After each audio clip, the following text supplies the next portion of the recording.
So finally, after a long time and a very long struggle, I have finished this painting, and it took a long time.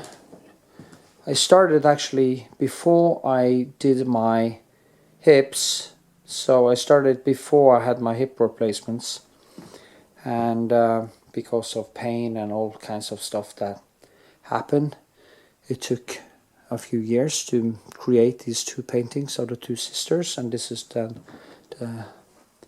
one of them, and you can see the other one beside this video, I guess. So here you can actually see how it's built, how I formed it. In this tutorial you can see me sketch it, you can see me struggle with it, you can see, I think it's probably one of the longest videos I ever created, the other two girls. So I don't even know how long it is because I haven't made it yet. This is the last segment I'm doing here. So, and I'm also in my home studio in Karmøy. I started on it in my other studio in Oslo. So most of this video is done in Oslo, and I finished it in Karmøy, Norway. So this is my home studio on my home Iceland, Karmøy in Norway, where the Vikings used to live. And yeah, that's my home, and this is my barn, as you can see, which I made out of, I almost fell down, so beautiful in here. A little bit cold in winter time, but it's fine. So I hope you enjoyed this tutorial. I hope you give it a thumbs up, leave a comment, tell me what you think. Please share it with your friends on social media, and yeah, leave a comment, even just a short one, because every time you click a like on my videos or leave a comment, you push them out into more people in the algorithm, and it's very important to me because this channel is a channel I restarted in the beginning of 2020 because the other one was hacked, so I really have problems getting it into the algorithm again. And giving likes and commenting really helps me, so please do, and I will really appreciate it if you do so. So you can also go to Patreon and sign up for $1.05, and I will of course help you evolve your painting skills if you sign up. You can see the tiers there. Even for $15 a month I will even Skype with you and teach you in person. So with this, hope to see you in my next video and on Patreon and everything. So stay cool, keep watching, keep painting, keep having fun, and just keep living. Okay, I'm back in my studio in Oslo. I just wanted to ask you for a favor. Go down in the description and check out all the different chapters. There's a lot of them, and you can find a small, you can find where I paint a portrait and different things. So please use them. It took a while to make them. So I hope you do. And remember, thumbs up, leave comment, and hope to see you in the next video. Say, hey, hey.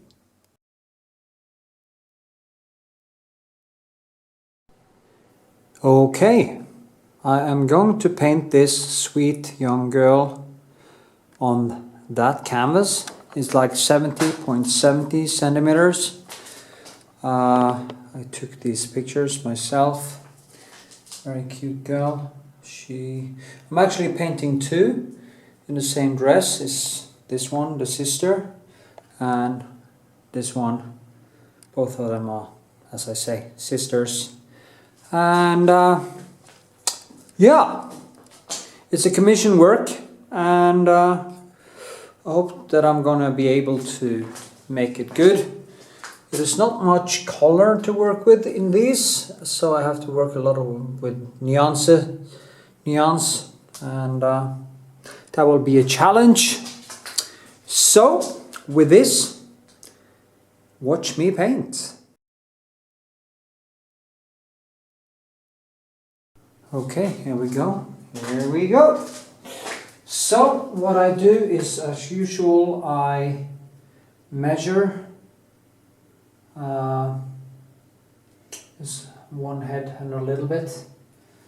I measure the length of the head and I try to find the right size and the right place. Is maybe it's here. I think this is, it's not really the same size. I have to do 1 and a little bit, and 1, 2, 3, and basically the same. So say that I place the face here.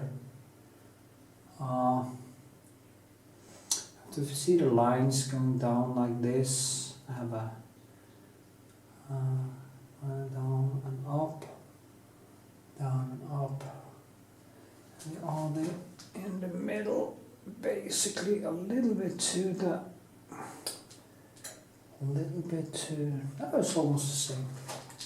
So when I do it on freehand like this, it can never actually be totally correct.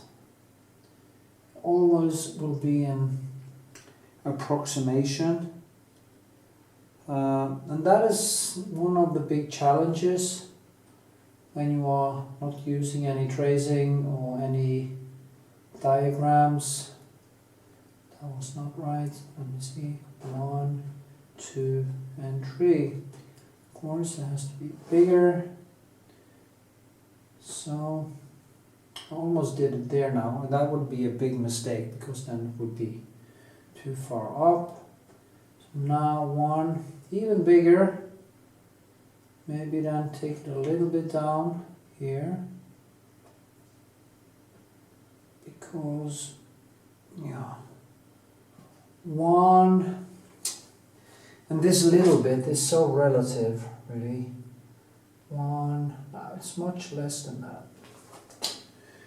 So maybe I should go up there, yeah.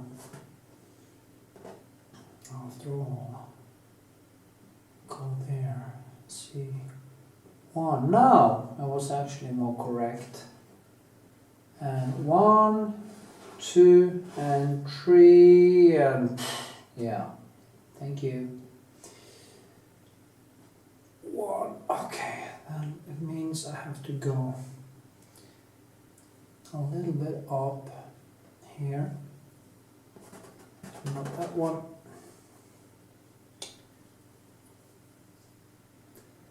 Just do 1, and I have 1, 2, 3, and a little bit. Okay, so now I know that. Then I just start by doing, just by approximately finding the right place here. Cheek is down here. She's so cute when she looks down like that. And I'm gonna try to only talk about painting in this painting, in this video.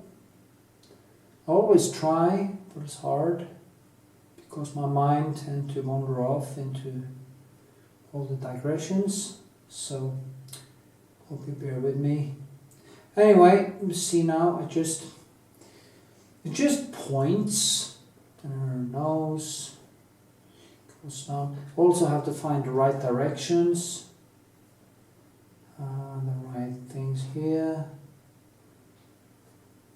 The good thing about this, when I do this kind of work, is that it's so giving so much back in a way. It is such a gratification. You know, sketching just is such a beautiful flow, and yeah. So there's that, and see I'm using a very small pencil now. I mean, some people are doing charcoal. Maybe I should do them in charcoal also, actually, just for fun. Maybe I have to ask the parents first. I have so much anyway, I should do so. It's not really necessary. But these, since they are so, doesn't have that much color, they're almost, they have color, but it's not rich. And that is because it was kind of really hard sunlight, and also the digital camera tend to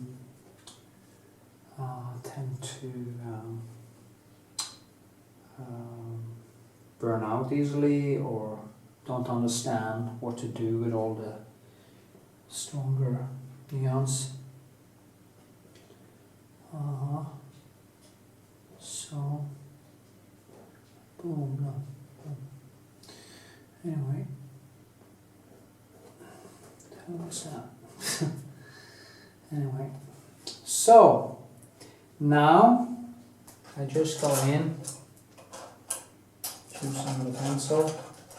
I like these from Da Vinci. They are round pencils. I think you'd start to use these for more for the sketching, because they are kind of like charcoal and they come in all kinds of sizes. Also like the ones who have are squared, the small ones I use that I've been showing you. And you just have to find your drug in a way. Just have to find what works for you. I used many years on that. Kind of found what works, and for me it is pig or bristles, and basically Old Holland paint. I also use a little bit of Michael Harding sometimes. I think it's good quality, and also Winsor Newton. I think is a very good thing. But as I said before, I prefer, if I had to choose one, I would have chosen the Old Holland ones. They are more expensive, but they give so much punch for the buck when it comes to the colors. So, yeah. Wow, I don't even use glasses now. You know, I've been saying this before, I'm staying away from sugar, and I'm trying to use only fat as my basic fuel. And body fat, I lost a lot of kilos. I'm 76 kilos now. A year ago I was like 82, 83. And of course, because of my hip replacements, I can now exercise better. I'm not in that excruciating pain. I have a little bit left, but it's not that much. And things are going better, actually. Anyway, why did I talk about that? You know, that's me in a way. I just, and then I'm off. Bye. See ya. I should roll back this video and ask myself, why the hell did I say that? I was talking about brushes, wasn't I? Yeah, that was the point. Actually, when you go, if you have started to get a, like I'm kind of plus one, a little bit, become a little bit long-sighted. Actually, it's in the family. My father did that. He had perfect vision, but then he got a little bit long-sighted. Probably in the genes, somebody become, short-sighted, long-sighted. And therefore when I stand here I see everything clearly. When I go here it kind of starts to dissolve a little bit, and when I get in here I tend to get in a little bit of trouble, and here is starting to become more blurry.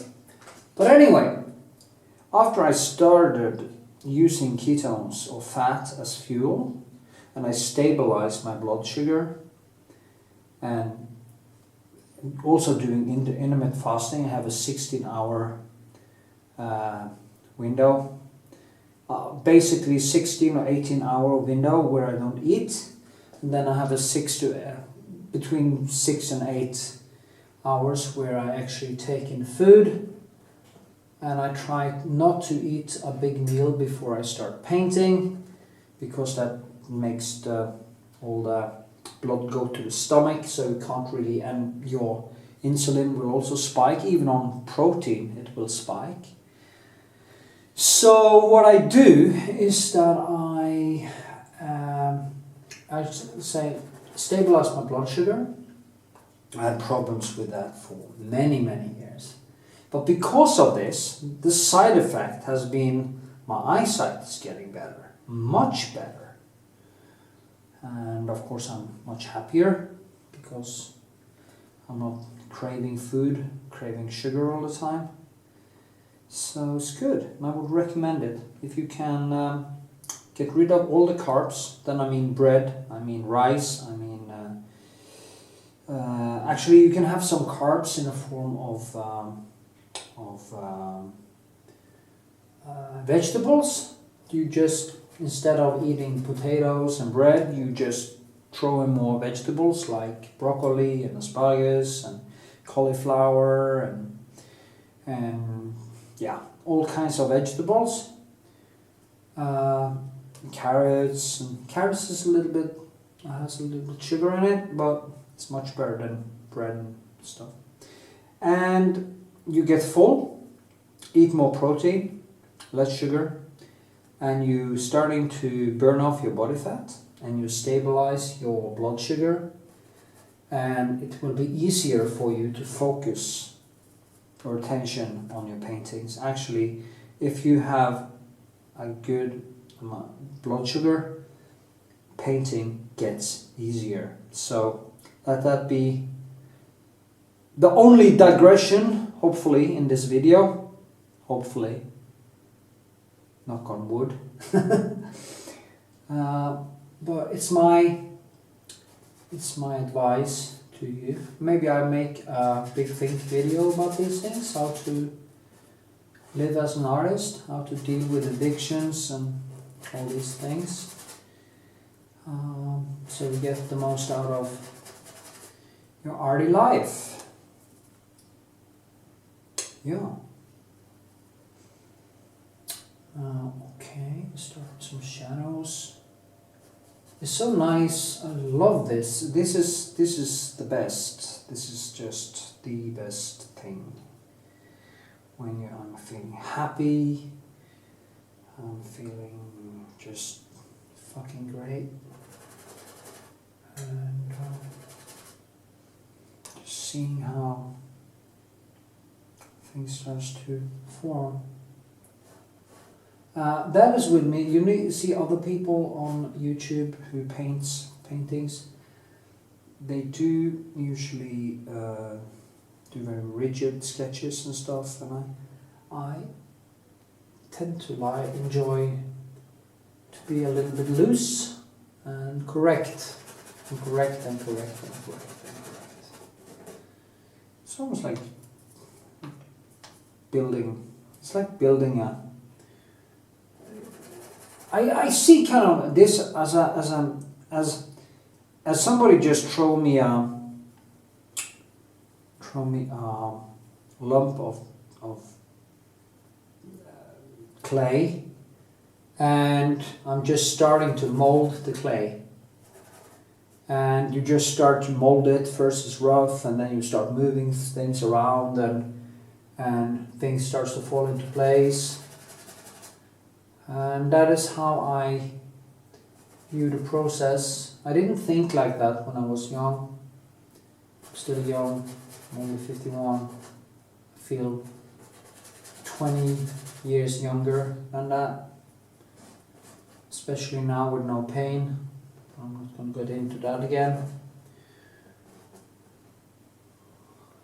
But anyway, so I used to stand like this, rigid, and everything should be correct in the beginning, but now I just want an approximation of it, and then I just start to, you don't even have to be pretty, just, if you're in a start, and I have to, because I can look into the future, and I can see where I'm going. And if you're new to this, I will actually recommend that you slow down and you try to be a little bit more correct when you paint. And that is because if you don't have built up the capability to kind of see into the future and the future problems, you should be a little bit more in control. So don't try this at home. It's just how I do it. And of course it takes time. It takes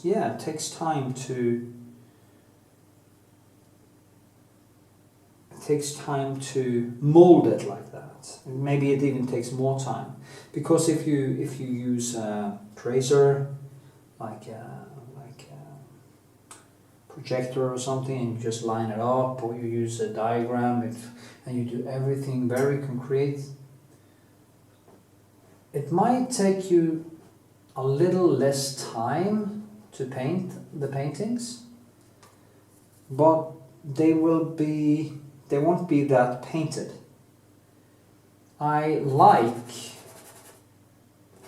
doing mistakes, thus when I do smaller paintings like this, I try to be a little bit more mindful in how I build a griselle, which this actually is. I try to, don't put on too much texture, like I talked about in the very small video, the small painting video of the girl with the flowers.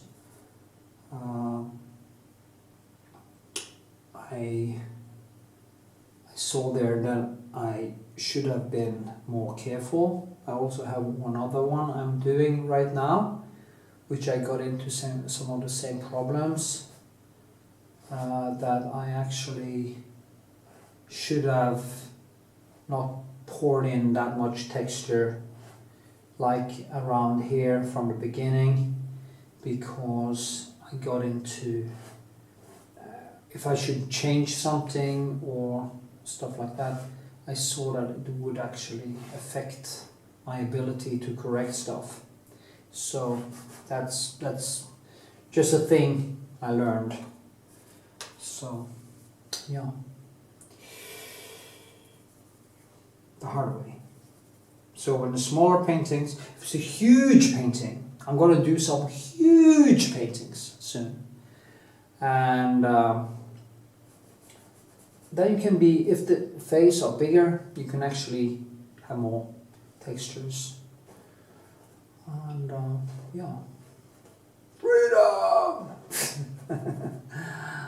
Oh God. So sad, I should have finished these paintings a long time ago, but I just couldn't do it because of all the pain I was in for years. But now I can actually feel like I'm getting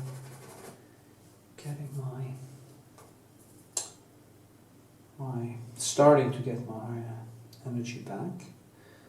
I talked to my father about this because he always wondered why I couldn't get so much done the last years, and I tried to explain, but it's hard to explain pain and how pain actually affects you. And I didn't really see it myself, how much pain actually affected me on my mood, my and my painting and the hours I could put in and stuff like that. It's really, really difficult. And because you get fatigued, you are always fatigued. You are never really awake. And I said, what happened was, in a way, painting starting to remind my brain of something that hurts. And what happens then is that what you used to love doing becomes your enemy. Every time you are supposed to start painting, it is almost like you're going to put yourself on fire. And it got harder and harder. And I can actually still feel that I have problems getting started every day. I procrastinate, there's a word for that, a lot. So I'm now trying to condition myself, just trying to force myself to this, and also focus my time. So, because if you stop, even if you don't have what I had, 2 ruined hips and a lot of pain, but you just stop doing it for a while, it will become more difficult for you to get into it. And yeah, so you need to focus all the energy on all the habits. I was at the gym today, I was training like crazy. But then I knew if I go home now and I eat a big meal, I would just collapse. So what I did, I had a protein shake and boiled a couple of eggs, and I ate them to get the protein. And I also had a 17-hour, 18-hour fast. So I just gave myself a little bit of nutrients, and then I'm not going to eat again until I'm done painting tonight. Then I'm going to have a bigger meal with salmon, vegetables, and avocado, and olives, and garlic,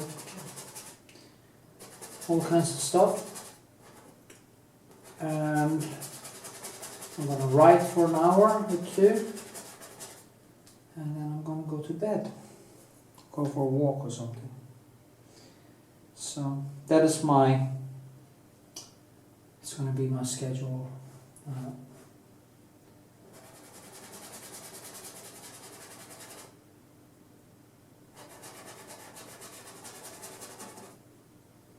I also used to masturbate after training, because, training makes me horny.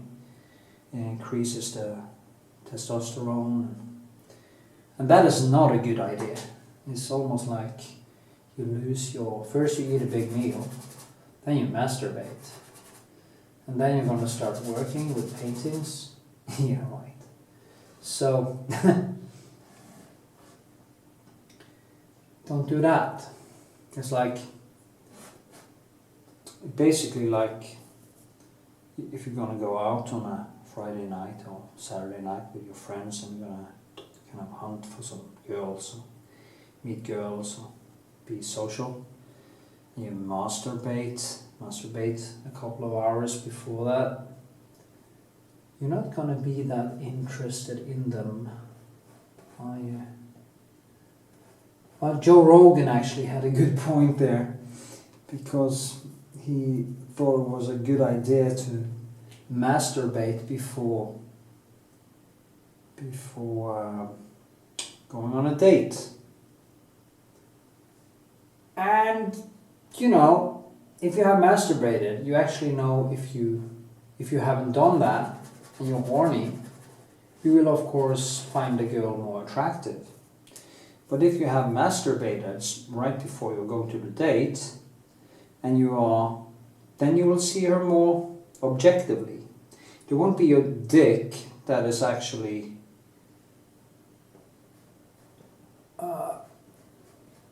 telling you what you want to do. It is your reason, so you will see her more objectively, and there's a lot of thing in that. I guess you know Joe Rogan. Anyway, that was also a digression. So, back to painting. You can see it takes shape a little bit. And this is basically how I mold it. So I'm gonna turn off the camera. I'm gonna keep painting. And actually, I wondered about doing some live streaming, but maybe doing one painting, big painting, live from the first paint to the finished product, like 8-hour streams, maybe once a week.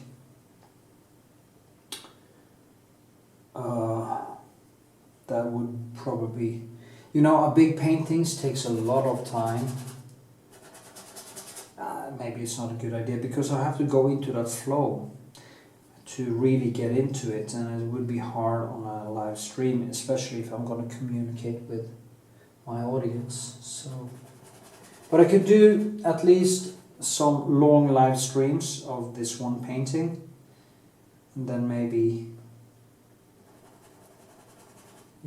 post them, and also film the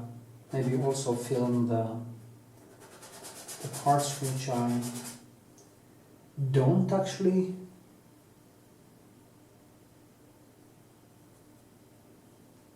I don't know, but it will be a long and tedious experience. Okay. Hands, flowers, hands. It's going to be really difficult, and right now I'm looking forward to difficulties. Everything difficult makes me feel like a human being. I have no idea why I am like that, but that's who I am. I like a challenge. Like rebuilding my body now after a hip. It's just so rewarding. Anyway, I'm gonna paint for a while and I'll film some more.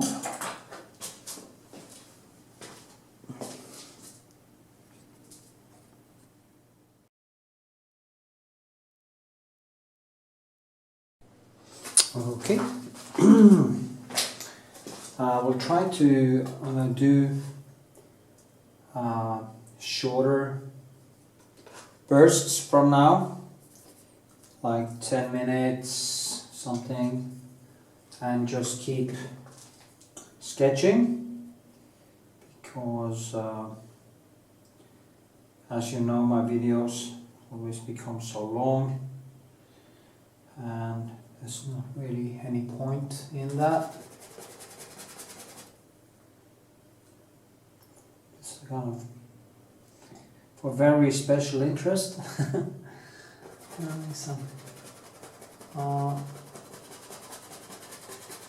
It's funny to think about why do I not just have it white? Well, the point is that if I had it white, I had to kind of give it the shadows and the white. Or maybe I just had to give it the shadows, but then it would be all white, and I have to kind of paint over it anyway.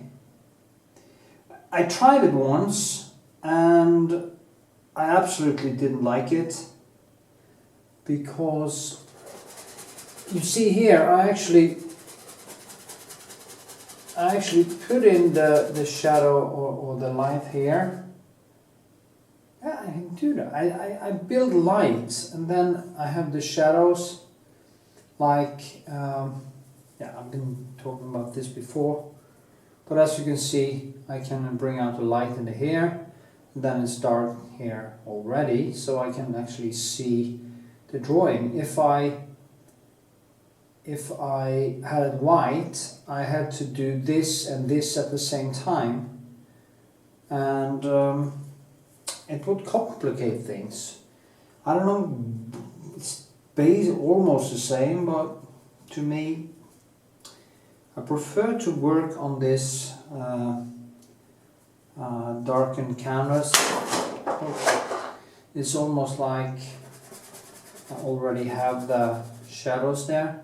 And then I just strengthen the shadows by going over them. Yeah, you see I can work, put on light here, and the shadows and the shoulder just pops out. And then I can go in and fix that after that. So I guess that is why I do it that way. Also long and strange explanation. Sorry, explained it better in different videos. I'm actually getting a little bit tired now, so I think I'm not doing the best I can right now.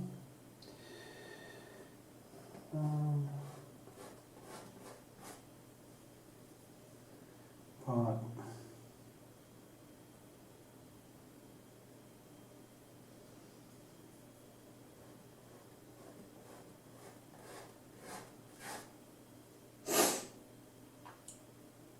I think I'm gonna fast for like 48 hours and don't be distracted by eating.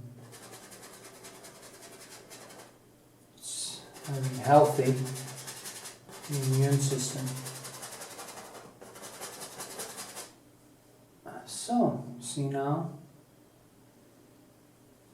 there's so much happening in the hair, so much happening in this. I saw this, I think it's a German artist, which is on Instagram. It's really photorealistic, like you can see the droplings on her skin and everything, and it's really good work. I mean, it's stunning work.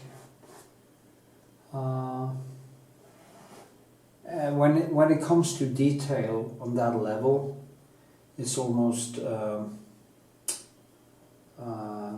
it's not human anymore. I think you have to be kind of have some Asperger's or something to be able to go that deep into detail.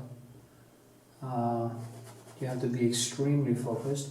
I actually saw the guy doing some kickboxing, and I guess he's also doing martial arts, which would actually strengthen his brain. And it's very smart to do some exercise. And martial arts are very good for the brain when it comes to things like painting and more advanced skill stuff you want to do. If you only lift weights in the gym, it's healthy, but it doesn't give that, what should I call it? It doesn't train the brain that much. It does train the brain, but not that much as taekwondo and kickboxing and stuff like that. Dance. So, yeah. Go kick. That's my advice. Anyway, I wasn't supposed to talk about anything else in painting, so I'm going to try that. Okay, so shadows.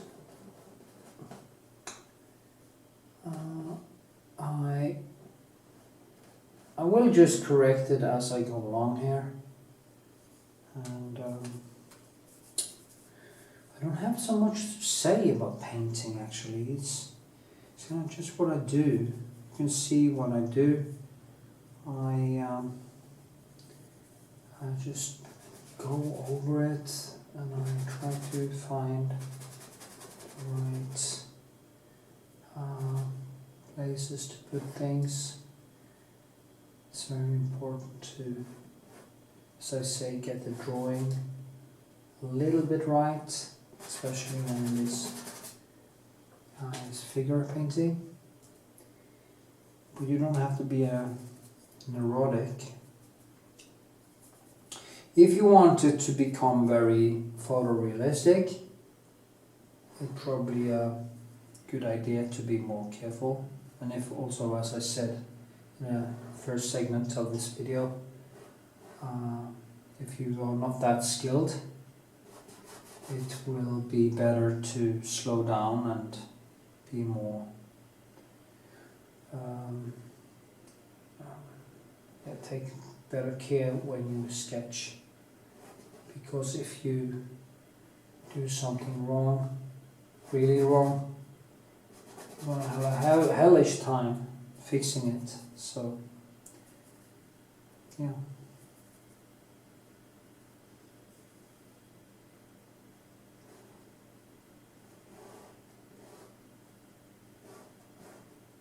See, I just mark everything loosely. And here you can actually see, now the dress is wider and more bright than the background.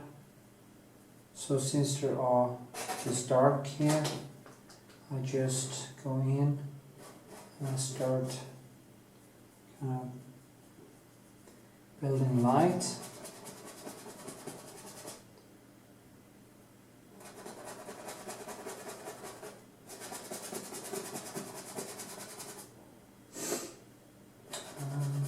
This.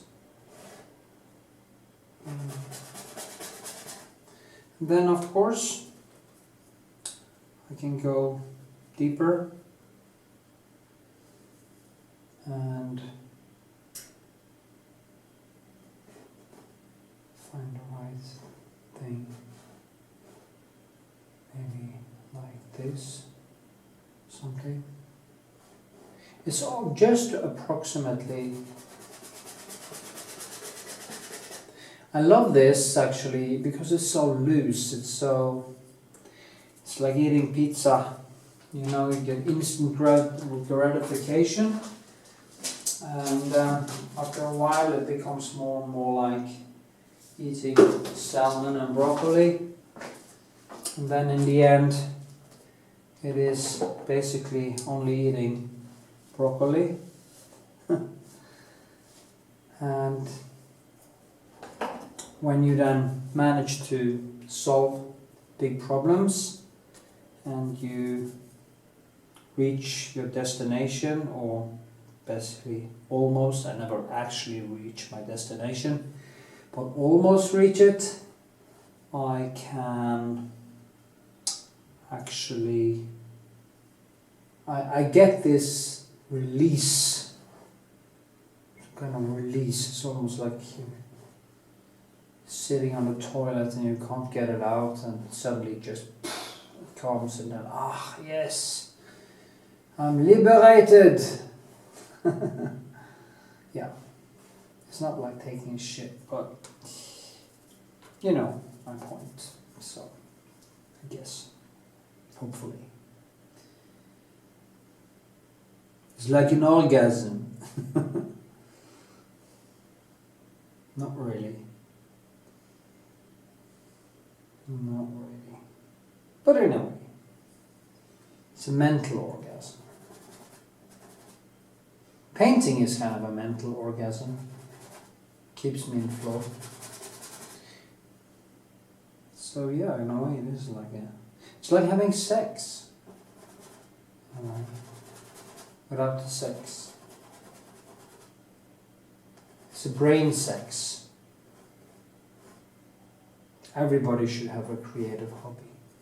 I think it would make people a better persons if they had some very creative stuff they love to do. It would make people more sympathetic, I think. It's always a problem. What is empathy? What is sympathy? What is empathy? It's always a confusion there, which I find a little bit annoying.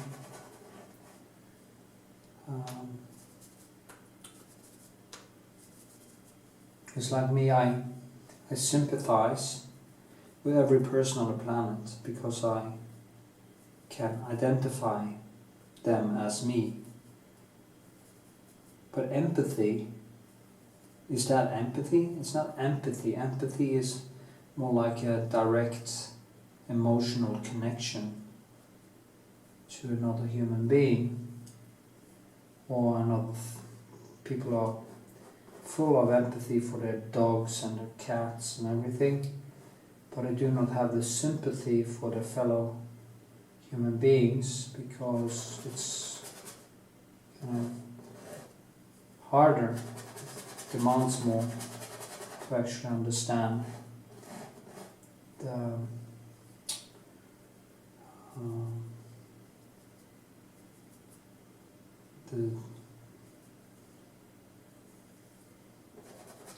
that other people are like you, and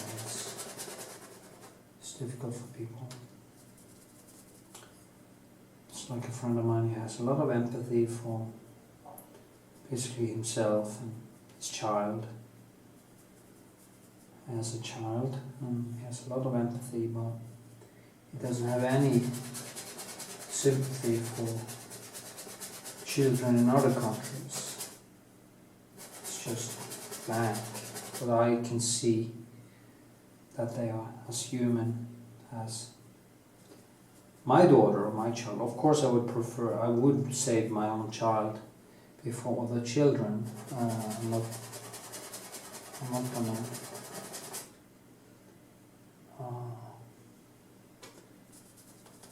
gonna make myself into some unbiased hero on that level, because I'm not. I will probably kill to feed my own child. So, yeah. But it doesn't stop me from wanting to help others in other countries. Anyway, blah blah blah.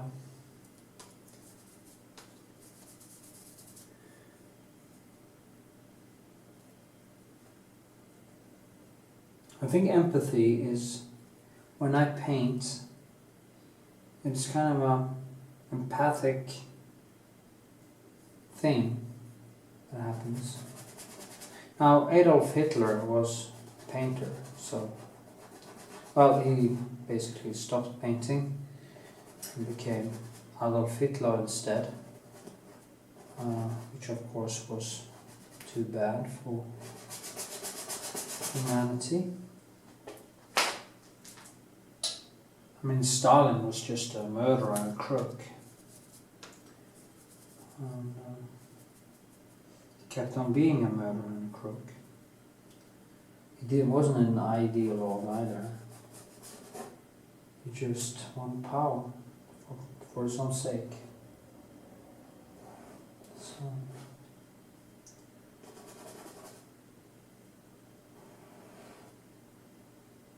anyway. So, that people paint doesn't necessarily make them into a better person, but I think it is a higher chance for people to connect with their emotions. And if you can connect with your emotions and your sympathy and your empathy and stuff, it will be a higher chance for you to become a more sympathetic person.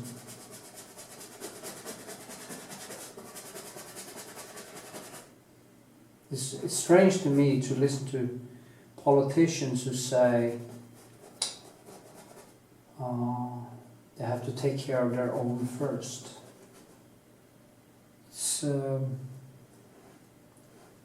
And then they don't understand that they are actually nationalists.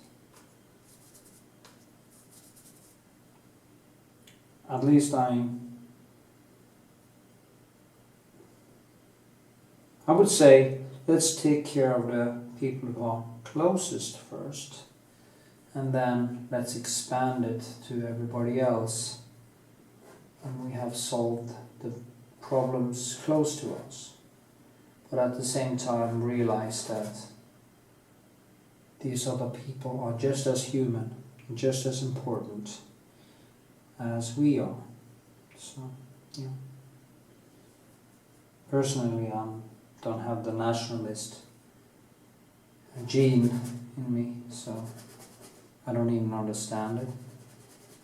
I don't understand people who watch football, sports. I love training, but watching other people do it is like just ridiculous to me.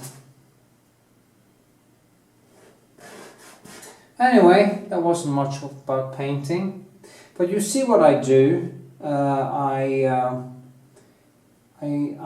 gonna use the brush.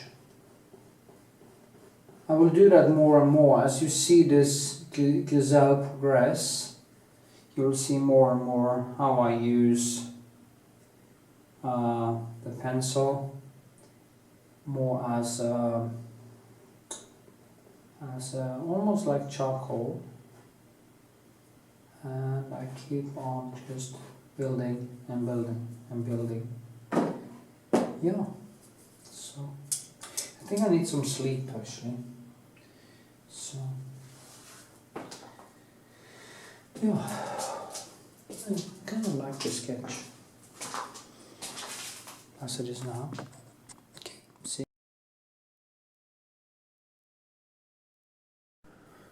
Okay, okay, okay. Just continue sketching. Not much happening actually.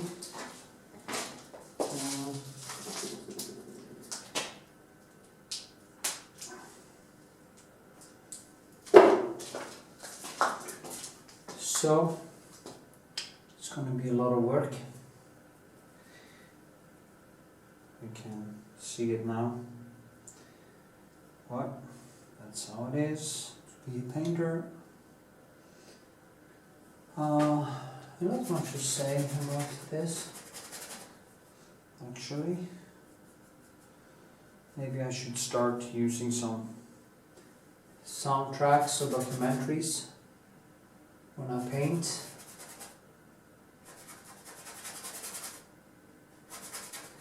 As I used to. The problem is that I get into trouble with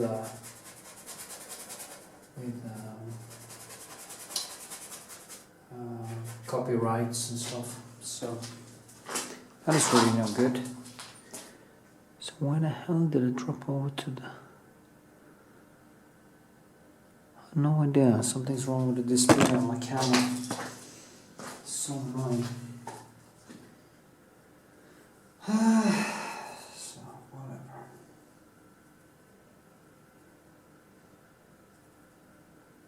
Maybe I just need another camera. New camera. If I buy a new camera, I'm gonna buy a better camera. Better sound. Oh.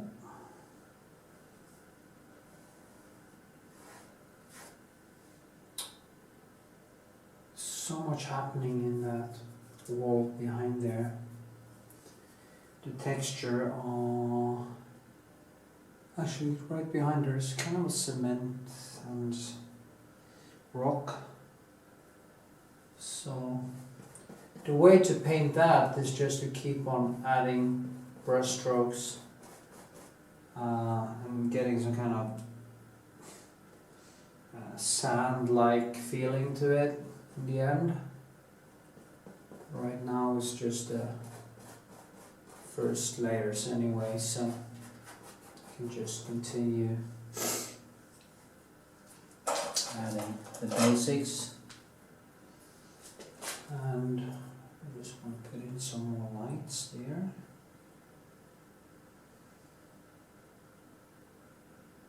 So I have a reference point.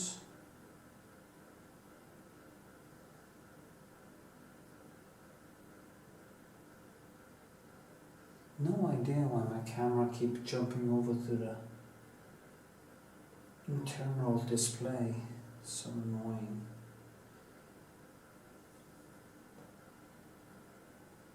It's funny, I used to photograph with analog.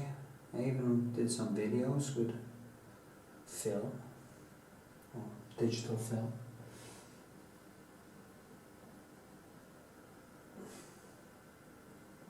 Tapes. I haven't posted them actually. This is before I got my tattoos. Maybe I should do that. Such a long time ago. It's a shame that I didn't start earlier to make videos, because there were less artists on YouTube who did it. So if I was there from the beginning,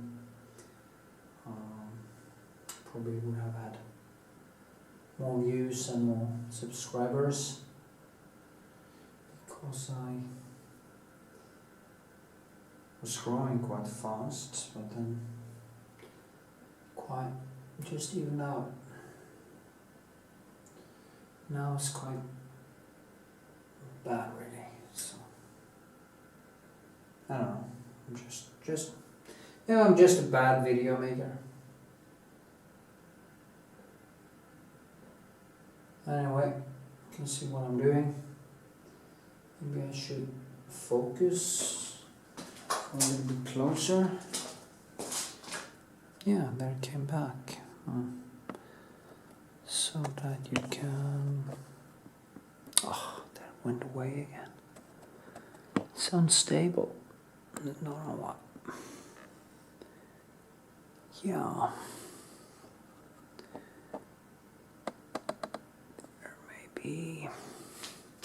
Just gonna do some something on the face.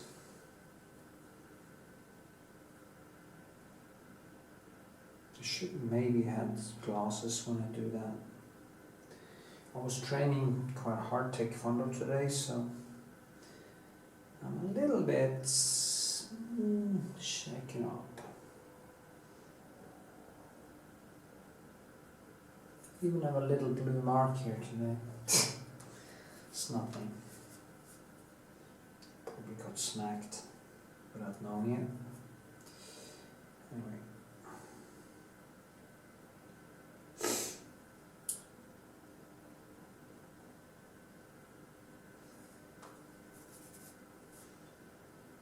It's quite confusing when I have glasses on, because I kind of see everything clear from here, then I do, there it becomes a little bit opaque.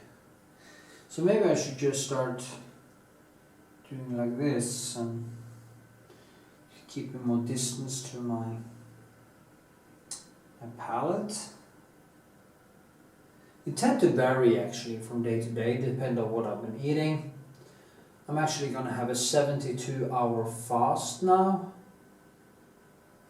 Because I can feel I have a little bit of inflammation in my arm because I've been training too hard.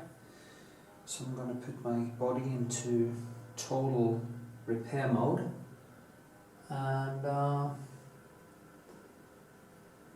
just the best thing to do is to just quit eating and fast for a few days with tea and coffee and stuff, adding some salt and magnesium for no food, to put my body into something called I can't really say autophagy. It is a state when the body is starting to break down its own cells, the bad cells, the the really bad cells, starts to break it down and use the reserved parts of it to create and strengthen new cells. It also reboots the immune system, and of course it dampens down inflammation. So it's quite important, and it also clears up my eyes, so it's almost like I get my eyes rejuvenated. So I would actually recommend it. It's easier than you think. The best thing you can do the day before you start your fast is not to eat any carbs. You just eat meat and fish and eggs and nuts and vegetables and stuff like that. There's of course a little bit carbs in the vegetables, but you put your body just into fat burning, into ketosis, and when you wake up the day after, you're not really hungry because you're already on fat burning, and you can just continue your day actually. And the thing I notice when I do a fast is that I get very high on it. I get very focused, and I save a lot of time. I don't have to eat, and I also lose a couple of kilos of body fat, and I save money because I don't have to buy food. So, I mean, as long as you have fat on your body, eating is actually quite bullshit. So,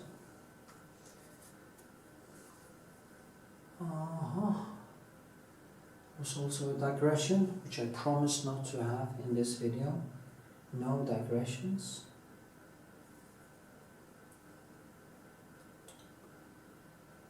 But then again, you have to go on into YouTube or someplace if you like to read. I prefer documentaries and stuff because I have a little bit of dyslexia, so it's easier for me to listen to videos and lectures, and I do that usually when I paint, or I listen to music or whatever. But I learn something new every day, and for me it's quite important because I just had my hips replaced, and I have of course other joints too. It can be that I have, with training quite hard for almost 40 years, 38 years or so, 37 maybe, I remember. I may have injuries other places too, and not to make them worse, I'm not going to do everything right, so I get better. I was actually starting to kick again in Taekwondo today, and I felt great. It's only 7.5 weeks since I operated my right foot, so progress is good, and it's almost like a new life. Without the pain, it's just totally different. So I think I talked about this in the segment before this, so I'm sorry to repeat myself again and again, but it's hard to know what I actually it's 2 days since I painted on this. I was actually supposed to do the whole sketch in one go, but then things happens, and it was a weekend. It's nice to get out a little bit. So yeah, oops.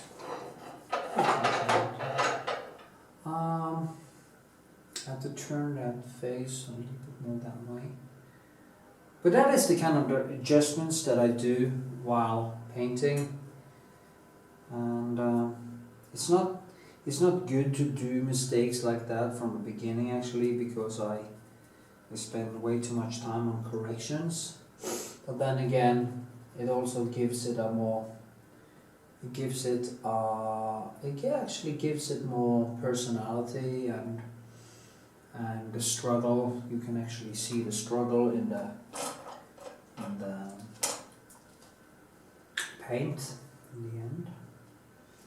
So it has good things, it has bad things with it. So, oh. It's a very cute girl.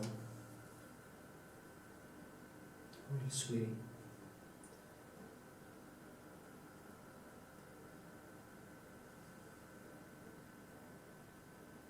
I like painting kids. They're so adorable, so sweet and natural and unbroken in a way. I haven't really experienced much yet. And life is not that complicated. But when I was a kid, I remember that I was thinking a lot and I couldn't get to sleep. And I remember I was praying to God. Most of the time I still believed in God. And I prayed and I prayed and I prayed to Jesus and God, and then I got angry and couldn't get sleep. And then I started to pray to Odin and Thor. And in the end, I said, Satan, if you can hear me now, put me to sleep. And boom, I was asleep. So Satan exists. That's the conclusion. No, just joking. The point is that it was always the last one, you know, when all the others was used. It was the last god, or god, because Satan is also a sort of a god, in a way, according to mythology.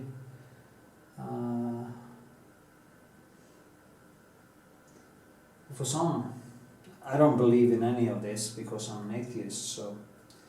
But when I was a kid, I was never a Christian, but I had this belief, childish belief, in an afterlife and stuff like that. So. But anyway, I don't know why I was talking about this. Yeah, as I said, I was praying last to Satan. That was a total digression. I can't really remember why I started talking about it anymore. Maybe I should just roll back the tape and see what the hell was that.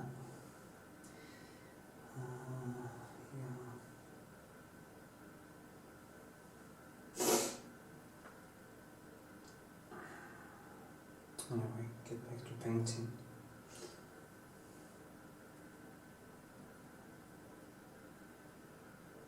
What's wrong? You see, I cannot just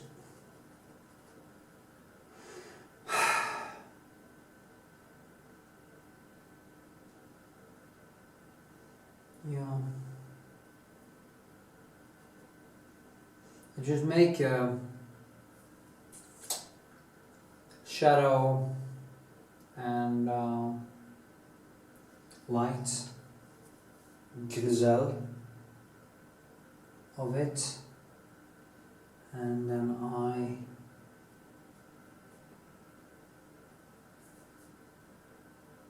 I just start adding all the things in between the eyes down here. I was thinking about this Satan thing while I was talking now, and I think I was thinking and talking at the same time. I have some Christian friends, and I probably take that Satan thing serious.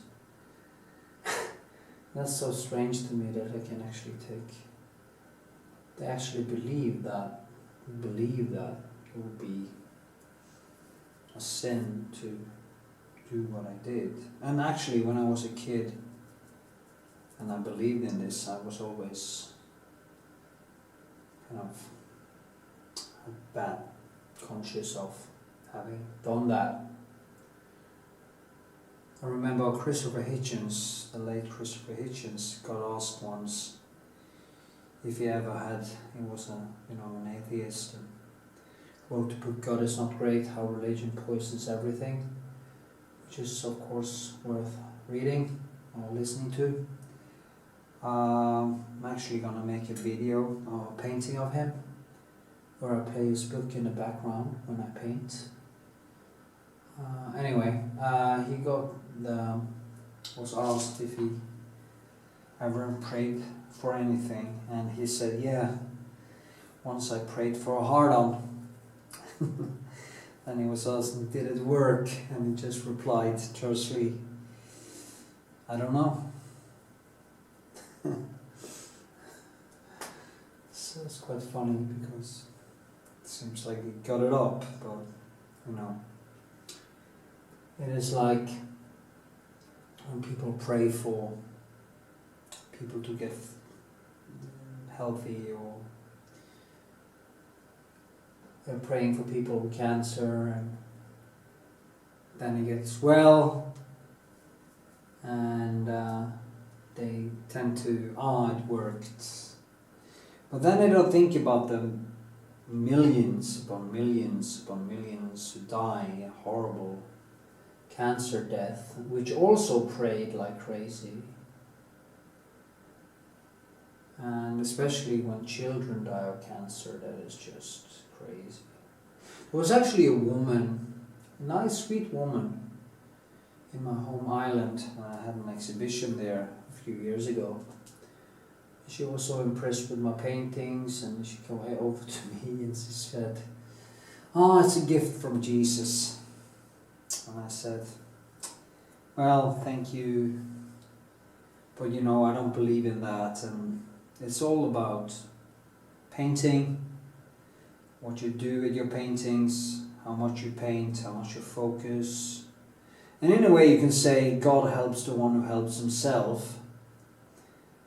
But then she, of course I don't believe in that God thing, it's just a way of speech. And she started proselytizing. She started to talk about Jesus to me, and that he was my savior. She was a really sweet woman. I really I learned to appreciate religious people, because there are some kind of, if they are good people, they're very honest about their faith. It isn't bullshit, they actually believe in it, and I kind of appreciate that. I think the beliefs are just nuts, but the honesty, I kind of like the honesty of it.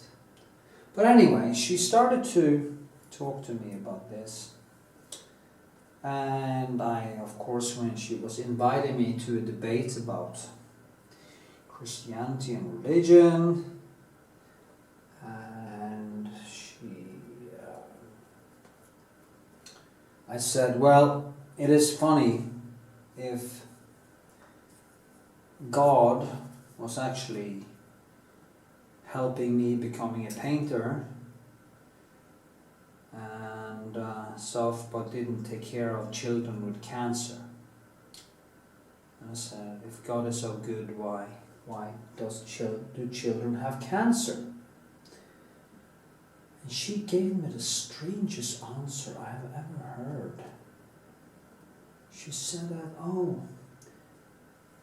children that have cancer is a way for God to take, God knows who's going to become a sinner and go to hell. So my father was actually listening to this. And it's a way for God to kind of intervene.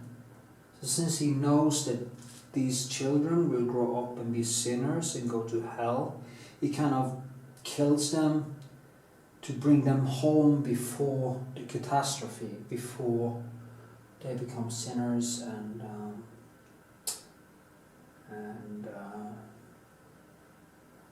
go to hell, die and go to hell.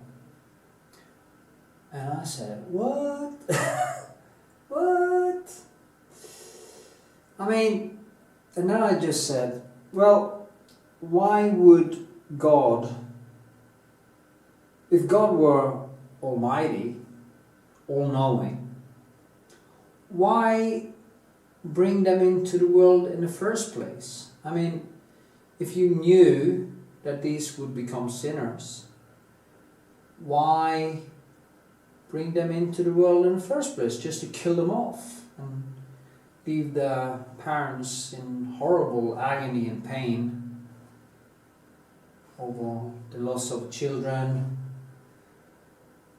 And yeah, she couldn't really answer that one.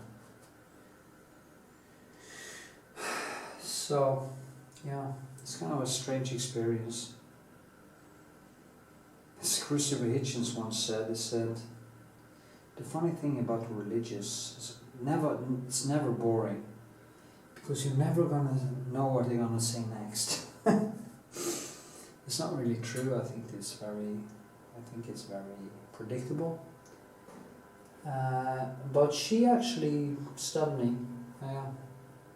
Very nice woman.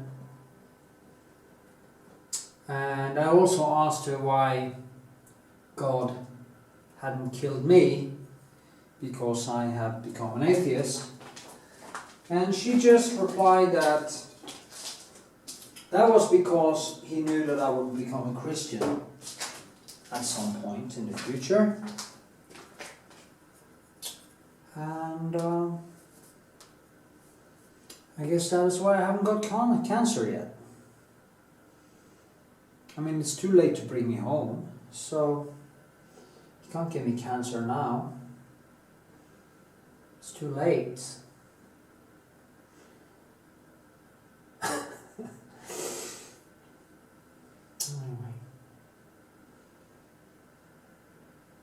I'm sorry for the digression. I just think it's kind of, for me, standing here painting and making these videos, it is a golden opportunity for me to tell people or the world about my worldview and how I think and stuff. And I really do not mean to hurt anyone's feelings.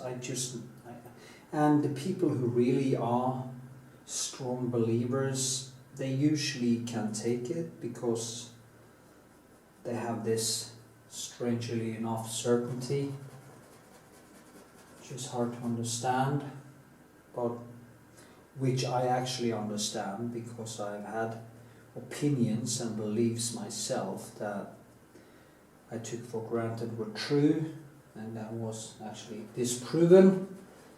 And I had to be disproven quite a lot of times before I actually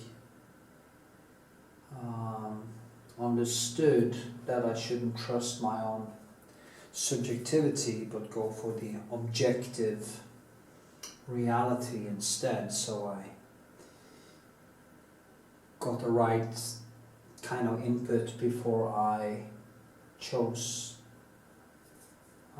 my opinions. And that is also how I became a supporter of Israel, actually, because I used to say stupid things like the Jews are Nazis and the Israelis, because I was on the left. And after studying, I saw that they were not the aggressors, and that I was wrong. So I just changed my mind. And I remember one debate I had with my brother while I still had some remnants of kind of deism or some kind of feeling that there had to be an afterlife, or life wouldn't be meaningful, and my argument, my brother was already, he's probably always been an unbeliever. Anyway, and I was in my beginning of the 20s, and we had an argument about the meaning of life, and my argument were, if there isn't a life after death, life has no meaning, inherent meaning, and therefore there has to be a life after death. You know, it's a ridiculous argument, and it's not even an argument. It's just an assertion from an emotional point of view that you can't picture yourself not being important. And in an objective sense, I will say that we are not important at all. So we just have to get used to it and do the best we can with the time we have, because that is probably the only thing we have. But I was banging this drum over and over and over and over again, and my brother tried desperately to explain to me that the universe doesn't care if you exist or not, and that objective reality doesn't care, or doesn't matter what my beliefs are or my needs are. But I wasn't able to understand the difference between subjective opinion and objective truth back then. I kind of stuck with my argument until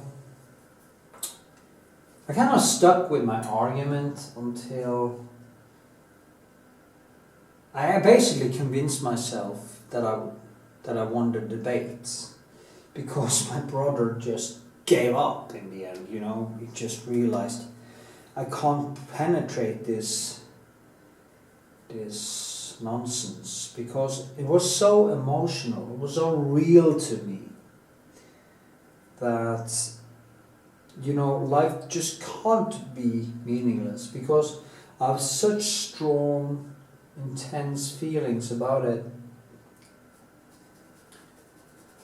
that it just can't be.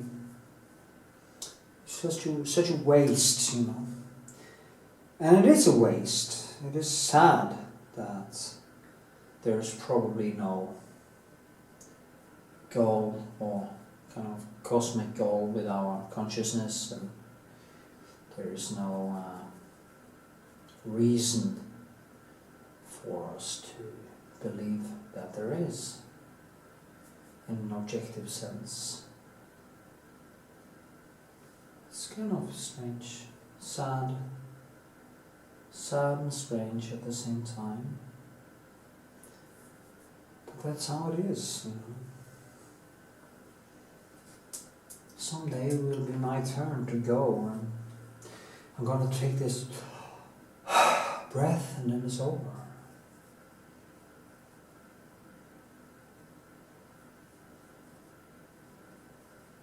I think it was my father that told me that my grandfather did that. He just was silent, and suddenly he took this last breath, and then he was gone. So sad. Consciousness is the most important thing in the universe. There's nothing more precious than consciousness. We are the way for the universe to know itself. As Carl Sagan said, in Cosmos, series Cosmos that I watched when I was a kid. And I remember that series so profoundly.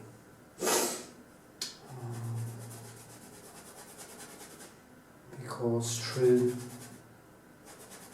us, through our brain, the universe becomes conscious. We are the elements. We are elements. Become conscious through evolution and natural selection. It's so beautiful.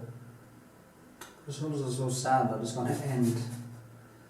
Someday this all's going to end. You know, the line from the first Blade Runner movie.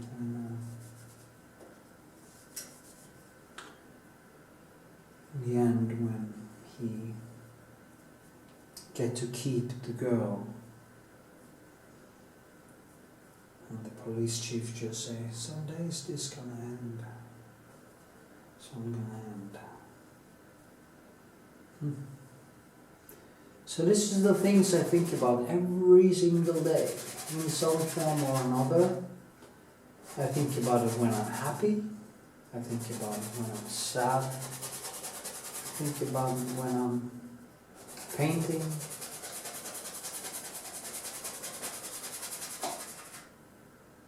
There was this guy who said, if you think about death every day, think about that you're going to die every day, someday you're going to be right. And you won't even know.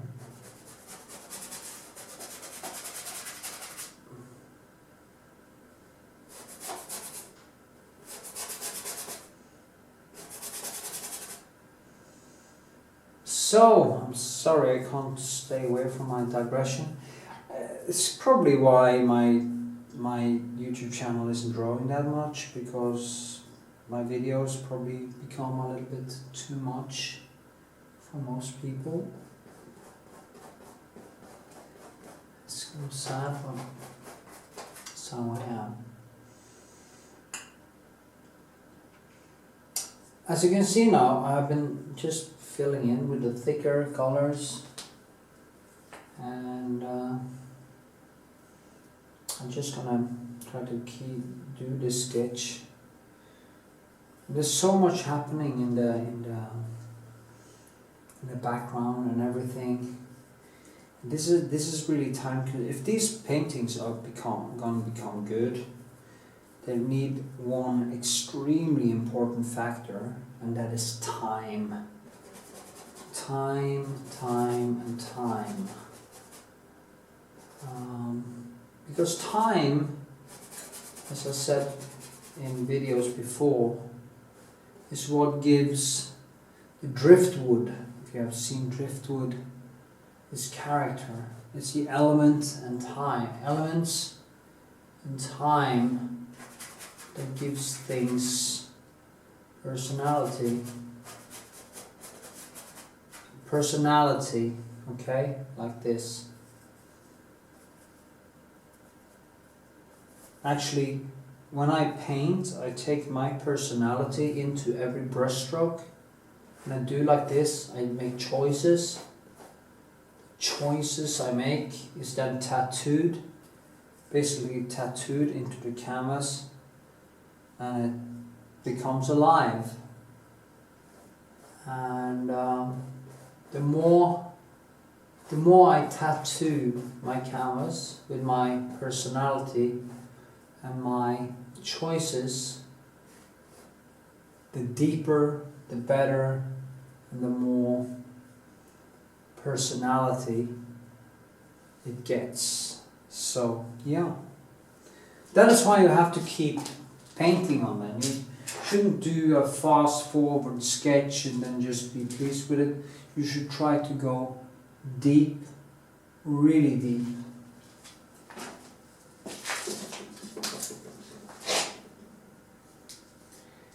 And perfection is great, but if it's too perfect, I've seen paintings where it is so perfect that in a way, the artist almost disappears.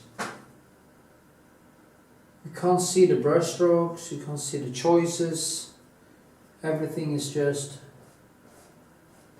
too good. And I prefer more painted surfaces. I also prefer the combination between those two things. So, yeah.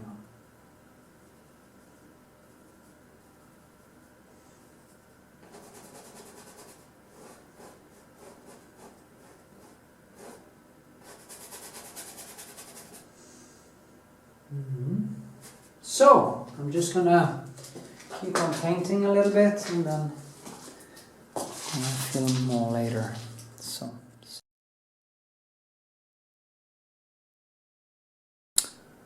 Okay, I've been sketching for a while and got most of it in. I'm just gonna do some on the hands and I should go a little bit closer so you can actually see. Now, there. It's kind of fun to see how I just let it stay open like this, and now you can see the grounding or the color I use on the gesso actually explains a little bit how the hands and where the hands are going to be. So just going to try to fill in some blank spots here. Get a better pencil. Let me see. Yeah, maybe this one. It's a problem when you forget to. So sad. I often forget to wash the pencils, and it just takes one night and boom, it's gone. So you should actually remember to wash your pencils. I wash them with just ordinary soap, green soap, natural soap. In Norway it's called green soap for some reason. And it takes away the color. And I leave a little bit of it in the pencil, so if there is a little bit left after I wash them, it doesn't dry and ruins the pencil. But then my biggest problem is that I use many pencils at the same time, and often I actually forget to wash them. And it's basically 24 hours and they're quite ruined, so that's really not good. These ones are not the Da Vinci, is some pencil the ones that I buy the paint of make. They are supposed to be quite cheap, and they are cheap, but I kind of just spreading too much, so but I'm just gonna use them when I sketch here, and then it can't really be used for any detail work. Da Vinci is way better. So I think they are boar bristle, you know, but really bad, so I'm not gonna buy them anymore. I could actually get better pencils in Clas Ohlson than this. And Clas Ohlson is like Walmart, only Swedish.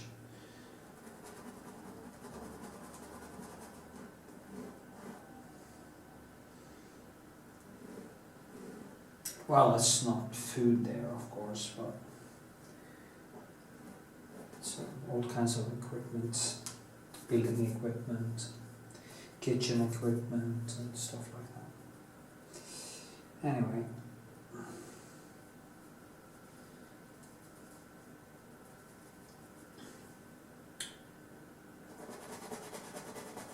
I'm just gonna do an approximate thing today, and I'm going to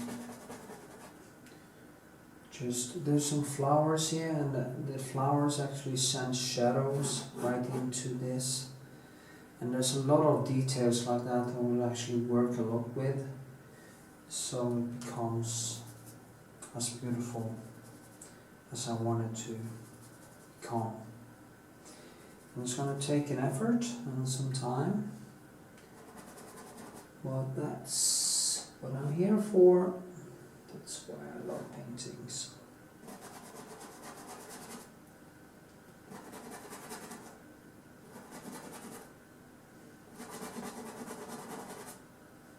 Just hate these pencils. I just look at this shit. Just like it. Yeah, whatever.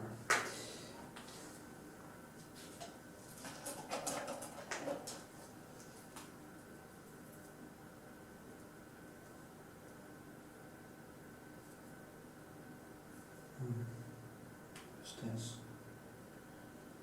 Is that Da Vinci? Probably. It's better.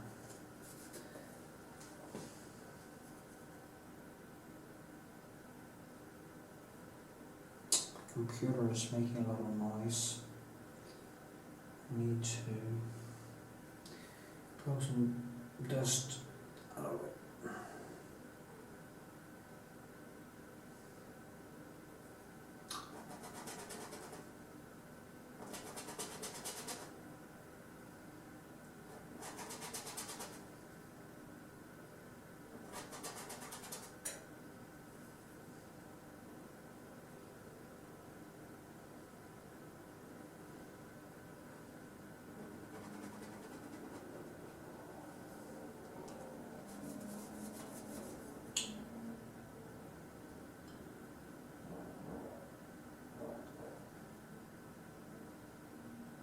So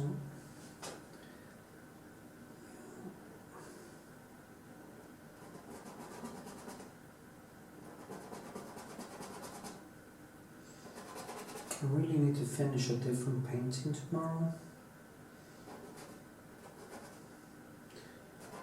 So I'll just do the best I can here now.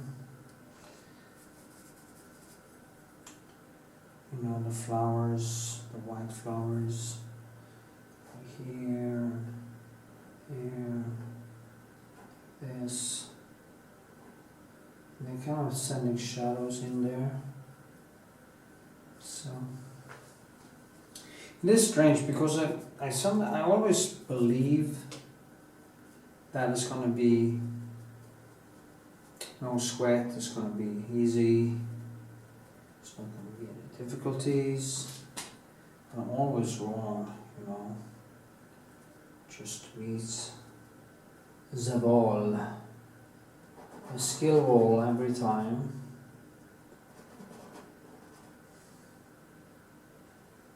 But at least I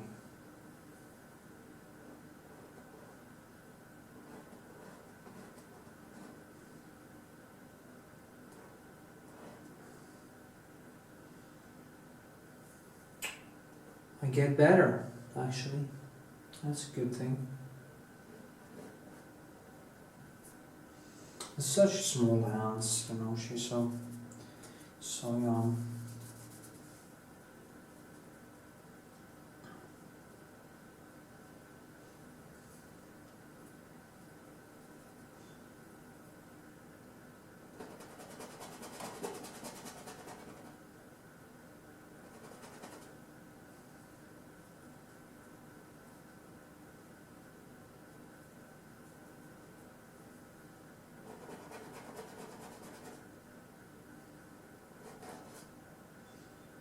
Like this, yeah.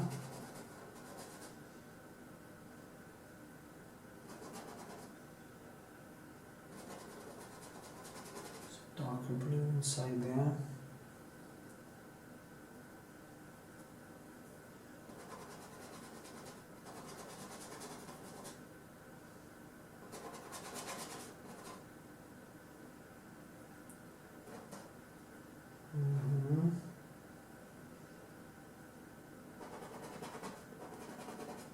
The thing with this dress is that it's kind of has this bluish thing to it, and it's a color that is quite difficult to replicate.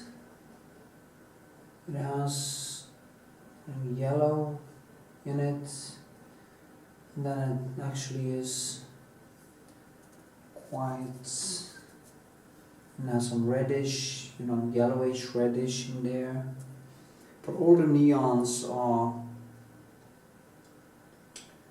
very difficult to see. So I just have to go for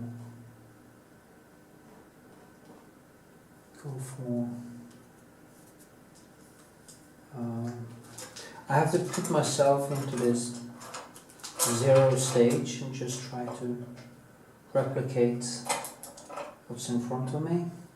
Why do I always have to screw up my pencils? It's so annoying. It would be so much easier if I didn't do that.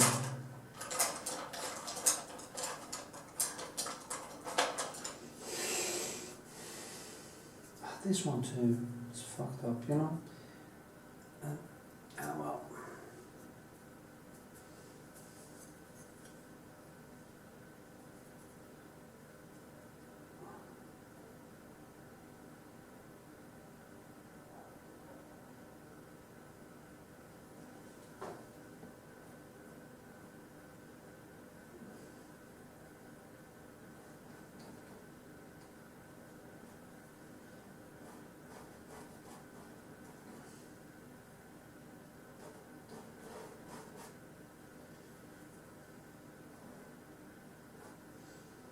And there, this one, yeah, some other things. First I just paint in approximate things, then I start to mold them. Also have to see them and compare them to the eye. The eye goes down, and actually it's actually totally wrong. Oh, not totally. Well, yeah, totally. It's actually supposed to be at least here. And I'm going to go further in.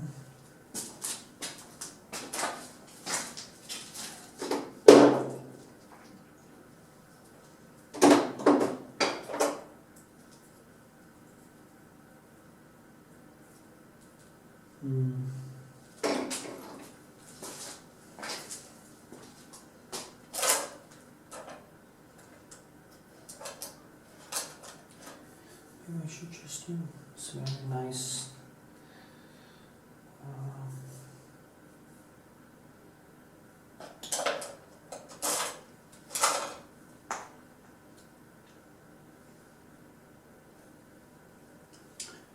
also has to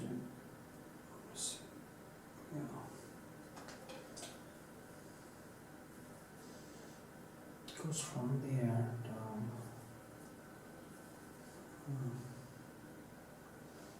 It's funny how I think out loud. This goes down here, actually. This one goes all the way there. This one goes on the right. This one comes out here. They're just approximately.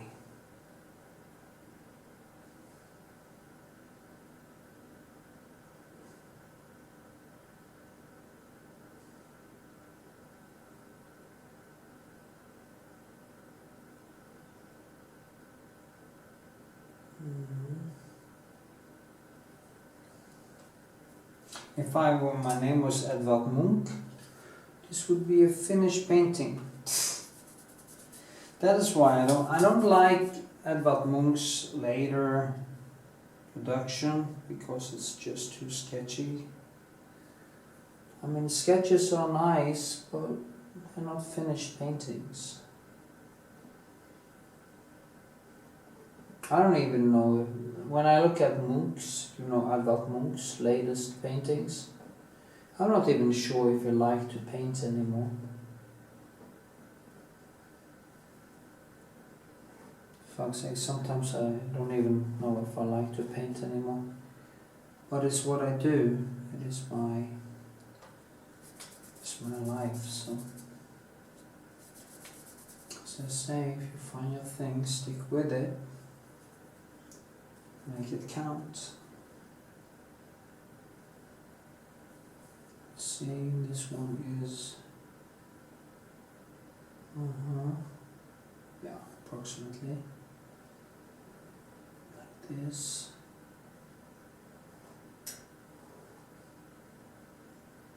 I like doing this, it is liberating.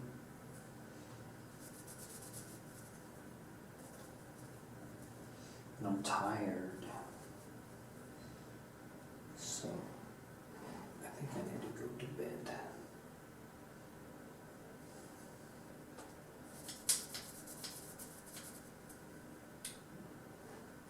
Tomorrow it's another day.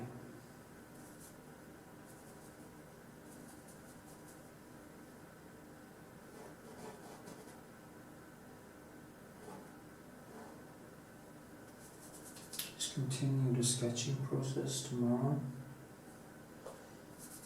for a few hours, and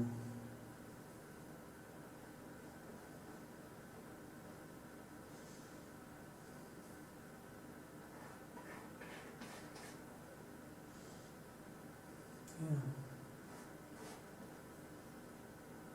there's that finger there.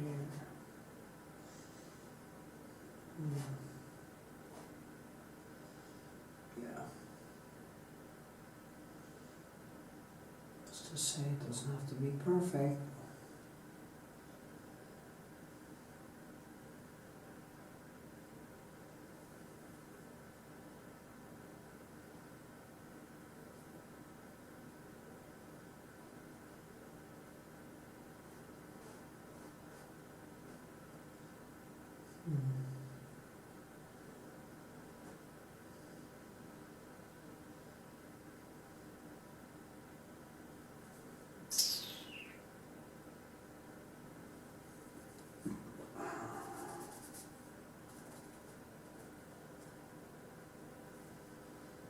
So this one is underneath here.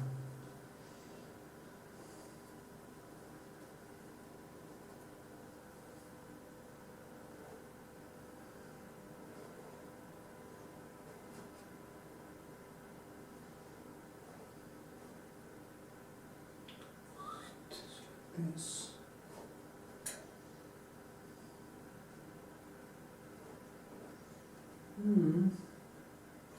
Cute sketch.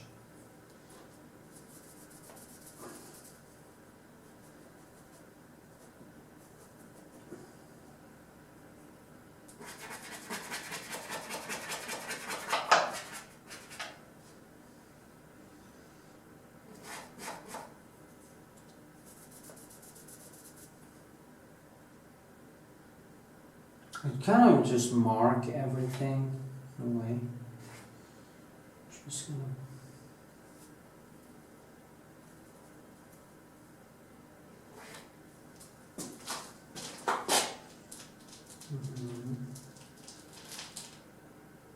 yeah, I think it would be enough for now. I'm just too tired to continue now.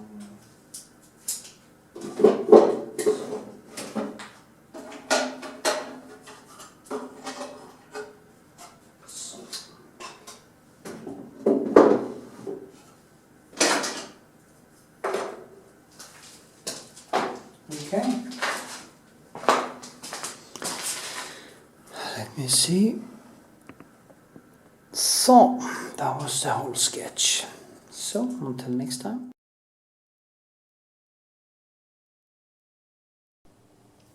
Sister number 2. Yeah. So, I'm gonna work with a face today. Not gonna do much with the rest. So, I'm gonna glaze on. First, I put my retouche Varnish on, and this is actually one of the few times I'm doing it in this, just as you know. So I will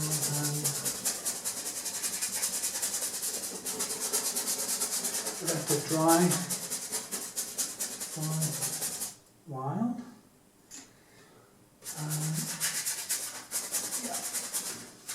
Just for so, okay, and I will let it dry for about 10-15 minutes, and I put my glaze on and I start to paint. Yep, that's what I do.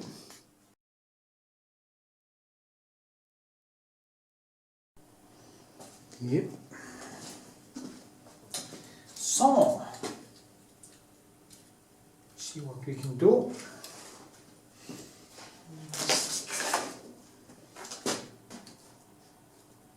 Like this, I guess. So. Okay. Here we go. Layer number 2.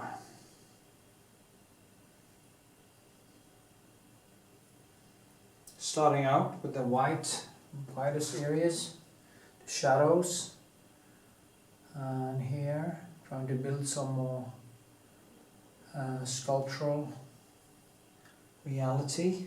It's very important.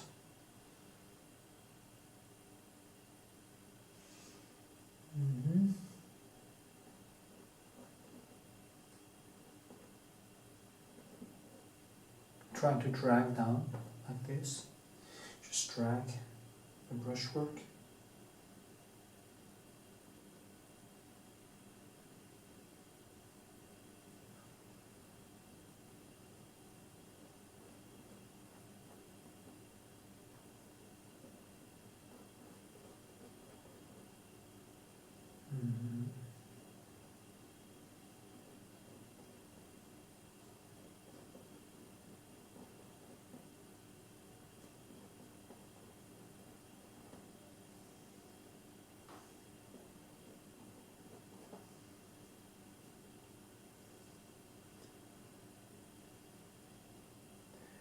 If this was clay,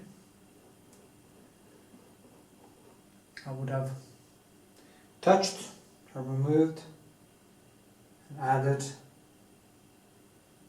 crazy.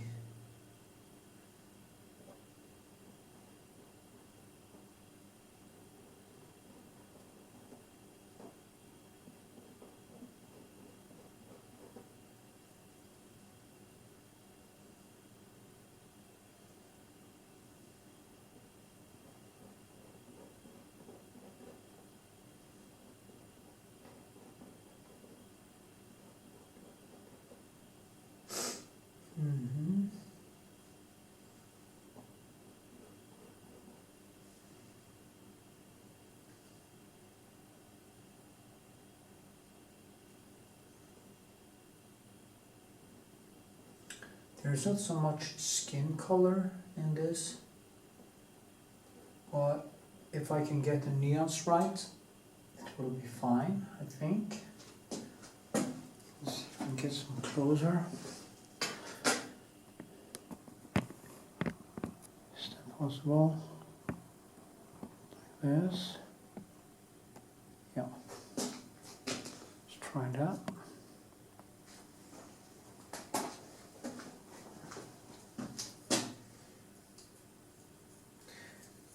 The good thing with this lens, I can actually zoom in and get a better perspective on it.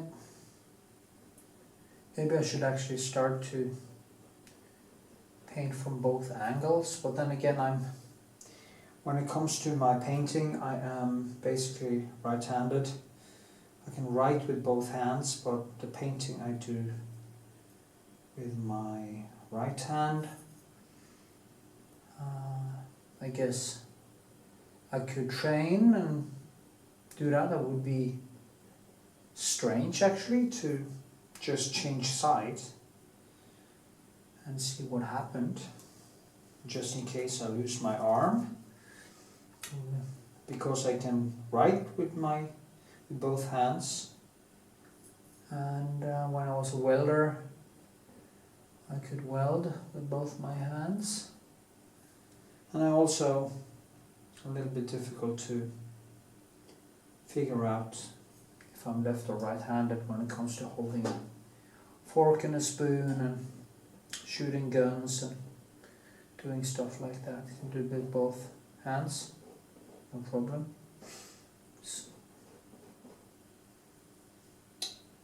Strange.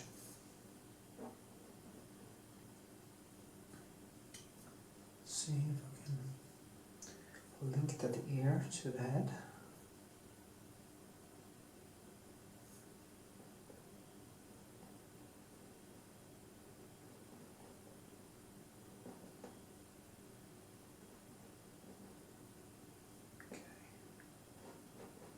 I have to just, because the neons here are so close to another, that I just have to kind of let everything glide into one another.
Also trying to keep my brushwork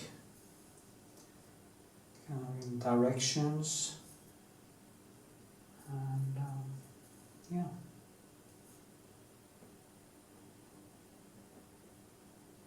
Try to see the shapes in a sculptural way. This girl has such a characteristic face too.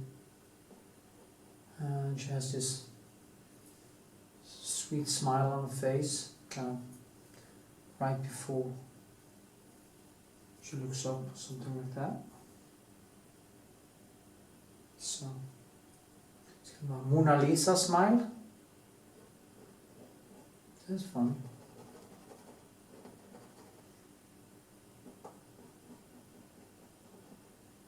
Mm-hmm.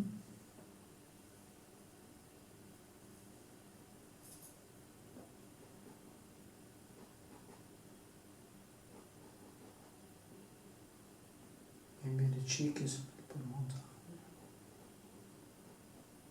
Yeah.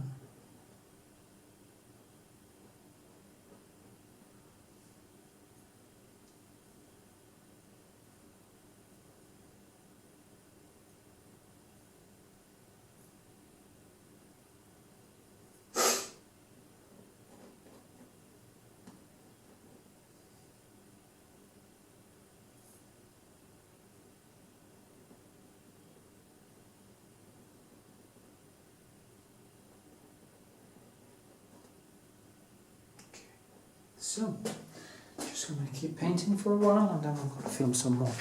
I don't want this to turn into a 10-hour project, so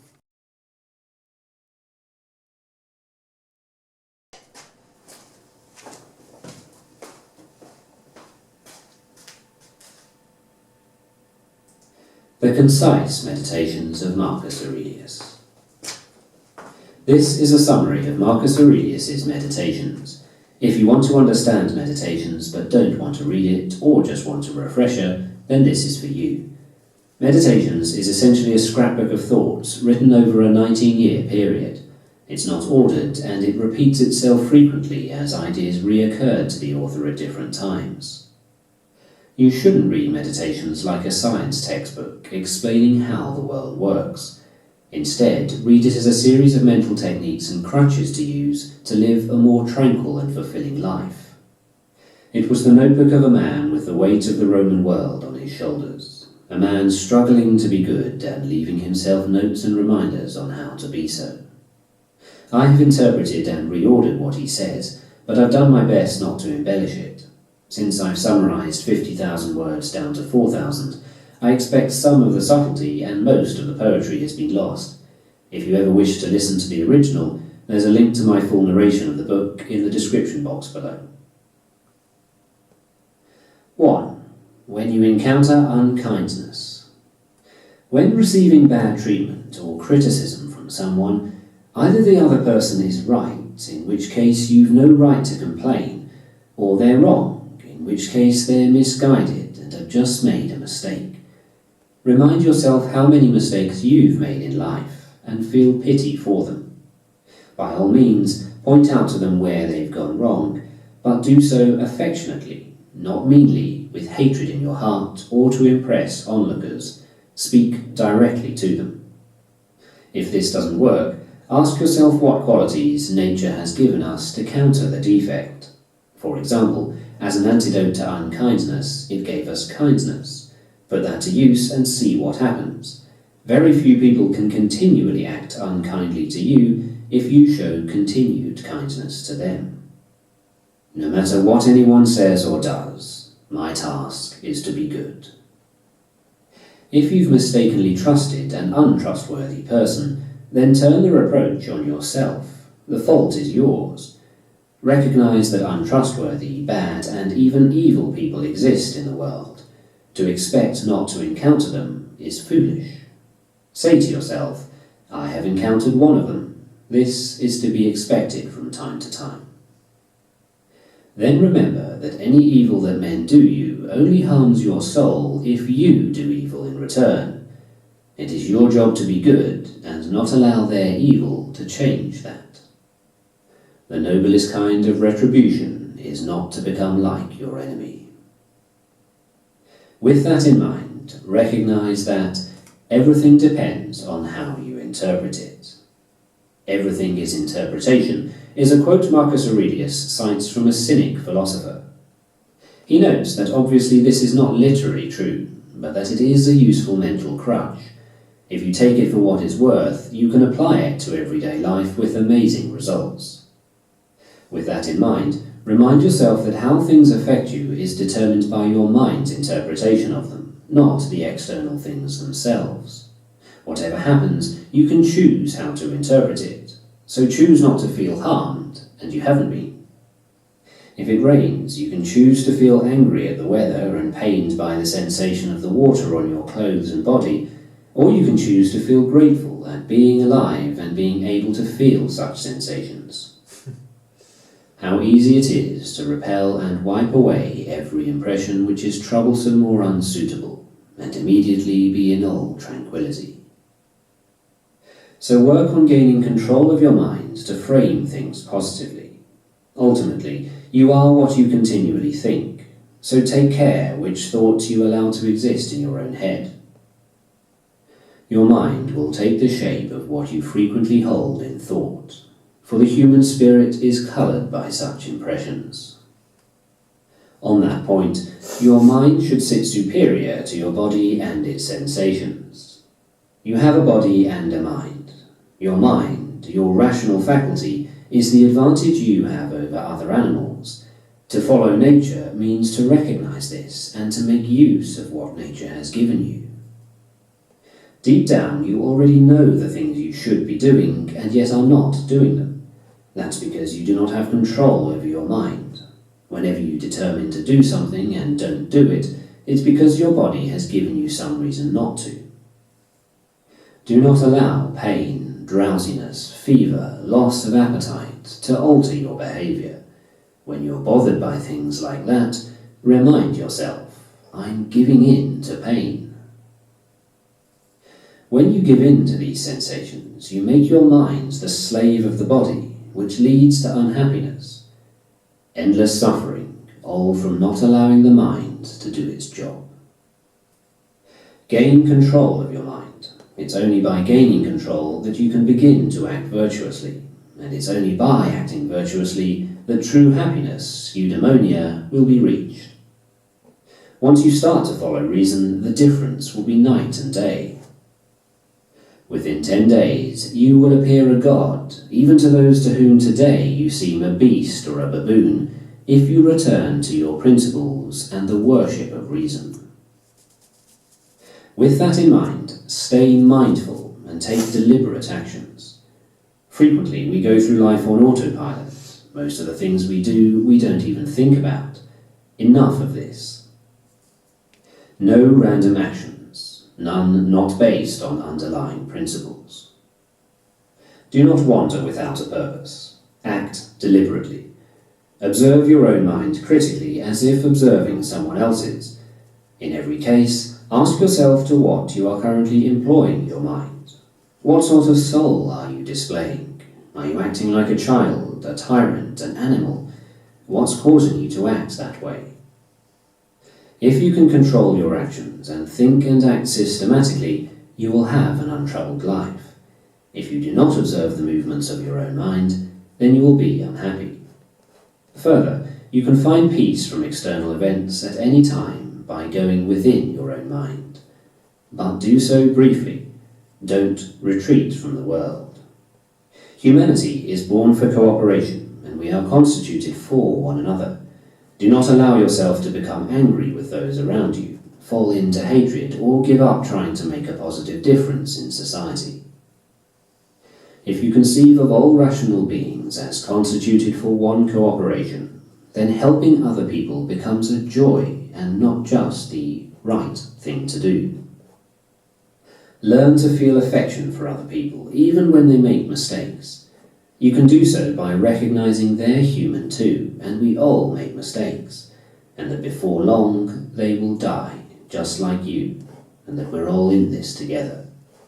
What's more, regardless of what they've done, they haven't really hurt you. Another mental crutch he offers is to contemplate the positive qualities of those around you. We all have different abilities and talents, and keeping theirs in mind will make you think better of them.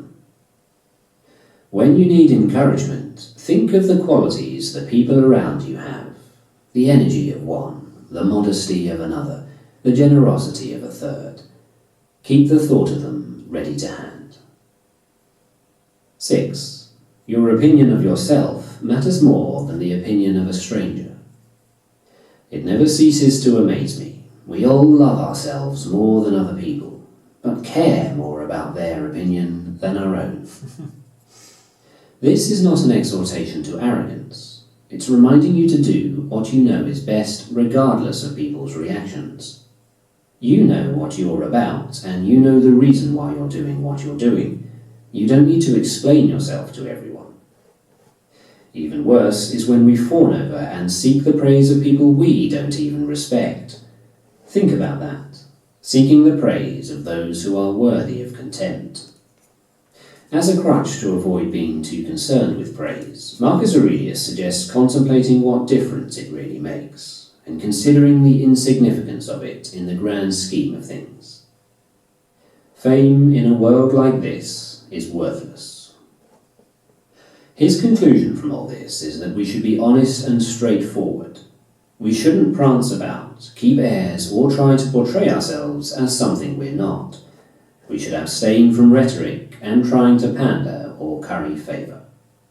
However, with that said, be open to correction. Being corrected is better than remaining in self-deceit. You shouldn't view changing your mind as losing, or that you're being coerced. It is still a free and noble action on your part to change your mind if the evidence turns against you. Just don't change it because of peer pressure or to ingratiate yourself with others. Remember that to change your mind and to accept correction are free acts too. The action is yours based on your own will, your own decision, and your own mind. With that in mind, cherish the freedom and liberty of everyone. Learn to endure the freedom of speech of others. You cannot control them, so learn to control your reaction instead. Learn to hear unwelcome truths. Listen attentively to people and seek to place yourself in their shoes. Habituate yourself not to be inattentive to what another has to say, and, so far as possible, to be in the mind of the speaker. Uphold the rights of everyone as equal under the law.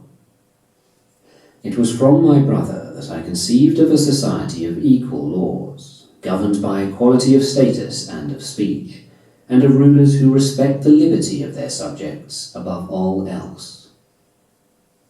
Recognize that power corrupts. Recognize the malice, cunning, and hypocrisy that power produces, and the peculiar ruthlessness often shown by people from good families.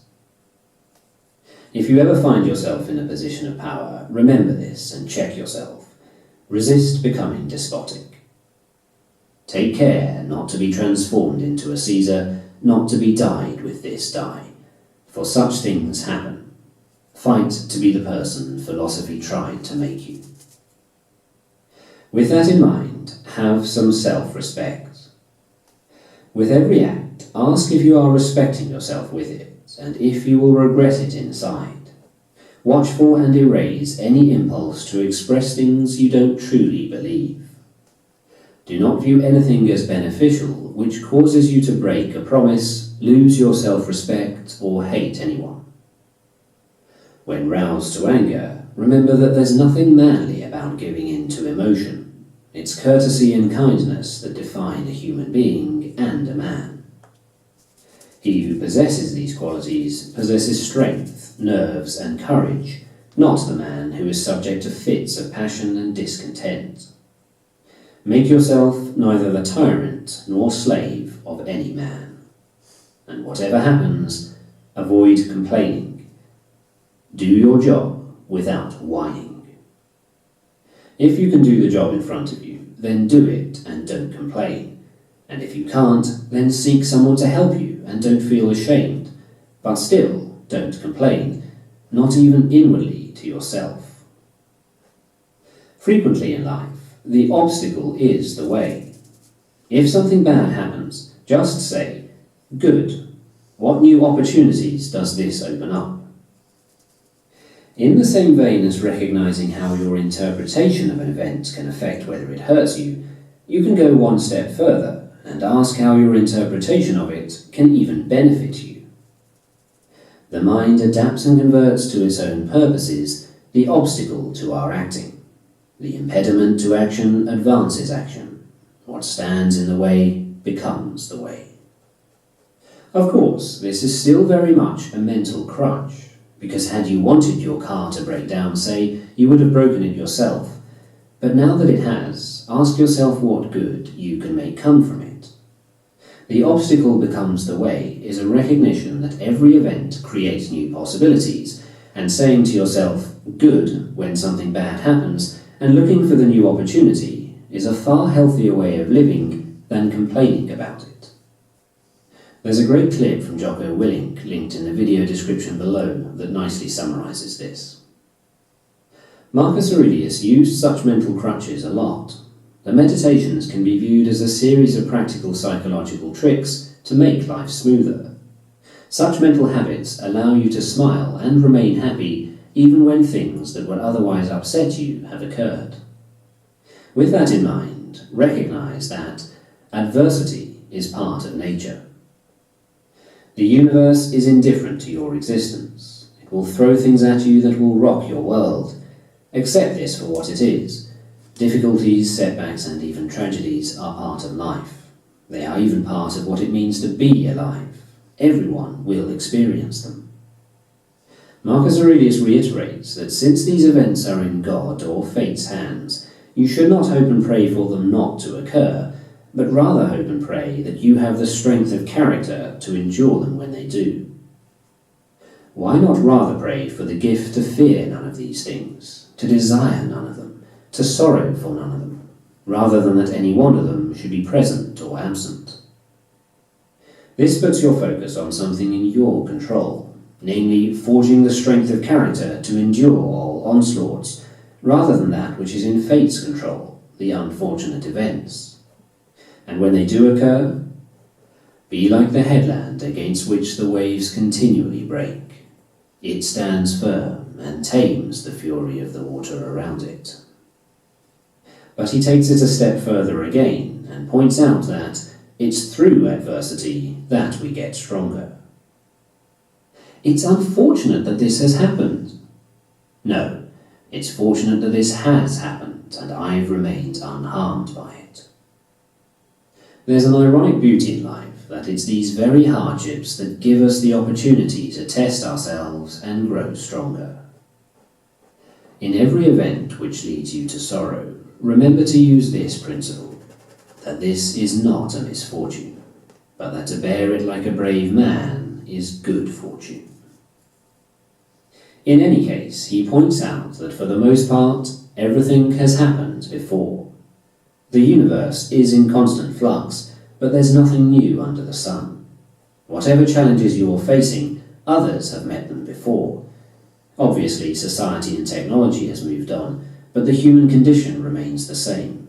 Your partner cheats on you, your friend betrays you, you get passed over for promotion. All these things have been experienced by all of humanity for all of time. Instead of wailing against them, feeling outrage and shock, and repeating the behaviours of those before you, let petty events wash off you and turn your attention to what really matters. Keep a sense of proportion, and it will help you deal with such things.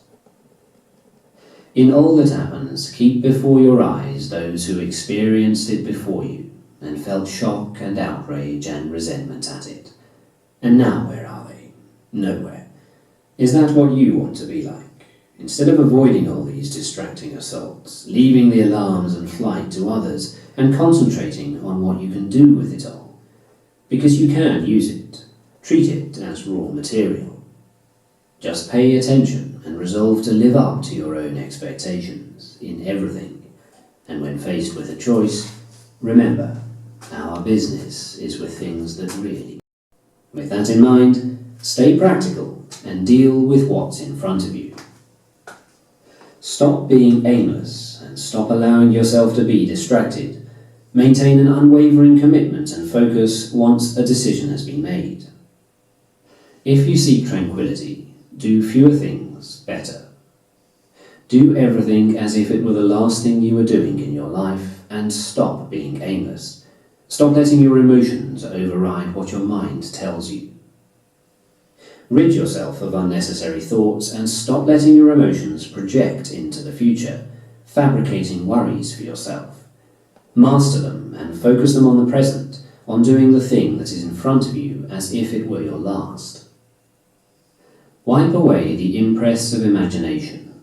Stop being jerked like a puppet. Limit yourself to the present. Through hard practice, you can learn even the things which you despair at learning now. For any task at hand, ask yourself, why can't I endure it? You'll be embarrassed to answer. Don't focus on any physical characteristic which you cannot change, and do not allow yourself to want or pursue what is impossible. Focus instead on the virtues that are in your power to bring forth: honesty, dignity, endurance, austerity, resignation, abstinence, patience, sincerity, moderation, seriousness, magnanimity. With that in mind, focus on doing what is right and be prepared to face resistance. If it is not right, do not do it. If it is not true, do not say it. Say nothing untrue, do nothing unjust, and do not be concerned with whether people recognize you for doing so. If you choose to do a kind act, don't do it in expectation of a future reward. The acts themselves are their own rewards, and what lead to a good life. True delight and stillness is to move from one unselfish action to the next. Since your job is to act with virtue, act well regardless of how people respond to it, and do not allow the bad actions of another to throw you off course. Do not expect a perfect outcome. Be happy with the smallest progress and in attempting the good act itself. In a sense, if your aim is to always attempt to act well, then even if something immovable falls in your way, you have still succeeded in that aim by attempting. Ambition means tying your well-being to what other people say or do. Sanity means tying it to your own actions.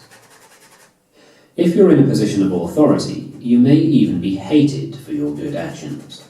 The important thing is that you are not dissuaded from the right course in search of applause. A king's part, to do good and to be reviled. Teach yourself to desire only to act virtuously, and do not let others hold you back. With that in mind, do your duty and despise cowardice. Stand up straight in life, don't be propped up by others, and do your duty without fear. It's like this, gentlemen of the jury. The spot where a person decides to station himself, or wherever his commanding officer stations him, well, I think that's where he ought to take his stand and face the enemy, and not worry about being killed or about anything but doing his duty. Focus more on whether what you're doing is right or wrong than on the risk it brings you. You are much mistaken, my friend, if you think that any man worth his salt cares about the risk of death and doesn't concentrate on this alone, whether what he's doing is right or wrong, and his behaviour a good man's or a bad one's. Understand that life is short and death comes to us all. That means the time for action is now. Decide once and for all to pursue justice, honesty, courage, self-control, and rational action above all else. Remind yourself how often you have put things off and procrastinated, how many chances you've been given and yet wasted. Remember, your time here is limited. You have one chance and it's running out. Stop seeking approval from others, stop putting things off. Decide today to start taking action. Not to live as if you had endless years ahead of you. Death overshadows you. While you're alive and able, be good. Once you make such a choice, you will cease your internal suffering. You suffer justly because you choose to be good tomorrow rather than today. A mental crutch Aurelius suggested was thinking of the life behind you as already dead, and that from today you're living a new, shorter life. Take this new life and live it properly. Think of yourself as dead. You have lived your life. Now take what's left and live it properly. Also, it is disgraceful for your soul to give up while your body is still going strong. As you age, the chances that you're going to be the next protégé decrease. When young, you may have imagined yourself as a future savant, that you were going to turn pro, win the Olympics, or change the world with your discoveries. Don't let the fact that all that never really panned out dishearten you. You can still focus on building your character and on doing good in the world. Just because you've abandoned your hopes of becoming a great thinker or scientist, don't give up on attaining freedom, achieving humility, serving others, obeying God. And just as you accept the limits placed on your height, accept the limits placed on your life. Death will eventually come for everyone, and fearing the future does nothing but stop us acting bravely today. With all that in mind, practice getting back on track. Life is an obstacle course, and no matter how wise you are, there will be things that will throw you off balance. When this happens, make a point of centering yourself at once before proceeding. The more you practice this, the better you will get. When jarred unavoidably by circumstances, revert at once to yourself and don't lose the rhythm more than you can help. You'll have a better grasp of the harmony if you keep going back to it. In other words, whatever negative compulsions you've overcome, there will come a time when you fall off the wagon and revert to your old ways. Recognize when this happens and practice pulling yourself back. Don't listen to the voice that tells you to give up because today is a write-off. Not to feel exasperated or defeated or despondent because your days aren't packed with wise and moral actions, but to get back up when you fail, to celebrate behaving like a human, however imperfectly, and to fully embrace the pursuit that you've embarked on. Avoid getting distracted with pride and showing off. Not only does it detract from what you're doing, but the applause you receive is worthless anyway. Pride and outward show is an arch seducer of reason. When you think you're occupied in the weightiest business, that's when it has you in its spell. As such, in all cases, look beneath to see things for what they truly are. A method of lessening the hold things have over you is to look at them for what they really are. Expensive wine is just fancy grape juice. Purple robes, that is the robes worn by the emperor, are just wool dyed with shellfish blood. This applies not only to material things, but to actions and behaviours. Examine men's ruling principles, even those of the wise. What kind of things do they avoid or pursue? Imagine someone's soul stripped bare. What evokes their love and admiration, their vanity, etc.? Now try to imagine whether their disdain can really harm anyone, or their praise help anyone. Do you wish to be praised by a man who curses himself 3 times every hour? Do you wish to please a man who doesn't please himself? When facing their insults, hatred, or whatever, look at what sort of person they are. You will see that you don't need to strain to impress them, but you should still treat them well, as they are still human. In all cases, speak the truth as you see it, but with kindness and humility. With all that in mind, recognize material wealth is neither a good nor an evil. Wealth in and of itself is not a good or bad thing, it's how you use it. The term goods is a misnomer when used to refer to possessions. It's possible that possessing too many things can make life worse, so they are not in every case goods. Your only true goods are your virtues. Respect your own mind and prize that. Be satisfied in yourself. If you can't stop prizing other things, then you'll never be free. You'll always be envious, jealous, or afraid that someone might come and take things away from you. That said, while those who crave wealth are misguided, so are those who despise it or feel guilt at possessing it, as it has just a stronger hold over them. Better is to learn to not let it have any hold over you. Learn to make use of it when you have it, but be absolutely prepared to let it go.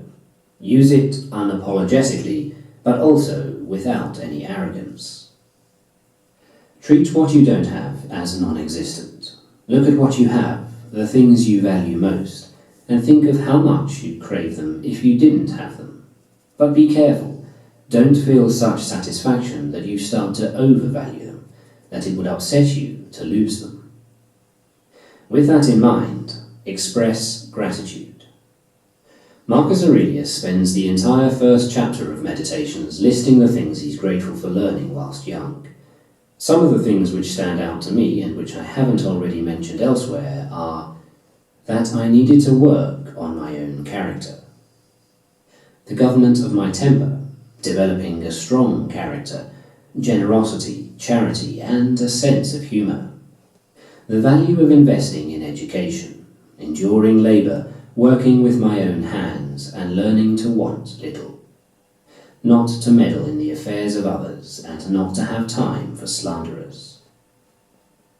Not to busy myself with trifling things, or waste time on frivolous matters, to write simply and directly, to endure freedom of speech and make peace with people I've fallen out with when they're ready. Steadiness of purpose, self-control in not being distracted and not letting emotion cloud judgment.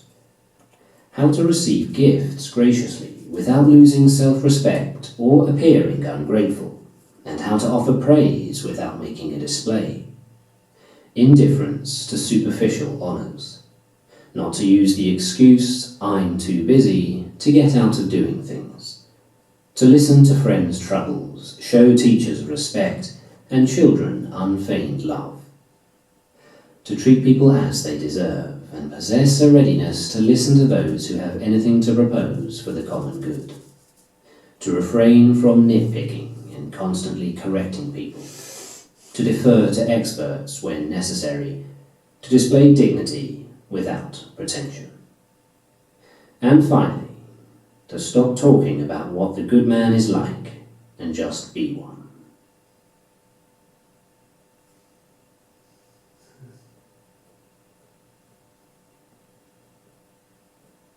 It is so beautiful to listen to things done, written and thought of one of Rome's greatest emperors. I've listened to the whole thing, and it's just amazing how helpful it is and how up to date the thinking is. I have been listening a lot to also Jordan Peterson and other people, and it's clear that Marcus Aurelius got his stuff, much of his thinking from the philosophers that came before him, and Jordan Peterson and other authors like Christopher Hitchens and Sam Harris, and everyone actually got so much of their thinking from people like Seneca and Marcus Aurelius and Epicurus and all that. I haven't read much philosophy, so I have kind of been free to figure many things out for myself, and when I hear things like this and other philosophers, it's kind of amazing to see how if you keep on thinking long enough, you will get to a point where the consequence of the thinking and the thoughts leads to the same conclusions. And that is, I think there are definitely some universal conclusions for happiness and for living the good life, and philosophers has been reaching these points, these things separately through all of history. So yeah, but you know that the feeling of the things is subjective and personal. But just because it's subjective and personal doesn't mean that it is original. It isn't original, but it is kind of original for you, but not in an objective sense. Now you see how I'm sketching his portrait. That is the second layer actually, and there will be many more layers, but I'm building it, as you can see, almost like a gazelle, or I'm building it with a lot of thick brushwork. Come out a little bit so you can see it. You see the difference between the colors in the photo and the colors here are very different, because the light is hitting this surface very differently than hitting this surface. This is a canvas, this is just a photo. There's no textures, nothing is actually happening in it. And of course this is just a sketch. As I progress it will start to look more and more like this, and it's actually warmer than I've painted it until now also. So, yeah. It was kind of sweet. It's also holding some flowers here that I will start putting in. But I always start with the face and I build from there. And you've probably seen this in other videos I've posted. So that's how I do it. One of the reasons I put on Marcus Aurelius today was because I was kind of depressed and in basically despair over life and things, thoughts, and kind of sometimes my mind get clogged up by thinking and I go into these negative spirals. But the good thing about this kind of thinking and which I just listened to is that it kind of drags you right out of that self-pitying bullshit that tears you down, and it brings me back to the creative, the thing that really makes my life worth living. And yeah, so it's strange that something as insignificant as stuff like this can actually be so fulfilling, but it's how it is. I just also want to say the yellow colors here are much more yellow on the film than in reality. It's more harmonic. I have to do something with the lighting in here to get it right. I think I need to remove some yellow lighting, fluorescent lights. Anyway, I hope you enjoyed it, and I hope you go and listen to Marcus Aurelius meditations and other shorter clips, because it's amazing. It's amazing stuff. So, see you in the next video. Remember to share and subscribe, and remember to check out my Patreon. There is a link in the description if you like to support my artwork. And there's also a notification bell up here, so press on that one. And you have a playlist and a video here, and you have a subscription, and you have my other channel subscription over here. So go check it out. I'm building up All About Me channel also, so you find a link here to that one at the end there, and in the description. Okay.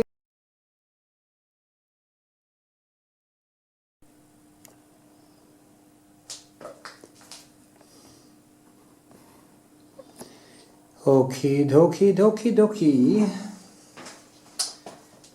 Okay, I'm starting to shape this, and it's getting a little bit more fun. I try to keep this short.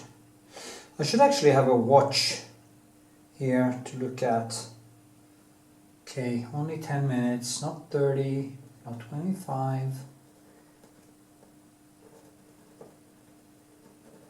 See how I try to, I'm just building textures now, or trying to build up the main things. I have to go all over the whole thing many times to get that substance I'm after. So I have to keep it a little bit down in there, because that's the shadow part, and I have to, and there's very nice neons from that dark areas over into the light. I think I want to switch from one yellow or reddish to one warm white here, because it is like the camera is confused. It isn't, as I said it's before too, it's not able to pick up my colors right. So I might try that. Put in a warm white instead of a yellowish in the middle there, and have more of the white light in here. the yellow tend to make the blend of the yellow fluorescent light or the more warmer, I wouldn't say yellow, but warmer lights, and it almost like that my camera isn't able to interpret the light. So when I make my videos, it makes them... I wasn't thinking when I was blending that. I was actually blending some color because I'm going in for the... Well, so I have to figure out a way to get the light more correct. It's better light in here now because I used to have horrible light actually. But I did some adjustments and it's better. I see the whole thing much better. So it won't be that many surprises when I take it out of the from here, and that's a good thing. Very good thing. Yeah.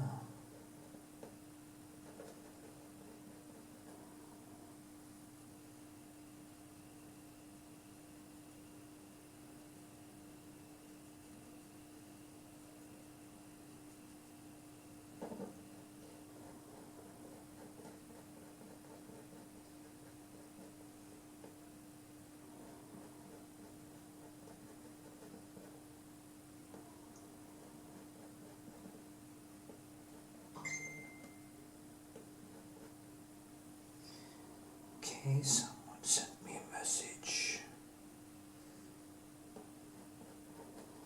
Probably my mother. She's the one who's sending messages in the middle of the night. And I'm sending her messages in the middle of the night too, because we are night people. We love the night, the tranquility, or the mood. The night, when there's quiet, it's almost, the night is this quiet in a peculiar way. You see how I work now? I work that way, and then I just cross over.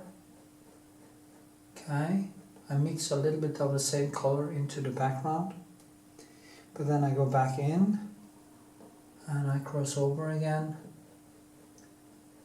And I try to get these two nuances closer and closer and closer to one another as I go along.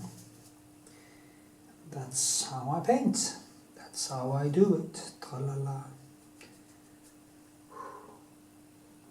Strange, yesterday I was just depressed and today I feel way better. But I exercised a lot yesterday, so I guess that is one of the reasons. And when I paint, I always feel great, so yeah, that's a good thing.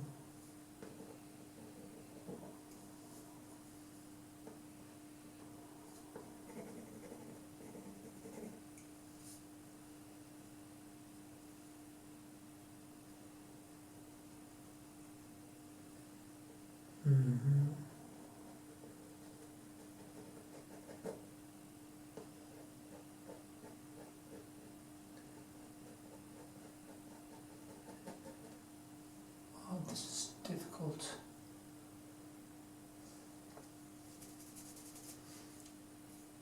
This became a little bit runny. I put a little bit too much oil in it, and that is also always a mistake. It became a little bit, well, I didn't like it. So I can kind of get it to become a little bit more sticky.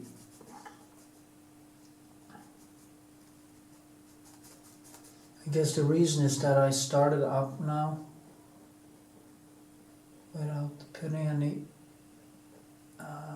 glaze on it or any because actually a couple of days, one and a half day since I painted on it. When it is nuances are very, when it's thin paints, they tend to dry very fast. And when they have dried, it's like they don't absorb the colors in a good way. That is, it's also very important to when you put on the retouche Varnish, as it's called,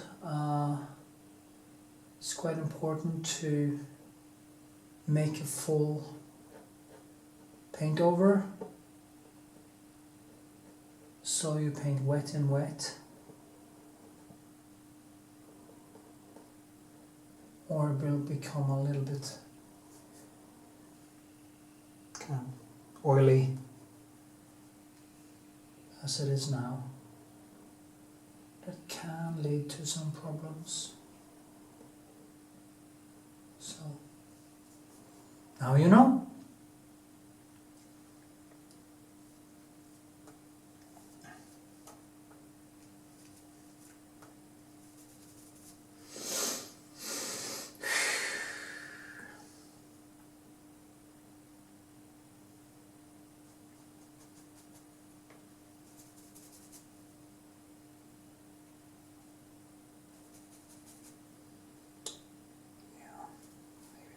Use more.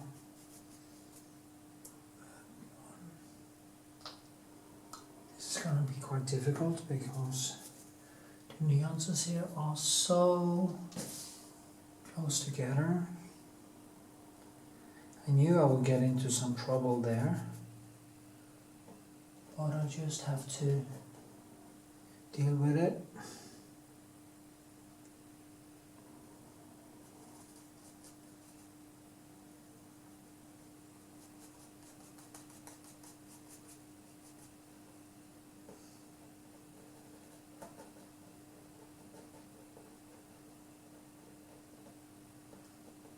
And keep painting.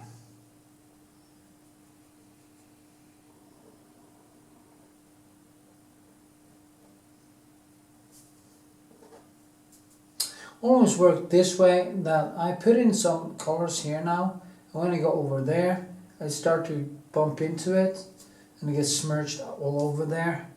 And that is a typical thing I often do.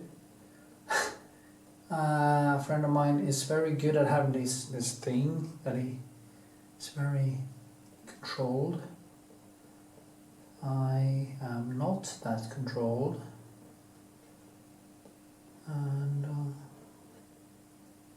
maybe it actually makes my paintings look a little bit more human. It's not that his paintings doesn't look human, they do. So that was bullshit. Anyway. Okay.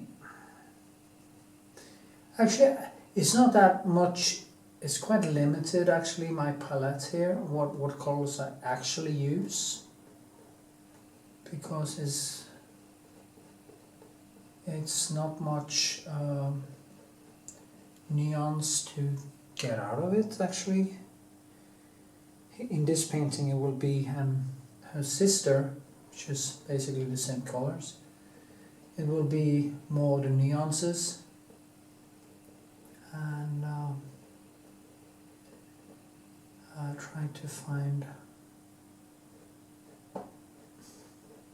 the right hues. Yeah.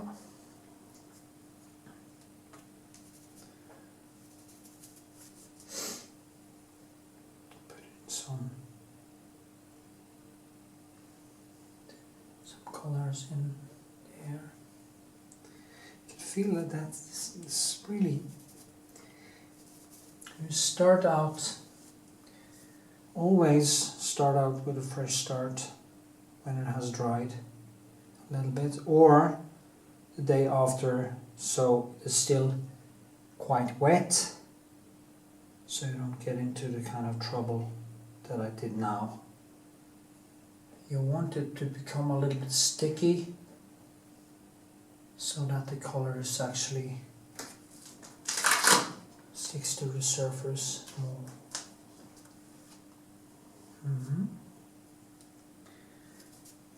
So what time is it? It's 12 minutes. Okay, let's go for 15. You know, people want to be fed quickly.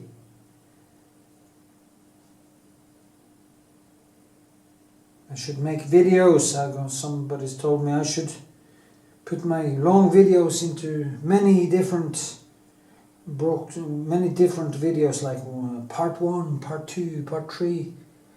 But I mean, if I paint for another 50 years, so I become 100, and I still paint, and I still post videos on YouTube in like 50 years, 30 years or 20 years or whatever, and with my psyche and body is coming back now because I'm not in severe pain anymore, not at least as I used to.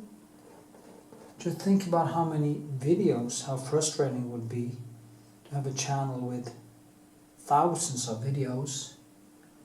That was actually not whole videos, it was just kind of part 1, part 2, just to get views, you know, just to get more views, more clicks. Nah, I don't want to do that. I want to make long videos for the specially interested. That's what I want to do. And then the other artists can make cool videos, short videos, that feeds the short buzz of people who want a quick fix. I'm building my paintings over and over and over. I build and add and extract. That is not done in a quick fix video. Nope, it isn't. Sorry.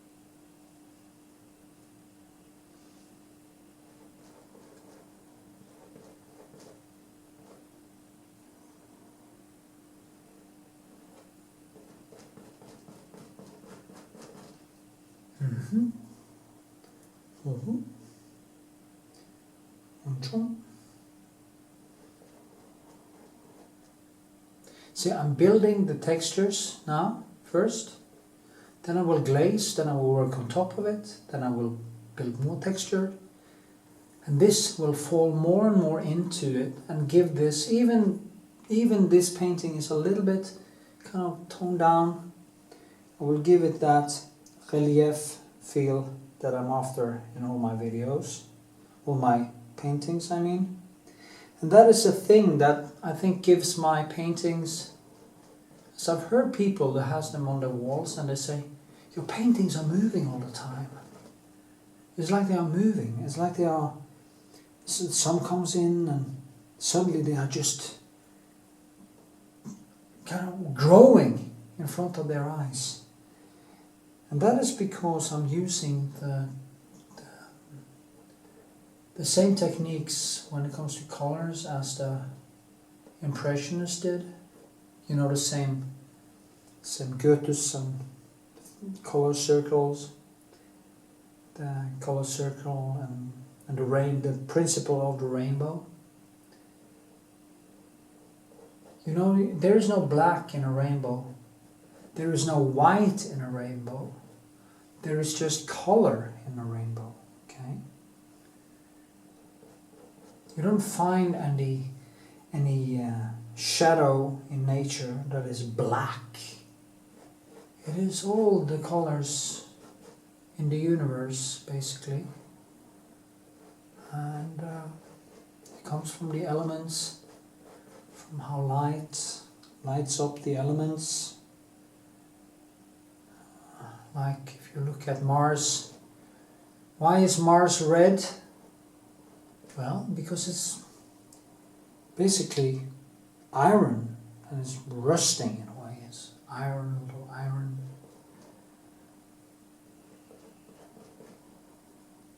I think. I'm not sure, yeah, actually. Maybe. I'm sure somebody will correct me. I'm gonna Google that after now. I'm gonna correct myself in this video. Why is Mars red? I think it's the iron, actually. There's a lot of iron on there. There's a lot of iron on Earth, but it has much of it always sinks into the core because it's melting all the time. But on Mars, it didn't kind of have the time to melt into the core in the same way, or something like that. So it kind of finding the dust and maybe I'm just ranting here. I have to check this. I'm not sure here. I'm a little bit uncertain. I have an inner voice who tells me that, hey, you're not sure here, so shut the fuck up, okay? Yeah, let's build more texture. And now I'm gonna Google Mars. Why is Mars? Okay, back again. I was right. I was right about the iron on Mars. It is the... Actually, I was thinking, because there is no... Here on Earth, it's kind of an oxidation process. So I thought, how come iron are rusting on Mars? I thought, it cannot be right, because there is no... Well, there's some oxygen, but there's almost no oxygen on Mars. But then again, there used to be a lot of water on Mars, and there are still some water on Mars, and there are still some water in the atmosphere, floating around, and not much, but it's enough to make the iron, there's a lot of iron on Mars, to rust inside the rocks and stuff like that. So yeah, I was right. Thank heaven. I hate being wrong. But you know, if you never put yourself out there and say things, you can never actually learn something. So because I started blah blah for some reason about iron, I now am totally sure that the reason that Mars is red is because of the iron in the soil and the rocks and the dust and stuff like that. Yeah. Funny. Really? Really? Really? Still funny, really. Yes, it is, my dear. My dear. It's a little bit funny. It's not fun. Well, it's interesting. I think so. Stuff like that is very interesting. Extremely interesting.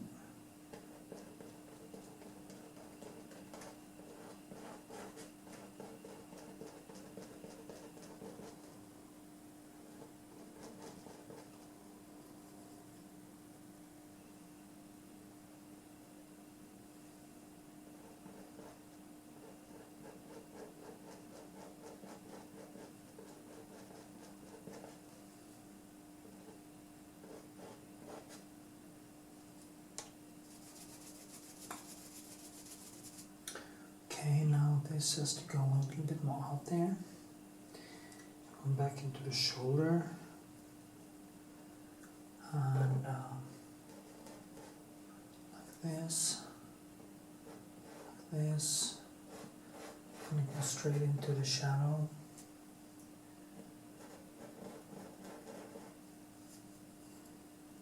So it's funny, it's just painting is my lifeblood. the more I can stand here and paint, the more happy I am. That is the place you want to go to. You want to get, of all the addictions I've had in my life, and that's many: food,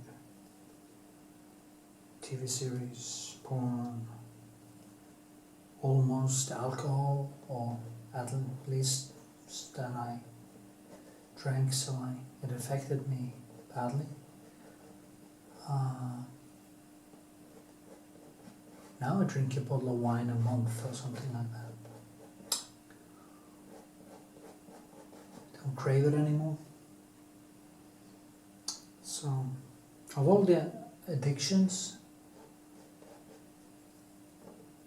this is one of the best ones.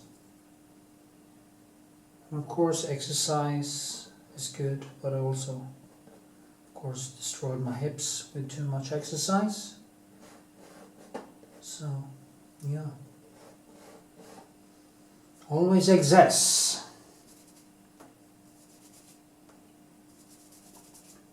Once I got addicted to listening to BBC World Service news channel, and in the end I had it on for 24/7, listening to the same news over and over and over again. I kind of got addicted to listening to everything Donald Trump for the last 4 years. But I think that is because I was in so much pain that I just needed to kind of distract me from reality of the pain. I tried to kind of inflict pain, not to feel pain. You watch the news and you get angry, you get wound up, and you kind of forget your own misery for a while. And it also becomes sort of addiction. But this, the painting, is the addiction that I want to be really addicted to, you know? I want to be addicted to this, to the brushwork, to life. It's life.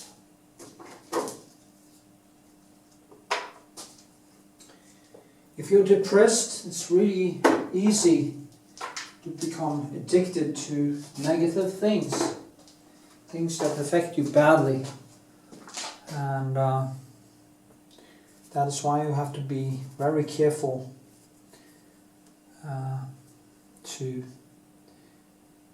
know these things and know how the brain works, and being able to counteract the addictions.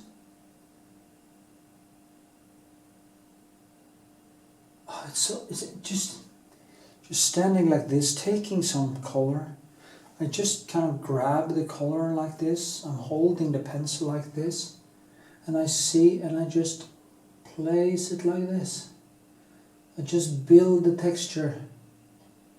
I saw a documentary of Lucian Freud, and I hadn't seen it before. I haven't seen him paint, and he was always just going there and he looked at a model and he just put a brush stroke, and then maybe took it away and then just kind of threw away the excess paint, and then he kind of grabbed the paint one more time and he just touched it like that, and in that way he kept on building and building and building the painting. Of course, I'm no Lucian Freud. I like my paintings to be, all these brush strokes will in the end get an address. Every time I touch the painting, I add more of my subjectivity, and I'm kind of getting closer and closer to where I want to go. Okay? So, and in the end you get the sum, the sum of money. But this is like a painting is like money, you work a lot and you get paid And this is how brushwork, it works like, brushwork is like money. You work, you do a job, and money comes. You work and do your job, and textures comes. Life comes to the painting and the surface. So if you look at your brushwork as putting money in the bank, that is what you do. And sometimes when you put the money in the bank, the money doesn't yield more money, or you invest some money, which I have never done, but you invest. I'm investing in brushworks, and sometimes it was a wrong brushworks. Sometimes I've done too many. I've kind of added too much money, and I didn't get my money worth back. I just kind of threw it away because I didn't focus enough on my investment to focus the money, the brushwork, in a good way. So, think of your brushwork as money. That I actually invented right now. God, I'm so happy today. I was miserable yesterday. Literally miserable. And today I'm just so happy. So funny. And the thing that makes me so happy is focus. Focus.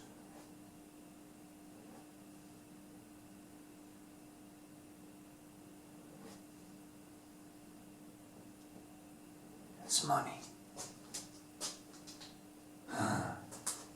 Okay. Paint a little bit more and see you later.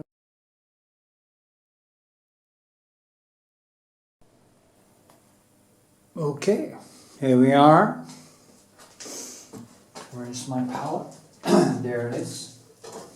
I'm gonna do start now with kind of building more textures and stuff in the dress. Textures and building the basis for the brushwork and underlying paint. So, as you can see, I always start my sketches with color. I don't go around and paint these gazelle or whatever it's called with grayish. I go straight into the paint and just add colors. That is the way I like it. I changed the lighting a little bit. I removed one more reddish fluorescent light, and it actually became a little bit more, I can even see it in the camera that some of the yellow light disappeared. So yeah, the thing when you use very white light is that you tend to add more warmth to the painting. Because if you have more yellow light in your fluorescent light that you're painting in, it will show the warmth. So the warm colors. But what I have seen is that my paintings become a little bit too, when I take them into a gallery, into a different light, I have seen that they tend to become a little bit too much, too much in the colors. A little bit, I call it poisonous. It's almost like the colors are battling it out in a different way. So I decided to use a whiter light when I more daylight. I have also 1, 2, 3, 4 daylight, and I have 1, 2, 3. Yeah, there's a 2, 4, 6, 8. Yeah, I have basically three daylight. 1, 2, 3, and then I have the rest is. I have 2 that is a little bit yellow or reddish, and I have 2 that is. That is 2 or 3. That is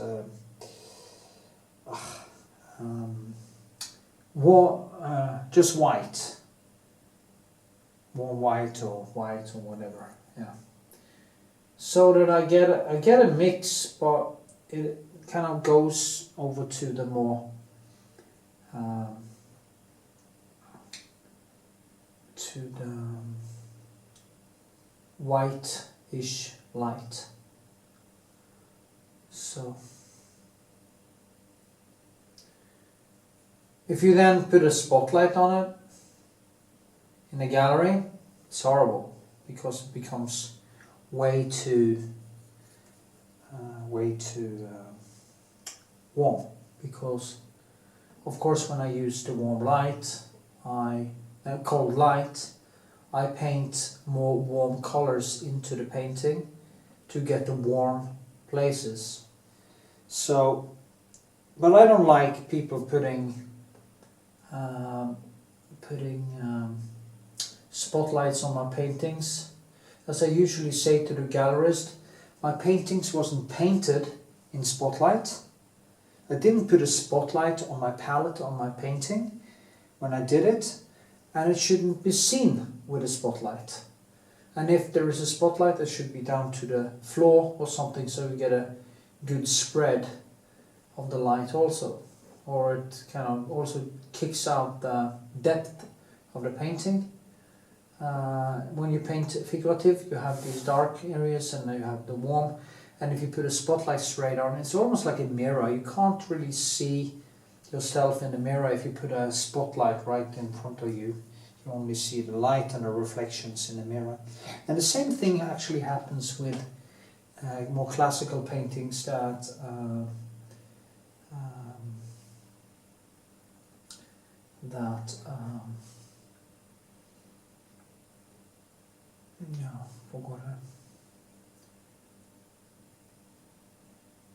classical paintings that have depth, because they are a little bit more oily. I may use a retouche varnish. I usually don't use a thick Dharma varnish because I think it's too thick, and you also lock up the paint, and I don't want to kind of, just in case I want to do more work, maybe a year. I have actually a painting, well, several paintings now that I started 10 years ago.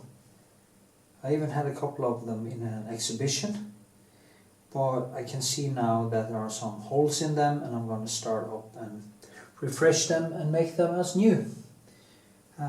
You know, you evolve as a painter, and what you did 10 years ago was maybe was good, but it didn't have the same qualities that you are able to put into it now, because I know more about painting, I know more about myself, I know more about everything really. So yeah, okay, blah blah blah. You see now, there's some nice flowers, as you can see, and just so many things happening there, but I'm just gonna bang on, and see where I go. I'll tone down this too. I have problems finding the right colors now. Sometimes it doesn't take much time actually. If I paint a little bit less because of some reason, I feel like that's some fumbling. It's almost like I'm going back to the piano and I have to do it all over again. Or it's like playing chess. I used to be relatively not bad, because I had some very good people in chess to play with. and I kept losing, but I also kept learning. So, but then I haven't played in many years actually now, so that would be probably really horrible. But then you get back into it and you pick it up quite fast. And I love chess actually because it calms my brain down. It's like painting, and I can understand why people like the Norwegian world master in chess, how he gets so addicted to it, and also angry and kind of depressed when he doesn't win or doesn't make it happen, because it's the same thing that I can feel when I can't, if I do some mistakes or I can't really get into the painting. If I have a bad day, it can be really frustrating. We think it's basically about oh, he's a bad loser, but it's not that. It's kind of, you attack yourself. When you're doing that kind of deep creative work, you are attacking yourself when you fail. You're pissed off, not on the fact that you're lost, you're pissed off on yourself because you let yourself down. So that's how I feel actually when I can't just get to work or something like that happen. So it's very important to keep the painting going all the time. Don't fall out of it. It's really horrible when you can't really connect. And if I can say one thing, just keep doing it. Don't wait for inspiration. I was actually talking to this young girl in the store the other day. I was actually just using some boxes and bottles that I was going to exchange for money. And she was standing there, I was going to do the same thing, and she was waiting and just started talking. She was like 22. I'm 30 years older than her, and I was actually 22, basically 21, 22 when I started painting. And she said, yeah, she loved painting and she, yeah, stuff like that. But she had problems with focus. She had problems with. She was trying to find herself. And I just told her flat out that you don't need to find yourself because you're already there. You just have to kind of start doing it. Just do it. And if you start doing it, the art will just come. Just get a skill set. You need a skill to play chess. You need a skill to paint paintings. You can't just think, oh, I'm going to paint this beautiful motif, and you have no skill. You need skill. Skill is I would say, basically everything.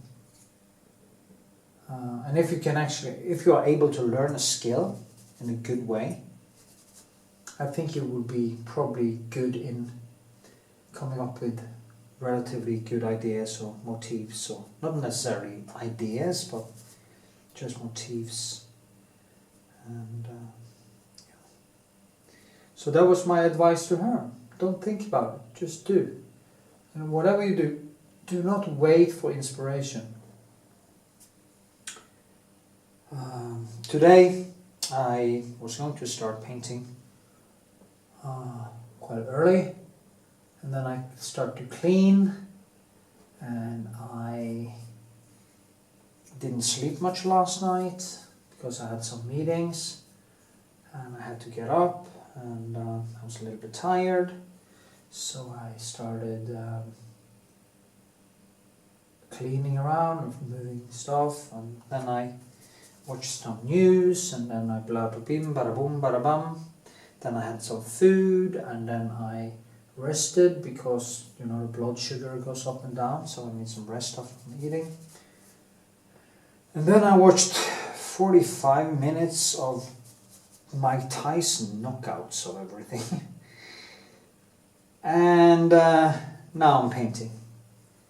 I should have avoided cleaning because I actually am the customer who is going to have this painting, he has been waiting for a long time. And that even makes it worse, because when I know people are waiting for the paintings, it comes to a level where I really, it's like having this exam every day. So I can't really get going. I can't. It's almost like I have a cortisol level already ready-made in my body, and that cortisol is stressing me, and then I get this low dopamine or endorphins and stress reactions, and then I go into total shutdown just because I didn't just go right from the bed, basically, just bloody well take a shower. I was actually going to exercise at home today because of this corona thing. I didn't even manage to do that. Then suddenly my whole body felt it was hurting, and I had some food and I rested and it became better. But you know, I threw away so many hours today, and then I started to feel bad about that, and it's kind of just, you know, eats me up from the inside. It's horrible, actually. And that is why it's so important to have a plan and just stick with it. You know what you're going to do the next day.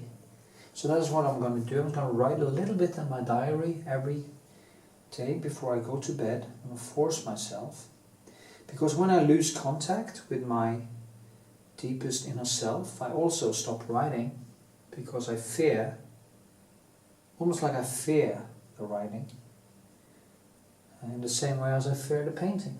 So anyway, I gave that girl a lot of good advice, and I hope she follows my advice. I talked to her about partying. Don't throw away a lot of time on parties. Partying is a thing you do, then you're done with it, then you go back to work as a painter, okay?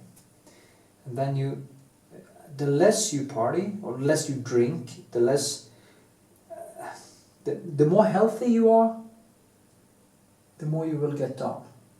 And for me it's crucial. So with my brain type, I have to be healthy. So I'm not getting into such a deep flow when I'm talking this much, I'm sorry to say, but you kind of see a little bit how I'm thinking, I hope.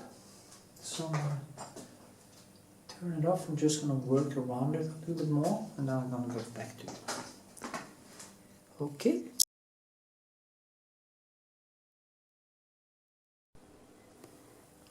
Okay. As you can see, she has some flowers in her hand, and basically the only way to paint it is to spend a lot of time. First, I just try to figure out approximately where they are. Use this small pencil, and then I will start to mold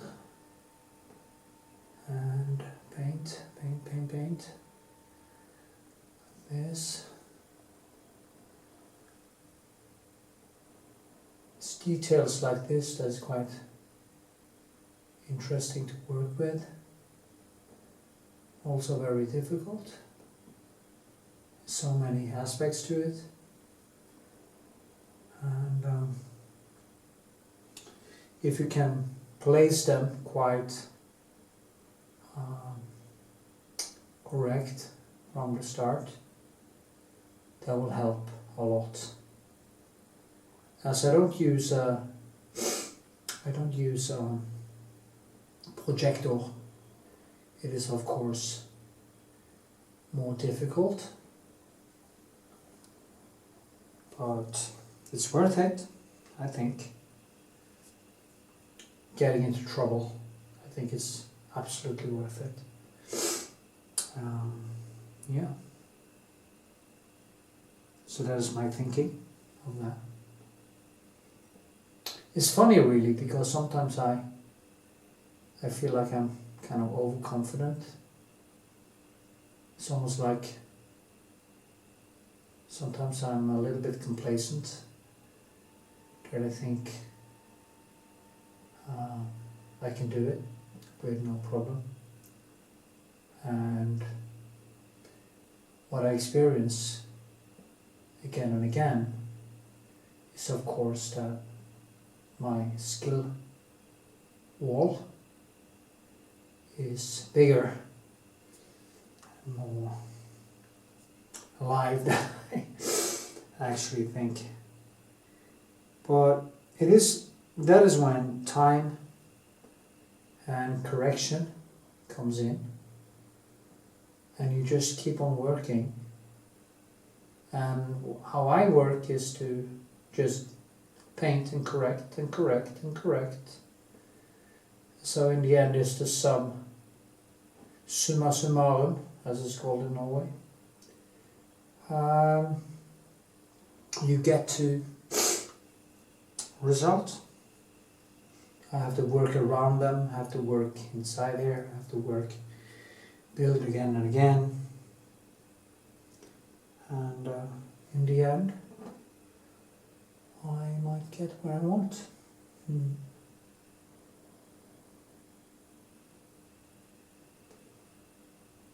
I don't remember.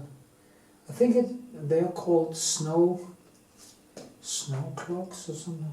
Snow bells, in a way. Snøklokker in Norway.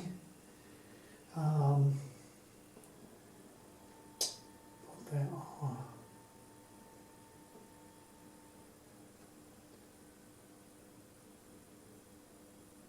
Where are they? Well,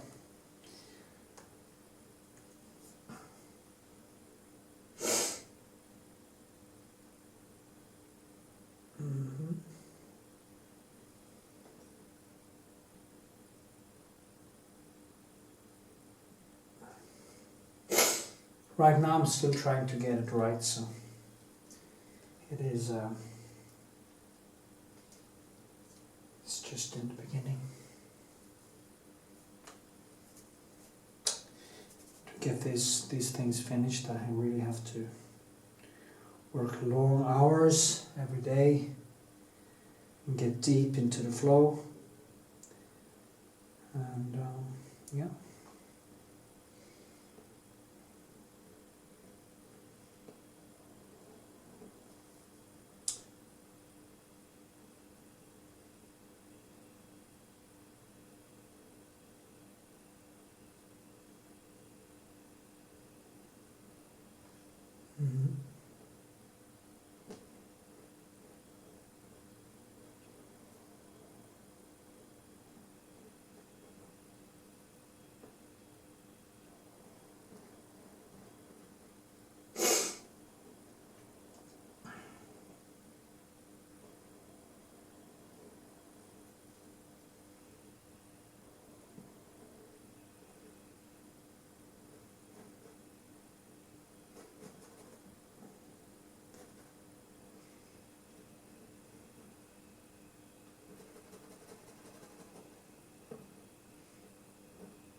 Small fingers.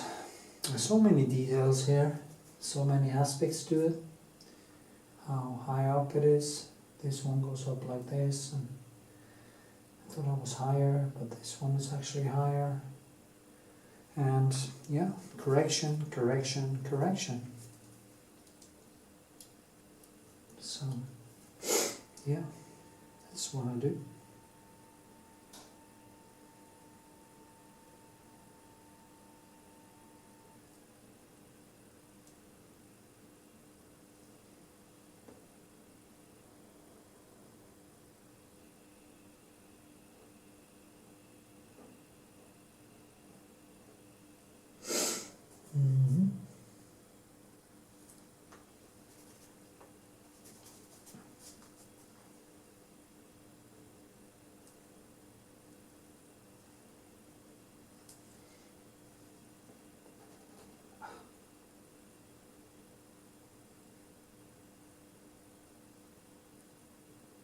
Also been focusing way too much on this YouTube channel, which is not actually generating that much of anything right now because the one I had was hacked. So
yeah, I'll just turn this off. I don't want this to become a video that lasts for 50 hours, so see you next one. Okie dokie. So, another day, work on this, and I just gonna do a tiny glaze. I did a retouche Varnish before, so I have something to work with, or what, do like this, just to get some colors into it, some oil, and start working over that.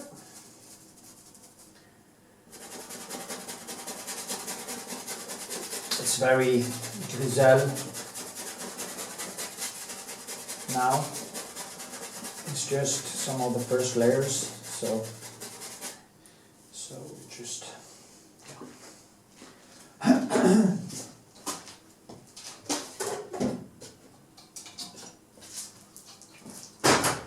have to remember to wash the pencil. We're getting ruined. That doesn't be good.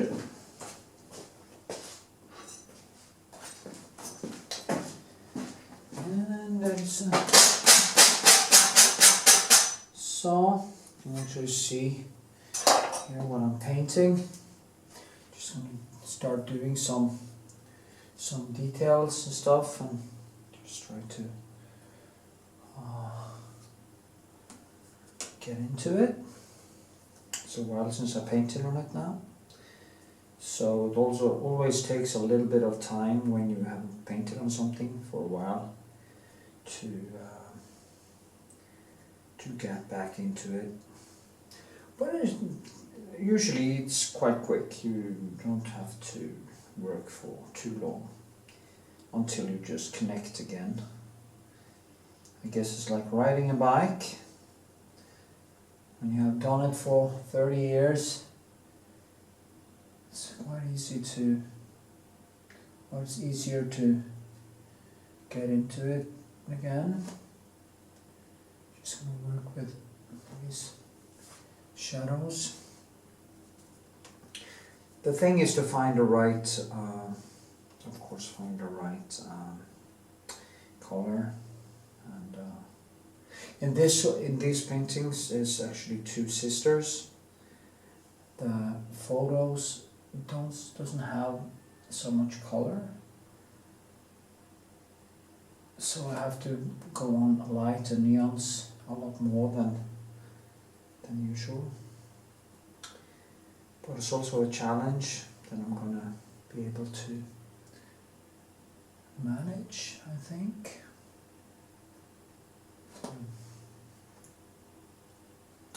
Go deep, deep, deep, deep.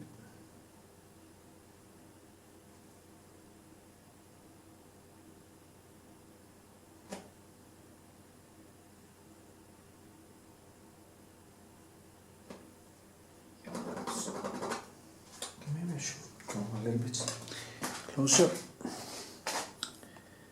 so you can actually see better what I'm doing. Like this. Yeah, you don't have to see the subject right now. Oops. Like this, maybe. It's very bright. And this camera doesn't stand still, which is extremely annoying. Do like this, okay.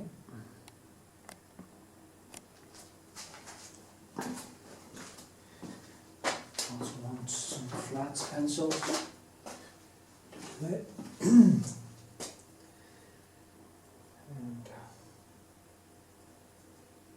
there's a layer upon layer upon layer. And I'm always just inching myself towards the right hues and the right things, you know. And adding and subtracting colors as I go along. A very cute girl. Both of these girls are very sweet. I guess it's they are growing up now, so probably gonna look. Actually, I had this for a couple of years, so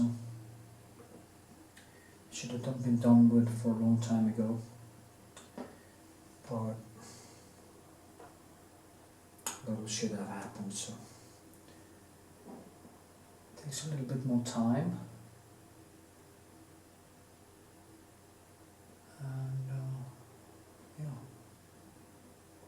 It's very important to get these flows, these long, very long painting flows, to be able to finish stuff like this, because if not, you're just gonna, if you don't get into these long hours, long flows, it's almost like you aren't able to connect. So you just have to put off the time and go into it.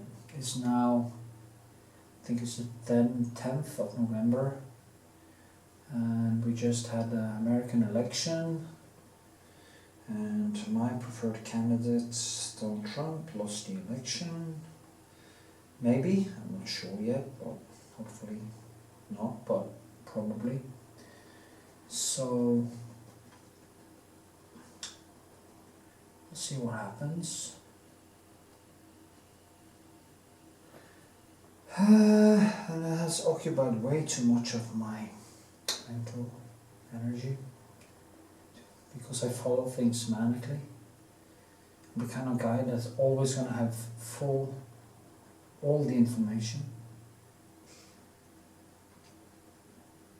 And yeah.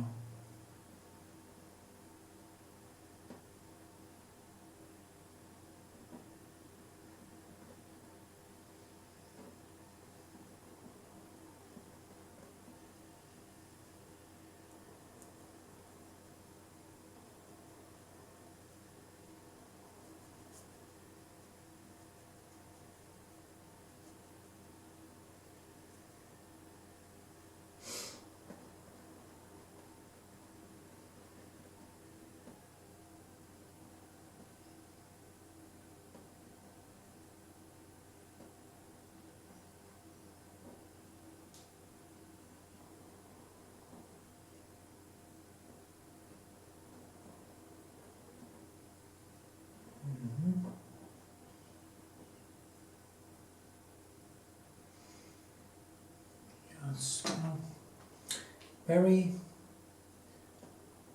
nuance in there. It's very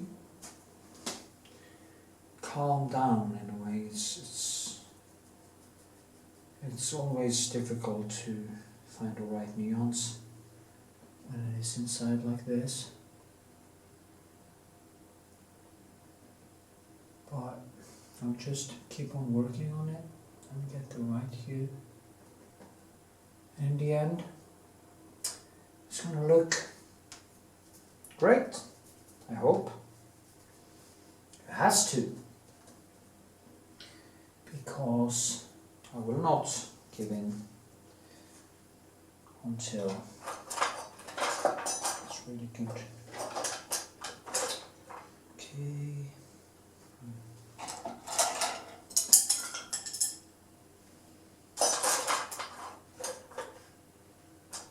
Yes.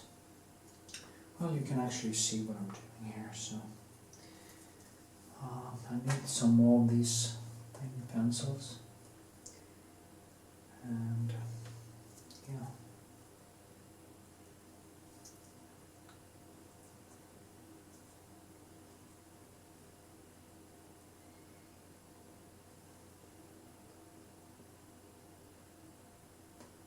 there's no red in it, but it's almost like I can't really find the right hue many times. It's also quite white light in here, so the colors are a little bit flat. But that is the thing, I can choose between a little bit of a flatter light and get a better, it's kind of better when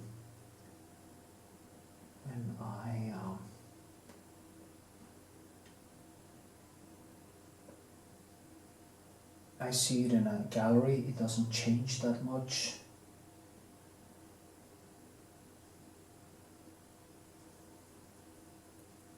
Let's see.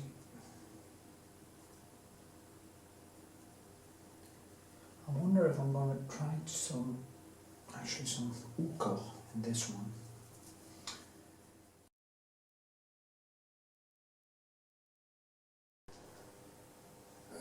Okay, yeah. Working with the details in the face and the light. So it's going to become quite serene, or whatever they call it.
What's happening here?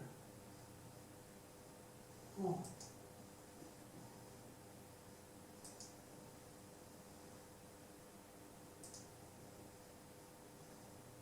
New idea.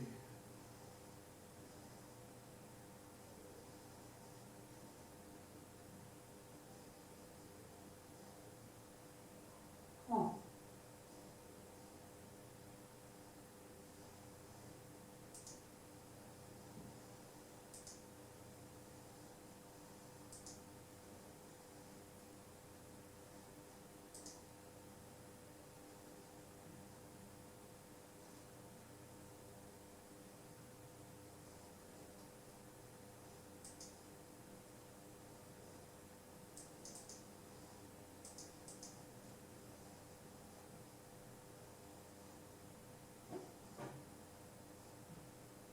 No idea. Anyway, sorry. You know, computers, really annoying sometimes. I have to push this down a little bit. It's too vivid, I guess.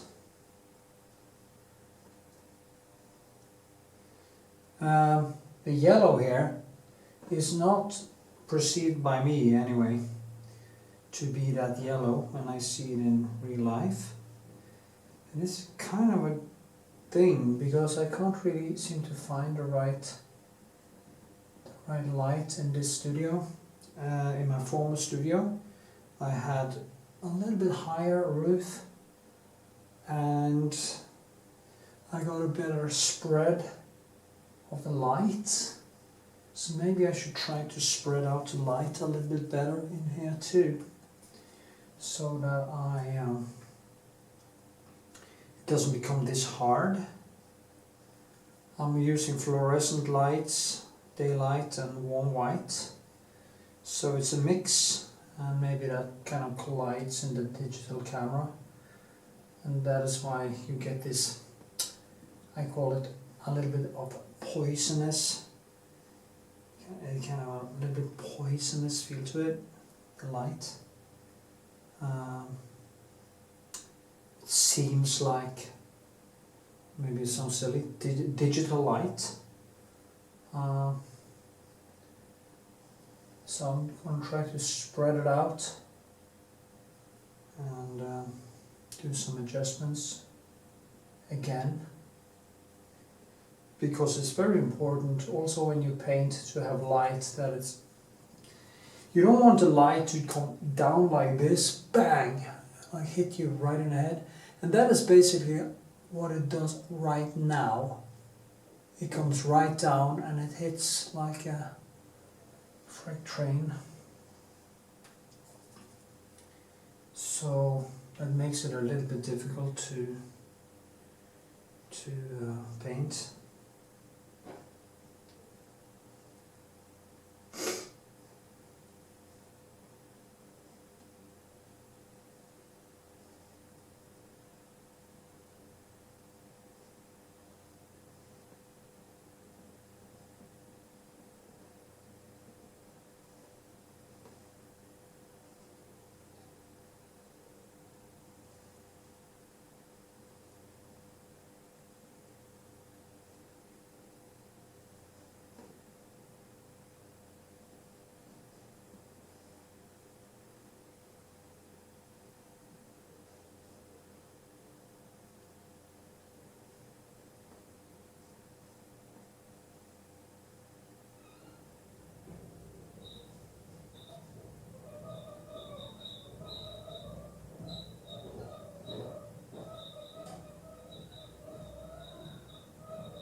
Okay.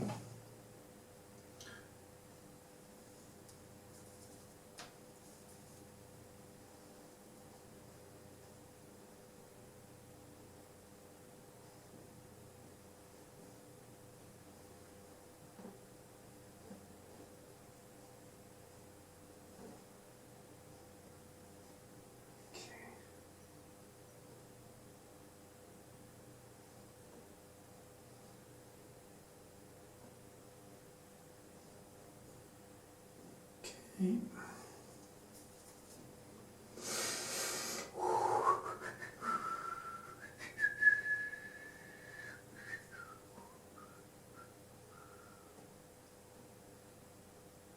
So now the thing now is to get it to become kind of sublime, to get all the details in, but to keep it in this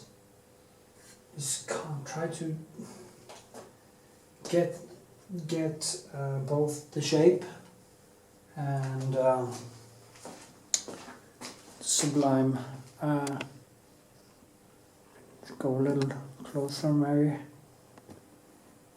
here.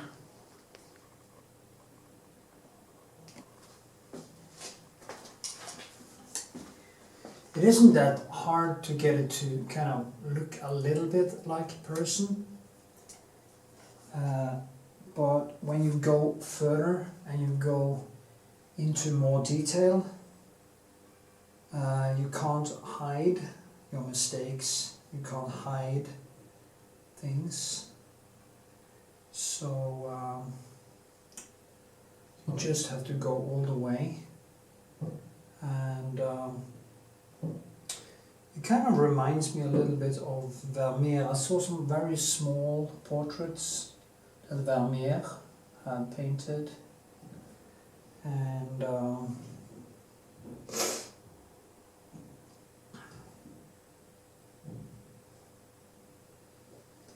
yeah.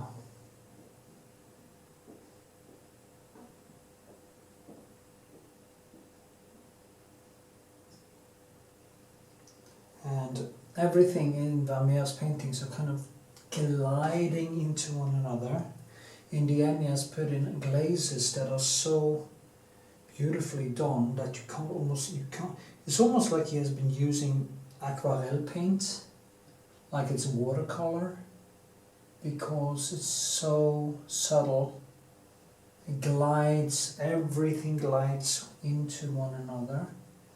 And that is what beauty is in painting, I think, anyway. It is this intense, beautiful thing.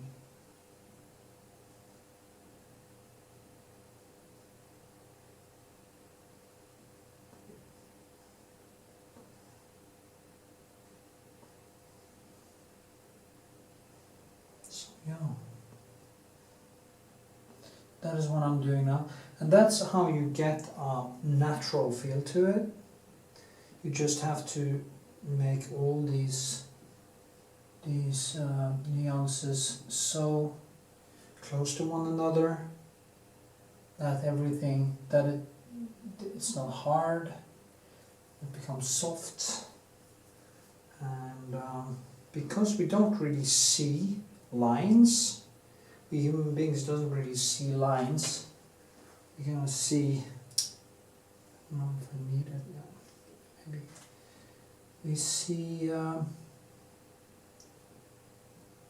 we see more in symbols. Maybe that's wrong. Maybe we actually see lines. That is how our brain processes the data. So you have to overcome the tendency. What we see in cliches, we see in symbols. Our brain interpret things in symbols. That's a nose, that's a, and that's why a lot of artists can get away with a lot of bad artworks, because our brains are also, if you are not trained to see shapes, you won't actually see how bad something is. And then you can get away with murder, as it is. It doesn't have to. People are basically impressed with things that are not impressive at all. And when it comes to a certain point, you aren't even able to see how impressive something is, because you have to have tried it to see it and understand it. So I guess that is the thing. The thing.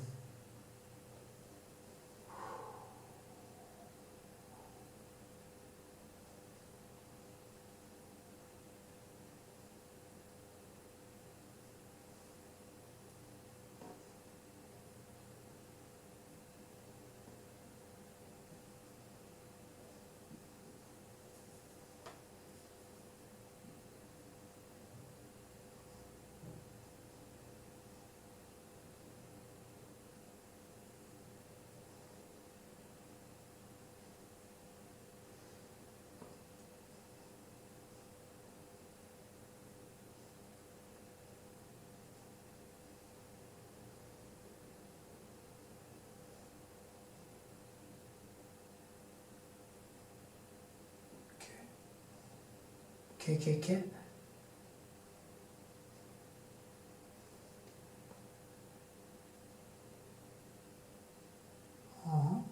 I think this is gonna, in the end, when everything kind of comes to the point, I think it's gonna be good.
Now I'm putting on some thicker colors to create that a basis for thicker lights. Doesn't go too far. Always good to push the shapes.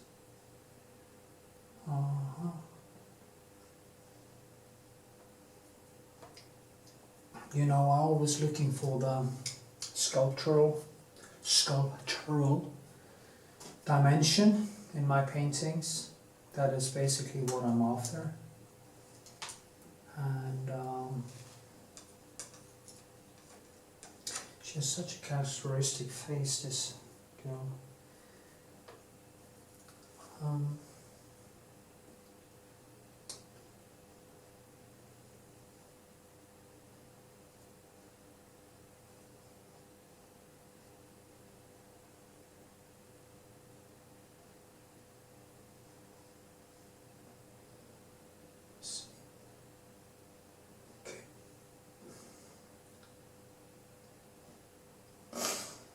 Sometimes I wonder how the hell I was able to learn this, because I used to be a welder in a shipyard, and when I was 21 I was drawing like a baby.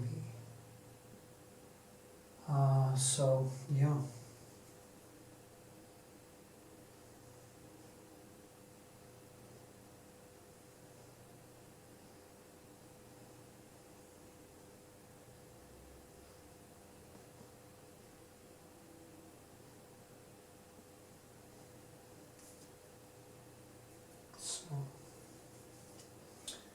Just keeps on doing it over time.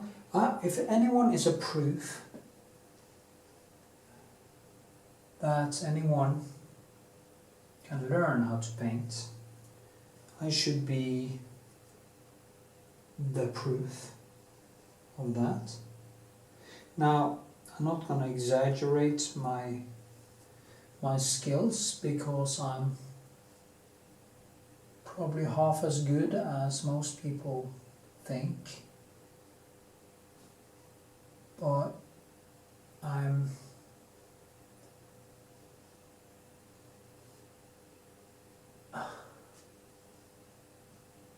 I think I'm better than most people that hasn't learned from anyone, just learned it themselves, not went to any schools to learn.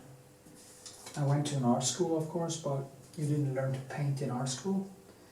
I was actually discouraged from painting like this in art school because it wasn't modern enough. So I learned it from myself, basically.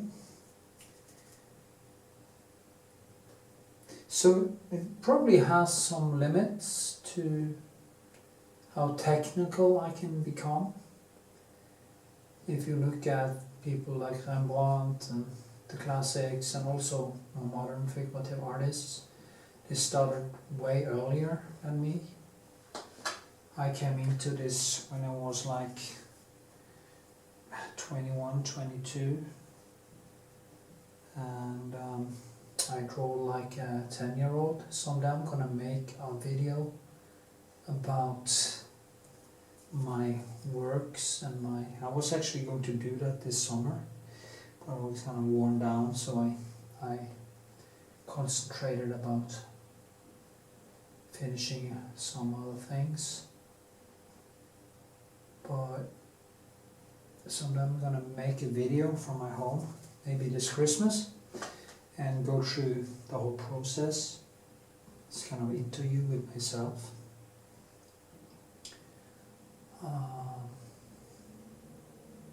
I also would like to paint a portrait of my father and my mother. Maybe I should start doing that this Christmas, because my father just became 82.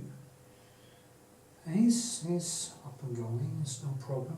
He's not a, we don't get old the old kind of way in my family. We kind of keep going until we drop, basically. And people in my family has also become quite old. So hopefully I have at least 50 more years left to live.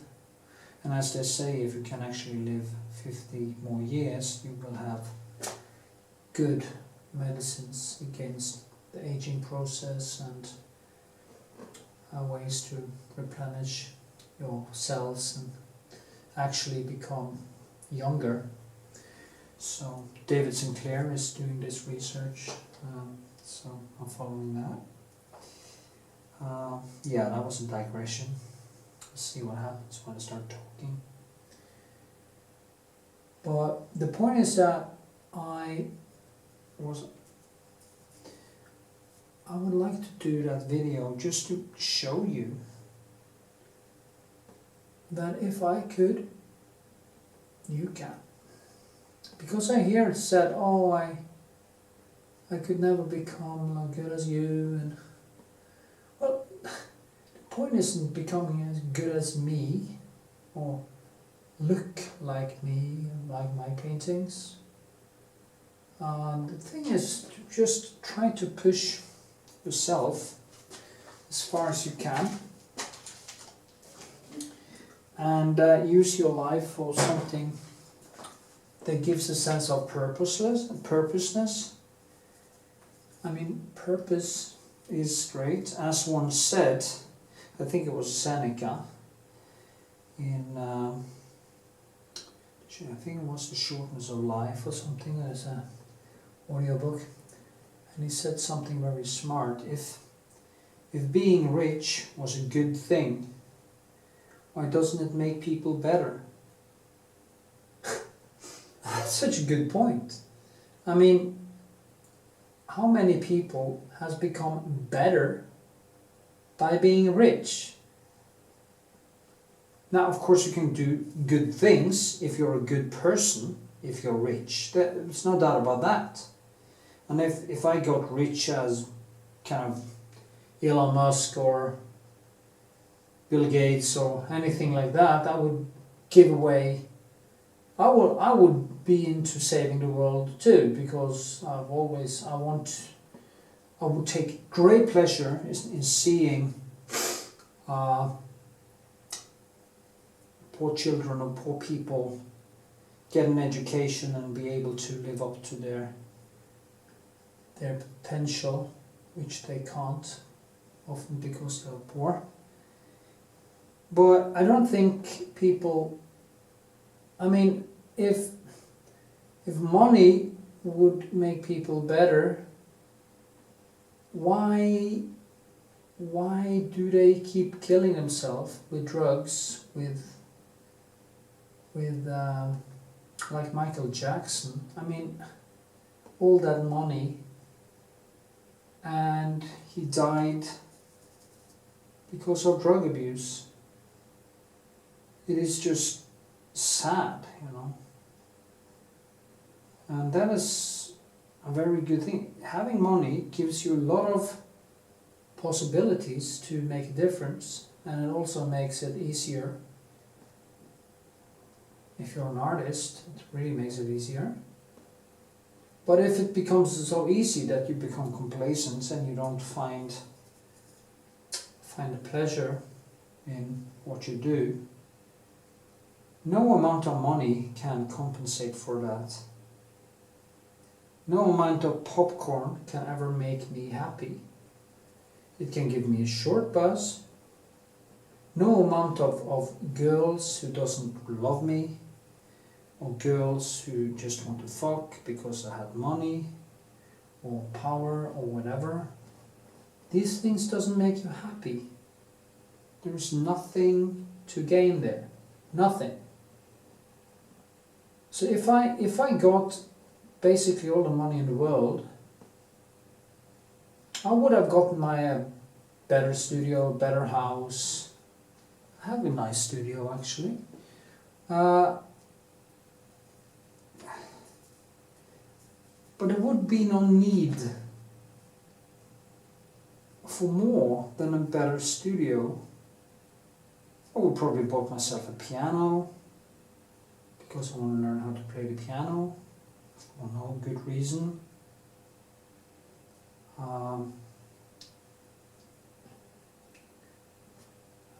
So yeah, but this thing that doesn't really matter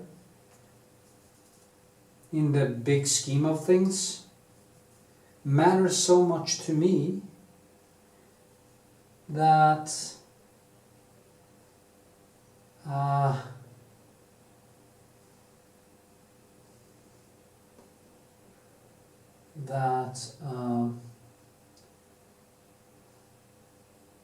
it brings with it this sense of existence and meaning. Yeah. Okay, blah blah blah. I hope you learned something from this now. I'm not always go on my rants about everything but painting. But I hope you learned something from that, because if you can connect with this,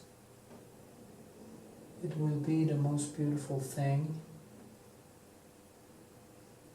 in the world for you. Huh. So find your thing, learn new things just for the fun of learning.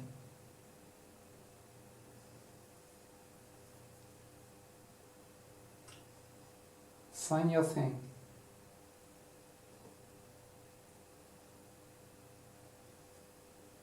And life will at least feel like it has some some meaning. I don't think it has any inherent meaning. But even the battle when you are basically dying in the end can be observed, and you can actually learn something basically all the way to your grave, and then gone. Funny. It's strange to think about these things. I do it all the time. I know I talk too much about it. I'm making you depressed. But this is the things I'm thinking about every day, 24/7. And yeah.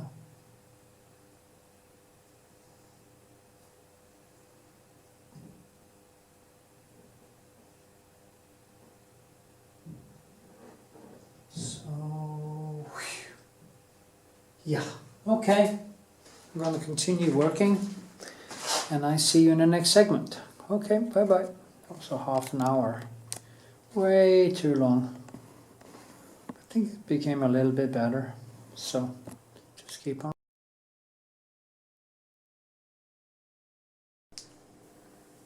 Okay, here we are again. I'm working for a while, and I think it's actually becoming a little bit nicer now.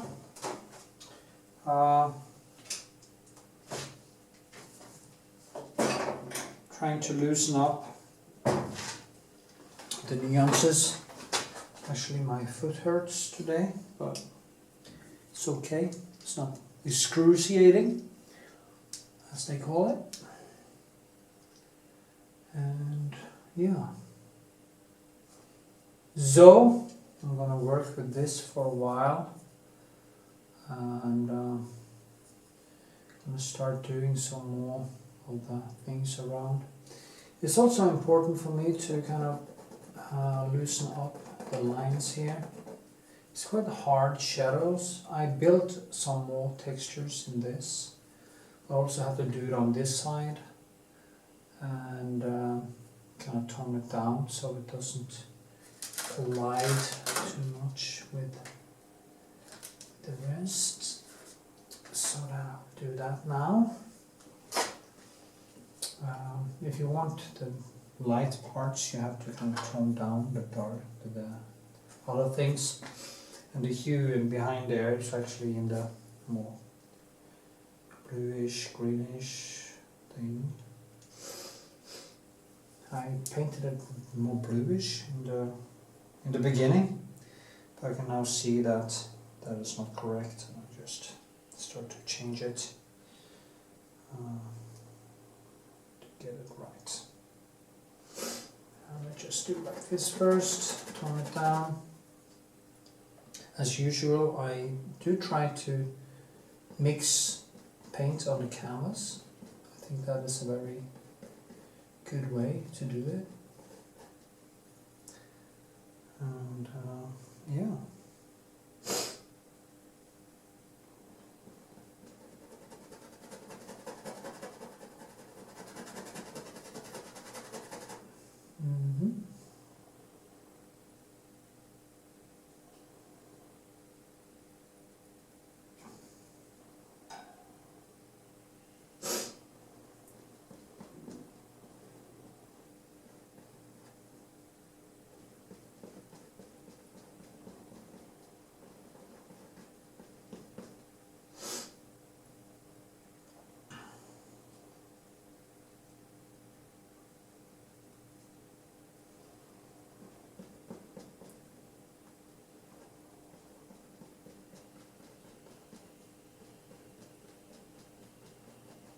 So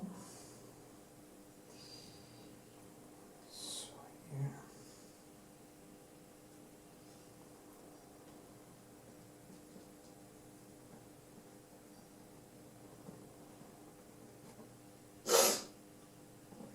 this.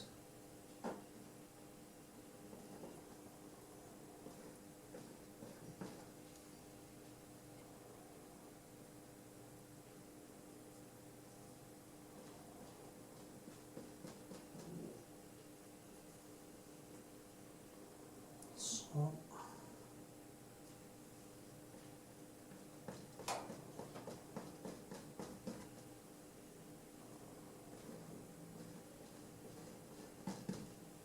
see, now tone this down and the light here comes more out. Also, I need to get, as I said, there's some hairs here and stuff, but that is things I can actually kind of drag into the colors or the paint.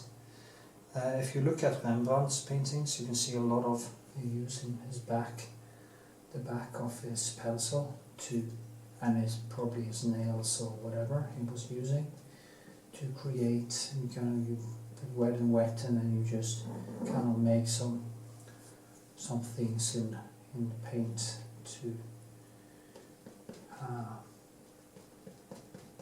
to use that sculptural kind of effect, basically. So, as I say, if it worked for Rembrandt, it would probably work for me. Fasting, 20 hours a day, basically, and I'm losing weight, that's good, and my eyesight is getting way better. I can't even remember when I ate last. I think it was yesterday, something like that. Still not hungry. Oh. And it clears up the mind. It puts me into war mode. I'm actually making some, which will be my second meal later today. I'm making some bone broth soup with vegetables to kickstart my immune system because of I kind of injured my foot again because I did stretch too much. So, you know, it's crazy being me. It's kind of crazy being me, actually. You can be glad you're not me. If you're me, you would be exhausted after 3 hours thinking all the time. My brain is almost like a flow, constant flow of thinking. I don't think people do that. I mean, people are watching football. I mean, why would anyone do that? If you're a thinking person. Anyway, they are distracting themselves from the important things of life. And personally, I don't want to do that. I can't do that. I can't put on a movie or something, but if I don't think it's good, it actually hurts me. At this point anyway, it hurts me physically. There was a time I could actually put on a horrible movie and it wouldn't affect my mood or affect me psychological. But when you connect with yourself on a deeper level, when you start doing that bad shit, you know, bullshit, bad shit starts to affect you more. And that is why when I take in information or I take in things, it has to be in a positive realm. It has to be something I learned something from, something that made me better.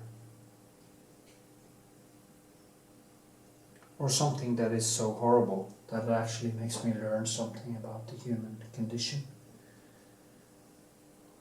But never anything. I don't have the need to get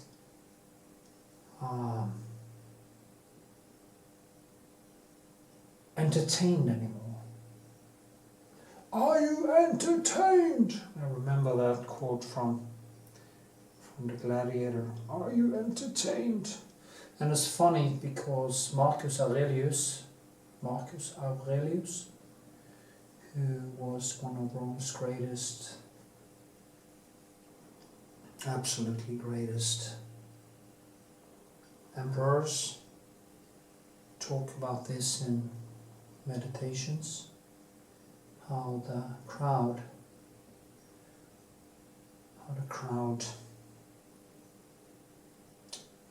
basically demanded that the gladiators died with a smile or heroically, or they were heckled and killed. The crowd wanted their entertainment. And this painting is the antidote to that. Purely an antidote to it. So, yeah.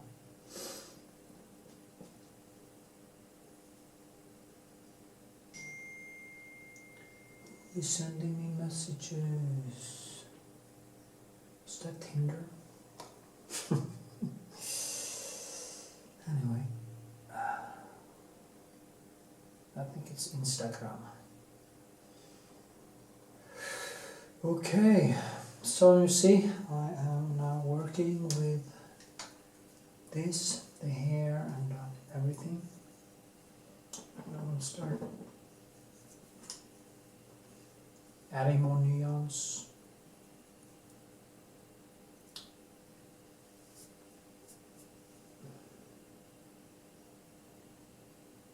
Here you see the red wall behind the hair.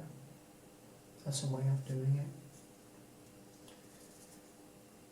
To get it to become natural, first I'm going to paint something there, and then I go basically behind, do like this first, and then I cross in and basically make it come alive.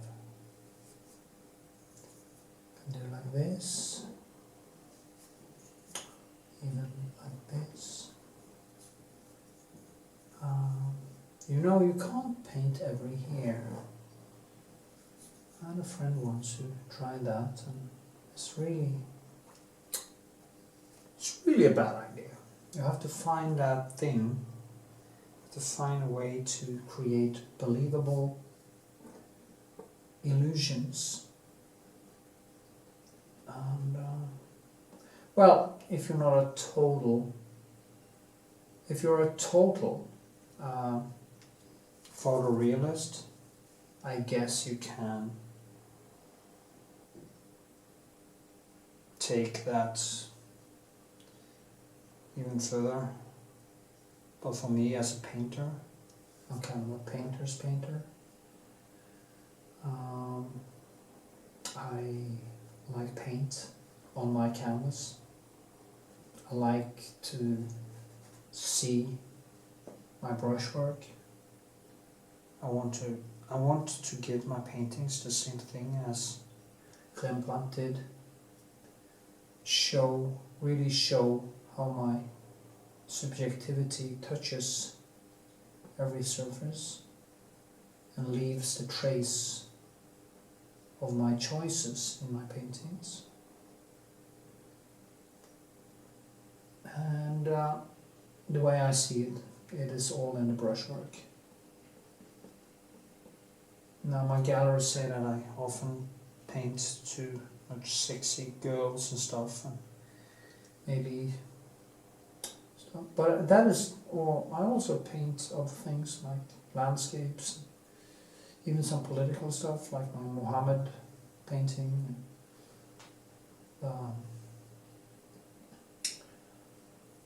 The big one, the human condition painting, which will be a gigantic series I'm starting on soon about the human condition. about the flaws and the best of humanity. It's so important to face the worst and the best to understand human nature and to understand yourself. Put yourself in a situation where you just kill every comfort zone you can possibly imagine, and yeah, give yourself some, as when I listen to Jordan Peterson, who says, in filth you shall be found, but also in beauty you will be found. So when you really confront the worst, the beauty of the best just becomes so much clearer. And I know for most people that is hard to understand. My appreciation for humanity and consciousness is limitless. It is the thing that means the most for me. So important. Knowing the full potential of human nature, and the good and the bad, really is important. To go around wearing blinds where you don't want to face reality will not make good brushwork. Okay. So push yourself to learn, and whatever hobby you have, whatever you do, if you're a painter or you're a musician or a writer, even as a writer, I think it's even more important, because if I only were painting and I wasn't also kind of a philosopher or kind of a writer, want to write anything, it wouldn't have mattered.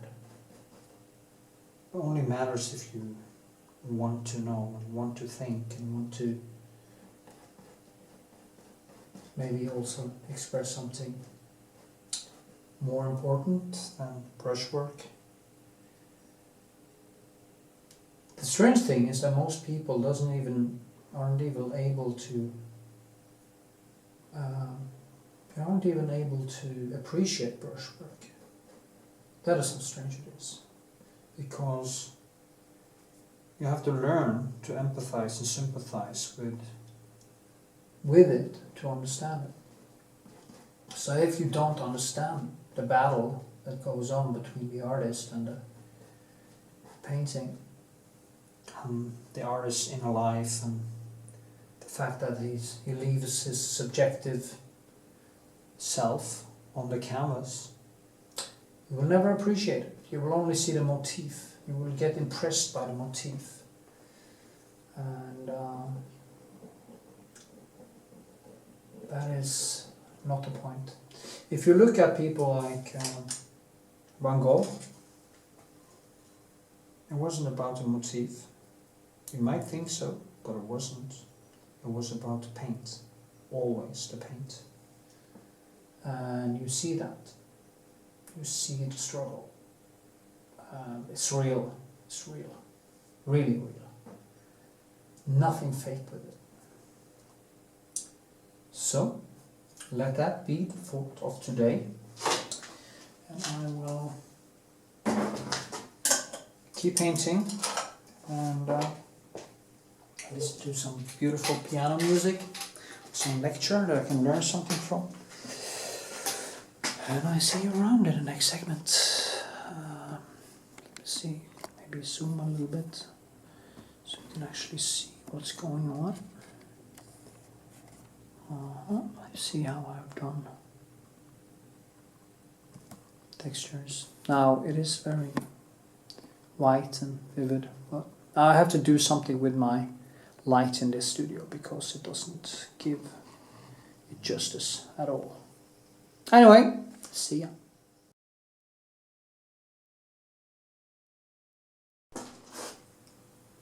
Okay, here we go. I have been working some more with this and it's starting to look like something.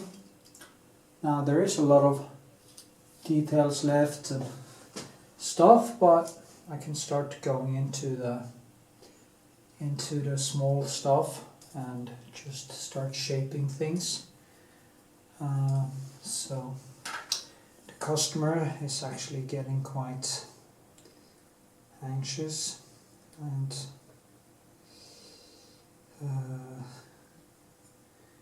they have been taking way too much time this, but the people who are waiting for something good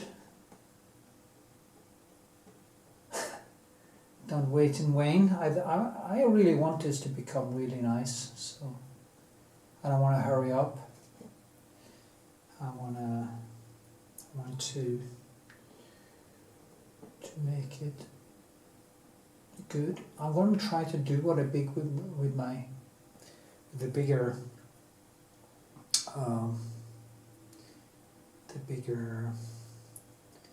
nude I painted a couple of months ago. I basically painted wet in wet and didn't use so much glazing, and I'm going to try to do the same thing here.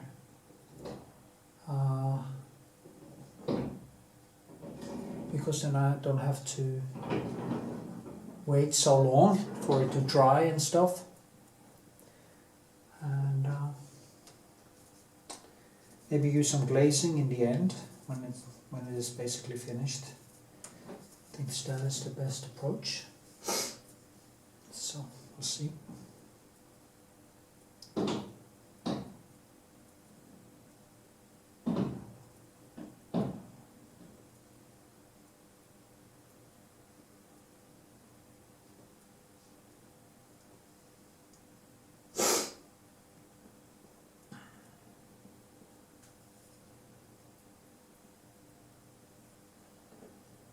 See now, just a way to build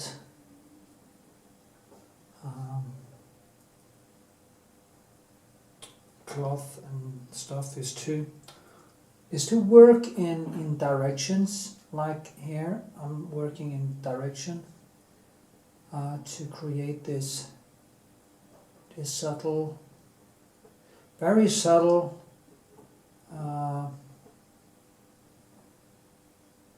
the thickest colors will actually be in the here.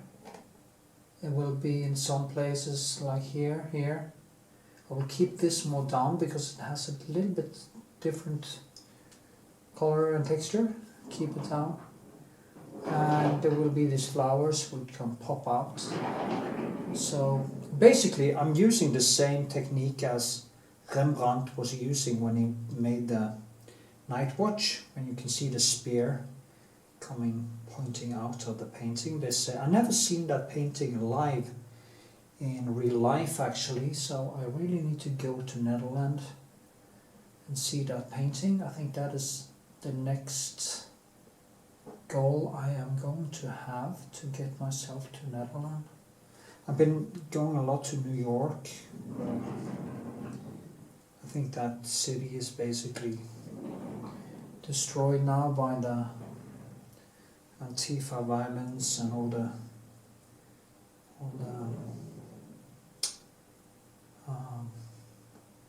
identity politics and the coronavirus. So New York is not a goal right now, but I could go and see the Night Watch in Netherlands. That should be my goal for this year. And see some art, maybe France, go to France. And the Louvre.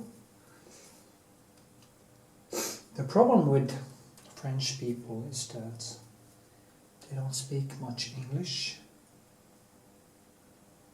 which is a little bit annoying.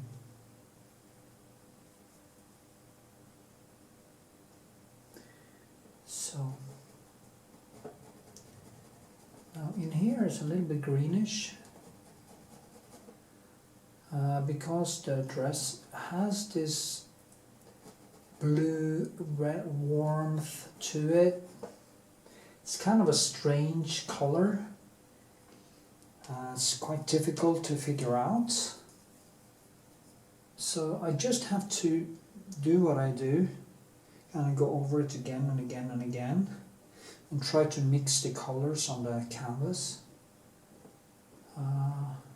like this. Then if it becomes too...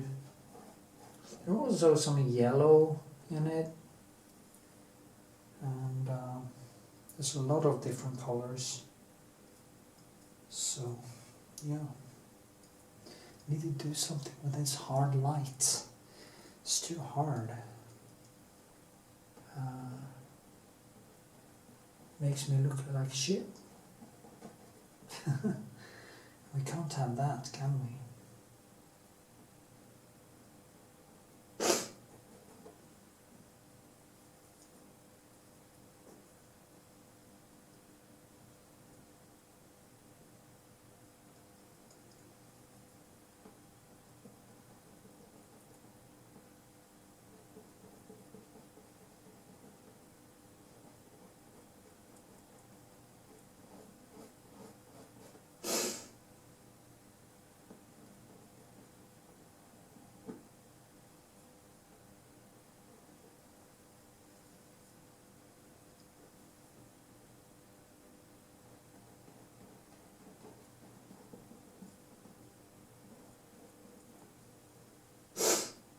So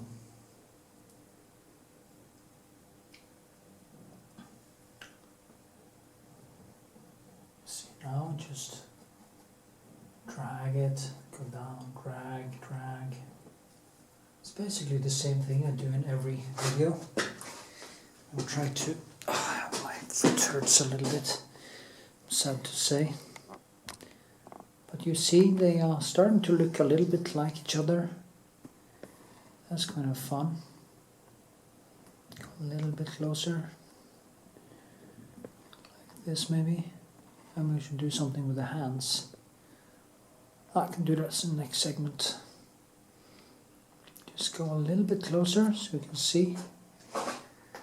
And I can see that this one is going up there. So this one is a round pencil. Usually I use my square ones, but I found out that for cloth like this round pencil is actually quite good, quite great. So yeah.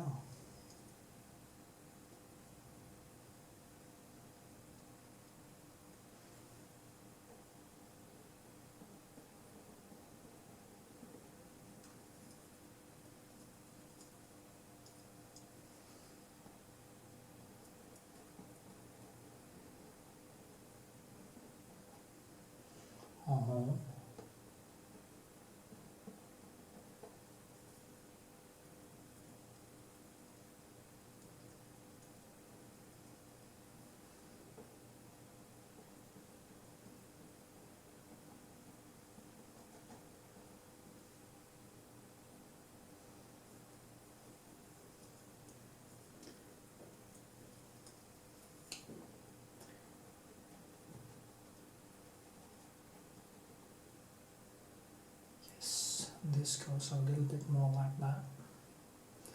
It's important that you follow the directions. People don't think about that when they paint. They see a fold in a cloth and stuff, and they just tend to paint the symbol of it, and doesn't really give it that schwung. Now this is totally wrong. And I think it's going to be... You see, what I'm doing is basically building the painting as I go along, because I see new things all the time. and then I just correct it. That is why I say all the time that I'm looking at the painting, the way I paint, as a sculpture. And I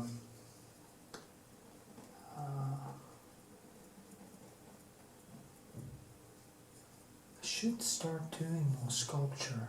I did many years ago.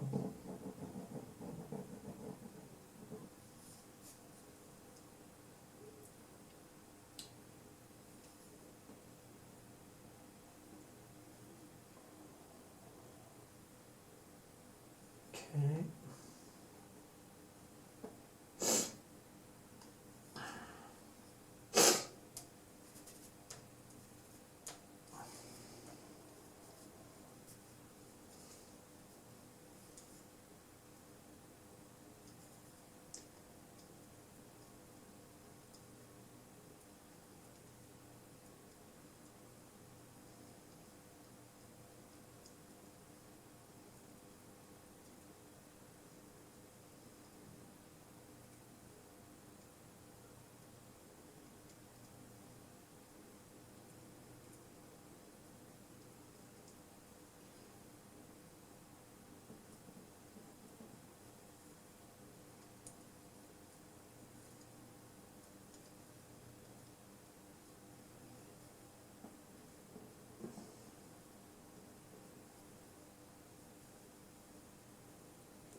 So.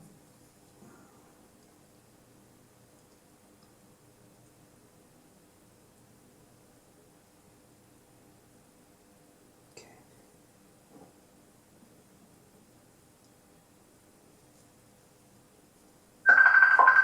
Oops. I guess it's my daughter or something. See you later.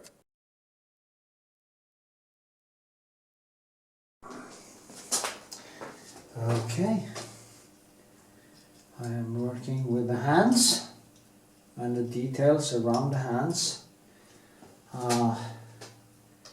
There's a little small nice details here to work with. Quite time consuming, but there's only one way to get it done, and that is just to keep on painting until you reach that place I want to go.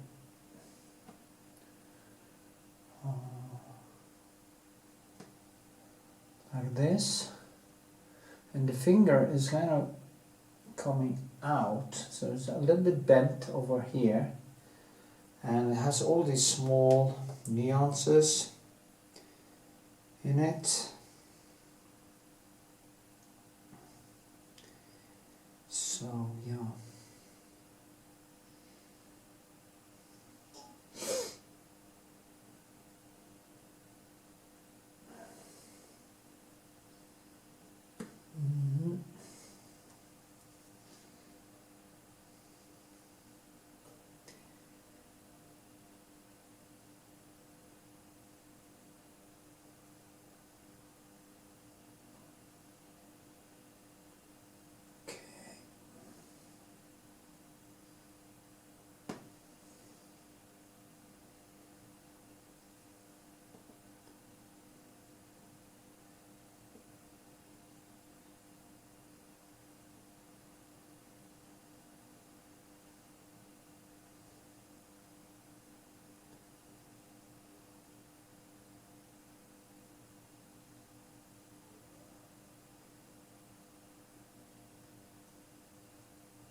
there's the flowers. They will then stick out more. I'm gonna put in a kind of a gazelle here, and I will probably do a glaze upon that.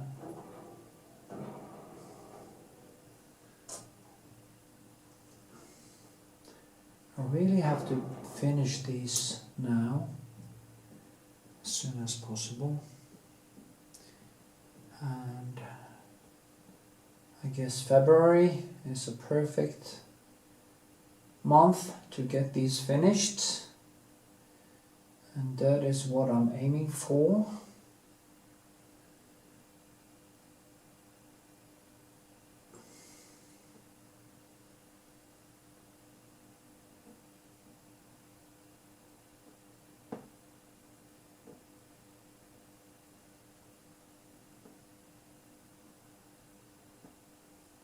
Okay, that's quite nice. There's a lot of nice shadows and details inside there. There's a lot of stuff happening with this small, what do you call it? Stilk? In Norway we call it stilk. You know, the flower and this thing. Cord? No, not cord. I don't know the word in English. That's so annoying. But anyway, it will, you know what I mean.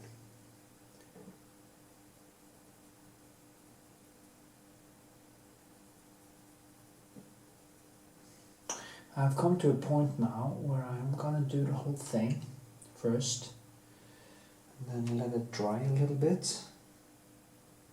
And then go back to the small details when it has dried. Or maybe I will just keep on painting, as I was saying in the previous segment. Maybe paint wet and wet. But I'll see what I do.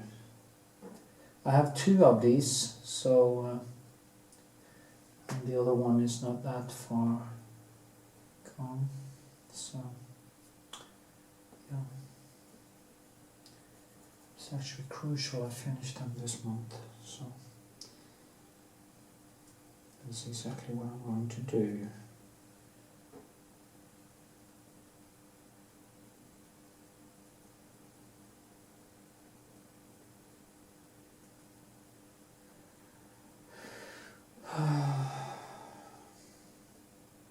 It's funny how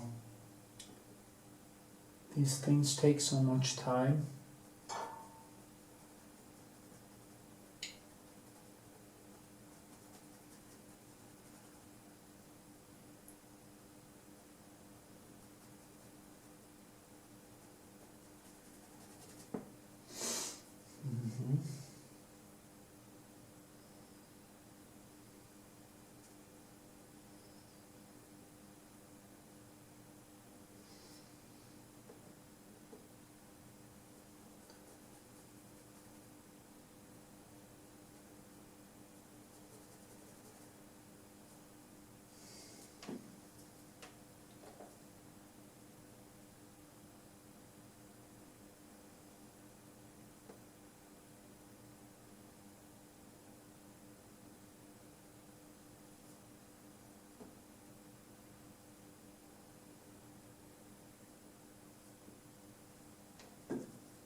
Okay.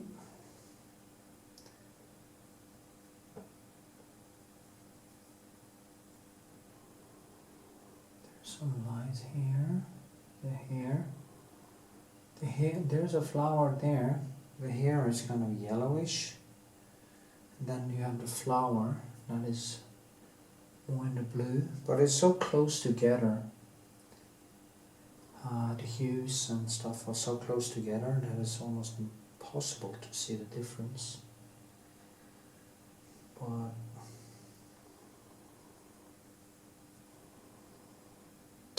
do my best.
Okay. Kind of going all over the place a little bit.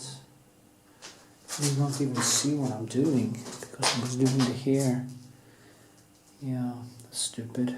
Should stick with the places I am actually painting. But that is the point. I keep on start one place and then I just work myself into other places. It's kind of an automatic thing, because when I paint I kind of see things in small boxes. I put things in departments or compartments in a way, and I try to paint, and then as I progress I try to link them all together into a finished result. So I don't know how to explain it. But it can be a very good thing to work more over the whole painting and not be hung up in some places, because we have a tendency to do that. I have a tendency to do that. I know other people has a tendency to do that. And when I was young and I was working with my first paintings, I remember once, I probably said before in a video, but I had this beautiful white cat, and I've been standing so long at the same spot that the cat, and I was painting on a face and I couldn't get it right, and I stood there for hours on end, back and forth and back and forth. I didn't have the skill to kind of know when to stop, know when to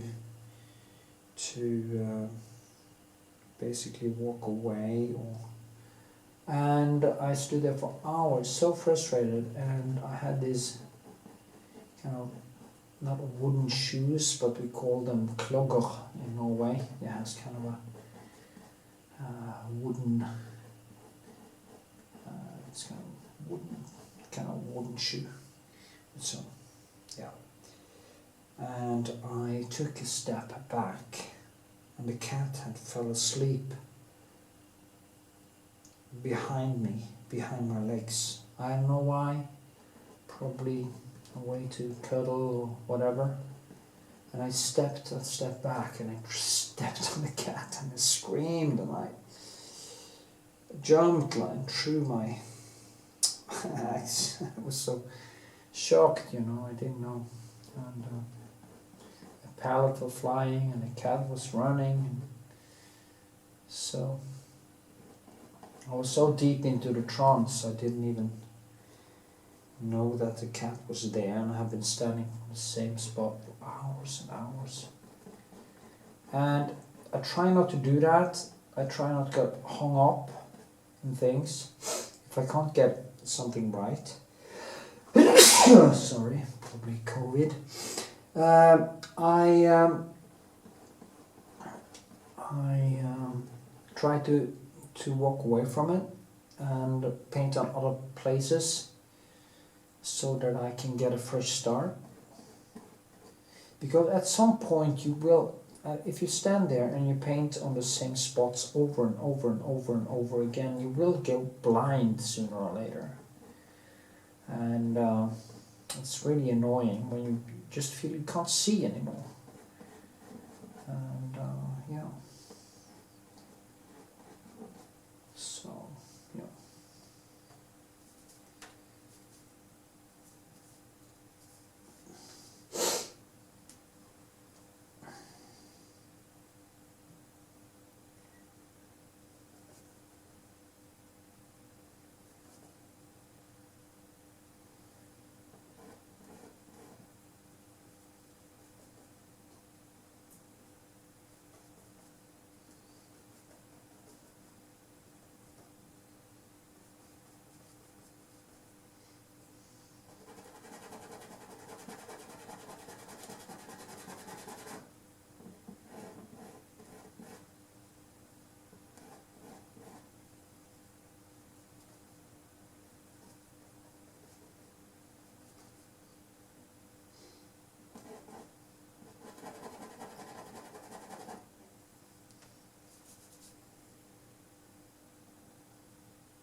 So, that's the story of my cats. Well, you see how I work. It's just back and forth. Now I'm just here. And the problem is I have two sisters with the same dresses that I'm painting. So it's quite annoying actually that I have the same dress. So it's basically the same painting 2 times. But they are quite different in expression and face, and it's good. But it's the same process, the same colors. It's quite difficult actually, these colors, because the greenish, bluish type of color tend to be very vivid, and you have to find a way to basically keep it down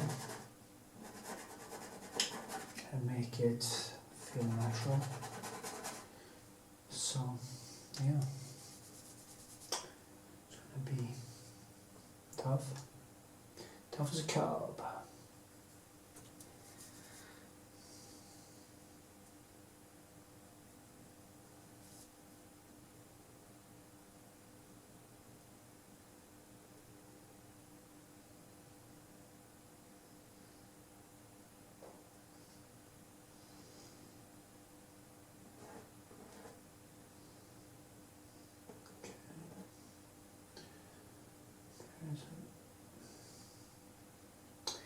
This one goes more out. I should try, I see photorealists are more correct with their sketches. I am not. And sometimes that gives me some problems that I have to fix. I always have to change things and stuff.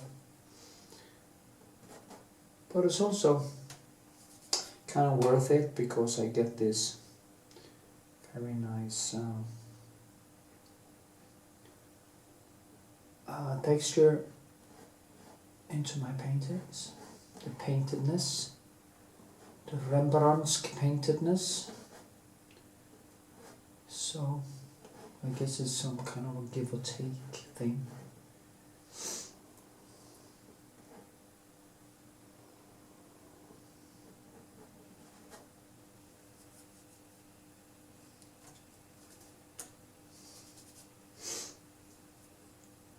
So yeah.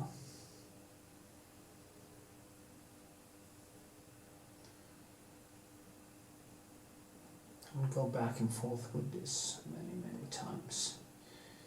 So yeah, I think it's more correct now. So it has to go out there, and there's one right there. I have to, you know, make this become natural. Right now it just looks like paint. That is not nice. It has to become natural.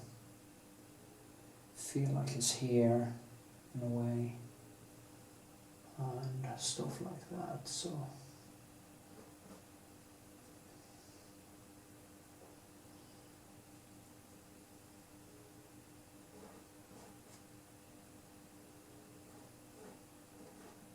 the way is just to keep on painting on top and adding colors and subtracting colors until it gets a natural texture, natural feel to it, which is difficult, very difficult actually. But I will continue doing that.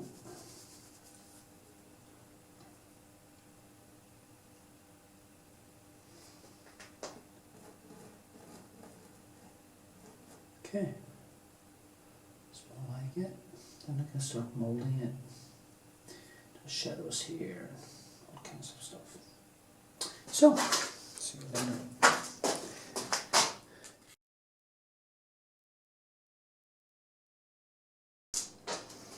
Okay, here I am working all over the place now to get all the necessary textures in. So I'm basically working wet and wet, and that's a very good thing to do. When you work wet and wet, you can actually do a lot of overpaints and adjustments, and the colors can actually mix them on the canvas, which I actually like to do. So it becomes more natural, organic, and yeah, see the flowers here. There's shadows that is coming the light here. So actually this one is there. See what I do, I need to move this one down because that flower hits about there. See the light hits the flower there and it comes in here about. So I did a mistake there, so we're going to correct it. The good thing with wet and wet is just you can take thicker color and just basically move it a little bit, move it up. And yeah, so, but this is kind of a thing that I will keep on working with till I use smaller and smaller brushes to get the right hue and the right colors in there. There's so many different. These photos I'm using here are quite neutral, and they look apparently quite neutral, so it's harder to see the colors because it's not so many bright colors and more broken colors. But if you really look, you can actually see the reds and the yellows and the blue, the same thing as in every other color or stuff. So yeah.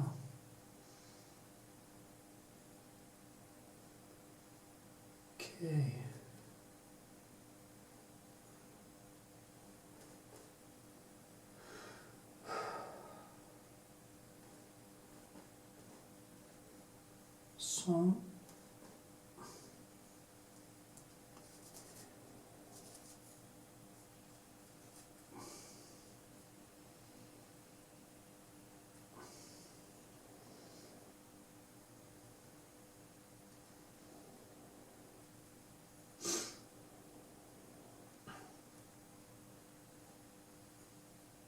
So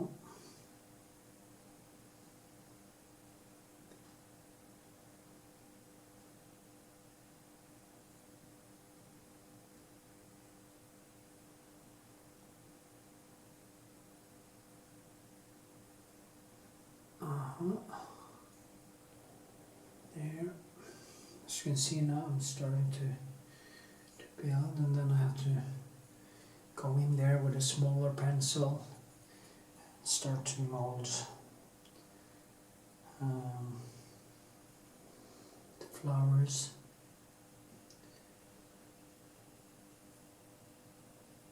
You kind of have to decide, are you going to paint wet and wet, or are you going to do very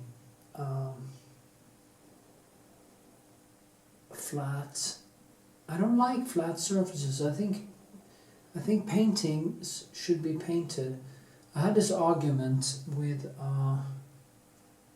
about digital painting, because it kind of pisses me off that people are believing that digital painting is painting.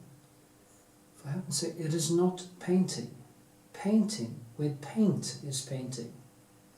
If you have a computer program, you have some set standards when it comes to brushwork. Also, the brushwork in, if you can call it that, it's not brushwork, it's imitated brushwork, has its limits on many levels. It has no texture. It has no real colors. You can't build like a real painting. You build it as a relief or a sculpture like I do. This is actually clay for me, okay? It's clay. So that kind of pisses me off, that people believe, because it's so much easier. You have programs for getting the faces right, you have kind of all kinds of stuff, and yeah. Well, I never done any digital work because I want my brain to do all the work. I think it's sad that people start drawing on for an illustration, okay, but for artwork that you want to hang on a wall and you want to sell, do it for hand. Don't, because if you do it digitally, you won't have an original piece. There won't be an original there. You will have a digital print or digital picture, and it's not the real thing. It's not charcoal or paint or pen. It's so dead. And you can. I'm a sucker for the original type of artwork, the deep feeling, the depth that these things actually make you reach. When I do this on the canvas, I have my palette I have everything, and I'm connecting with my brain on so many levels. Actually, I want to make a video, a big think video, about how painting can actually make you into a better person. Maybe I should make a video tomorrow about that. Just paint and talk about that. Because painting can actually make you into a better person. I mean, painting can also make you into a fucking asshole if you fall for the artist trap. Don't fall for that artist trap. If I should give one very good advice to a young artist, please, please, please, please, please don't become a narcissist. Many artists has had turbulent childhoods and stuff, and they have some scar tissue on their soul, if you want to use that. And it's very important,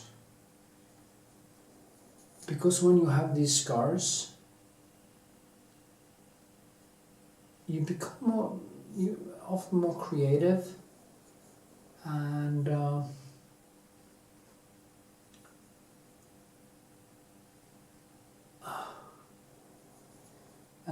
you will try to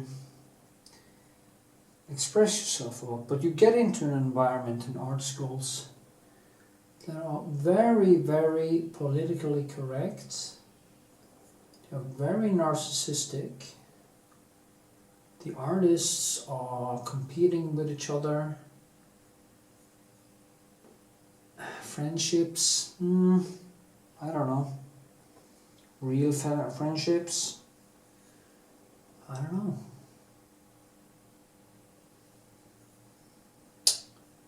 And the uncertainty that a young artist or an artist has, if he has these scars from, kind of a little bit like the, the ugly duckling.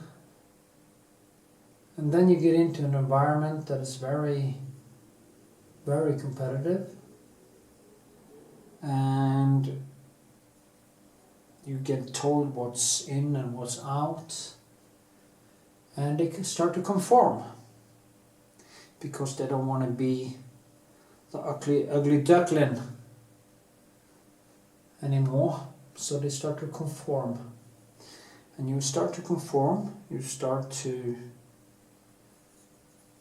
lose yourself, and at some point you will start to notice that you are losing yourself, and then there's two ways, and one is to stop, become honest again, or try to become honest and self-critical, turn on the deep introspection part that tells you, I call it the bullshit detector, where you can fall into the trap and try to hide, and you basically has to turn into a narcissist who can't take any criticism, or you won't be able to really learn new things.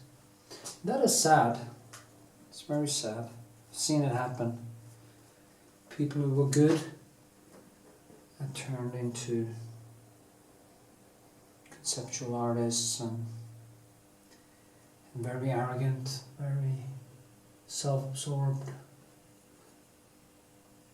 So it can also go that way, but it can also go the other way, where you become self-aware, self-critical, humble,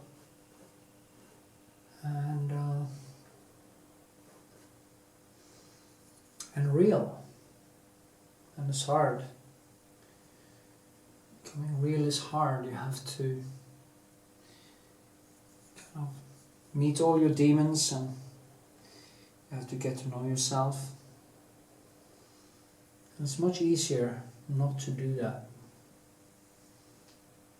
Also as an artist, so that is why I don't have so many artist friends, because usually they are a little bit fake actually. And it's strange because you would believe that artists are so, oh, we're so creative and we're so open-minded. Yeah, they're open-minded, but in a very politically correct way. How often do you meet artists that are willing to say, well, I am a Trump supporter, or I don't think art should be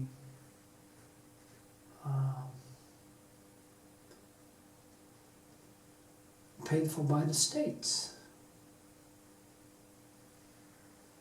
or I think most conceptual art is bullshit and it's babble, basically. It's not often. So, for my part, it's not easy to find artsy friends because they are very often snowflake-like. They can't take any criticism or any real debates.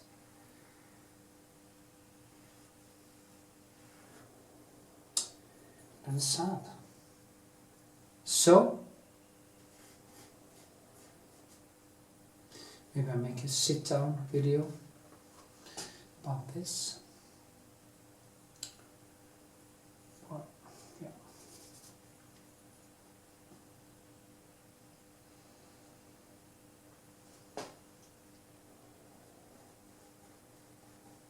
See, I try to. It is music. This is music. Making music.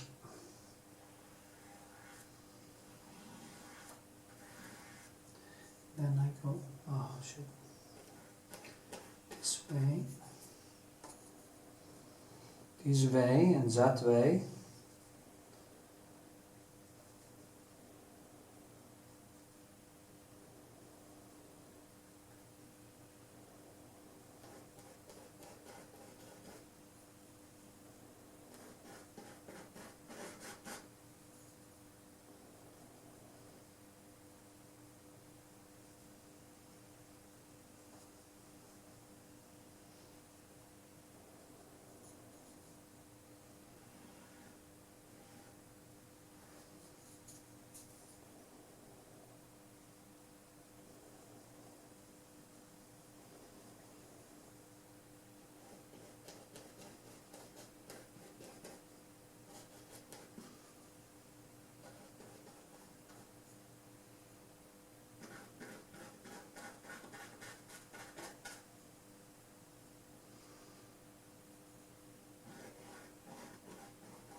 So, I'm working around here,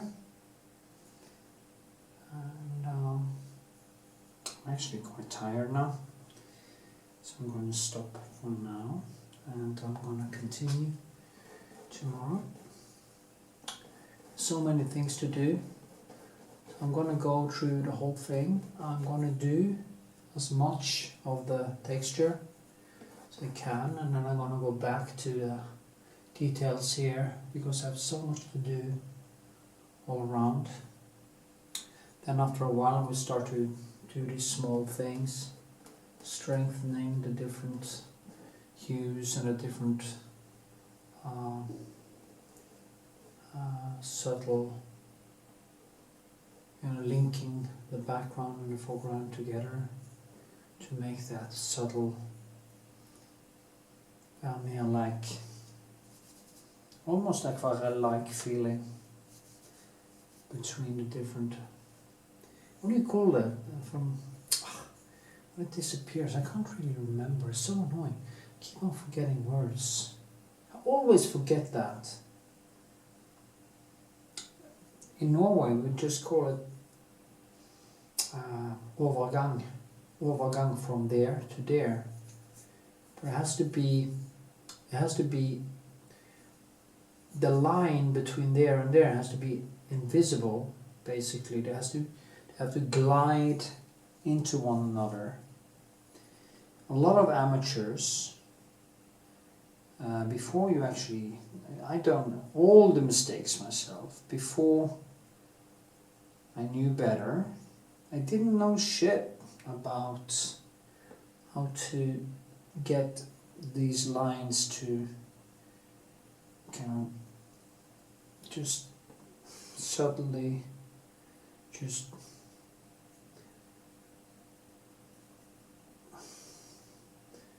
kind of just move into one another and feel like there is actually no real line, and then this falls in and I build thicker here, and that way I'm building the sculpture I'm talking about all the time. I saw some beautiful glazes in Varnish's painting where he actually, his glazes are almost aquarelle-ish or watercolor-ish. They just glide into one another in an extremely beautiful way. Just, it's almost like the colors are melting together. And that is what makes it a good painting. That is what makes him the master. Yeah. So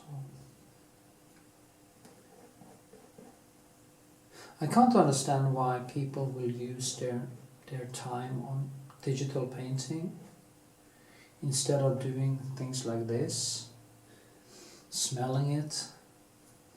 Tasting it? Not tasting it. But you know what I mean. But I wouldn't do that. That is really strange to me. But it's a modern society. People always want a quick fix. They want quick fixes. They want things to be easy, understandable, and they want to feel great when they get all this, oh, it's so beautiful. No! It is flat, it is lifeless, it is data, it's not real, it's just pixels. It's not real, don't call it painting, because painting is painting.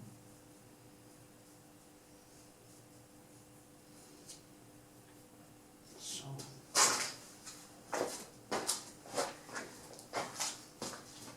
Also a big difference between painting and drawing, because drawing is flat. So digital drawing is actually more, I think it's sad because they are losing the original and you can't see all the beautiful gravures and all these beautiful things. But at least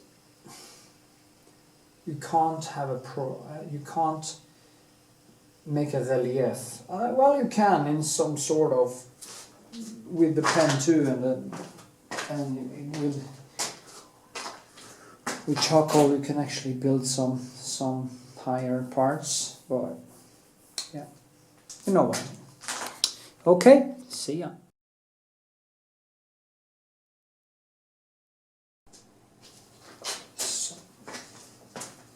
Okay, I'm working more with the textures now and making the background come alive. Yeah, I took some more clothes on because it's winter, it's very cold outside, and I actually like having it a little bit cold because it puts my body into repair mode. It's actually good for your health to be a little bit too cold. I'm actually also taking cold showers, and I'm actually listening a lot to the Iceman, you know him, not the Iceman killer. As I also listen to him at some interviews, but the guy who, I don't know his name right now, but the guy who swims under ice sheets in the Arctic, walking up the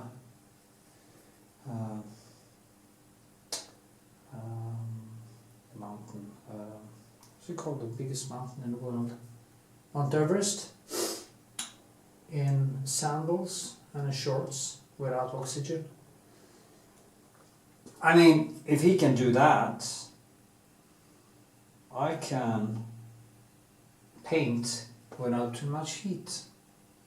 Anyway, as you can see, I'm working with the textures in this painting now.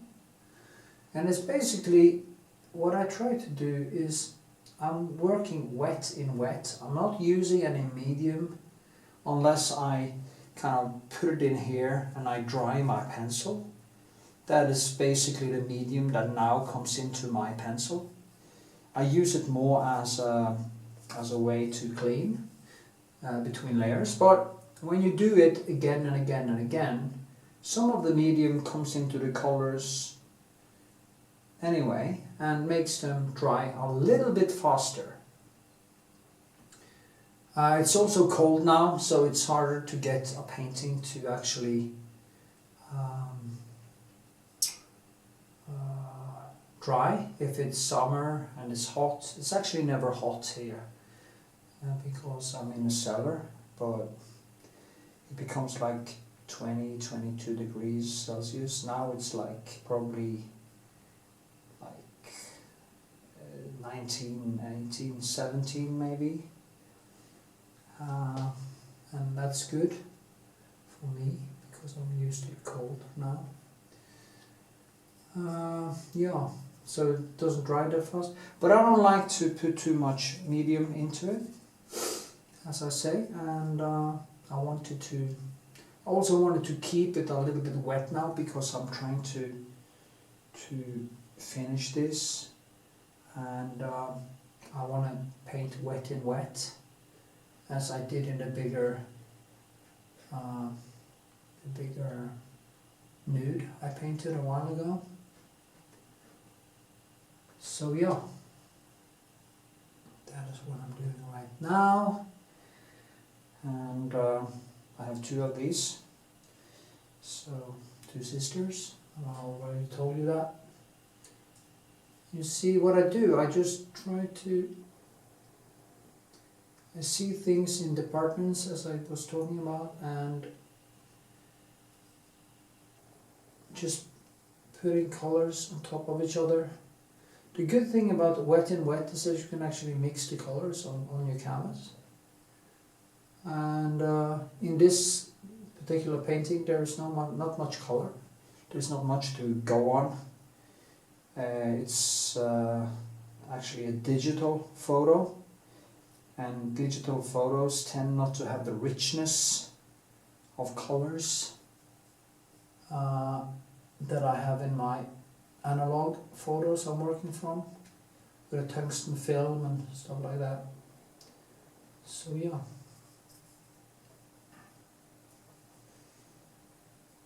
That's what I do.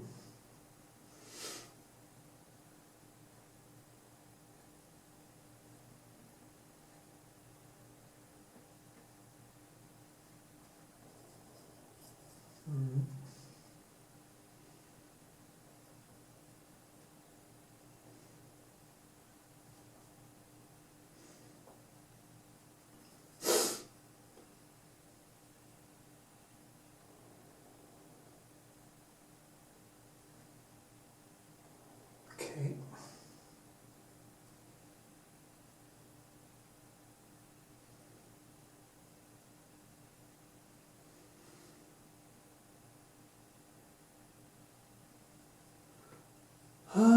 Okay.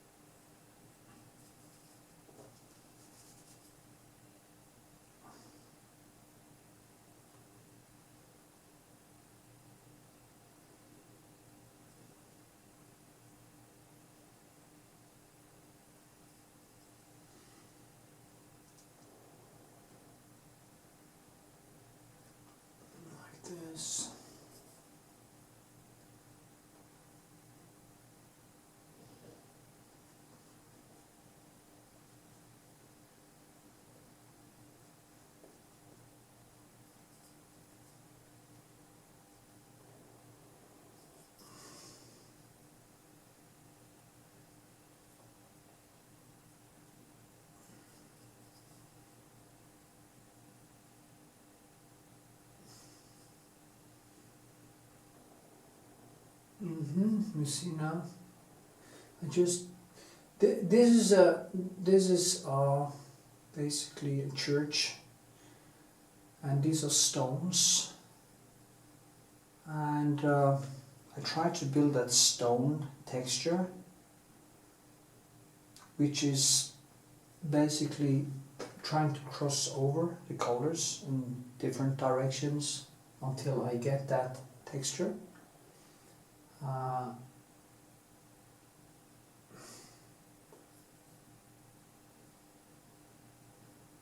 And that's the whole thing. I mean, if you're gonna paint, you have to learn how to foresee your brushwork. You have to learn how to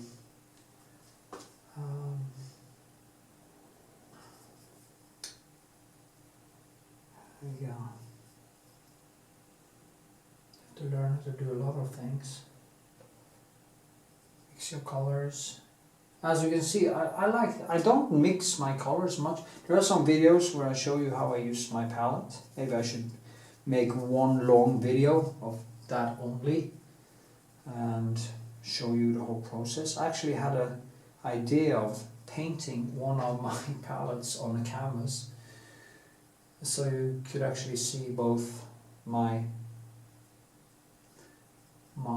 painting and see my palette, and I could talk about the palette while I'm painting the palette, so that you can understand what I'm doing better.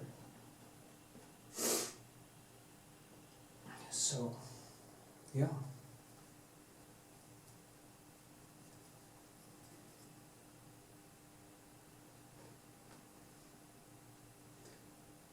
You see the way I hold this too? I mean, it's basically playing the piano. You cannot have the same tone on every, or same pressure, because then it will become, the music will become flat and the painting will become flat. And I can see that there are a lot of people who are actually quite good in face rendition, better than me, and I'm not that good, but they don't understand texture.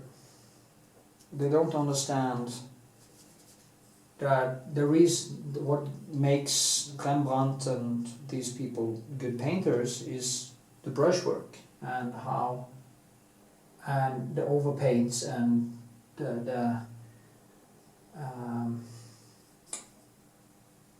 time put into it being reflected in brushwork that is crossing over over and over until it kind of creates that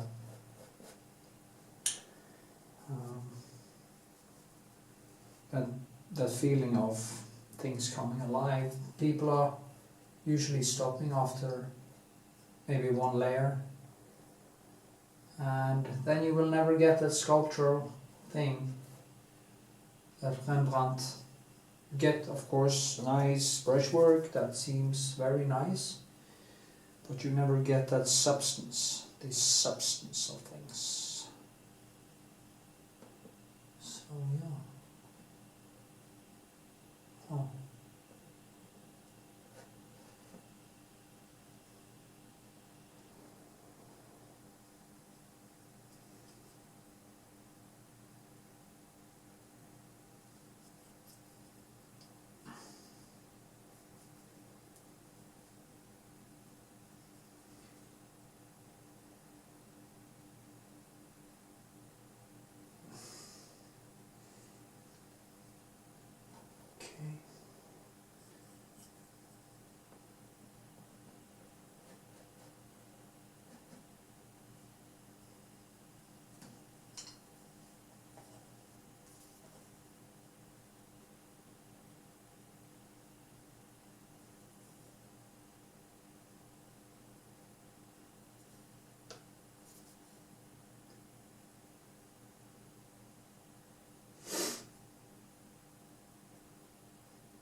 So, see, just slowly I'm building momentum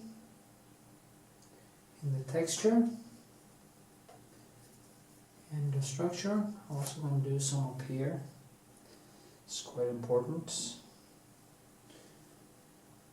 And after this I'm going to actually start for the first time in many years. I'm going to start a self-portrait and paint it quite fast. It's gonna... I've actually been planning, because I have a lot of diaries from all the way back to basically 1989 or 1990. And it tells a story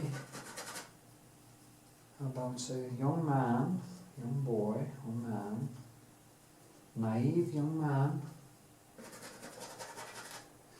going from being a welder to going to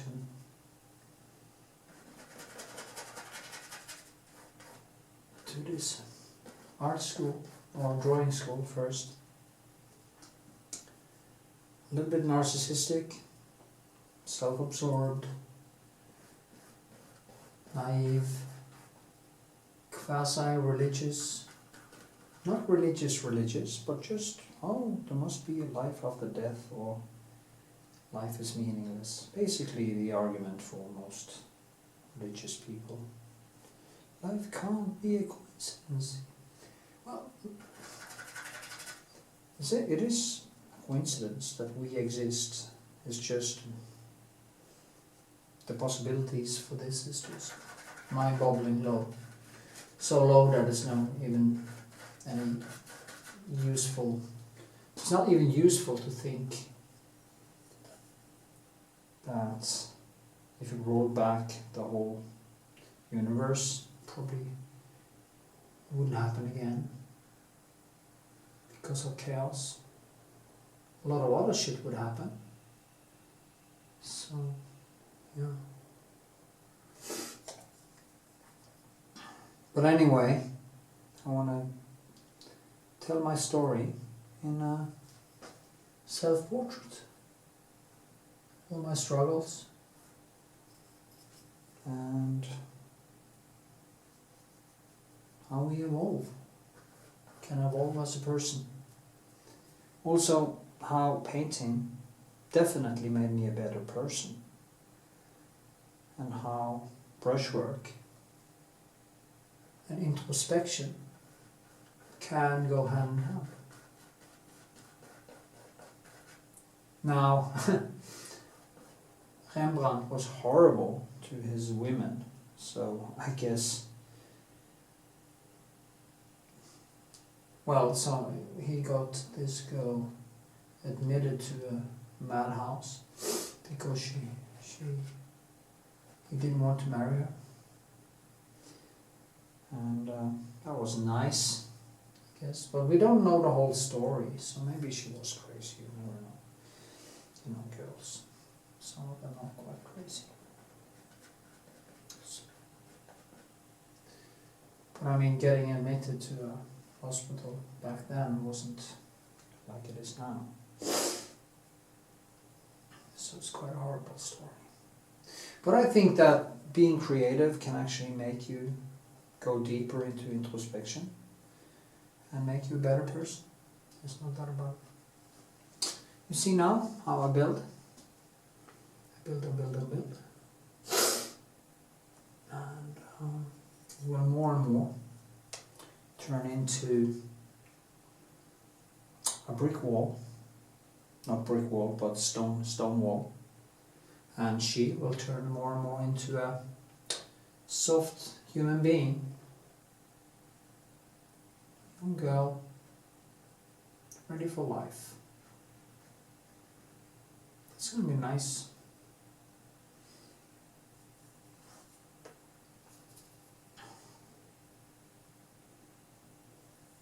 I don't have to use glasses today because I'm fasting. And I'm taking, as I said, cold showers. I'm doing breathing exercises, basically suffocating myself, like that Iceman guy that can hold his breath after he has breathed out for 4 minutes or something. As I said, it's actually beyond death. It is beyond, I am now managed to do 1.5 minutes. And it's a struggle. Really feels like you're suffocating, and it kind of lights up the brain. Blah blah blah. Talk about painting. People tell me, oh, can't you talk more about painting? Do that in every video.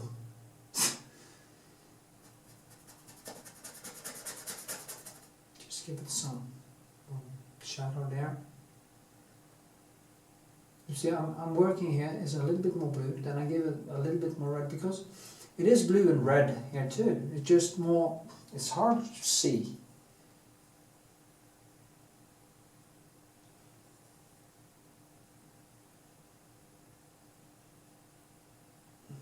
Okay. Cut. Good.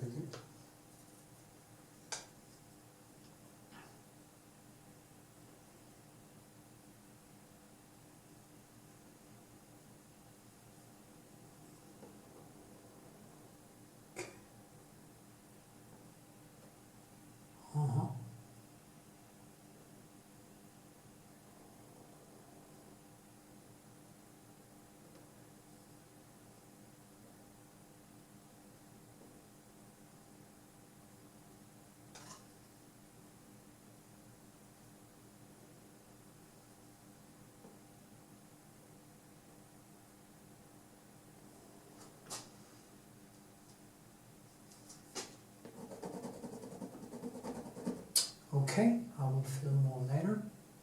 What I also do is to create the shadow here. I should zoom a little bit actually, so I can explain it to you. Is it 19 minutes? Well, yeah, okay, whatever. The thing I do when I make the shadow is what you see in the Rembrandt paintings. You have to see the background. You have to find a way to link them together, and you have to have a feeling of the wall is behind there. So that's a challenge, and the difference is that you have to, I want the light to look like it actually hits the surface, okay? Not that it's just a, it's not going to be just going to be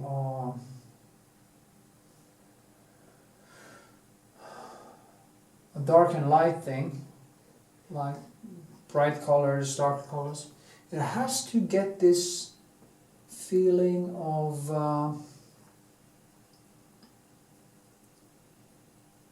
being, when the shadow hits, you have to come to a point when you paint that where it looks like the shadow actually hits something.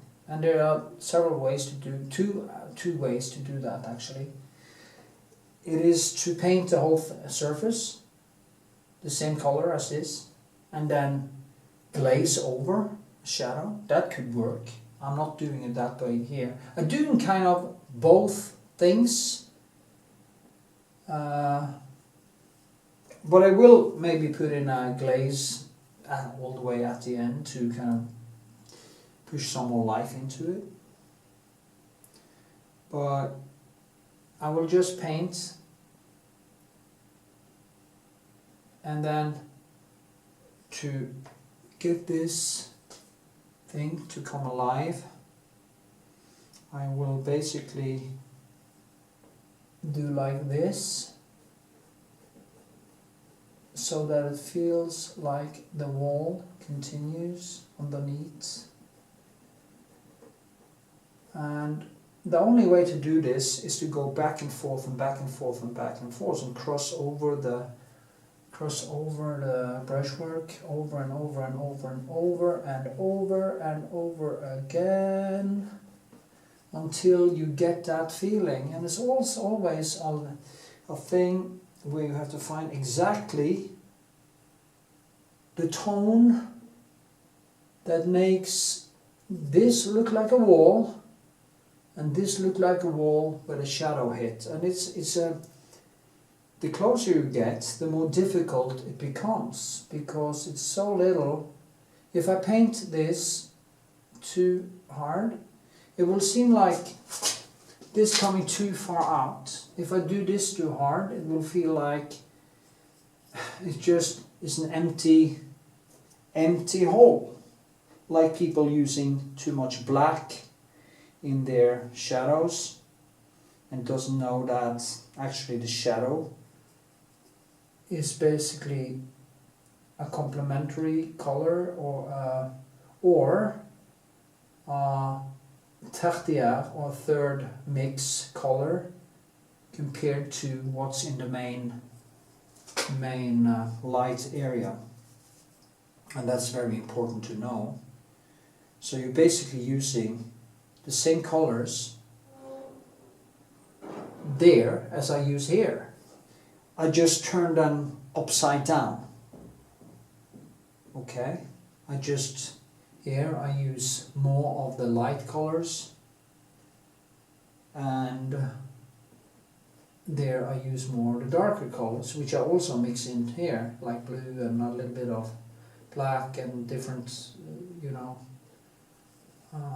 so also using these broken colors to do that, and also the raw umber and burnt umber and Van Dyke brown.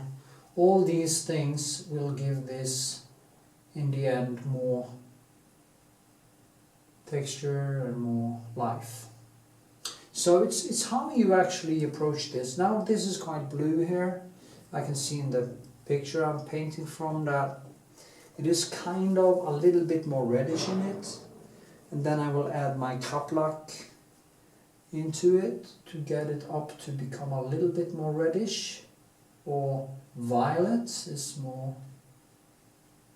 Okay, and do like this and then push it down again. So it's going back and forth, and that is actually what takes a lot of time when you do figurative art like this. You have to have the patience and also, of course, the know-how to make this happen. I hope this explained it quite well, and I will now paint for a while and start making a self-portrait.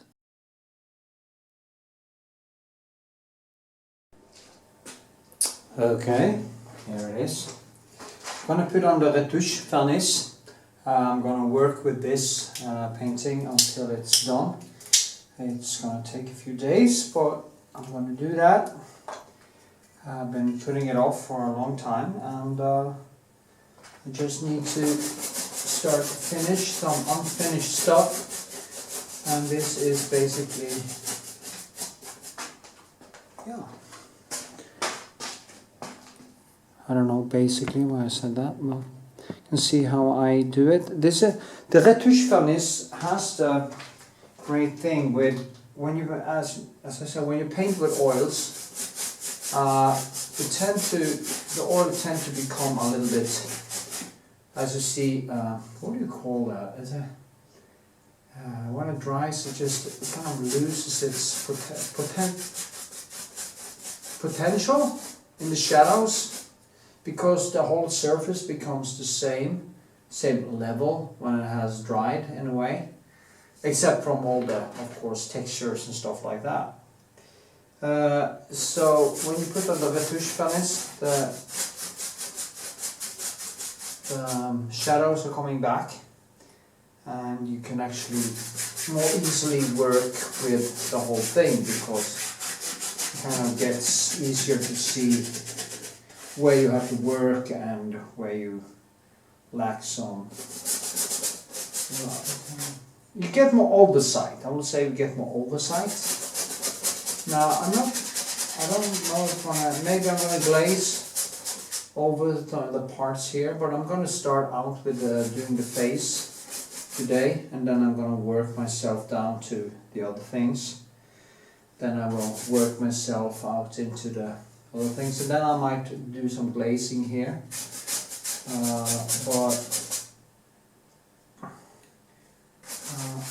Yeah. Also gonna have the photo hanging here, so I can't really glaze here because then it won't stick to the surface. So anyway, this is the Retouch Varnish from Old Holland. I actually wonder if I'm gonna do also buy Michael Harding and Vincent Newton and do different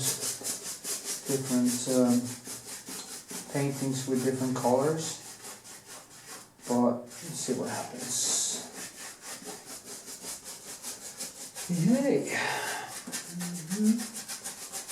So this is how I do it. Now you can actually see there's way more depth and stuff. So it's a tiny face, sweet girl. But I have some work to do to get it right. It's a good thing to put it away for a while, because then when you bring it back you can actually see clearer where you have to go. And in this one I can clearly see that I've done some mistakes, so I have to correct that. Yeah, so I'm going to let it dry for a few minutes and then I'm going to start painting. So see you in the next segment.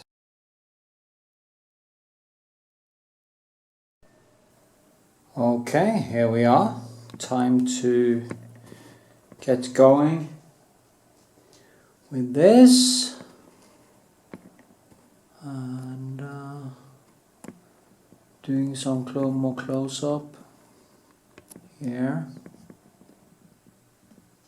So, you can actually see what I'm doing. The lighting is always difficult here. Always something, you know. But anyway, I guess I just have to live with it. So, let's see. I have everything I need. My palette. And I also have to put on the... When I paint like this, I usually have it just right beside it like this. So I get a very direct connection to it. Like this. The varnish has dried. So now I can actually go back and forth quite easily. Oh, maybe it wasn't that easy after all. I need to hang it a little bit higher. See? Like this, maybe. Here, yes. You see, all these shadows here are too hard. All these things also have to... Well, there's a lot of things I have to do, to be honest. It's actually more than I thought. When I brought it back out again, I saw that, wow, so I have some work to do on this. The thing is that there is enough white, definitely enough white. I don't need more of that. I see that the distance between the eye and here is a little bit wrong, so we'll fix that. And slowly I will just go.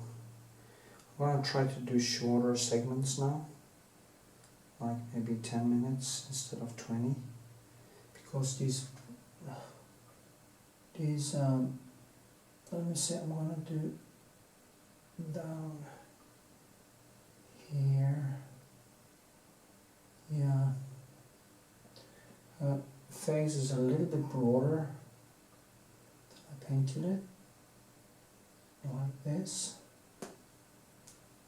And of course then the neck has also have to be a little bit broader.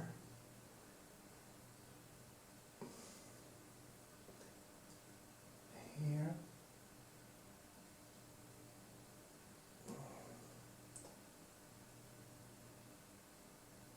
As I said many times in this tutorial, is that this painting is particular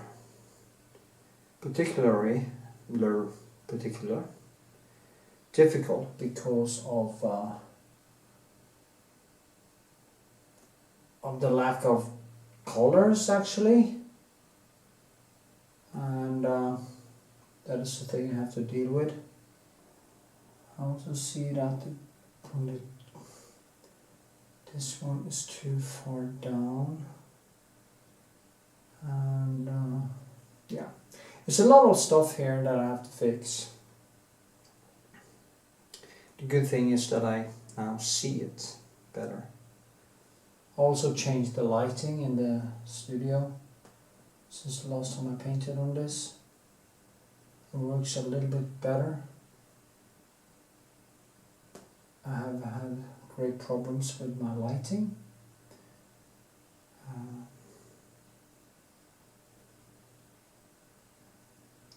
Maybe when I'm done with my paintings, all the paintings I have started in this light, I think I'm going to try to just do a total redo of the lighting and how it is in this studio, just to see if I can find that sweet spot. I think this is better. Take a mirror. Use a mirror when you start doubting yourself. You have to use a mirror. The eyes also a little bit too big. Well, let's see.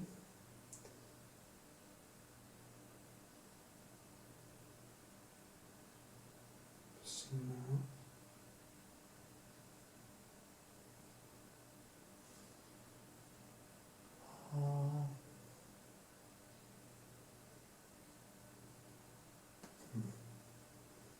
So many things. So many things.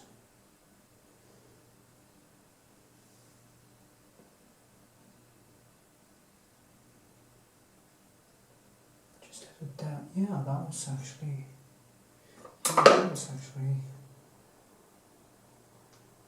better. I painted the eye a little bit too big, and that is the thing with these things. Sometimes it's hard to see. If you paint the eye a little bit too big, you want to move this. And since I did that, just took away that hard shadow, I could actually see what was correct. And yeah.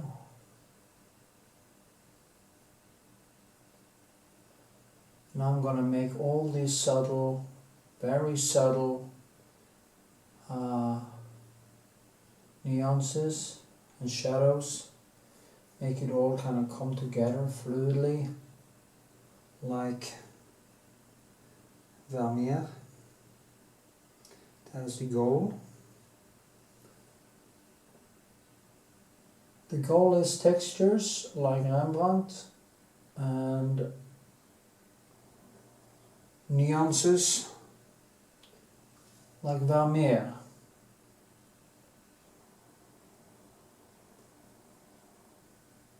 Or brushwork like Rembrandt.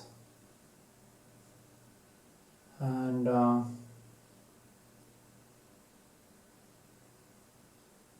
think that is basically the most difficult you can possibly do. So yeah.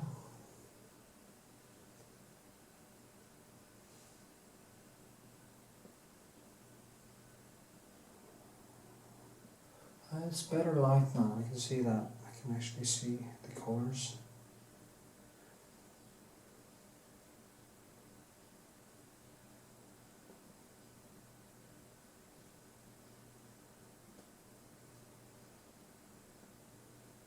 Oh, I just love this focus. It's like I'm stressing so much many times. I was just sitting down and cutting up some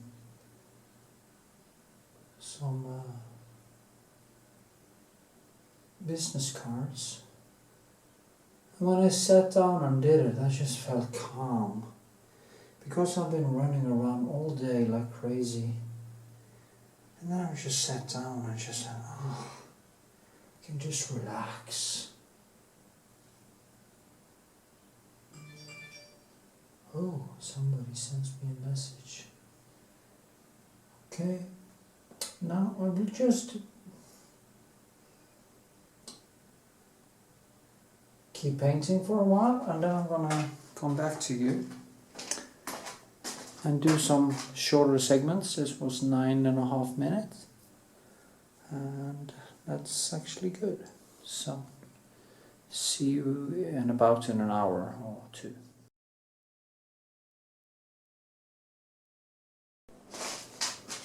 Okay, here we are. After a few hours, I think I'm getting a hang on it. Working with all the small details and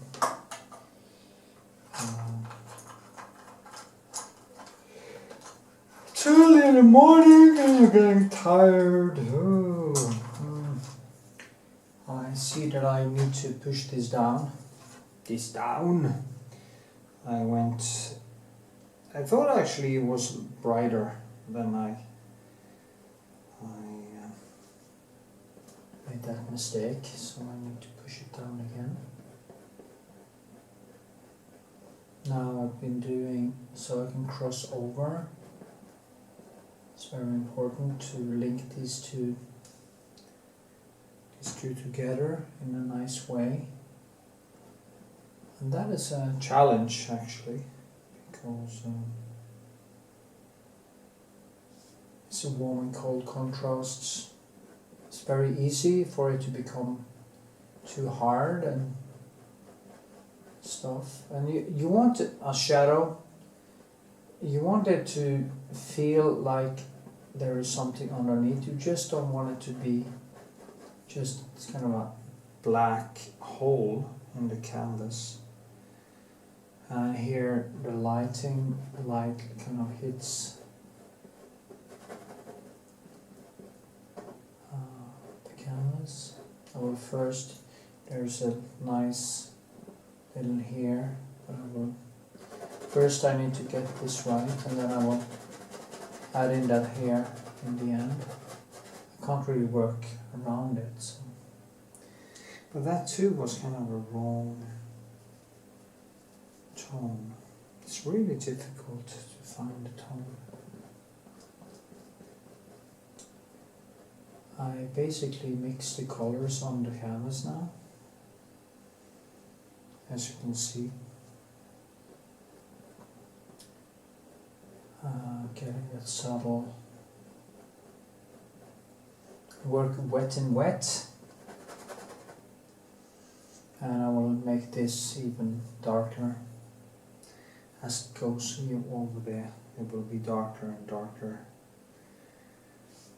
and basically that's how I do it.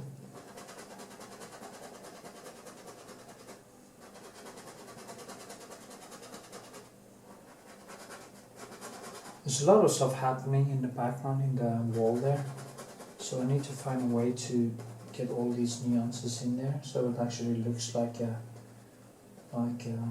plaster or cement and stone wall.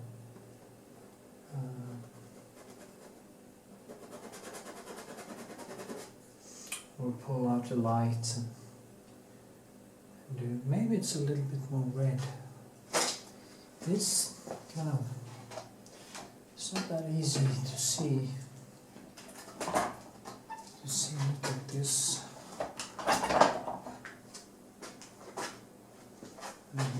Can you see what I'm doing now? No.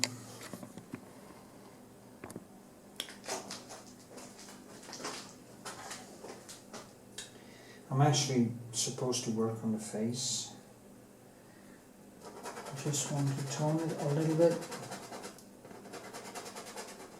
See if I can find it.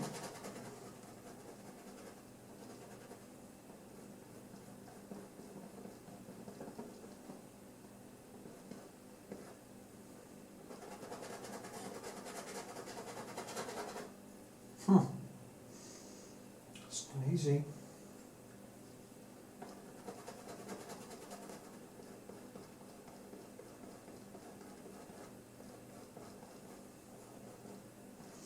It has to feel like it hits it.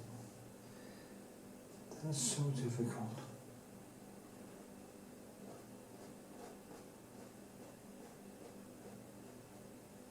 Then I will enhance it a little bit here. And I'll drag it over.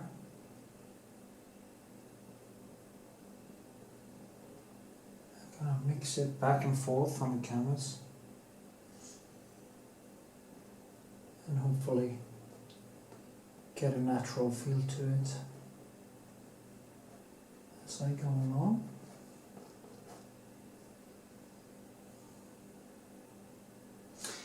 It's one of the most difficult things I've done actually, because I have so little to go on when it comes to the colors.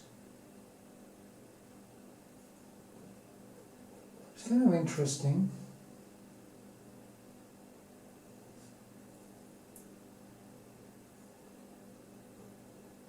And I do know when I finally get it to work, which I usually manage, I'm going to be very pleased with myself.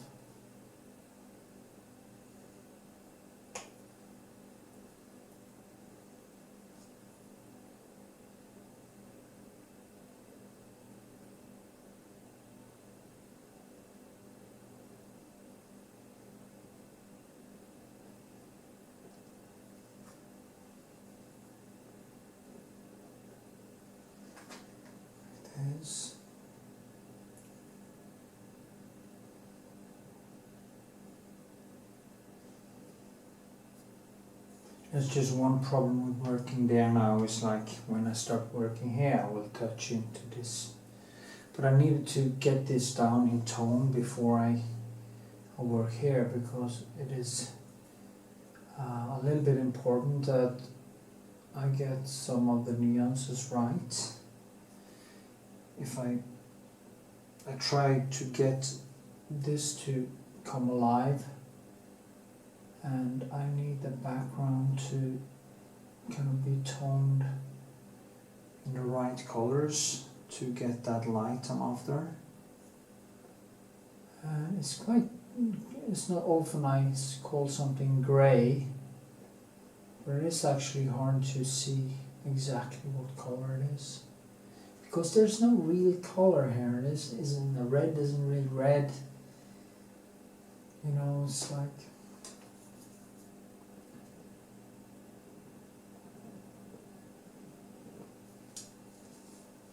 but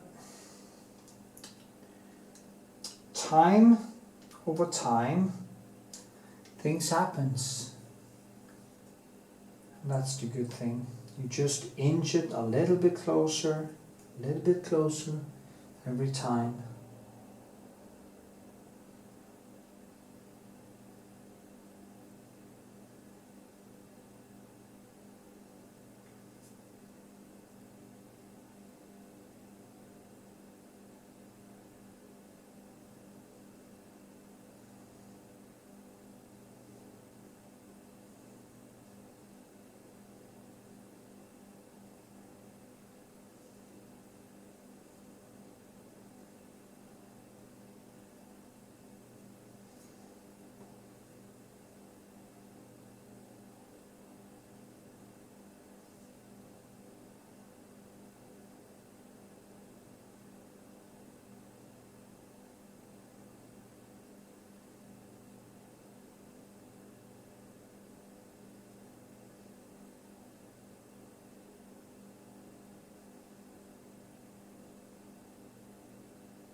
like this shadow here is too hard, and it doesn't. And that's a good thing. I changed my lighting in the studio, and I see all the nuances better now. It's a very good thing.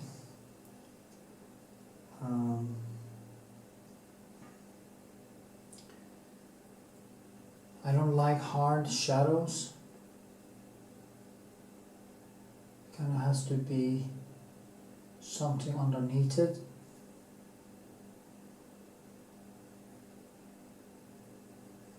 Or it just doesn't feel good, feel right. So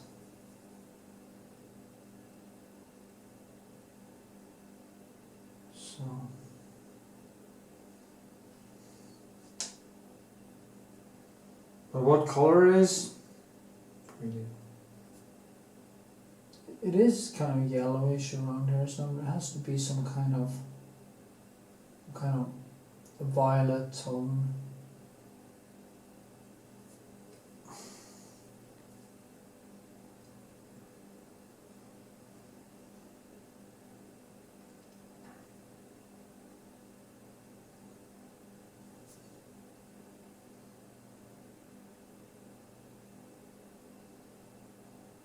Then I do like this.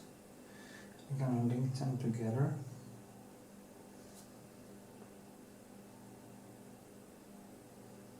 See the extreme detail.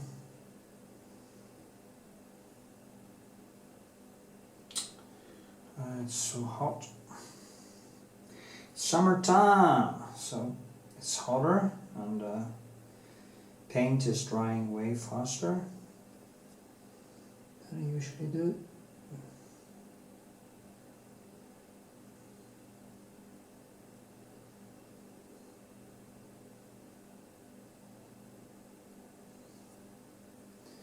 Okay, and this one is a little bit more the red I see.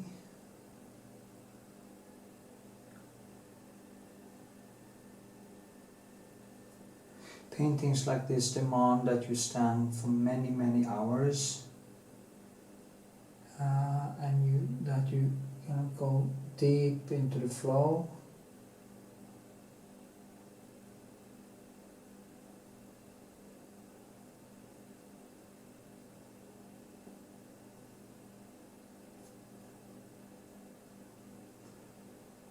Kind of start seeing it correctly.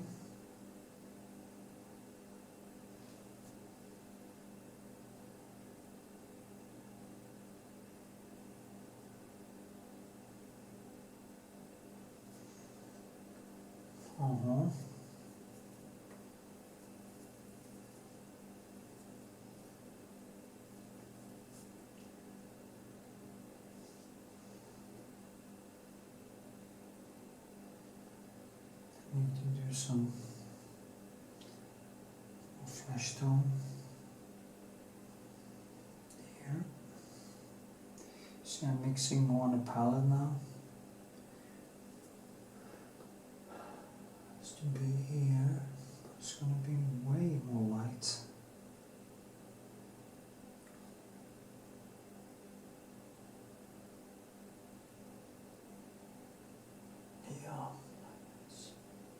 The good thing now is that I'm letting the blue and this kind of melt a little bit together, so I'm dragging them into one another like that, and then I do kind of important thing that I can go in here, and I go this way in the wet color, and just by doing different directions I automatically create a very subtle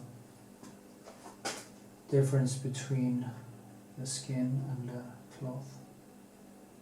And I can go deeper into small detail here. See, the reddish has to be, or the skin has to be even brighter. So I'm going to go even brighter.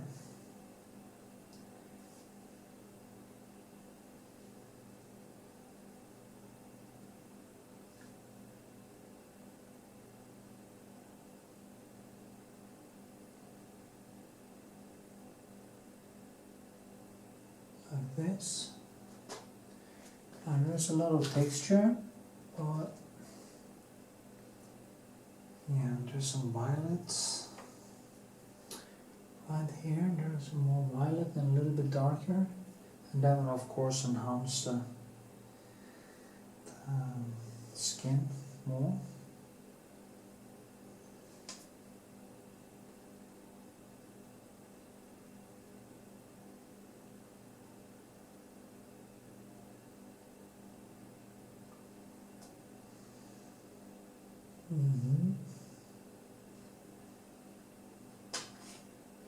Maybe I should try to go down there too. See what happens. If I go this way, nah, it has to be that way. Just an experiment. I think I need some more red.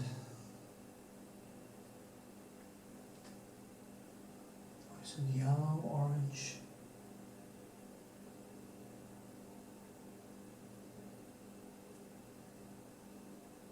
Things like this can actually drive me insane because it's so subtle. It's almost like a never-ending story. You can just keep on banging on forever. So many nuances.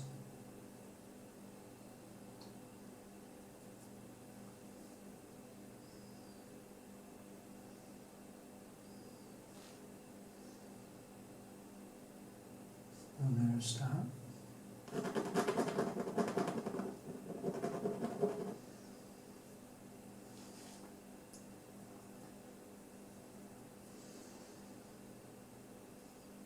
My shoulder hurts. Been training a little bit too much shoulders lately. I think I have to slow down a little bit because I have some pain in my right shoulder, probably starting to get arthritis there too. That would be fun. You know, my body is just falling apart. I have been using it so much, almost like an old computer that just start to stop functioning. And yeah, just gonna get underneath there, and then I do like this, a little bit more natural. This.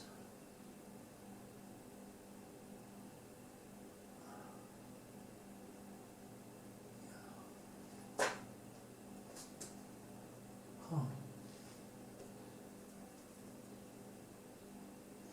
So now you can see why this takes a lot of time.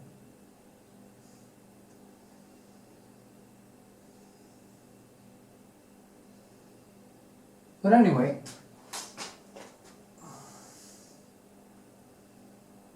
yeah, for now.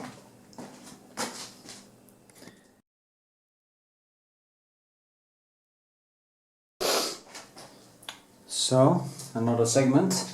What I want to do is just show you a little bit how I try to do the lips and get more subtle. Get it to become more subtle here. You know, it's kind of, can I say, it can't be hard, it can't be too bright, there can't be any lines. There's so many things that I have to think about that I just need to try to get it right. You use a little bit too much white and it kind of dies on you, and it's not easy, but we'll try. The lips here. Now I did paint around there. Maybe it was a mistake because I get some color on my fingers. I painted wet in wet, but shit out. And you see, the also difficult thing is to find. You can't just put. I can't just put red into it. Many people would think when they are painting in the beginning that the lips are just red and they just pour in red or line up or whatever. But that is not how it works. It's way more subtle than that. The red here is kind of in the. It's in the dark, so I have to mix in both blue and stuff. I keep the red down at the same time as I need to. I kind of keep it. I keep some kind of impression of red and the subtleness of no lines. But there is a line, but the line is so subtle that you can't really see that it is a line. And that is where more advanced skill comes in. You know, the difference between the lips here and there is almost non-existent. So I need to tone this down and I need to tone the lips up a little bit. So it's kind of a back and forth thing. You know, I can't get myself to be pleased with hard lines and things that are, to me, not good. People are impressed with my work even long before I am. Way before I am.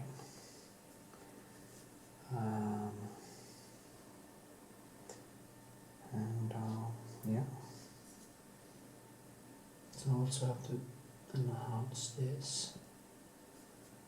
All these things will in the end become the subtle, tiny face that I'm after. I wish I could go to New York again and see Varnish once more. I'm going to go through my photos and I'm gonna maybe do a rendition or a copy of some of the classic works just to make myself better.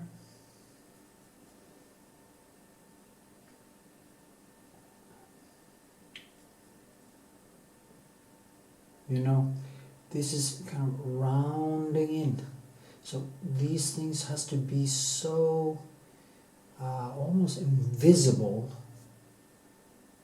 where they go from front to inside the mouth there. So yeah.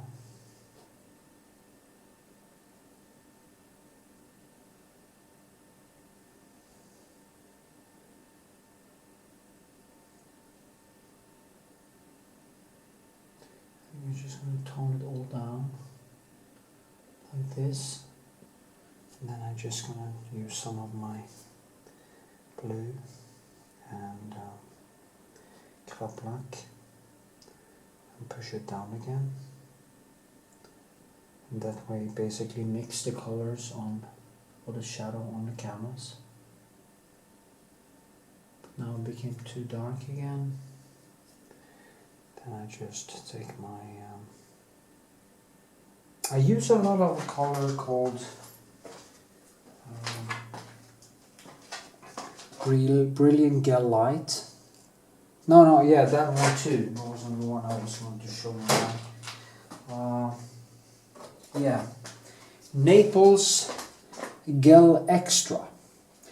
If I would suggest something to, there is no such thing as a skin tone. But to create skin tone, that Naples thing with some reds and with maybe even black or some blue, can create the shadows, and you can paint warm with it. You can make it cold by adding blue, ultramarine or something, and you can make it warmer if you add in some more reddish, and you go back and forth like with that color. And it is the closest thing I know as a recipe for skin tone. But there is no such thing as a skin tone, and I can't emphasize that enough. So if you believe in skin tone, just stop it. I would say stop it. It doesn't exist. It can't exist. So, yeah.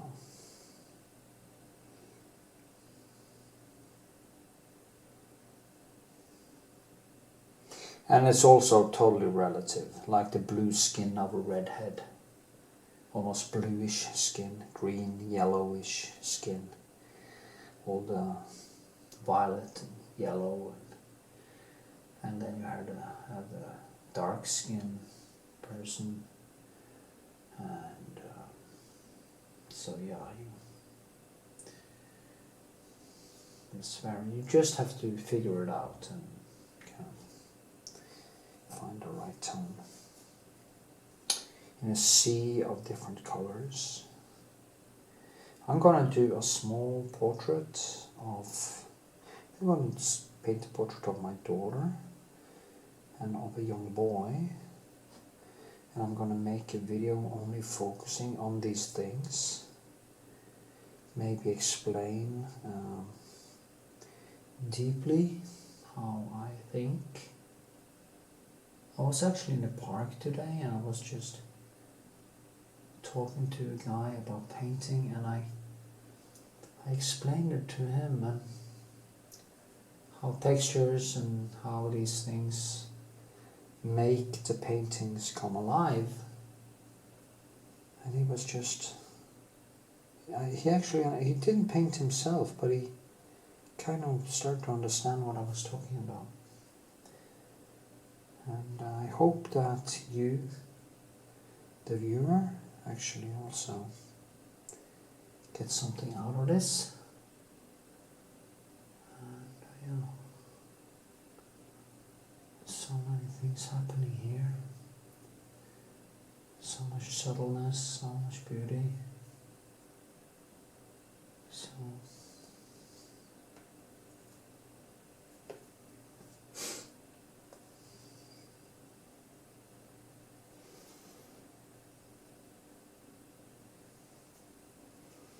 and the customers saw this on Instagram because I just posted a sketch. They are so pleased, they can't understand why I'm not finished with it. And I have to keep on explaining that it is the devil's in the detail, as they say. And I refuse, despite losing money. Every time I start painting, I kind of lose money, because the more time I use on a painting, the more time, the less I get paid for every hour. In these paintings I basically almost don't, I get paid like say $6,000 a piece, I think it is, but it is not even close to what it actually cost me, both economically time and mentally to create these things.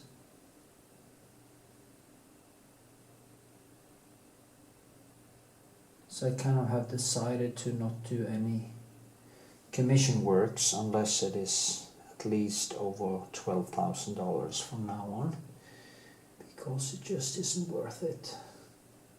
I could actually earn more money hoarding cans. But then again, of course, it is a painting and I'm doing my job and I'm solving problems and I'm pushing myself and all that. But then again, I would do that anyway, just with my own work. So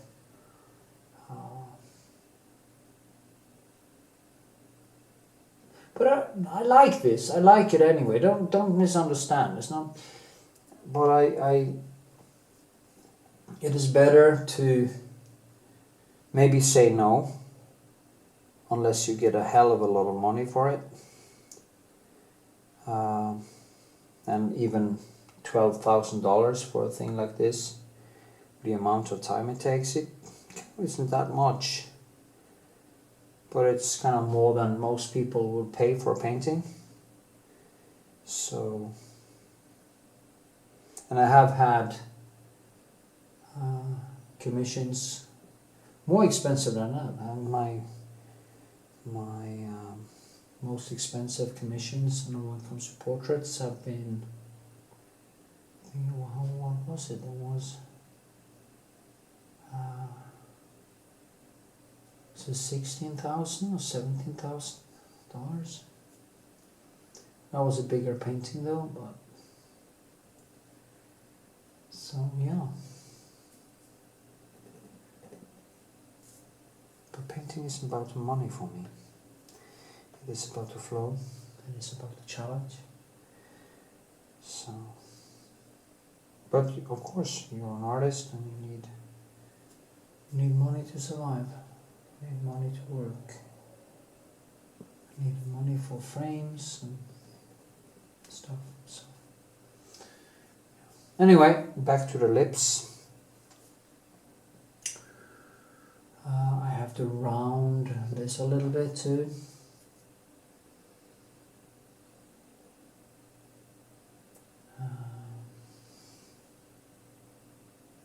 Just going to put in a tiny highlight here, kind of a reference point. And see now that I'm getting deeper into detail now.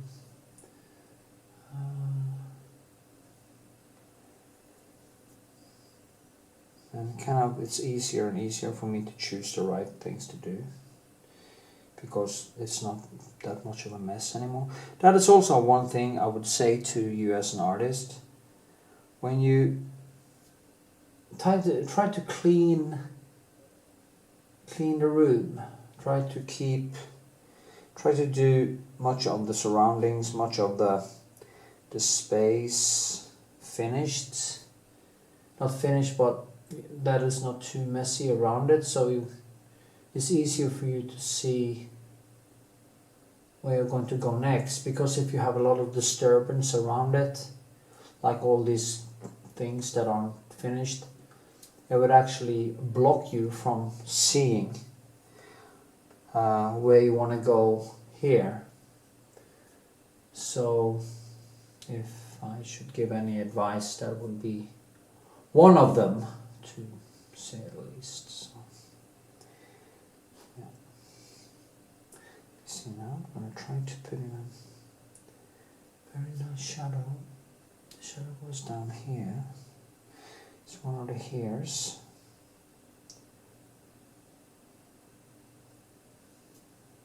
It goes down here. I have to move it a little bit, but it goes in here. Starts there and it goes down like this. And it explains some of the shape there in the neck.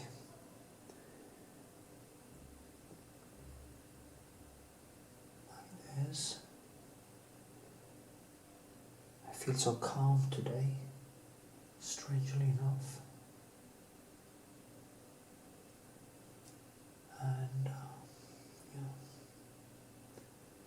this. And then since there's a cloth here now, I'm gonna make this thinner.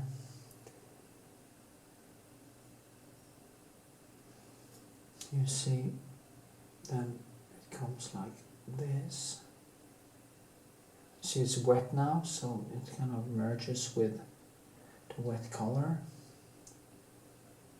which also explains.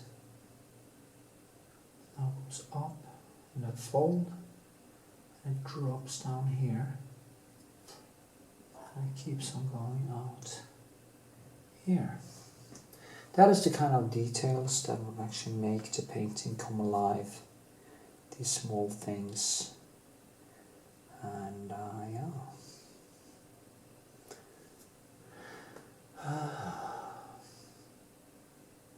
Just gonna make that a little bit thinner. And I will go over it more, a couple of times more before it's done. So.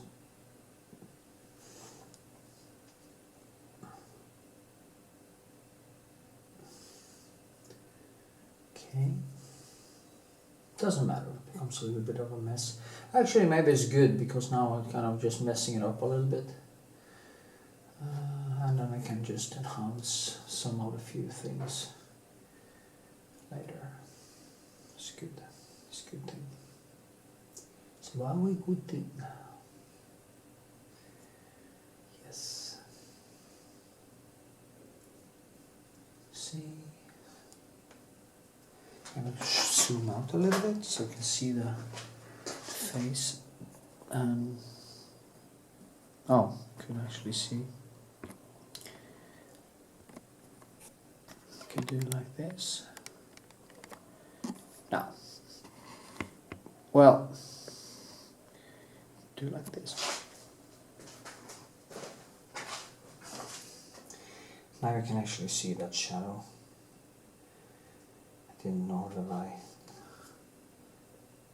it's kind of here.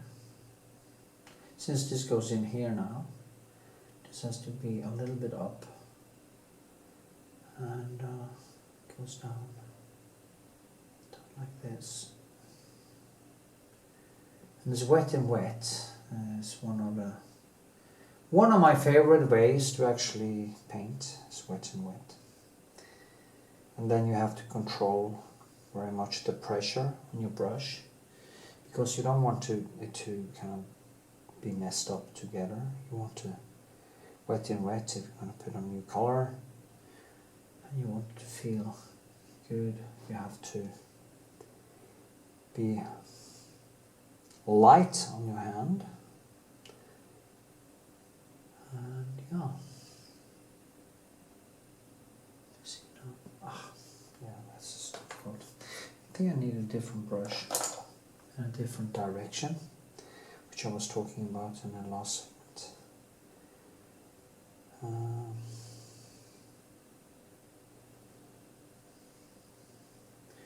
So maybe I should try to keep my paintings or painting tutorials to what I did now, and just basically talk about painting instead of life, existence and all my problems, which is probably boring in the long run. So, yeah. I'm also going to start making some shorter versions of my long videos, more focused, shorter, and yeah. Let's see now. This one needs to be like that.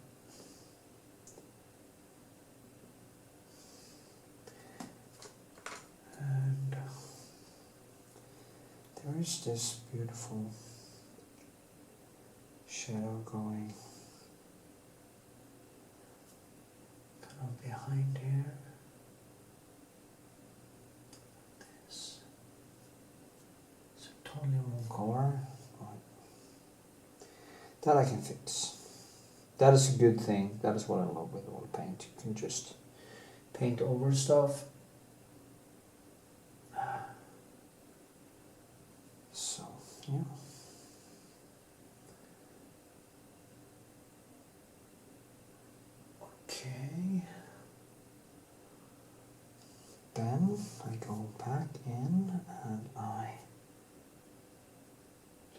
this again, and now kind of melts together. Now this is maybe a little bit more to blue, so I need some more reddish to tone it down. Also this shadow here, which is like this. Now it becomes a little bit more natural, as you can see. A little bit too light, so I'm just going to push it even more down. But it's not a fast process. You have to have a deep sense of patience.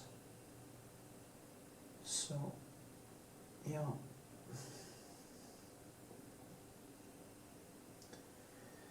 And you have to be endurance athlete, I will call it almost. And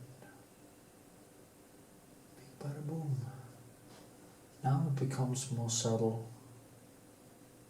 When it has dried, I can go in with a very, very subtle glaze, kind of thin glaze in there, and it will feel even more natural. Just going to try to shape it correctly. You can also use the back of your brush if you need to. You can use your nails, you can use whatever you want, just as long as it works the way you want it to.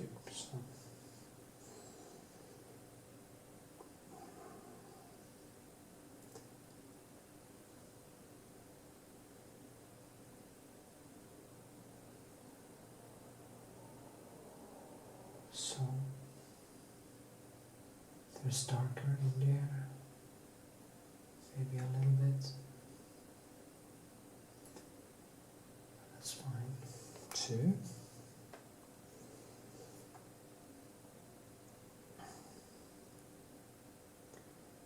I try to work a little bit all over the place, not get too bogged down. I remember when I was young and I didn't have the skill I have now. I can foresee the future, and I was just bumbling around, basically trying to find the right colors and the right hues. Now it's kind of easier for me to, as I say, predict the future, because basically skill is the capability of predicting what's going to happen if I do this or that. And sometimes you get a surprise, usually it's negative, but sometimes it's actually positive, and you suddenly realize something.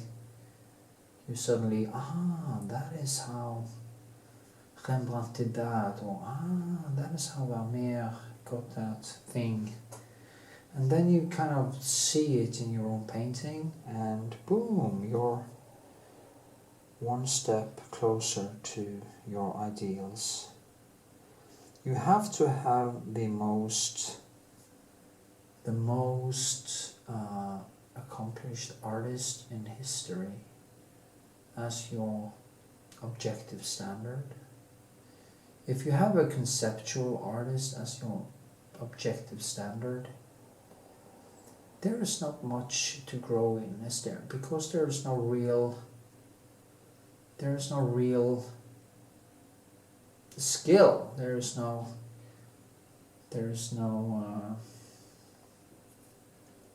I'm just gonna put it in for fun. I'm gonna paint over it anyway. Like, I saw this comment, one of my students, she is getting better fast because I'm really pushing her. And then I tell her, do it again. You didn't see. And she's getting better fast. And if I didn't push her like that, if she just posted it on Facebook or whatever, and people are so polite, they never say anything negative, she wouldn't learn shit, you know, she wouldn't learn anything. But there was one guy who, because she made a nice sketch, but of course it didn't actually look like the thing that much, but it was kind of a nice sketch. And he said, the commenter, oh yeah, it's just this training a sketch, it doesn't have to resemble the object you are. But that is totally wrong.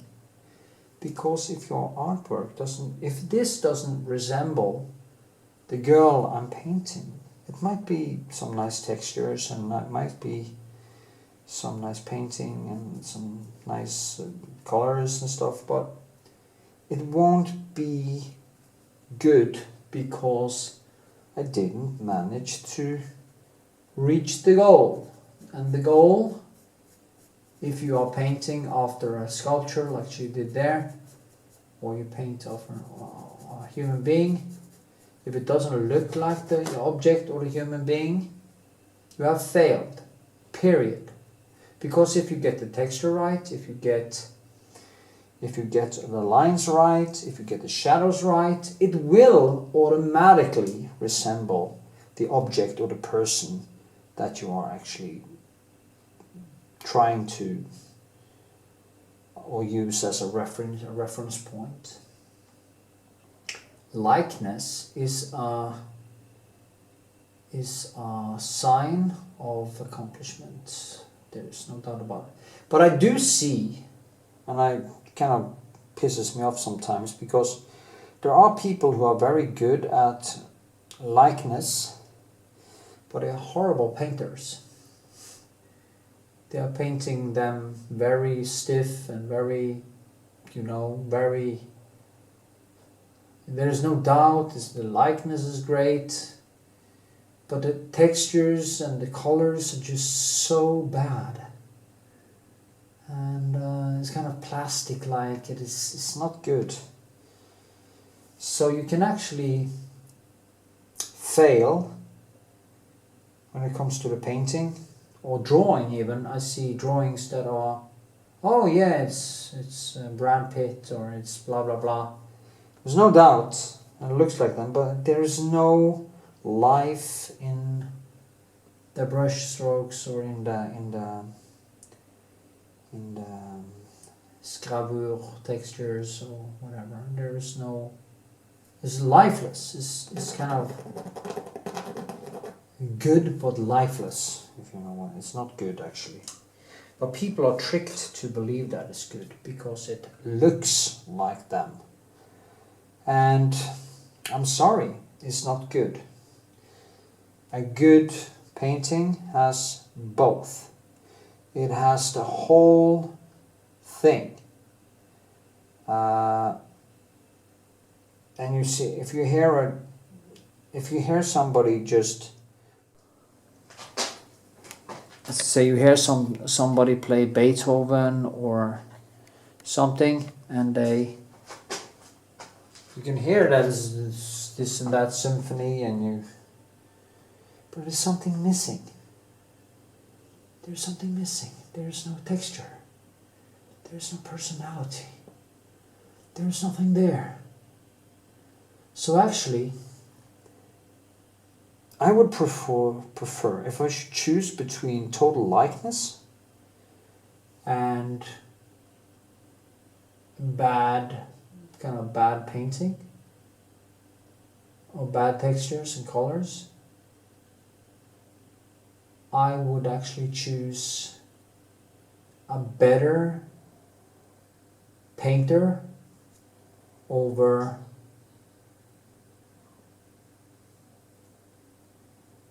likeness.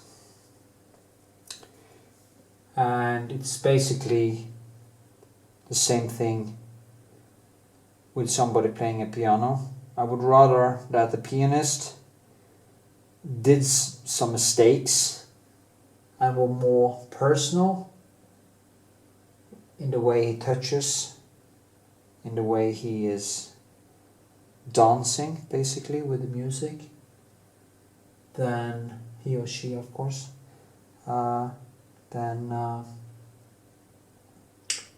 very good pianist who doesn't do any mistakes but is totally dead. Yeah. But of course, if you can manage both, that is a goal. That's where you want to go. So yeah, I'm pretty sure you understand what I mean. I'm not claiming that I'm there yet in any shape or form. I'm just on a journey to come as close to what I was now talking about as humanly possible within my lifetime. And basically my legacy won't be in the motifs, but in the aesthetics or the beauty that appeared in my brushwork and the way I put my personality into my paintings in a good way. I am not a perfectionist. I am not evil in the way some of the people who really is perfectionists when it comes to drawing and stuff is. But I think there is something more quite personal with my paintings. Well, that is what I hear. It is basically like, I can't really, if you hear a person telling you that he is good in bed, he or she is good in bed, you can be pretty sure that they are not, because they are narcissists and they believe in their own myth. And it's the same thing with painting in a way. If you hear a painter or artist telling you how good they are, it's always a bad sign. It's a sign of, I think it's a sign of weakness actually. I think it's a sign of hubris and narcissism, and the fact that they haven't got their legs on the floor. And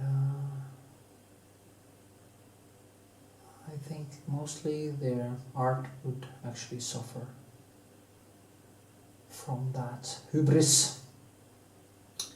So breaking down all the arrogance and stuff is extremely important to be able to evolve as a human being and as an artist. And I think to evolve as an artist, you basically have to also evolve as a person. I'm not saying all artists are good people, but I think it will help. Cynics doesn't make good art. Cynics doesn't make good poetry. It might be perfect, but it won't be life. And that is what art should be. It should be alive. Alive. So, I do hope you get my point and that you enjoy this flow. Okay. Yeah. Whatever. It's almost nirvana. Okay.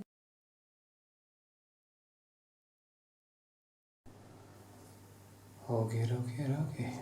So I've been working with the surroundings, and I'm trying to tone it down so I can actually focus more on the hands and stuff. What I'm doing is basically going back and forth with different colors and trying to get shadows right, cross over, trying to get you see in the camera this seems way more yellowish than this, and it kind of is. It's warmer. I'm not sure if I'm going to go to the warmth that is here in this, but I will try to go back and forth and see basically what happens. What is quite important is that you see the shadow, that you get the shadow, that feeling that the shadow actually hits something. Of course it's much darker here and it's getting lighter here. So I'm just going to try to find that right tone to cross over from the sunlight to the shadow, and it is challenge, because suddenly you put on some colors, and suddenly it's almost like, I would say it's like it's very hard sometimes to repeat the colors that are in the print and kind of find a good way to make it over to the physical paint. I guess that has to do with the chemistry of the paint, and the colors you can actually get from print is a little bit different than you can actually get from real paint. But then again, I just try to go back and forth and see if I can manage to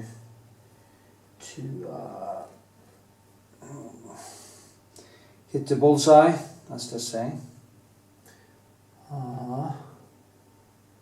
It's a little bit lighter here, and then I also drag kind of this over into it, and it's also a good way to link these two together. I need to make these two surfaces come together. The line here is a little bit too hard right now, I think, so I will also do that. It is getting into the end stage of the painting process now. I am slowly building textures and details, and trying to find the right hues and that can work together. So it's been a big process. I'm looking forward to getting into, I'm working from this side now, this way, so I don't mess it up, and that's what I do. I'm a little bit systematic, so sometimes a nice brushwork like that pops up, and I just let it be, because it creates in its own right some depth. And I can do like this if I feel. But anyway, I need to get the feeling of the wall, or the brick wall, or plaster wall, in the shadow. And since this is in the more warm, this has to have at least some blue in it. And finding that warm bluish color has shown to be quite difficult.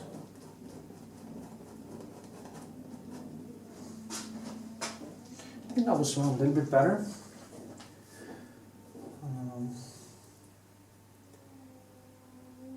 I'm working in my building. Somebody's bought an apartment, so they are renovating it. Typical. People always have to do that when they move in for some reason.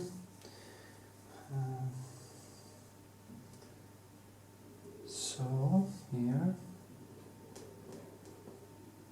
and there's also this nice here with that bright light, but I will put on that later. And when I've done all this, I will put that on in the end. Because you have to be very systematic when you are doing these paintings, because if you are not systematic, I can't work around details like this. I can only kind of add them after a fact. So. And my neighbor.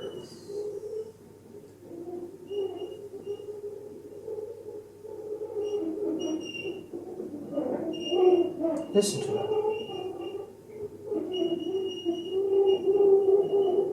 Ugh.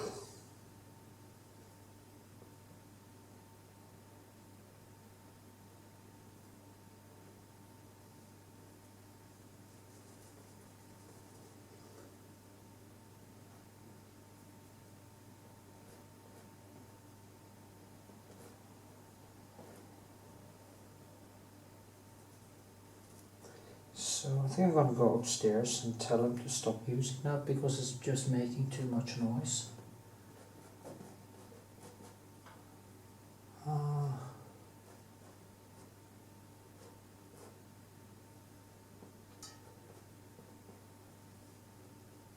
Anyway, so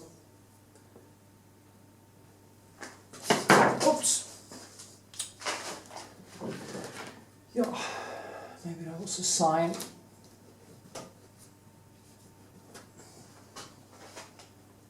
Okay, I will now start painting down here. So I'll see you in the next segment.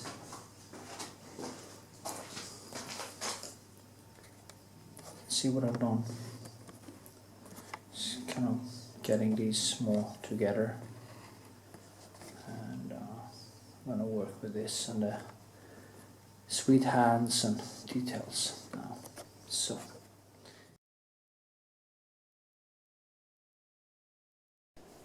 Okay, another day, another session. I will now try to work myself through this and finish it. That is my goal. We'll see how that turns out. I've been working with this now for a very, very long time and it's getting quite tiring actually. Yeah, it's nice to get things done, finished. Just one of the two paintings I'm doing of the two sisters. I will start with, of course, start with light areas because I just need this. It's almost like when I always start, I usually start with the light areas and I try to kind of just give that a little bit of a bang and then I can work myself from that. As I've been saying before, these paintings has been quite difficult because of the lack of basic information like color and different colors. But I think they are starting to come along. They are starting to look like the girls and the girl. And I'm starting to get this and the sweetness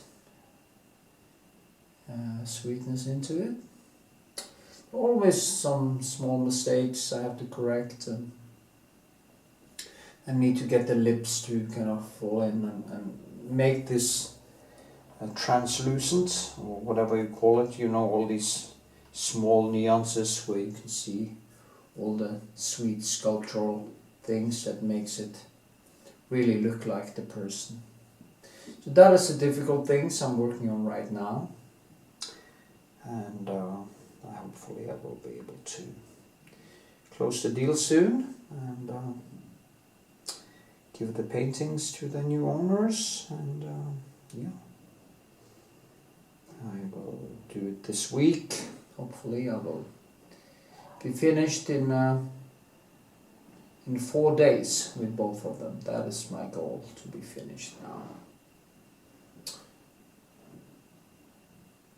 Also trying to turn around my work schedule so I'm gonna start working from morning. I'm in a cellar studio anyway, so there's no change in lighting in this studio. In my old studio I was working way more at night because there was way too much light in the daytime, and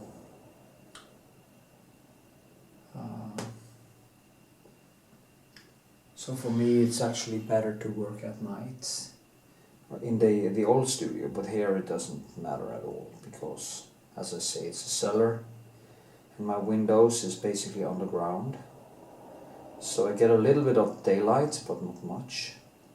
So I'm not using the daylight to do my paintings. I'm using the daylight just for some... I'm not using the daylight for anything actually. Maybe some plants and stuff, but nothing important. I have fluorescent lights, so yeah. But I noticed that kind of sleeping all day and not seeing much light at the age of 53 is actually start to become a problem, because I just need to get some sunlight into my face every day. So my new schedule is going to be basically wake up 10 in the morning, do my Wim Hof breathing and a cold shower, go out, sit in the sun a little bit or get some daylight, and then just start painting at least for 8 hours. Then go exercise if I'm going to do that day, and after that I can actually do more work or just eat, relax a little bit, write in my diary, do some journaling, and then go to sleep. It sounds to me like a amazing way to live my life, because at this point it just turned more and more into stress. So that is my new schedule. I need to put my painting first, and if I would give one advice to any artist listening, is always put your work first in front of everything else. That is how I'm sure you will get more out of life. Because time, as Seneca talks about, time is the thing that you can always get some money back. You can always earn some money and get some money back if you use it, but you won't get your time back. So we just have to try to use the time, because that is the currency that you don't have much of. And if you also throw it away, there's not much at all. So yeah, that is why my focus now is going to be on my paintings, and that's how it's going to be. I'm going to zoom a little so you can talk more about painting, so you can actually see what I'm doing. As you can see, it's very difficult for the camera, as I've been saying many times, to pick up the real colors. So that is a problem I'm fighting with. I need to see if I can find some better. Maybe I should work to another wall or something that can spread the light out. But it's just something I have to deal with, I guess. Let me see.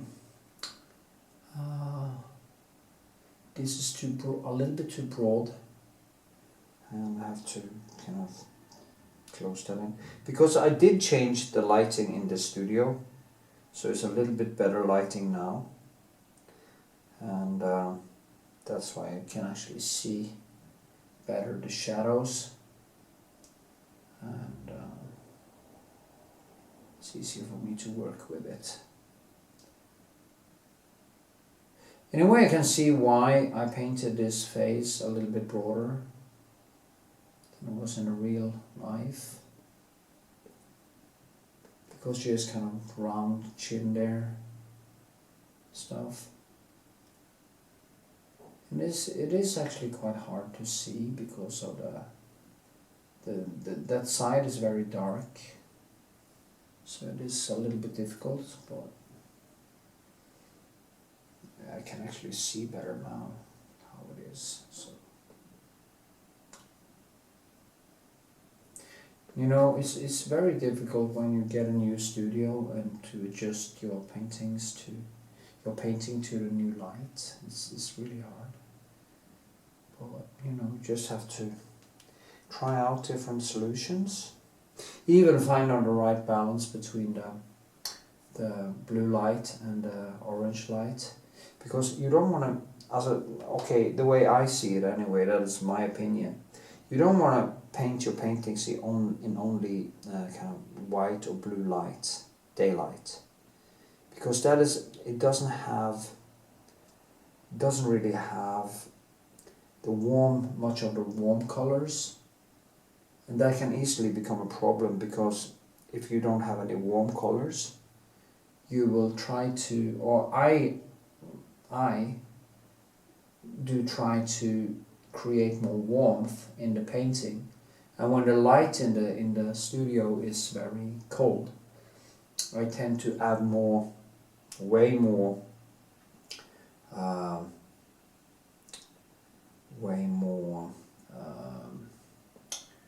warm colors, and when I then take it into a gallery or anything like that, it just explodes in warmth. So you want to mix, but you have to find this balance, and it's quite difficult actually to find that balance in the lighting. So yeah, I think I found it a little bit now, because I can feel my eyes are actually working better. Also I have suddenly have +1. It also depends on how much I sleep and stuff. So actually I haven't slept tonight at all, because I couldn't really get to sleep, because of my schedule would just turn totally upside down. So, but the thing is that when I promise myself to do this, I just have to do it. I just need to stick with that schedule, and then it will become me over time. I thought in the weekends I will stretch it to, because I like to go out and meet friends and stuff, and I need at least 6 or 7 hours of sleep. So if I get up in like 12 or something, I can live with that. But in the weekdays, I think 10 is good. 10. Start working at kind of 11, something like that, 11 or 12. And then work to 8 in the evening. And if I'm going to exercise, I do that. Or if not, I just keep on working. So I can actually get a lot of hours into my work if I do it that way. It's very much happening here. It's a very difficult painting. This is so difficult because of the lack of colors. It's a really big challenge for me. It's almost, I have to give it some life, but it also have to be neutral.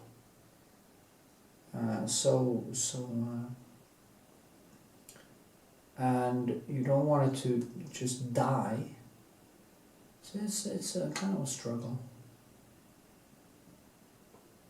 So what happens when I get into troubles like this is that I tend to try to avoid painting on it. And it's like going to an exam every day. You don't really want to do it, you know. There's a reason why people are procrastinating when they get into difficulties, and I do exactly the same thing. But not painting or not doing the work doesn't solve anything. You know, the only thing that can solve the problem is that I actually go in and do the work. And when I do the work and I get a result I can live with, I really feel great. So that is what I'm gonna have to go for. Just keep drawing, you know. See, it's, yeah.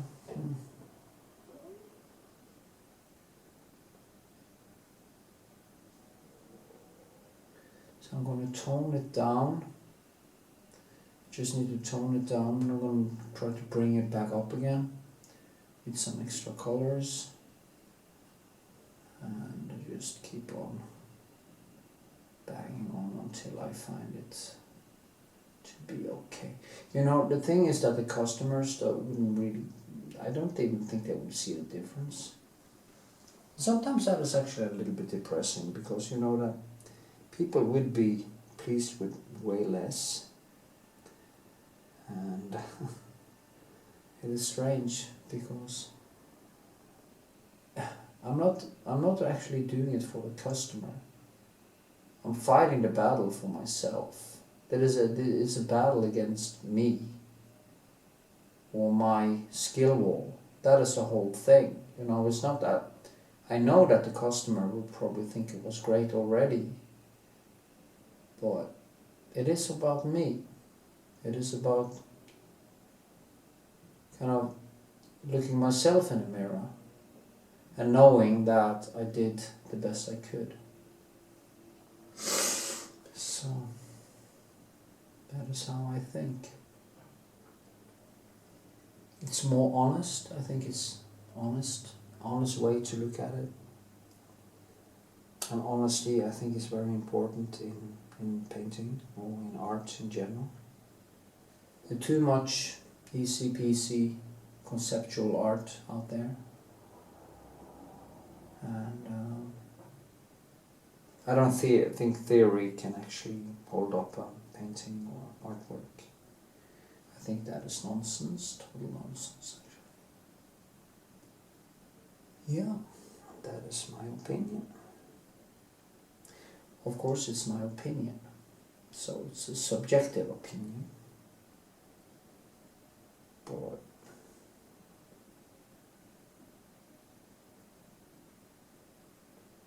if you have a good idea, follow up with a good object.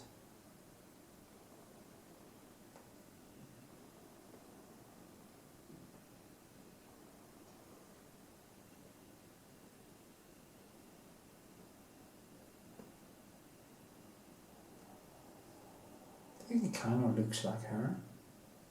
You can see it is her, but you know, it takes more than that. It has to be more than her, or it has to be not just look at her, look like her. It has to kind of be her, and that is what I'm basically battling now. And it's always good to bring in a mirror, to look at it in a mirror, and I can actually see that what I did with yeah, it's actually starting to get on the right track now. I can see that I'm on the right track. That's very good. So the eye is a little bit too big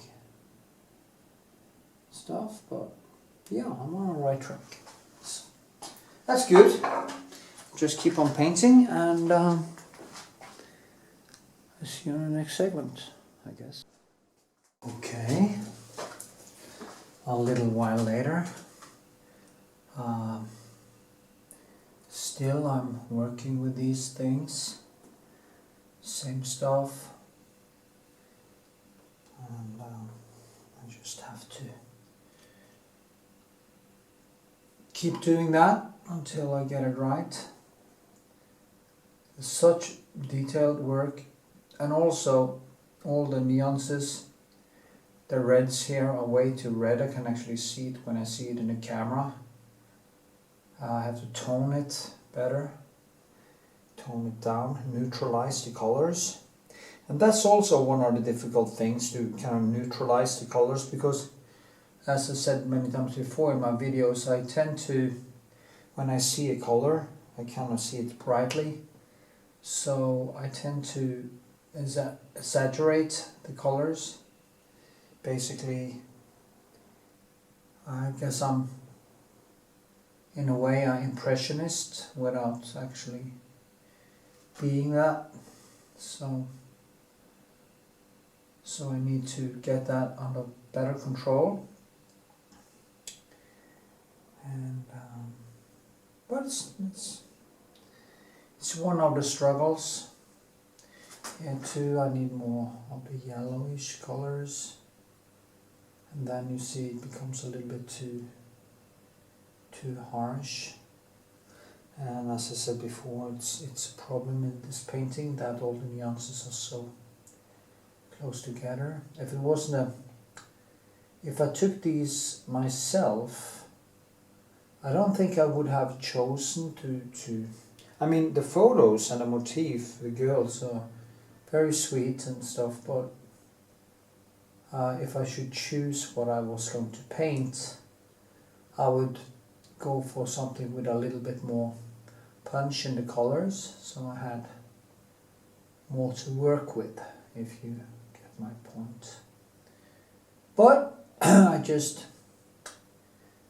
try to get as close to the object as I can, and as I've been saying before, letting the photo be my objective standard and try to reach as far as I can to that objective standard. It's basically like if you're gonna copy a painting of Vermeer, the original will be your objective standard, and the closer you can actually come to that objective standard, the more you have been able to see. And that also is not just in the motif. When it comes to copy that this is a photo, so this is a motif only with no real texture. So here I have to, and brushwork, so here I have to kind of add that in myself. But if you copy, you have to understand the brushwork and try to emulate the artist in basically understanding and dance the same dance as that artist did. But of course it will always be in a more subjective way, because you can't really copy something perfectly as a human being. A computer probably can, but you will never reach that 100% because of, basically I would think it's the laws of nature that basically stops you from doing it, because you have too much. Despite becoming very good at copying stuff, there are limitations to the human brain, and there's also limitations to how much you can avoid chaos. Chaos is a very important part of the universe. It's what actually I think is a driving force for the universe. Without chaos, everything would just stand still. So despite it looks like on a first glance as being cause and effect, when you go deeper into physics, you realize that it's not that simple. Cause and effect is just kind of the start. The mystery is why there are chaos and where it comes from. So yeah, and the same happens here. I can try to copy it and get as close as I can, but I can't never really get that close. I can get closer and closer, but you will never reach the point of where you actually manage to copy it altogether. I've seen some people who are photorealist, but I usually use projector to draw it, and then it becomes of course way more easy if you use a projector. but I call that cheating. I want it to be difficult, so for me that would be cheating. Yeah. See now, I'm trying to get that sweet expression when she looks down, this half smile. But also all the small things, all the small shadows, all these things that is hard to notice. Painting it in basically in compartments. I'm compartmentalizing the whole thing, trying to see the things as what should I say? I try to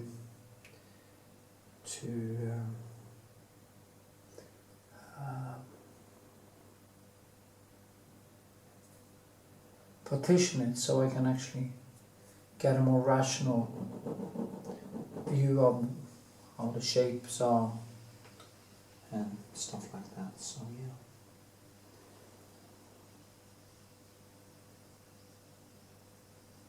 Okay. There's a very bright light on there, but the problem is that there's light coming from the hair up into her face. So there is some lights underneath here, and it's darker there, and that will actually get that more, so it comes more out. I need to do that first, and then work with the light in the face. And yeah, so a lot of back and forth in these things. To find the right colors and right hues and shadows.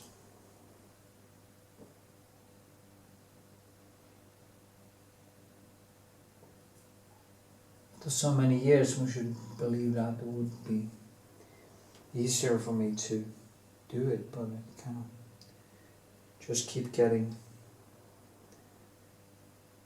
almost more difficult. Because you see more and you try to reach deeper, and it becomes then a little bit more difficult, and it just keeps banging on that way. And I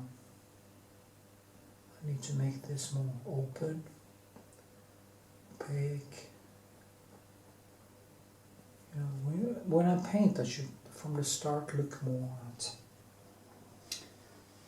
at my objective standard, and that would make it very much easier for me.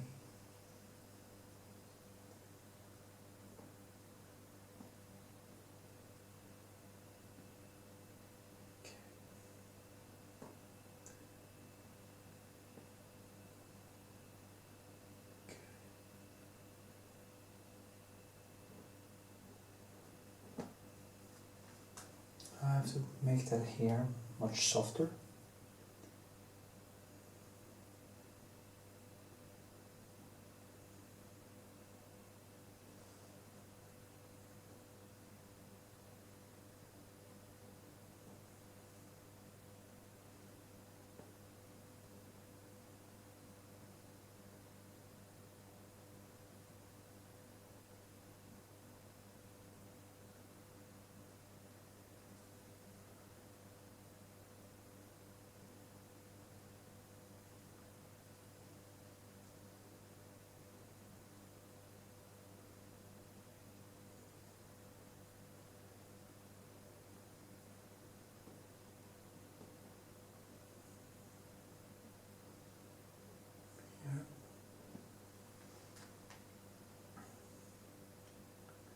Yeah, it's getting better and better. These two things too, I have to kind of see here, it's slides. They kind of just glide into one another. Everything is very open. Now, it's a big difference between the photo and the painting, of course, because this is just totally flat. This is a lot of brushwork, a lot of colors, a lot of crisscrossing. So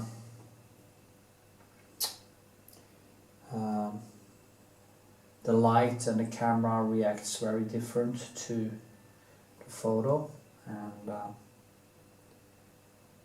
painting in both colors and stuff.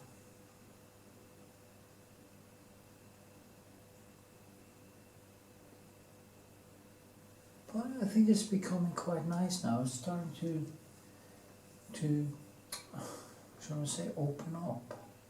It is definitely her, but there's some small things around there.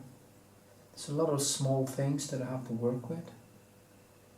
And tomorrow I will go over the dress and the hands and everything else. Then I will let it dry for a couple of days, or a day or two, and then I will bring it back and I will try to finish it. So, yeah, that's what I will do. Okay. I will just keep painting for a little while and then see what happens.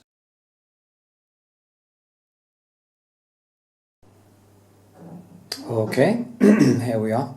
I'm gonna paint the hands. That's gonna be a challenge. It's always a challenge. Difficult, a lot of things that are round and sweet here. I'm gonna start with a little glaze because I'm gonna tone down this. And I will just use the usual glaze I use with my French ultramarine and kraplak. I can also use cobalt and stuff, but here, this is more to just tone it down to see some textures and tone down the surroundings. It's more greenish tone, but it's also red in it. So it's quite difficult to see, but I'm just going to do like this, the whole thing around here, just to kind of have a baseline of colors to work with. So now you can see that more of the tones are the textures, and I'm actually going to try some cobalt also, see what happens. This is pure cobalt. And this is maybe more like it. Cobalt is way more cold than French ultramarine, which is more reddish or violet.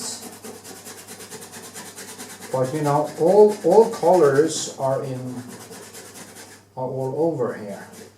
And the thing that happens now that I like very much is that I can see all these textures and stuff. Yeah. You see, I'm gonna mix it a little bit more. Go up here.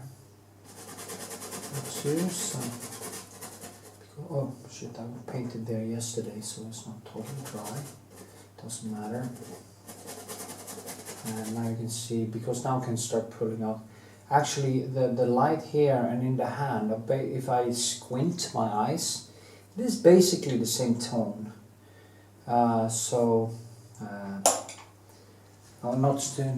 Same amount of light. So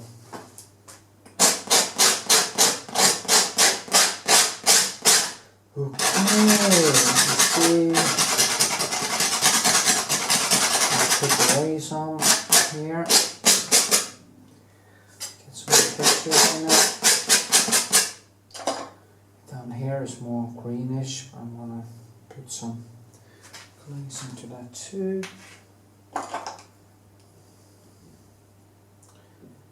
Oh, that was more pencil. Where did I put that pencil? I just used. Oh.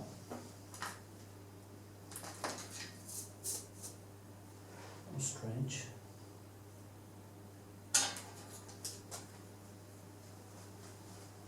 Yeah. Oh, there it is. Yeah. So I'm just into. This is more greenish because of the background here. It's actually more in the blue, but I think it's nice to have the colors kind of in the whole thing here, because today I'm gonna work with the whole surface anyway, so I can actually do the glaze like this. Now I will use some paper.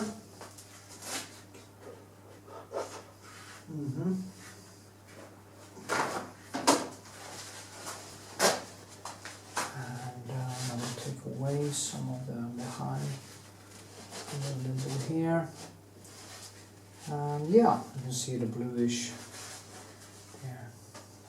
So now I will just start. I think I will start there and go, or maybe I start here. Yes, I'll start there instead. Then I need a rounder pencil.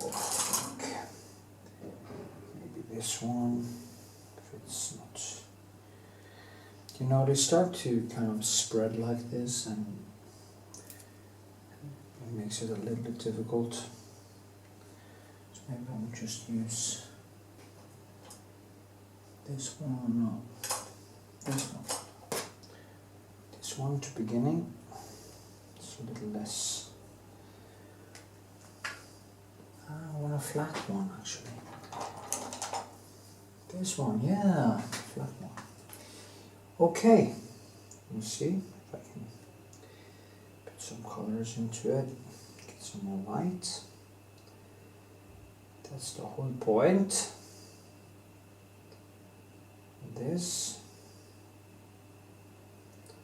I didn't sleep much because I'm trying to turn my schedule around, and I have problem falling to sleep, but I thought amor fati, instead of laying there fighting, not being able to sleep, just take it as a challenge instead of waiting until I actually fell asleep.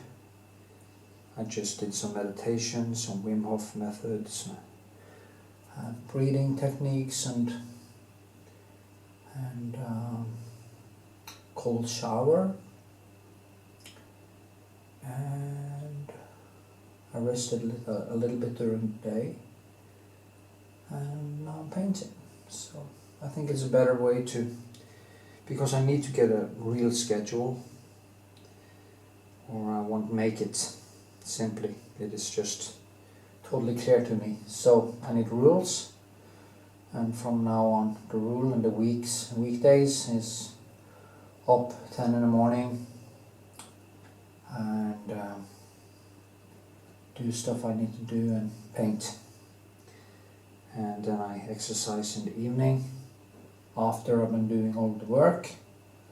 And if I have some time, more time to spend on it, I can do some more work. And it's also very important not to mix your drinks, as they say. When I do painting, I shouldn't start doing YouTube videos. I should mix these things together because they simply collide, you know. I get distracted because painting like this, especially like this, which is kind of, I would say, more advanced detail painting, figurative painting, it demands a much greater focus. Multitasking will be easier if you are just doing conceptual art and you're not really, and it's not skill based. But I will say that if you are doing skill based art, sculpture, painting, drawing, whatever, you really need to have a schedule. When you're young, it's easier not to have a schedule. You have more energy and more to go on, as they say, work with.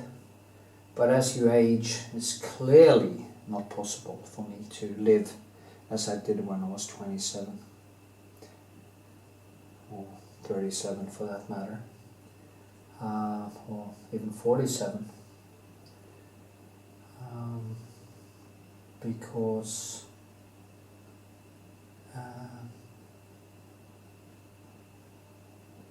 the energy level is lower, I think. And then it's due to aging, you know, you lose more and more of your mitochondria.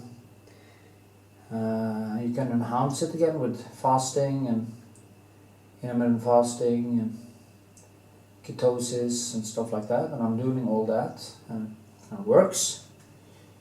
But you can't really burn the candle in both ends, as Hitchens did say, and expect to get good results when you're in your 50s and getting older.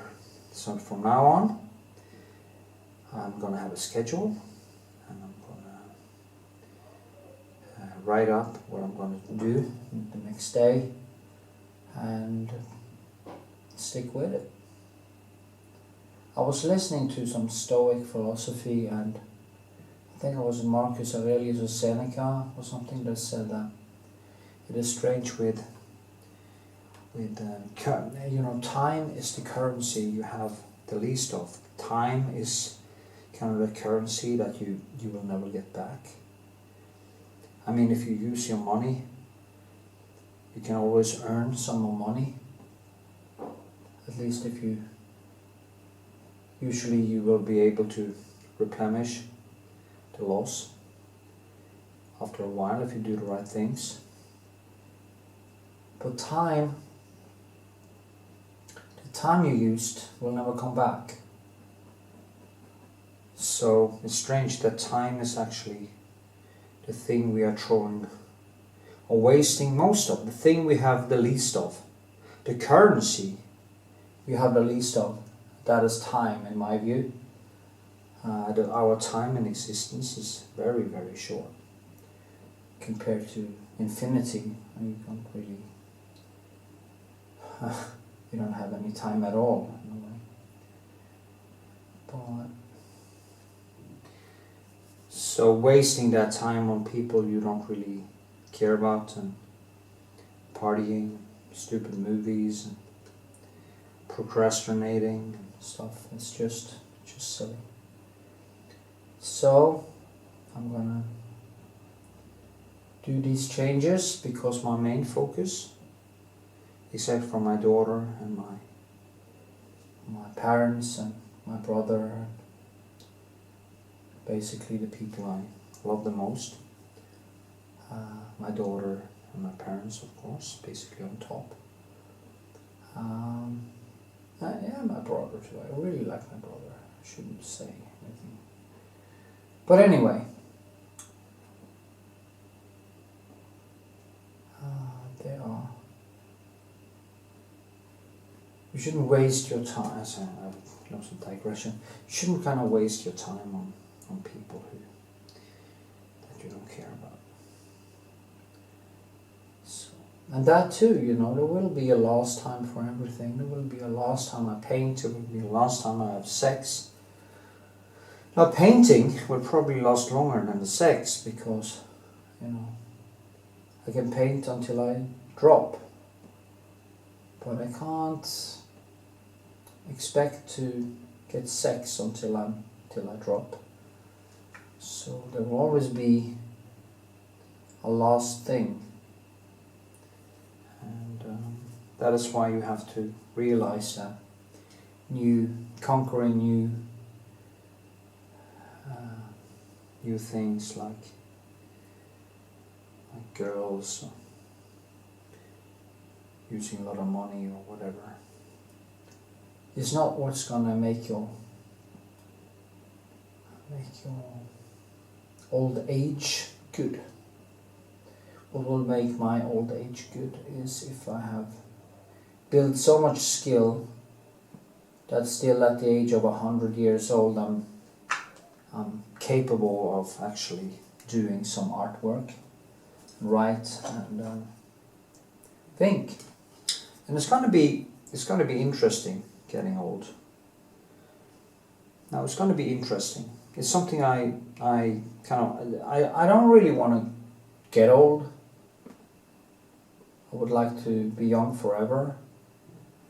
But since it is something I have to do, even if science make great progress in aging medicines and stuff like that, like David Sinclair and others who are doing a lot of research into why we age and how to slow it down or stop it, sooner or later I will hit the wall, you know.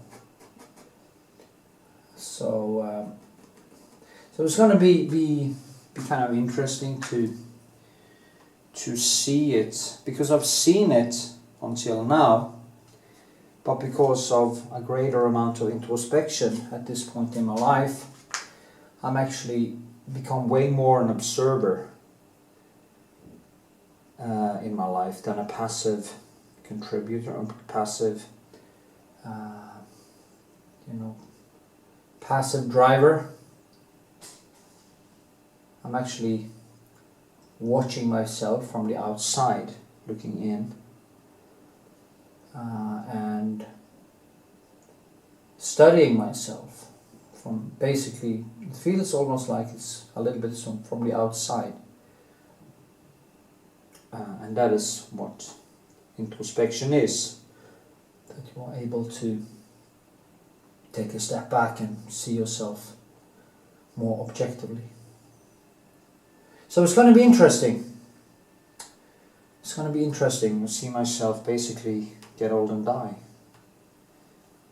And of course, death is the final word. And when I do that, I will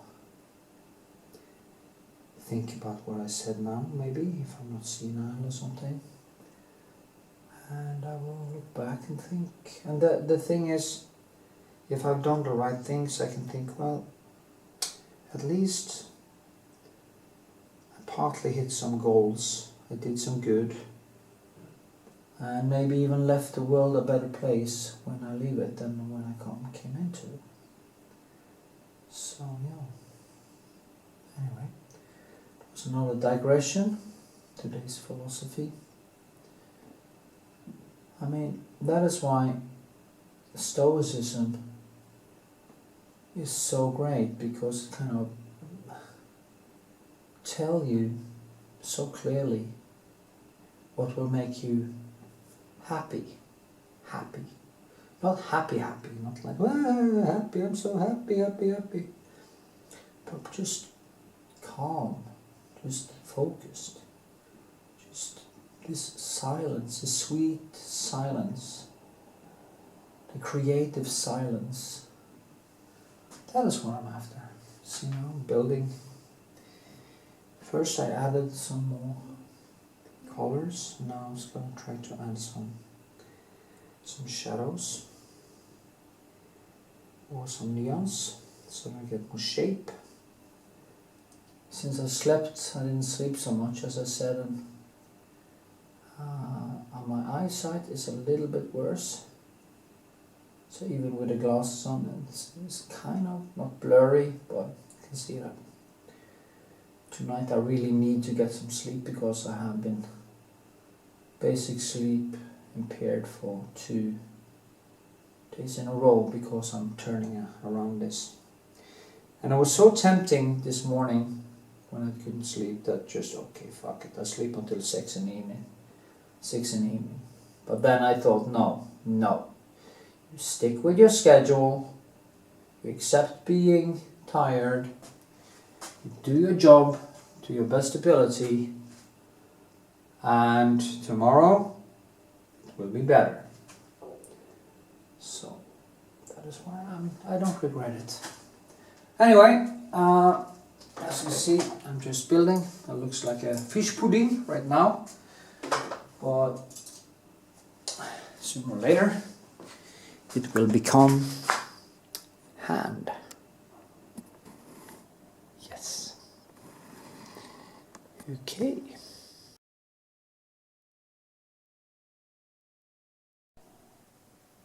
Okay, I'm going to do one more touch up on the hands and see what happens today.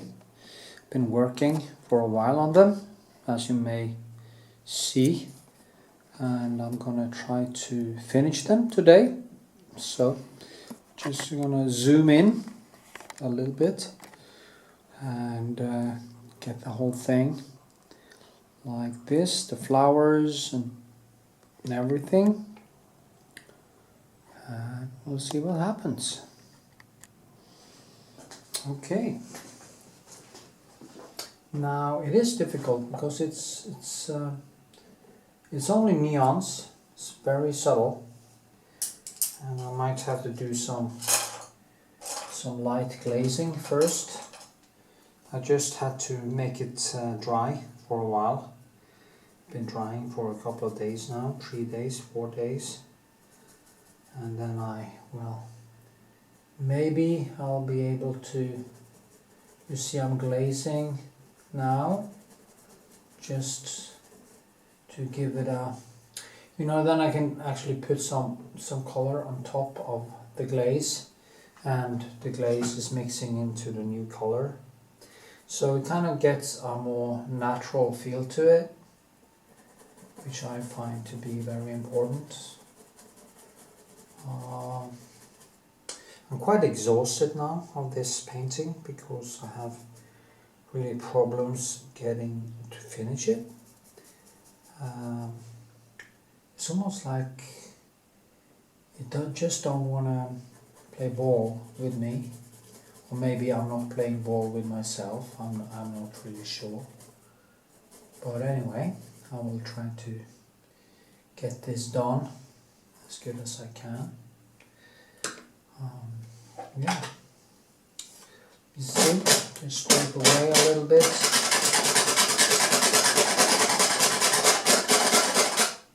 The problem, as I've saying many times in this painting, is that there is a lack of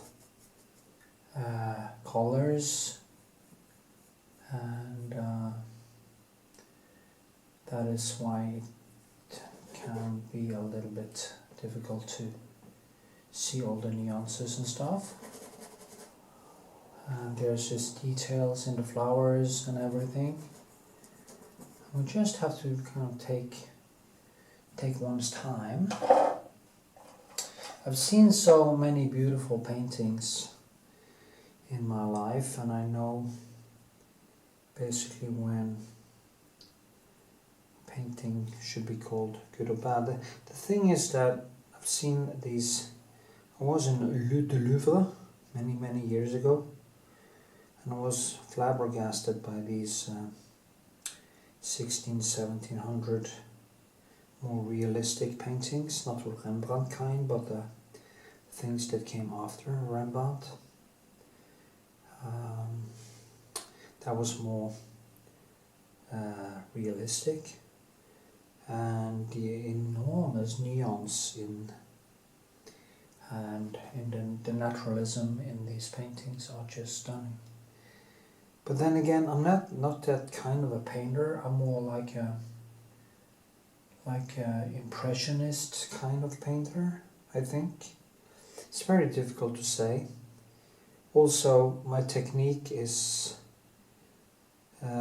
self-thought, so I don't know really how they did that. Maybe I should study it, but it's not really my goal either.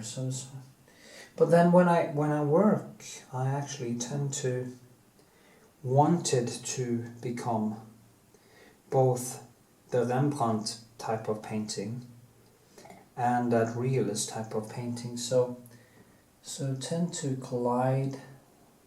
basically collide in my head. And you can't do both. I mean, I look to Vermeer, and I think he managed to do a little bit of both. The paintedness and the realism at the same time. But, it's not easy. Okay. I should stop whining about that, maybe. And just paint, see what happens. And yeah.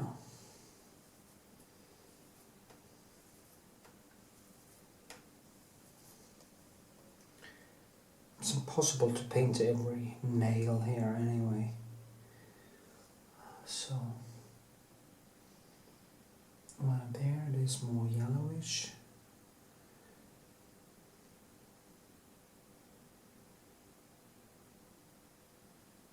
I'm actually mixing a little bit more on the palette now, but also I'm mixing both on the palette and the canvas.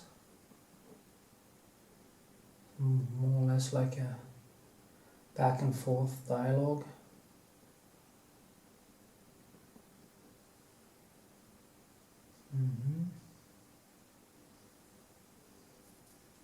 It's a very subtle, the bluish in the cloth. It's funny really, because when you let things dry and you paint on top of dry paint, it's way easier to get that light you're after.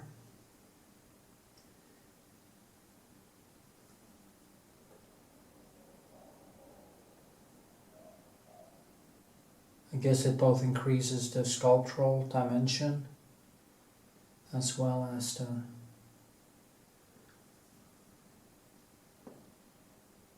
other dimension, whatever that is. You see?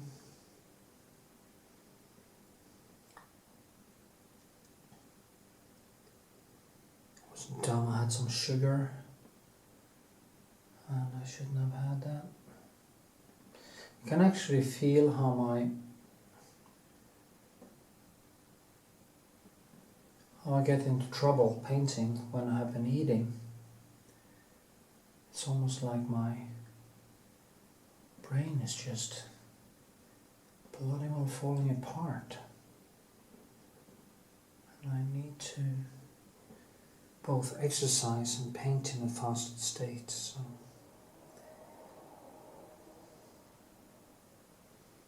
I have to find some kind of way to balance it.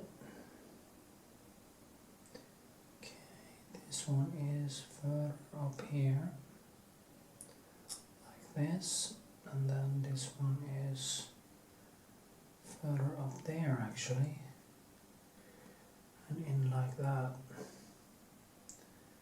and like this. Yeah, that was better. And this one goes in like this.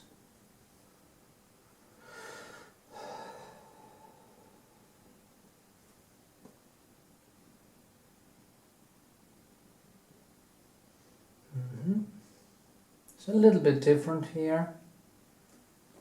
I might have to do something about that too.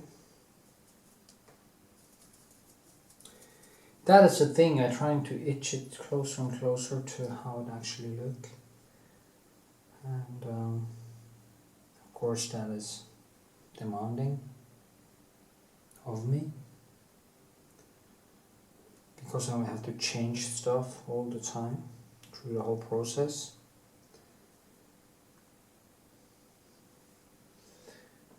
Of course it would be so much easier to use, as you see here now, kind of changing this, making that smaller.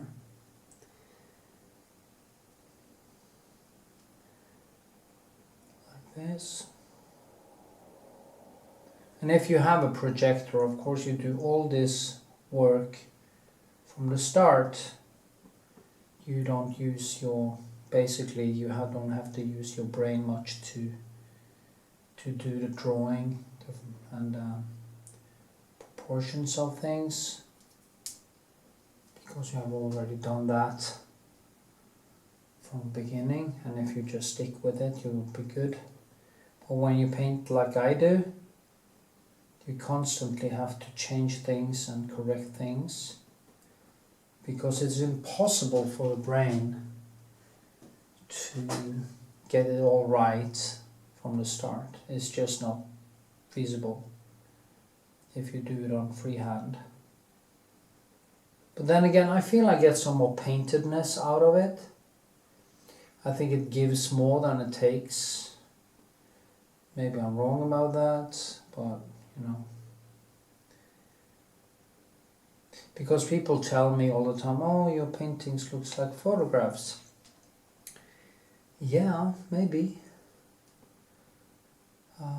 If you're in distance and you haven't other photograph beside it, you might get that impression. But if you see the photograph and the painting, and you can actually, if you could actually project the photograph on top of this painting, you will clearly see that, yes, it looks like the photo, and it's close to the photo, but it is actually quite far from it. All over, there will not be a match anywhere. If I took a projector and projected it over this, it wouldn't be a match anywhere. There will be discrepancies all over the place. So this is basically a subjective rendition of the object that I'm painting. It's basically like, I think it would be like a pianist trying to play the Moonlight Sonata exactly as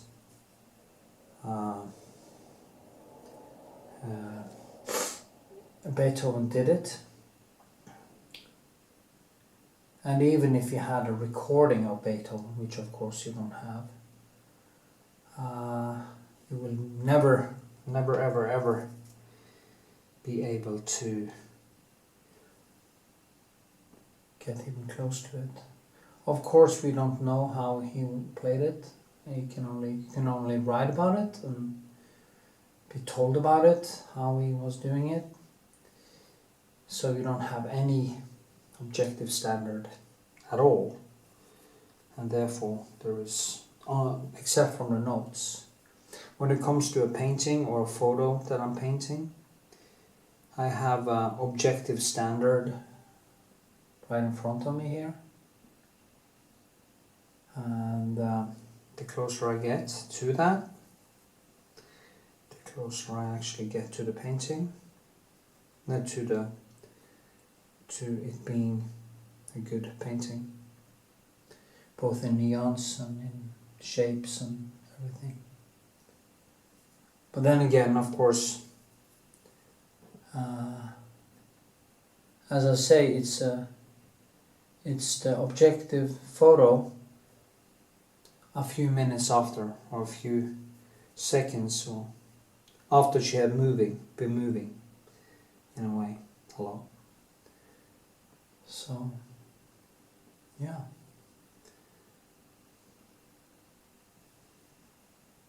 To say I'm not interested in perfection or getting as close as possible, that would be a lie. That would be a cop-out. As I saw, there was this person who posted drawing on Facebook, and people, oh, it's so great, and there was this comment, oh, it doesn't really have to look like a photograph, and it doesn't, that is not the point, and blah. So what the hell did you use an objective standard in the first place? It looks like you tried, but you didn't succeed. I mean, can't you just say that? I'm not good enough. I have to practice more. I have to do better.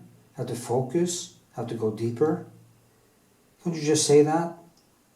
I know I'm never going to be able to reach it. But to say that is not really the point, that is a lie. And it's a lie that will cost you progress, because you have the possibility to be complacent and do a bad job. I mean, if you're going to build something, it has to be able to stand time, so it doesn't fall down.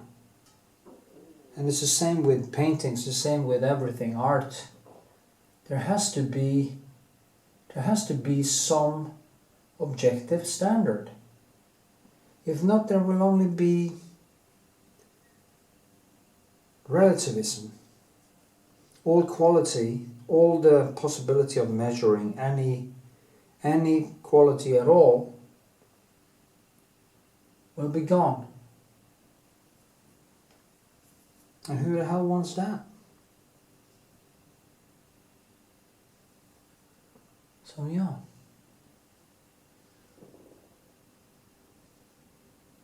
The big cop-out. Don't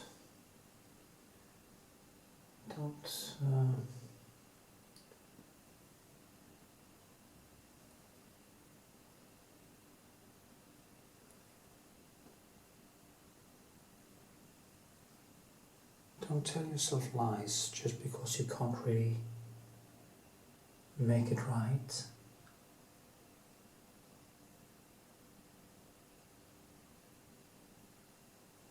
Because I won't believe you at all.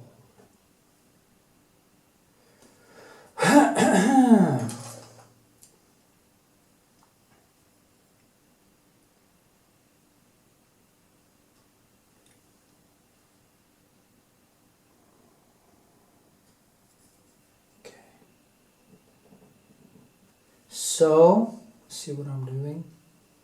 I'm just going to work around here. I have to make these things in between the fingers. And there's some light there.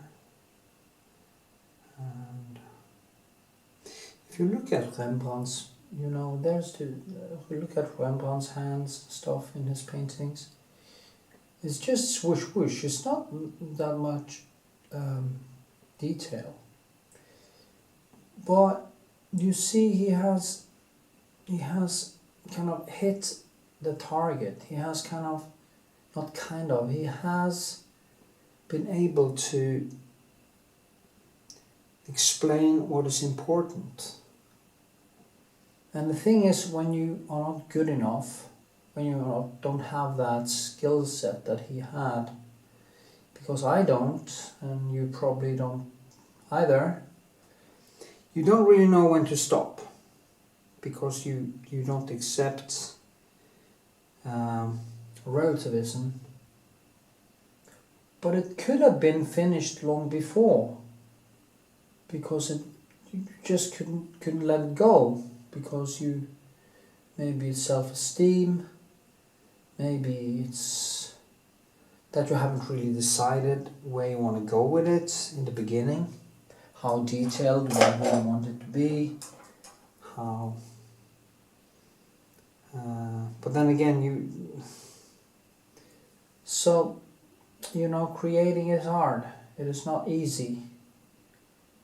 Being a creative person and create art is not easy. It's not like you said. They've been saying, "Oh, would you recommend it?" I wouldn't. I wouldn't really recommend it to anyone. But if you start doing it, you should know how hard it is, how difficult it is, all the hours you have to be around it and do it. So, if you first go into it with all of yourself. Do not hold anything back. You just need to go in and do the job and do the best you can. Yay. Well, I think it became a little bit better. We'll work for a few more hours with all the things, the flowers and everything, and see what happens. Okay.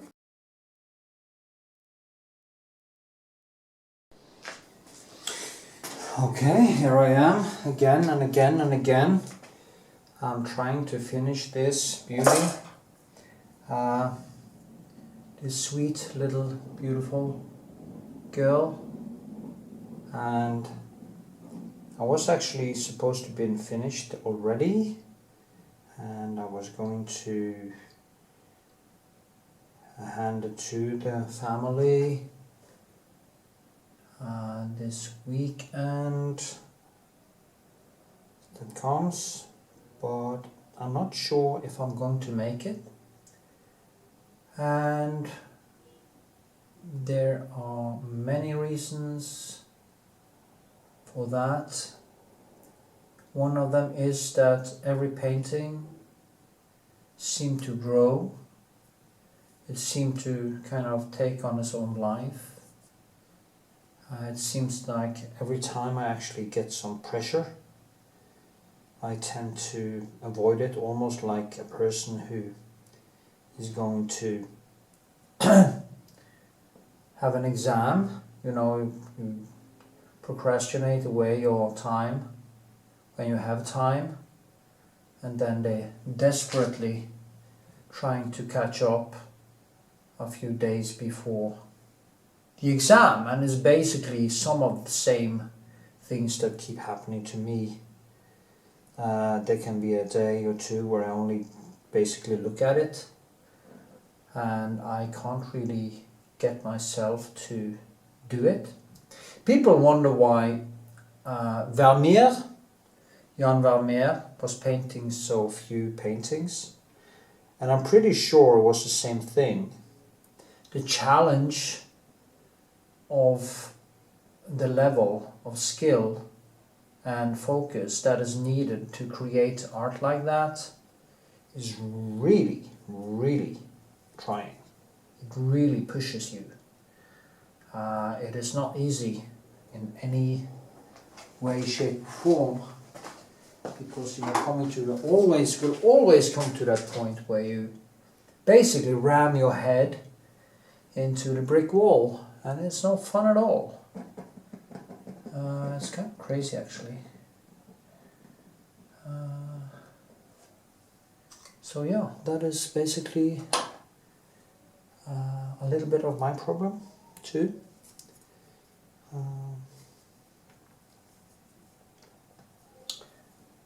I can tend to procrastinate so much that I can't think. And the problem is, as I say, it always stopped me from doing other things. So I can't really, when I have something like this hanging over me that I want to finish, that I need to do and get right,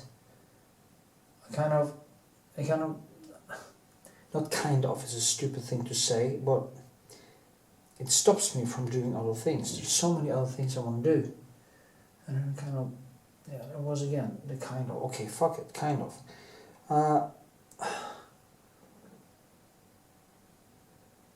I procrastinate so much that it's really, really hard to walk away from it, even get started. And in the end you have got nothing done. Nothing, And you feel like shit because you can't seem to get anything done. Of course, I noticed something that is quite funny, and that is thinking about painting makes you a better painter. If you walk around and you think about how you're going to solve a problem, when you finally get to it, to do the physical painting, you have, in a way, solved many of the problems in your head already. So when you start, you kind of just get it right, in a way. And that has actually surprised me some, but also, of course, you have to paint a lot to get better. There is no doubt about that at all, in any shape or form. But the point is that you do get better even thinking about it. But if you ignore it altogether and you don't pest yourself with it, and you just basically sit down and you party and you waste all your time, of course you won't get any better. Then you will not get better, even if you don't do it. So you have to kind of engage with it on some level. In some form. I actually when I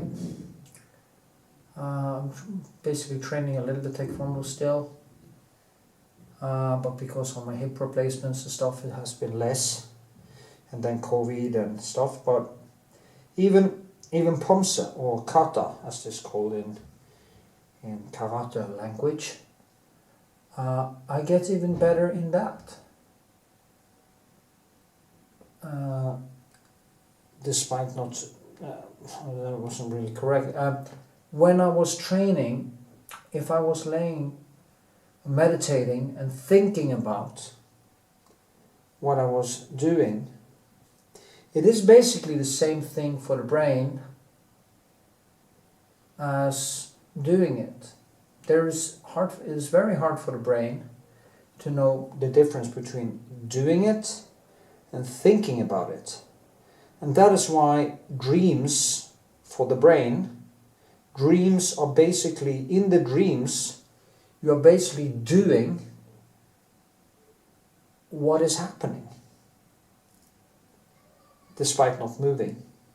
And I think there's and they say dreams are a way for the brain to train itself for different scenarios. Like me, I always been dreaming a lot about fighting, a lot about war, basically, being in difficult situations, dangerous situations. And it might have to do with my genome. I'm probably born a warrior in a way, if there is such a thing. Kind of a born warrior genes, typical ADHD and all these things. And my brain is basically exercising on it, getting yourself ready.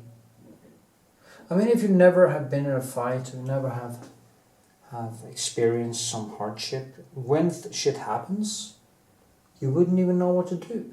You have no neurons linked in the brain that makes you able to react accordingly to the danger. And it's basically, the reason I talk about this is basically the same thing that happens in the brain when you paint, or you think about painting, or you dream about painting, or you try to solve these problems in your head, or whatever. It is the brain's way to fix it, to basically get it right. So yeah. So despite me not maybe painting every day, which I try to do, to be honest, I try to focus my time, because time is the thing I have the least of in the universe. It's the currency, as the Stoics say. It's the currency I have the least of. So yeah, I try to nail it down, as they say. Nail down my usage of my time, so I can get the most out of it. And that is basically the hardest thing I know. There is nothing more difficult than focusing your time, especially when you have a brain that is pathologically unfocused, like mine is. I'm born unfocused. I'm born with a restless mind. And it can be, sometimes it can be a struggle. A struggle! But also it makes everything burn very bright. And yeah.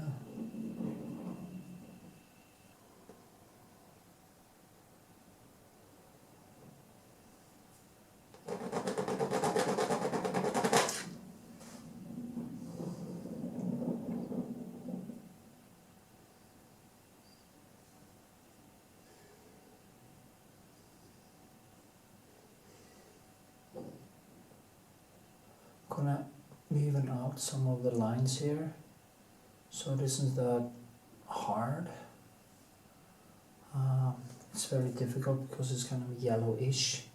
But everything in this painting is ish. It's nothing that is, the nuance is so difficult. And yeah.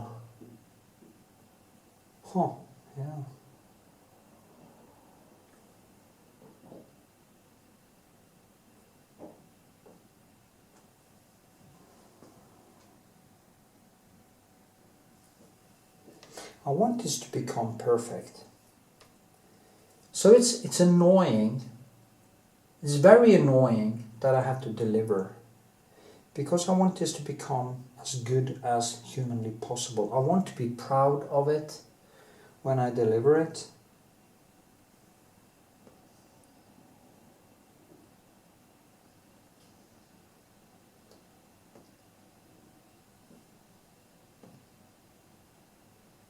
I really do. I want to be proud. For, you know, not pride, not like arsehole proud, but kind of content or pleased, or feel that I gave it all. Even if you fail, even when I fail, I always fail. I want to feel that I gave it my all. For the customer, if I deliver them now, they wouldn't see the difference, because people are extremely easy to impress. It's almost depressing. But look back to when I did artwork in the beginning. I couldn't see what I see now. I couldn't see it in my own paintings. I couldn't see it in other paintings. I couldn't really appreciate. And that is so sad to think about, because most people, when they see beautiful classical art, not, unless you have trained yourself and you have a deeper understanding of painting, you have no means, you have no neurons in your head to see how beautiful it is. It's like listening to music. I mean, if you haven't trained your brain to understand classical music, say Rachmaninoff, which can be a struggle sometimes, because it can be so chaotic and then it becomes so harmonic and it goes back and forth. If you haven't trained your mind, or you are kind of, maybe you are a little bit tired or stressed out, hungover, anything, or you haven't trained your mind to understand the touch and understand what it's all about, you can't really get much out of it. Now, I do think there are artworks and there are things that are so beautiful that you intuitively actually understand it. And maybe that is the Jewish Bride by Rembrandt, maybe some of the most beautiful paintings in the world. You can actually, anyone can be able to, because it's so intensely and beautifully painted that it is basically impossible not to feel it. You can actually feel it. But that is an easier painting to understand, or it's easier because it's, as I say, it's so beautiful, it's so coherent. But when things becomes a little bit more abstract, like Sick Child of Edvard Munch, which is one of my favorites, which I actually think I'm going to make a video about.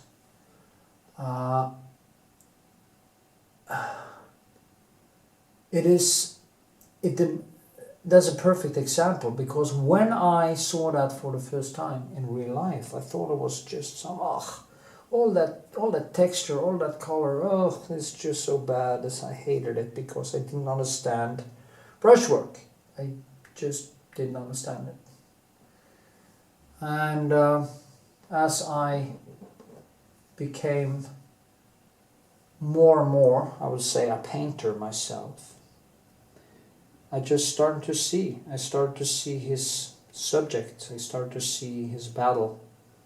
I started to see the true beauty, the hidden beauty behind the curtain, if you want to use a cliche, or I want to use a cliche.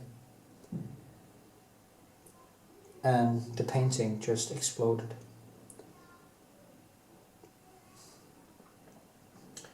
So you go to a gallery, museum, and you hear these guides talking about the painting, and usually they are talking about what's in the painting, not the paint. And I remember one time there was a guide in a Norwegian, I think it was the Munch Museum actually. Yes, it was the Munch Museum. There was this Norwegian artist called Bjarne Melgaard that had a exhibition with some Edvard Munch. Because there are some people in the Norwegian art scenes that kind of think he reminds them of Edvard Munch, and it's just bloody well bullshit. I think that luckily the artist himself also said they want to, I don't think there's any likeness between me and Edvard Munch, he said, but if they want to bang that drum, it's up to them, But he's a very cynical artist. He's the type of artist that is very, very narcissistic. But anyway, and he can't really paint. He can't paint, he can't draw, he can't really explain what he's doing. And I just opened my mouth in front of the guide. And I said, well, I don't see the fuss here, because he can't paint, he can't draw, he can't even explain what he's doing. And it's just the emperor's new clothes. And of course the guide was quite baffled by it. But later, and there was a short discussion there with some other people, back and forth. Somebody agreed with me, somebody wasn't sure, some disagreed. It's a normal conversation. And suddenly I went to the where you hang your clothes, because you can't take stuff with you in. It's a museum, Munch. So I was going to pick up my stuff, and the woman that was the guide, she came over to me and said, you know what, I agree so much with you, but I can't say it. And I told her that, wow, you must have a horrible job going to this place and lie every day. And she said, yeah, it was really a strain on her, because she just hated it. She loved Munch, Edvard Munch, and she just hated that they were kind of tarnishing his legacy with this bullshit. Now you can think whatever you want about Bjarne Melgaard. He's a modern artist, kind of a shock artist, with a lot of sexual explicit stuff and things in his paintings. He even made an exhibition of some preteen boys once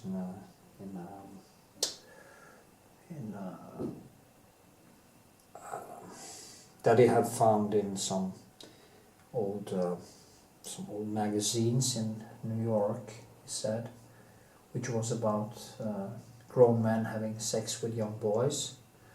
And he made an exhibition of these pictures in that magazine and he had assistants who actually knew how to paint them quite realistic, and he just did some scribbling over them. and when he got the question, the question if he had checked if the victims of these photographs had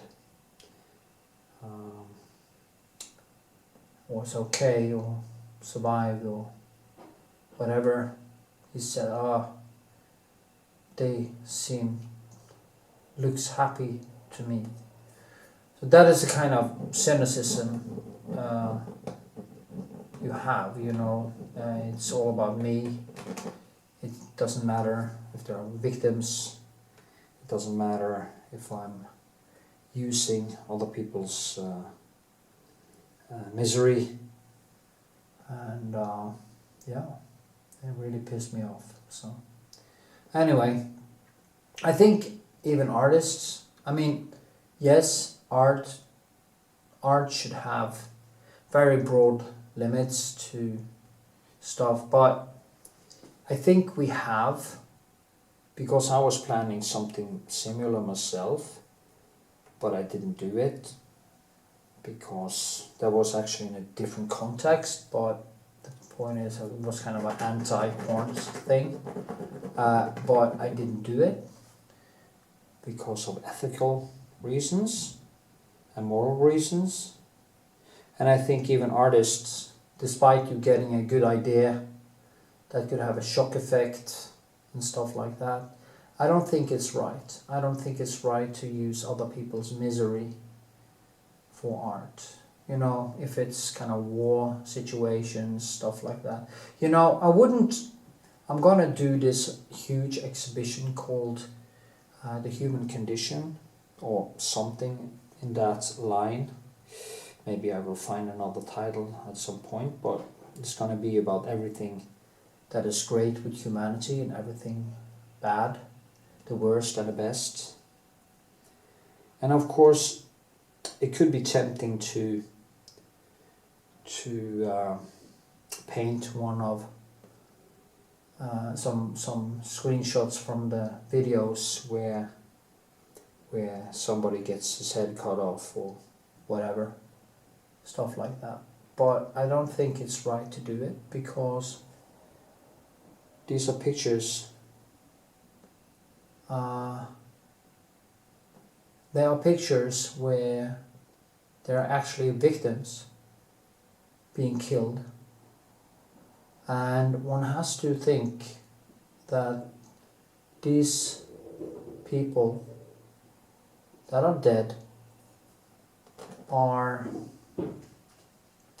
have fathers, and maybe they have children, maybe they have spouses who lives, maybe. So I can't do that.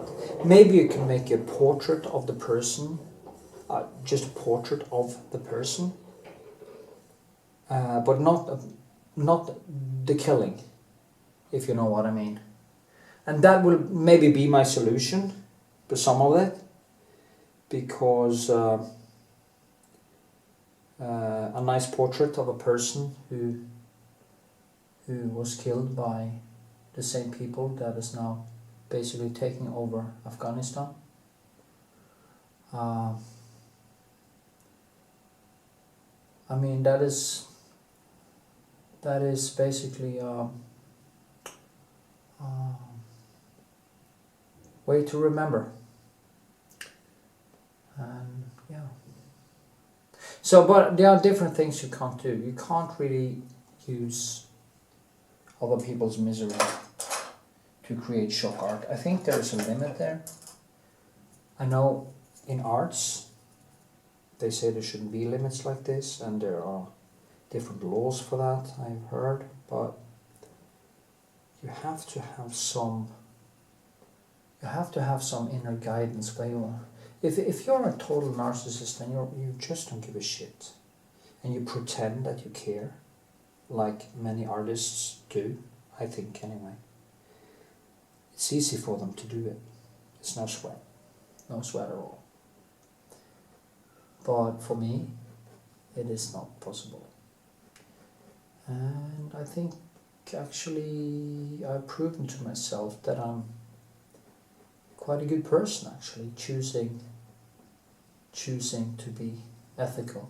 I made one painting called The Human Condition. There's a video of it on my YouTube channel where I sign it and paint a little bit of spray on some. And I painted this very obese guy sitting in front of his computer in that painting. One is a triptychon, it's one of the three paintings. And to this day, I feel kind of bad that I painted this guy without kind of hiding his face. But then again, he put it out there by himself probably, or is it clearly that he has been on a webcam or something like that. So, but it feels kind of wrong. So we'll see. You know, you have to. We have an inner voice. If you're not a psychopath or a sociopath, you will have this inner voice that is basically adjusting you and adjusting your actions.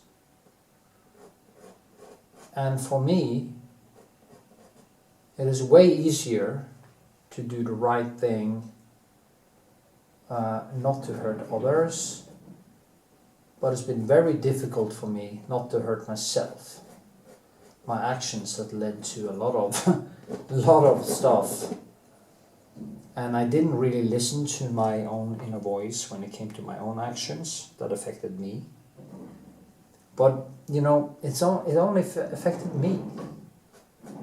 And as long as you only affect yourself, it isn't that bad, you know. It could have been worse. Of course, it affected my parents because they have to take care of this big baby. But, you know. Anyway, blah, blah, blah. I was actually going to talk about painting. As usual, that is not that easy. You see, I've done a lot with the hair. This is going to be some long videos. I hope I actually can get it into one file. Because I've been working with them for so long. This wasn't half an hour of me ranting about these things. And I think it was a nice story actually. Maybe I should put it out as a single video. As a flow.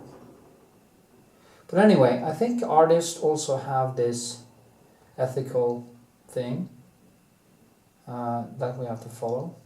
Anything can't go. We have to take, of course, also have to take responsibility for our actions. Can't hide behind freedom of speech, freedom of thought, if you're hurting other people, or potentially hurting other people. I can't see. I mean, physically, basically, and psychologically. But then again, you can go to, of course, what can you say, hate speech and that bullshit, and that's where I stop. You know, free speech has to be absolute, despite people getting hurt. If somebody tells you they believe in God, or somebody tells you that they want you to call them this and that pronoun or whatever, I will not do it. I will not be forced to do it because they would feel bad if I didn't. But I hope you understand the difference between that, because you have to also, of course, have to have opinions that differentiates from other people. Yeah, so you know, I'm working now with the hair. I have to get this thing right, and I think I need more time, honestly, because I see, you know, you keep on working and you just see more and more and more and more and more and more. And in the end, you kind of, it just keeps growing.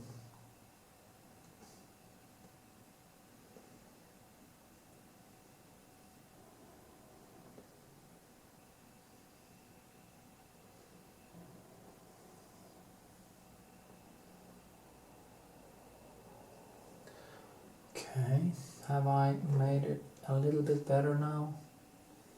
You know, it's so difficult between there and there because I don't want it to be hard and I want it to kind of glide into the background like that. But then I kind of squint a little bit and I see that, hey, it's darker. I kind of want to go back and do like this. I'm going to do a longer painting flow now with Marcus Aurelius, an hour actually, and I will see if I put it out as a standalone video while I paint, just a painting flow with the best quote of Marcus Aurelius, one of my absolute favorite philosophers next to Seneca and Epicurus, and just see what happens. Struggle makes us better. There's no doubt about that. That is a beauty. That is a true beauty of life. That struggle makes us so much better. Maybe that's why I'm painting. You know, maybe that is why I'm banging this drum again and again and again and again and again and again. Okay.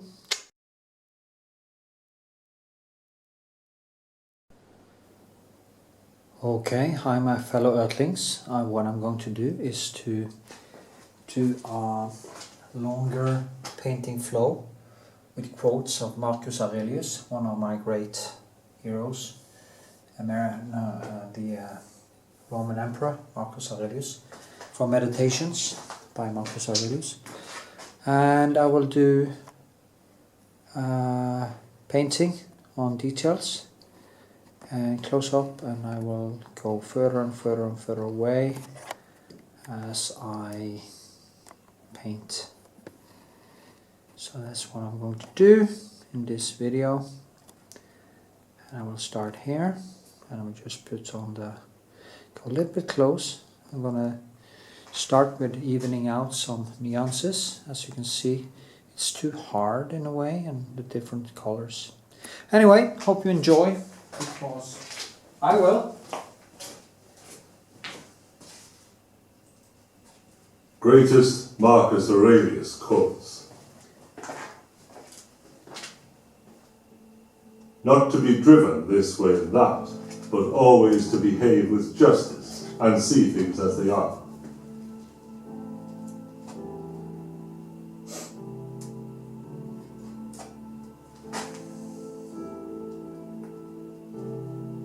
The mind is a ruler of the soul.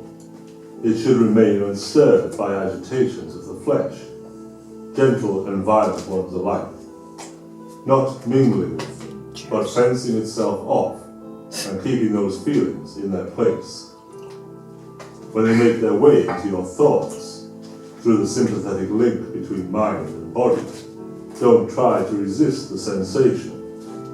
The sensation is natural, but don't let the mind start in with judgments, calling it good or bad.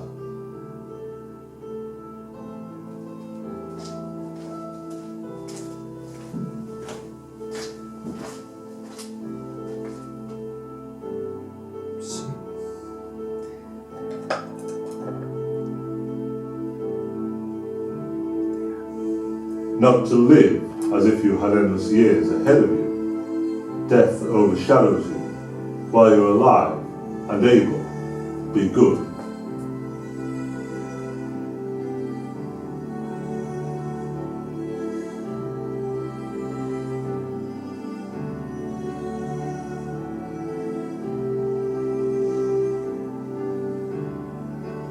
Be like the rock that the waves keep crashing over. It stands unmoved, and the raging of the sea falls still around it.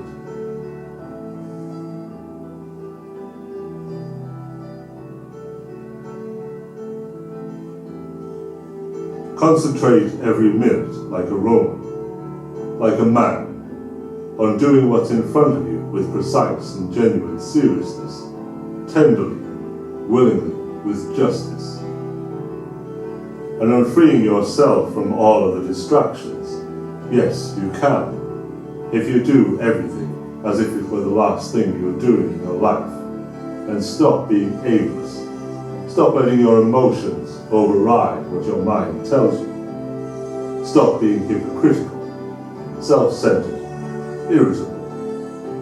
You see how few things you have to do to live a satisfied and reverent life. If you can manage this, that's all even the gods can ask of you.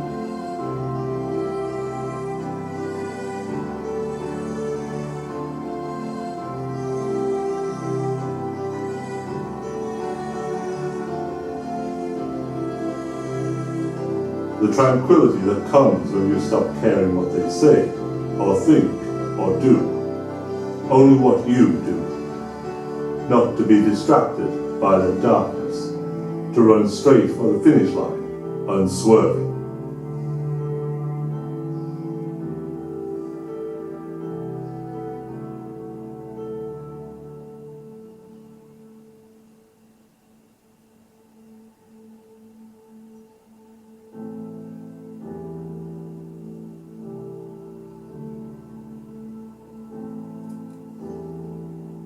No matter what anyone says or does, my task is to be good, like gold or emerald or purple repeating to itself. No matter what anyone says or does, my task is to be emerald, my colour undiminished.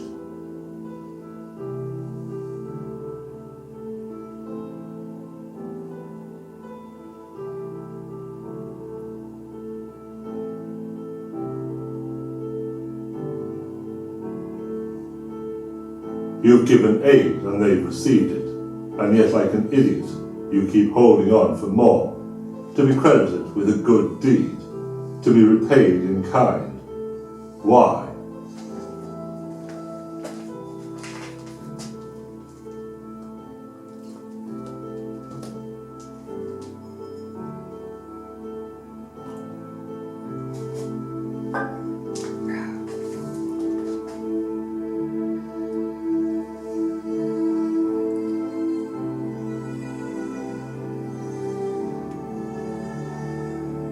Do external things distract you? Then make time for yourself to learn something worthwhile.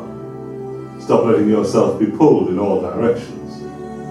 But make sure you guard against the other kind of confusion. People who labour all their lives, but have no purpose to direct every thought and impulse towards, are wasting their time, even when hard at work.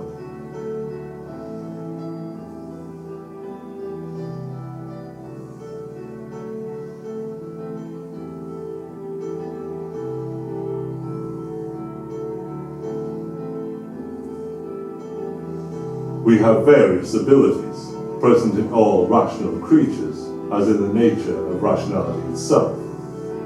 And this is one of them. Just as nature takes every obstacle, every impediment, and works around it, turns it to its purposes, incorporates it into itself, so too a rational being can turn each setback into raw material and use it to achieve its goal.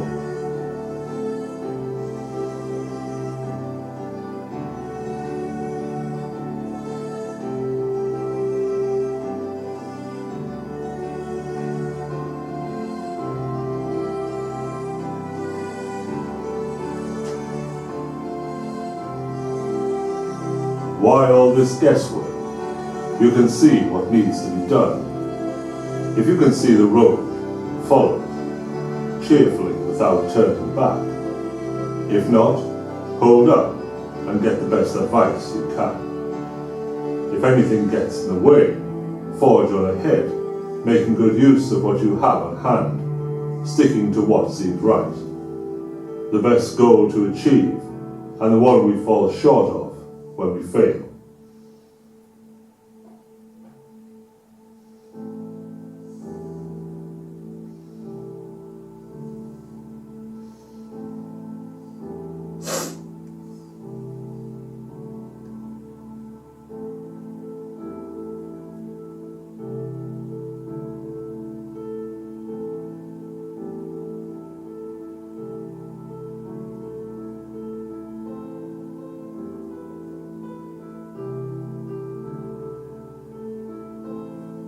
If you don't have a consistent goal in life, you can't live with it in a consistent way.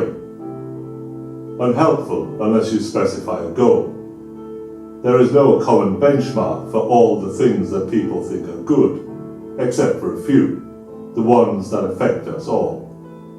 So the goal should be a common one, a civic one. If you direct your energies toward that, your actions will be consistent, and so will you.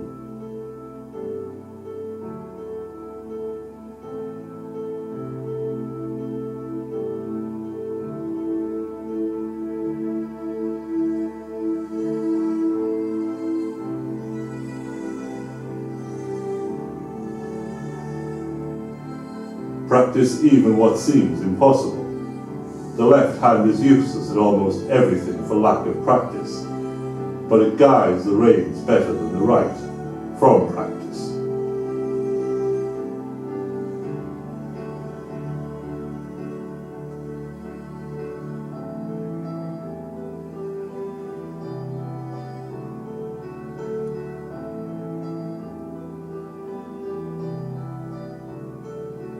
This is what you deserve. You could be good today, but instead you choose tomorrow.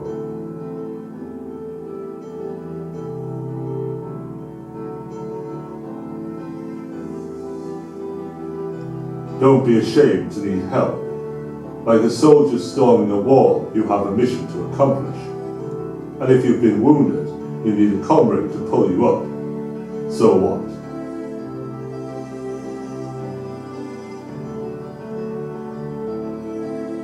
Nothing that goes on in anyone else's mind can harm you, nor can the shifts and changes of the world around you.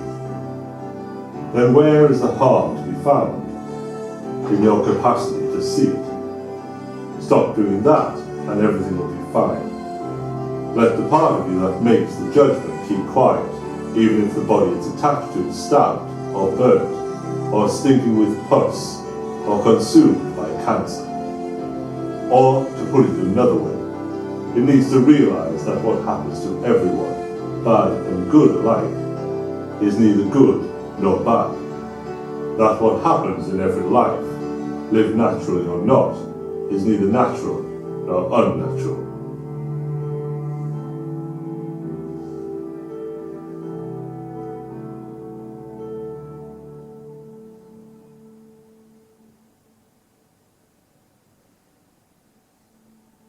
If it's not right, don't do it. If it's not true, don't say it.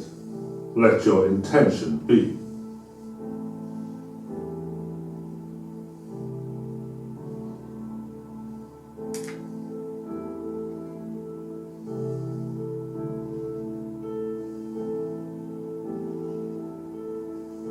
Many lumps of incense on the same altar. One crumbles now, one later, but it makes no difference.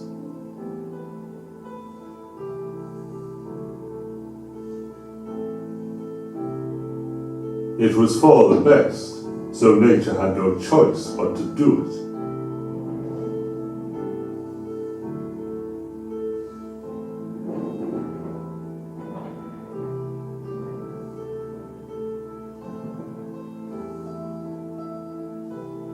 To do harm is to do yourself harm.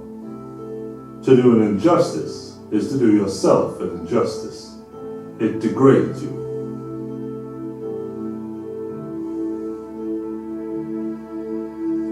Enter their minds, and you'll find the judges you're so afraid of, and how judiciously they judge themselves.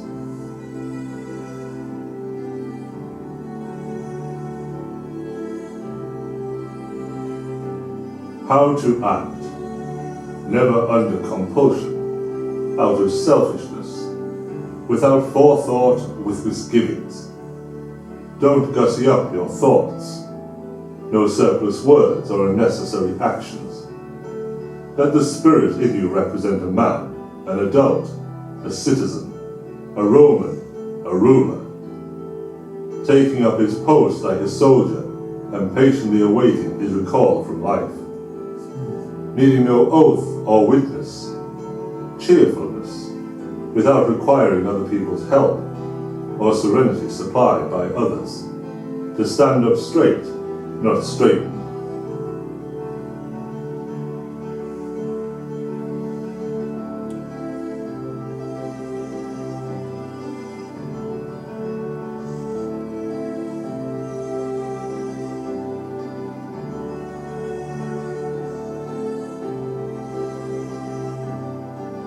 Think of yourself as dead. You have lived your life. Now take what's left and live it properly.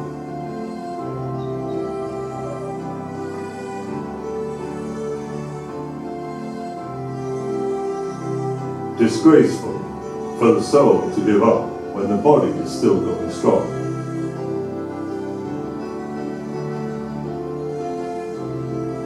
Not to assume it's impossible because you find it hard, but to recognize that if it's humanly possible, you can do it too.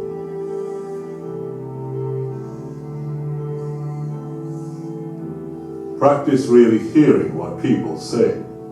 Do your best to get inside their minds.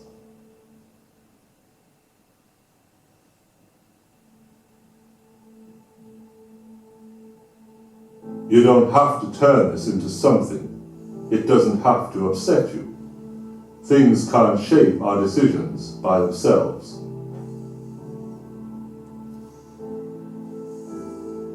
If an action or utterance is appropriate, then it's appropriate for you. Don't be put off by other people's comments and criticism. If it's right to say or do, then it's the right thing for you to do or say.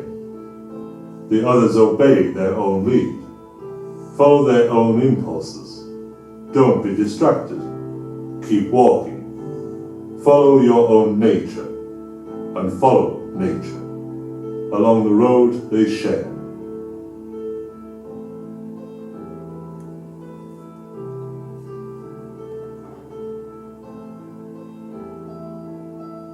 Everywhere at each moment you have an option to accept this event with humility, to treat this person as he should be treated, to approach this thought with care so that nothing irrational creeps in.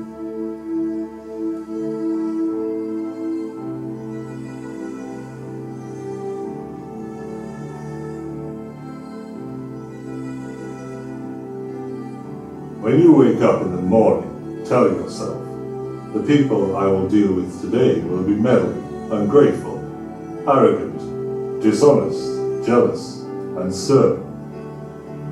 They are like this because they can't tell good from evil. But I have seen the beauty of good and the ugliness of evil, and have recognized that the wrongdoer has a nature related to my own.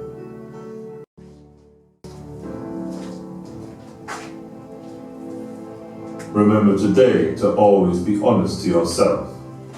Tell yourself the truth and don't lie.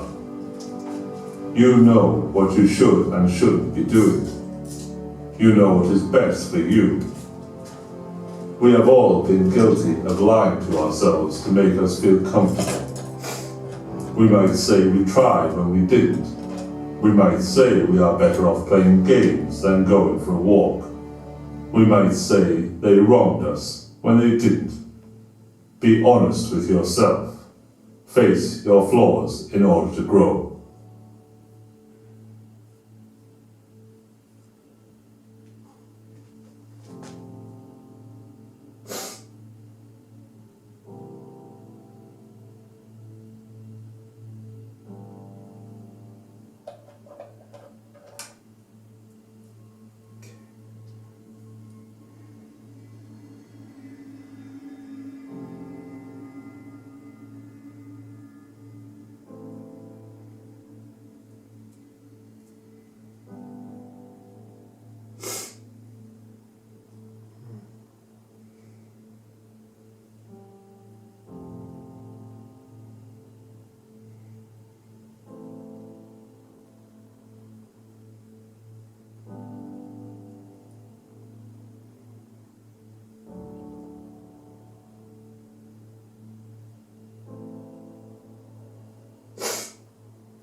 But today, not to get caught up in or put your emotions in other people's gossip. Don't be stressed out or worried because of the gossip going on in their life. Don't lower yourself to be talking ill of people. It only adds negativity to your life and creates problems that were not there.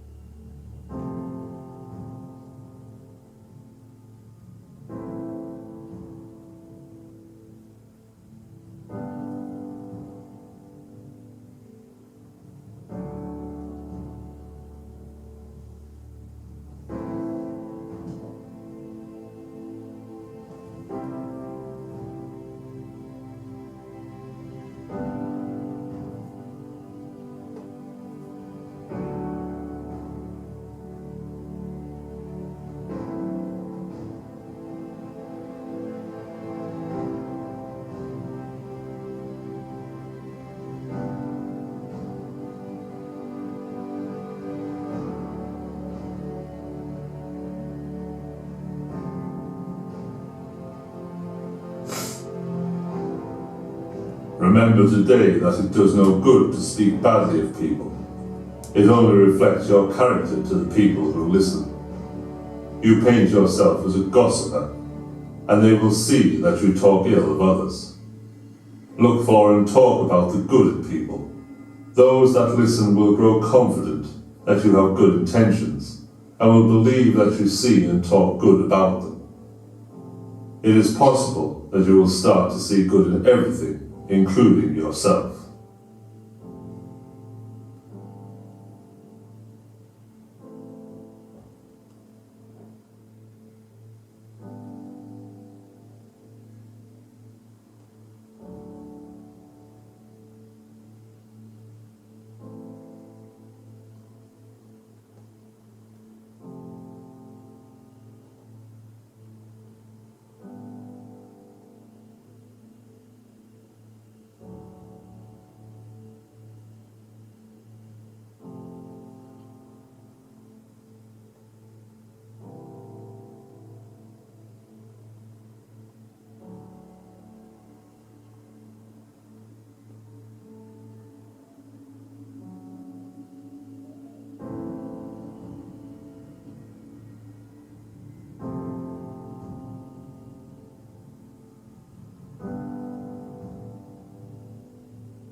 That you don't have to turn a situation into something more than it is. You can choose to let it pass, and it will disappear as a momentary annoyance, or you can react to it, giving it more power and growth in your mind and life. You can choose to let them get to you.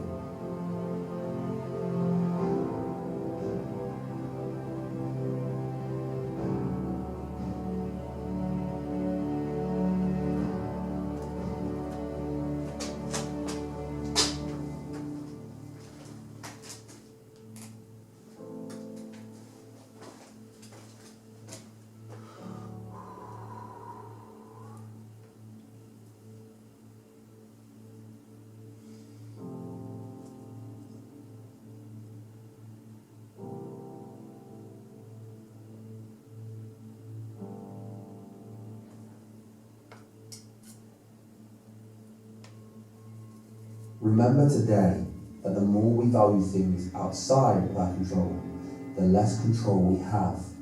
The more you desire, the more you feel you don't have.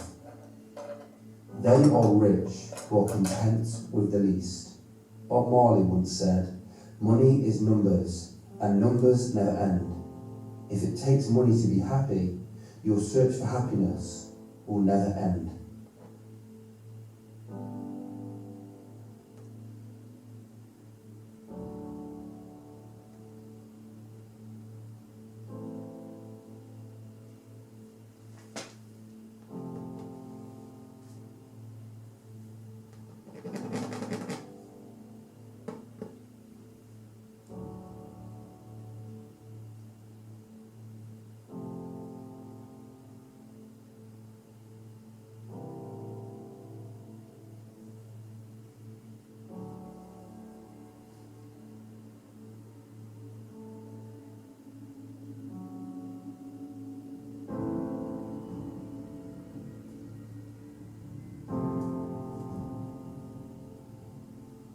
Remember today not to get angry at other people's mistakes. The best path is to use it as an opportunity to teach. Don't mock people for not knowing. We all took the same path from not knowing to becoming educated in that field. They could laugh at you for not knowing something that they specialize in. Treat yourself the same way. Don't be disheartened by mistakes.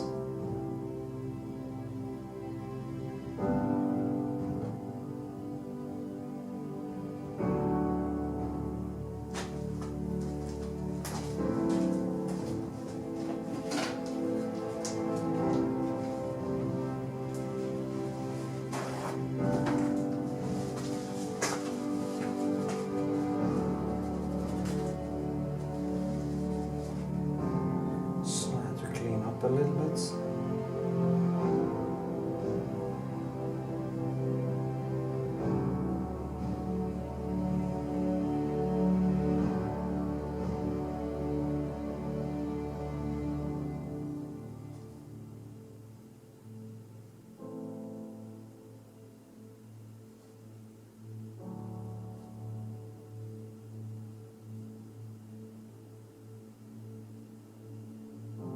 Stop holding expectations.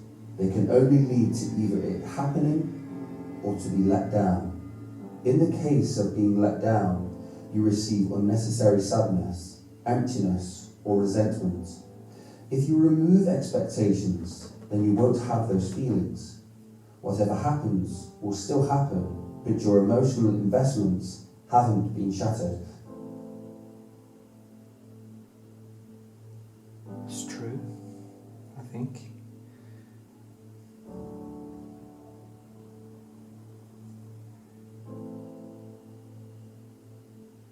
Absolutely true, actually. It doesn't mean that you should stop working.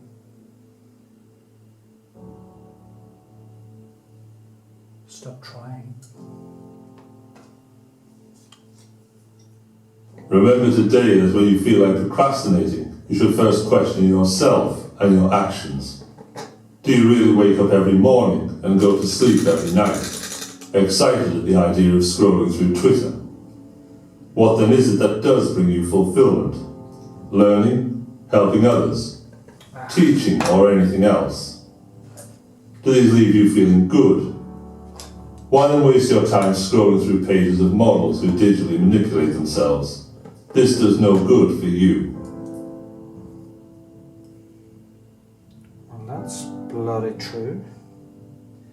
All the bullshit videos on TikTok and Instagram, and these animal things that's gonna make you feel good. Well, screw that.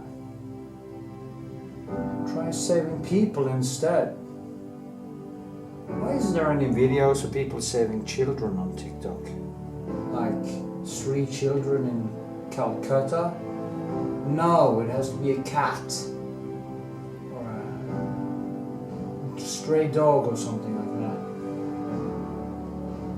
People on that. People is too advanced. So, it's bullshit. It's so much bullshit.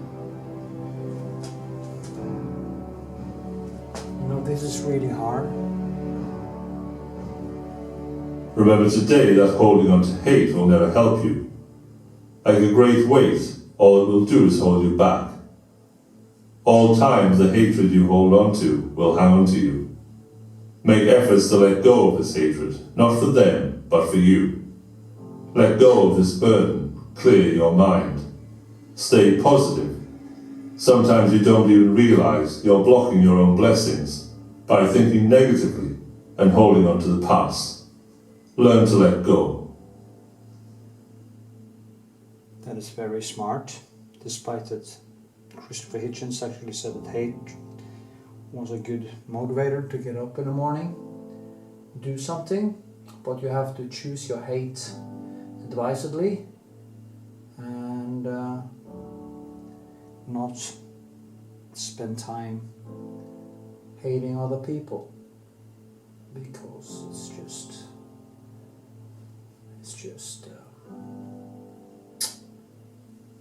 not good for you. Will release a lot of stress hormones and stuff.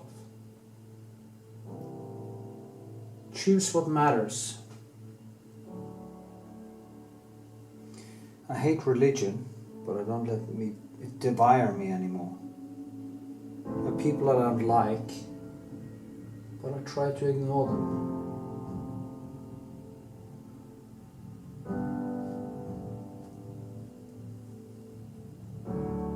Remember today that failure is not the end. Failure is simply a step. It is a step in the right direction. Only those who try can feel failure. Failure is the greatest teacher, and it is proof that you are trying and facing a challenge. That is very true. Facing failure takes great courage and is the fastest route to growth and wisdom. Funny, I actually said that to a woman that asked me about how to learn to paint. And you can't learn. I learned from failing. And of course history and stuff, but Remember today that failure is not the end. Failure is simply a step. It is a step in the right direction. Only those who try can feel failure. Failure is the greatest teacher, and it is proof that you are trying and facing a challenge. Facing failure takes great courage and is the fastest route to growth and wisdom. as I said, that is absolutely 100% true. You cannot become a better painter or human being without failing. The thing is that at some point you can fail so much that there will not be any way back, and you don't have enough time and existence to fix it. So you have to start fixing it before that point. And since that point... Remember today that if there is no enemy within, then the enemy outside can do us no harm. It is often your own internal dialogue which can be your worst critic. Regardless of your circumstances, you can still choose to fill your head with positive or negative, knowledge or ignorance. Your thoughts become actions. Your actions can change your life. Start with good thoughts, and it's likely over time to lead to good actions. Well, I like to be a little bit pessimistic, so that I am ready for the bad shit that happens. The good shit happens anyway if you do the work. So I can't really agree 100%. But then you don't have to be so negative that you actually paralyze yourself. So the love of life has to be in the center of everything. And yeah, it's hard to say. Does this start to look like her? Somebody please tell me.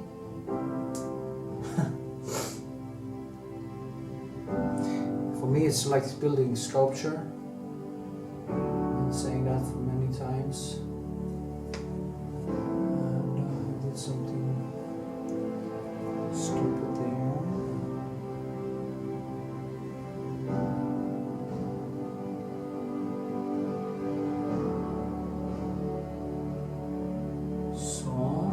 Remember today that regardless of how you spend your time, it will pass. If the time will pass regardless of the things you give your energy to, isn't it better that you give your energy to the positive, the good, the things that help better your life and the people around you? Spend your time building instead of destroying. That is so true, you know. How happy was Stalin when he died? How happy were Adolf Hitler? How happy were Alexander the Great or any other of the crazy people, murderers in history? Create, don't destroy. Help, don't kill. I love helping. I'm a helper. So at the end of your life there should be a positive, even if it's just a small thing. Remember today that when you look back at your past and cringe, it's because you have grown since then. Understand that some of the feelings and resentments you have of the past are because you now have a better understanding and perspective. Don't beat yourself up for understanding your mistakes and downfalls. You are growing and learning. Exactly. And I've been doing nothing but that for the last 8 years. And the consequences of my actions came and bit me in the arse. And that is also one other reason why I found Stoicism. Because I needed to earth my brain to show me the way to stop me when I roam and lose contact with myself. It is so important, I have no idea.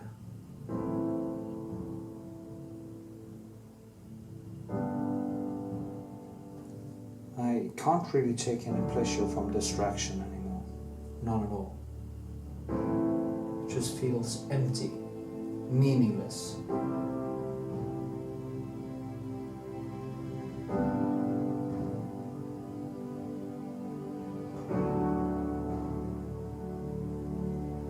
Oh, I'm starting to kind of happen something, maybe. Remember today that holding on to hate will never help you. Like a great weight, all it will do is hold you back. All times, the hatred you hold will hang on to you. Make efforts to let go of this hatred, not for them, but for you. Let go of this burden. Clear your mind. Stay positive. Sometimes you don't realize you're blocking your own blessings by thinking negatively and holding on to the past. Learn to let go. I was deeply in love a few years ago, and I kind of don't want to let go. I don't hate, of course not, but sometimes it takes time to let go. I mean, the stronger... Remember today that you have been strong enough to make it through all adversities and challenges you faced before. Those struggles have only made you stronger and wiser today. Then it is true that you are strong enough to make it through your current struggles. 100% true.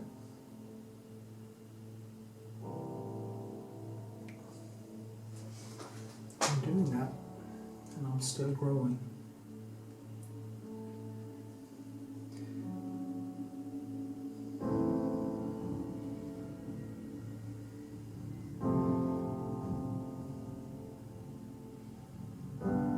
It's very difficult to paint these. But I can see it kind of starts to look like hair. And let me just zoom out a little bit. Remember today that it is the truth you are after. It is personal progress that you seek. If someone were to lambast you about your actions or beliefs, if you were called out on your mistakes, if they claim you're wrong, that you have the wrong perspective, ignore their aggression and rudeness, but look into their remarks without bias. Is there truth in what they say? Can you use this as a chance to grow?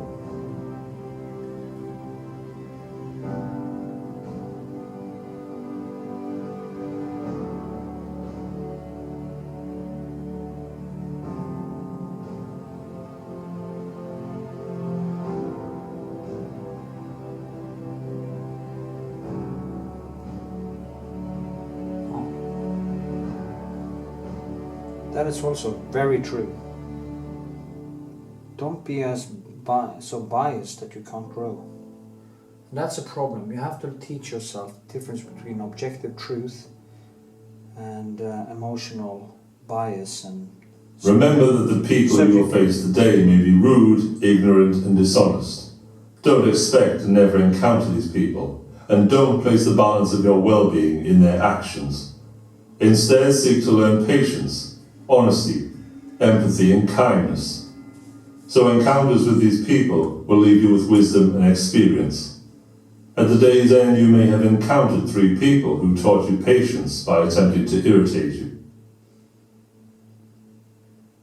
Very, very true. Don't let assholes take over and rule you. I've experienced that, the anger I can feel if people are bullies. I really want to kill them. But what happens is that they're actually ruling my existence, my emotions. And you shouldn't let them do that. You shouldn't let people rattle you into rage. Trying to teach myself that. Really hard because I'm kind of I have the warrior blood in me, and I tend to get angry if people are bullies. And I shouldn't let myself be ruled by that. Remember today that the more we value things outside our control, the less control we have. The more you desire, the more you feel you don't have. They are rich who are content with the least. Bob Marley once said, "Money is numbers, and numbers never end. If it takes money to be happy, your search for happiness will never end." Oh, that is so true. I spent so much money. What did it, in the end, what did it give me? Depth, problems, distractions, all the things I do not need.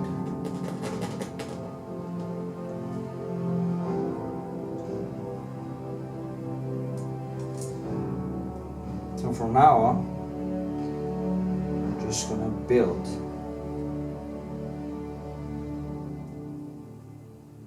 Build paintings. Build peace of mind. Remember today not to sabotage your future for momentary comfort and pleasure. If you burn down your home to keep warm, tomorrow you'll be without a home and you'll still be cold. Your future self is just you, but living with the circumstances of your present actions. Make the right decision so your future self is in a better position than you are now. That is so true. Remember today that all hard times you've been through, the adversities that have now passed, they have left you. What remains is the wisdom and strength that you acquired. Hardships will pass, but their lessons will always remain. Remember this if you're going through difficult times. That is so true. Exactly what I did was kind of creating the sword with my actions, the sword that I fell on. And but I learned the hard way. And for me to learn anything, it basically have to be the hard way. Because I kind of it doesn't get stuck if it's not the hard way. It's like I have to change both my hips because I exercise too much. I used way too much money, which made me a slave of Remember today that you have been strong enough to make it through all adversities and challenges you faced before.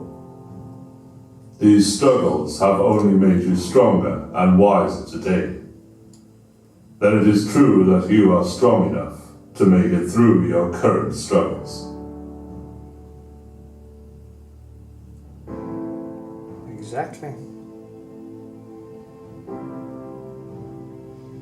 Right now, I'm glad all this shit happened because I learned more about myself for the last 1.5 years than I could have done in 20 or 30 if I didn't experience all the stuff I experienced, all the hardship and all the things.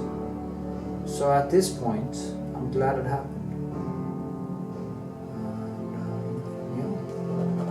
I also think it made me a better painter. It for sure made me a better person. So, I call it my cancer. The cancer before cancer. So in a way, kind of a cancer survivor without having cancer. See today, not just as a new day, but as a new life. Let go of yesterday's resentments. Imagine you had already wasted your time, and now is your second chance to do it right. Don't make the same mistakes. Assess your actions without bias and do what is actually best for you.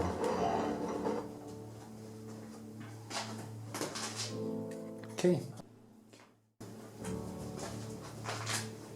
Okay. Here we are again. Remember today that regardless of how you spend your time, it will pass.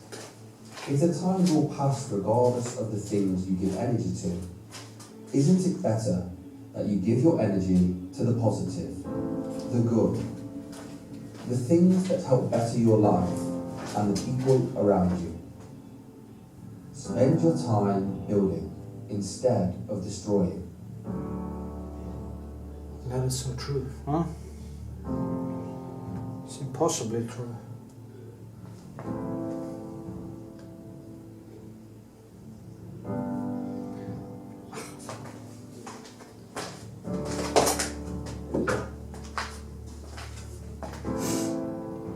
I have to do something with the hair. And that is the thing, you just go deeper and deeper and deeper into it.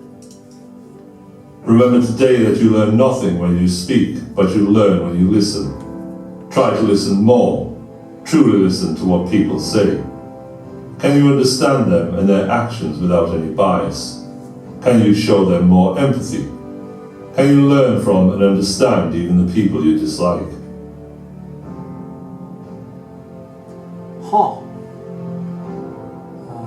Listening has always been a problem because I'm hyperactive and I tend to try to answer people before they have finished speaking, and that's also a problem in my family in general. So I think it's probably genetic,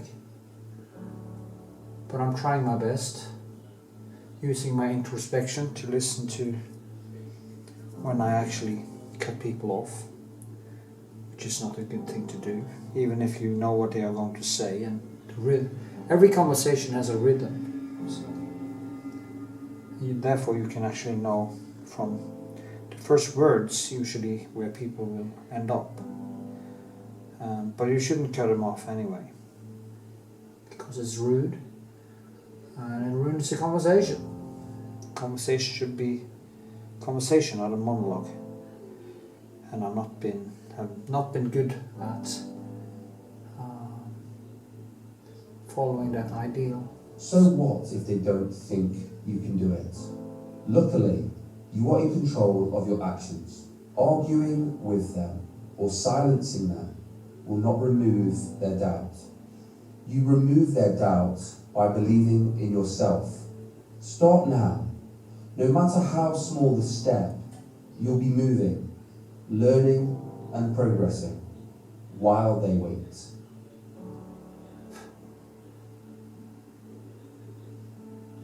That's true, I think.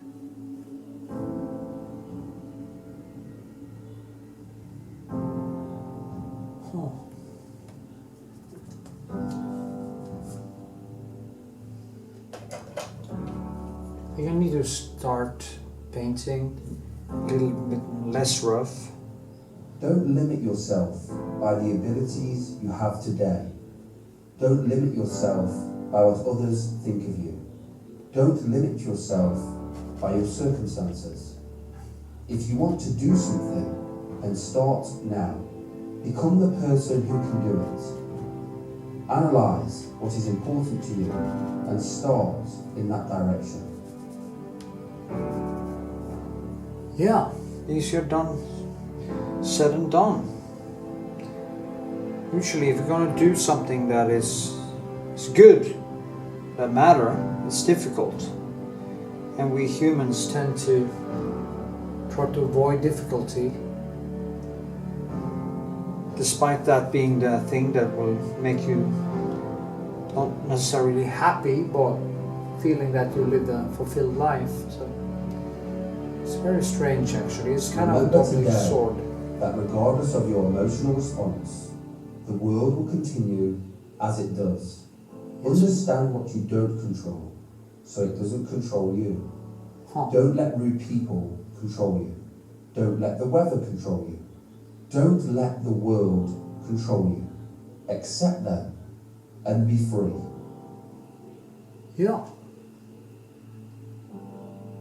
As true as it can possibly be.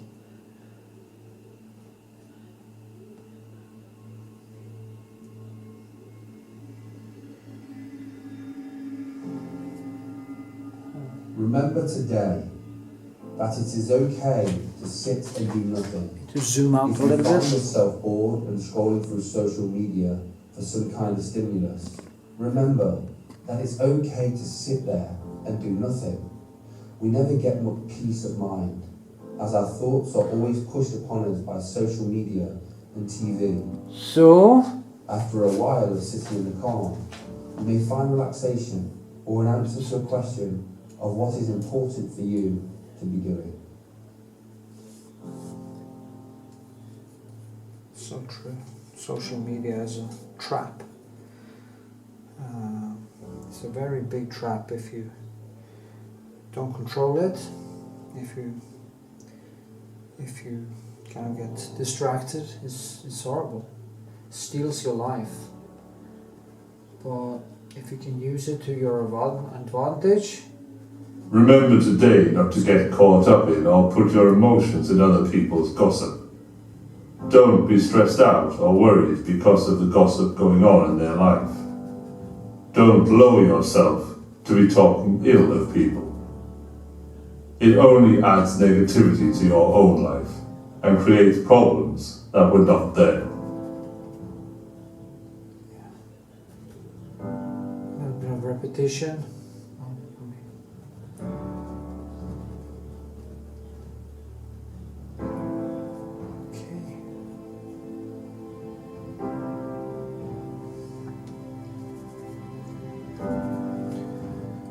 Here is, I wasn't supposed to kind of go that deep into it, but then it just kind of started growing and growing and growing.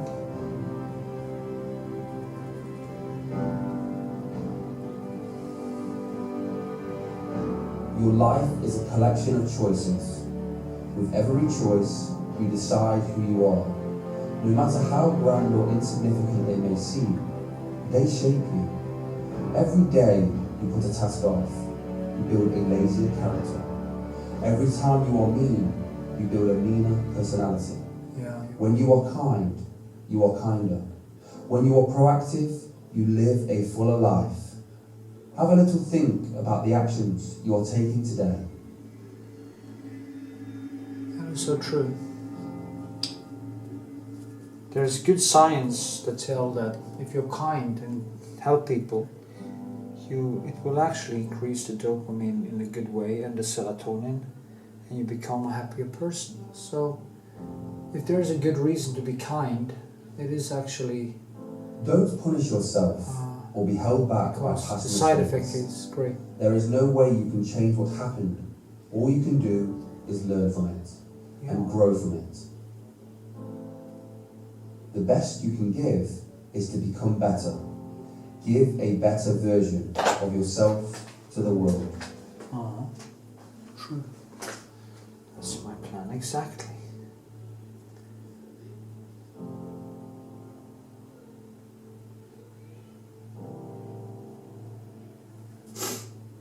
See now.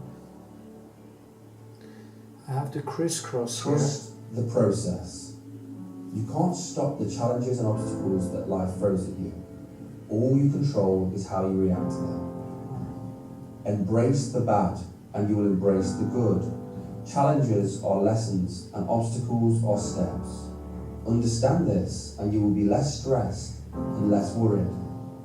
You will be confident in yourself. One has to create a natural feel, and that takes an enormous amount of time. Virtuosity takes time.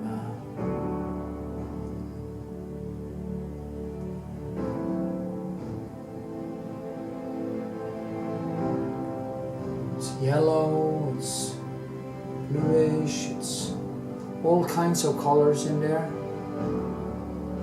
I am human. I feel pain. I experience loss and I have bad days. I am human. I grow courageous through adversity. I gain compassion through loss. And I am wise because of challenges. I am human. I feel love. I experience life. And I have good days. And I have good days. And that's strange because, as I say, it isn't, you can't be happy all the time. Usually you are not. So you have to build up to happy moments. And that's the good thing about painting. You can actually live in the zone. And that's the happy place. I call the zone the happy place. Remember today to help yourself as you do the people you love. Don't give in to negative impulses which temporarily give you stimulus and leave you feeling worse. Do something that actually helps you and brings you long-term happiness.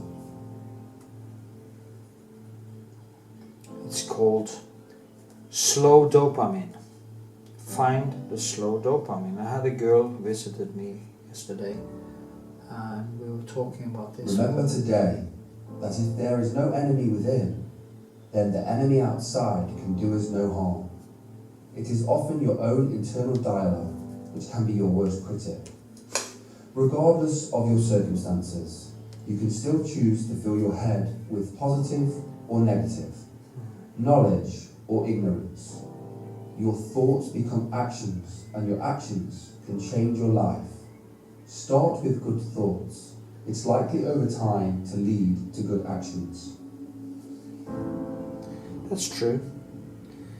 Me and that girl, she's only 20 and she wanted to have a conversation about art, but the conversation took the shape of basically existentialism and everything, and we're talking for like 9 hours or something like that. I should have had it on tape actually, but a very interesting conversation. And I made her realize even that she had an alcohol problem.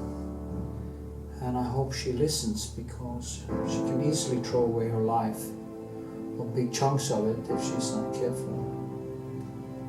Think before you act, especially if you are angry.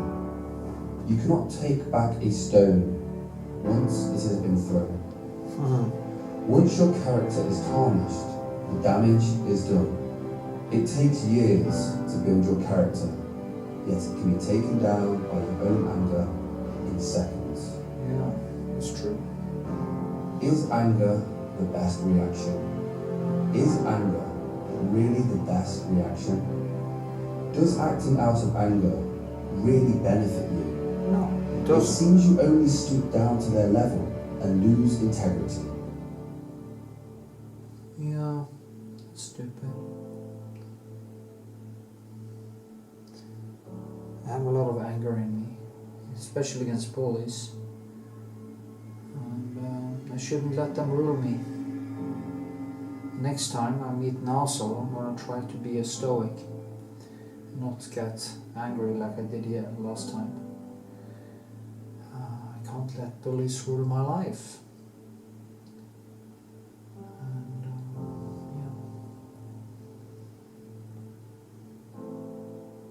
Remember today that you learn nothing when you speak, but you learn when you listen.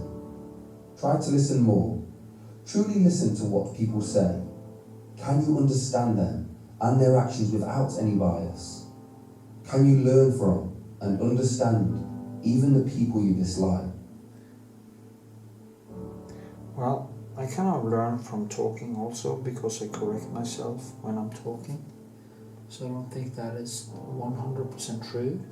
Of course it's quite true. But I have an inner dialogue. Remember today, when you feel like procrastinating, you should first question yourself and your actions. Do you really wake up every morning and go to sleep every night excited at the idea of scrolling through Twitter? What then is it that does bring you fulfillment? Yeah. Learning, helping others, teaching, or anything else? Why then waste your time scrolling through pages of models who digitally manipulate themselves? This does no good for you. It's true. I mean, how much time and effort could I, how much time did my porn addiction or sex addiction or any addiction I had in my life steal from me? It's just a waste of time. It never leads to anything. Remember today that it is the truth you are after.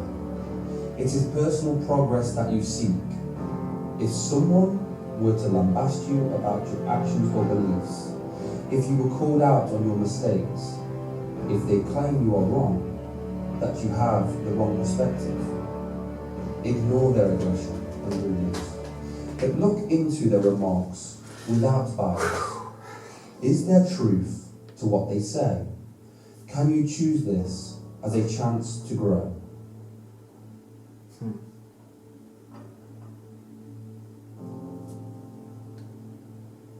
Yeah, you have to listen to other people. If you're a narcissist, you can't learn anything. Because you don't have an inner voice, an inner compass. That's why I say to people, make sure not to trust yourself. We should actually start teaching kids not to trust their own thoughts and biases. But Focus on the present, not the challenges that lay ahead. Focus on the present, not the mistakes that lay in the past. All we have is the present. yeah, that's true. All we control is the actions we make now. Make better choices now so that your future is better and your mindset of the past is improved.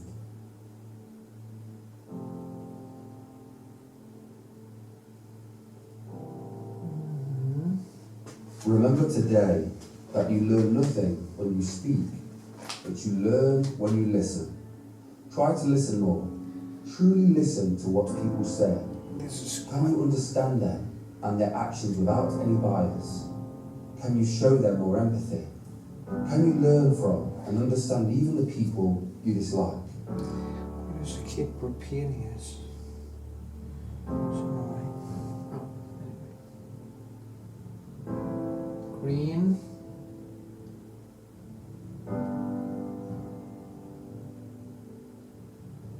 If you are waiting to live your life, then you are wasting the present, which is all we have. There is no perfect moment to start. Waiting to finish school, waiting to finish college, waiting to get married, waiting till the kids are older, waiting for retirement. If the waiting doesn't end now, when will it end?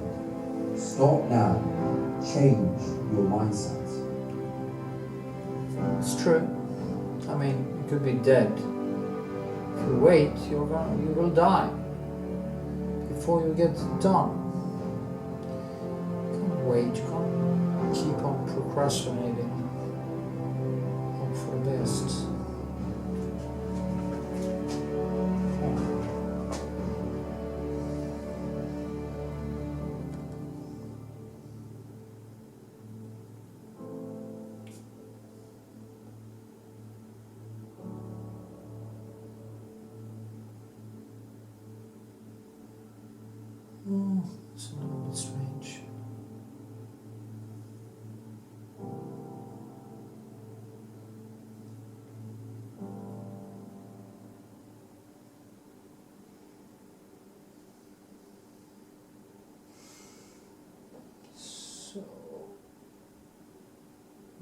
Okay, that was a stoic flow, and I hope you enjoyed it.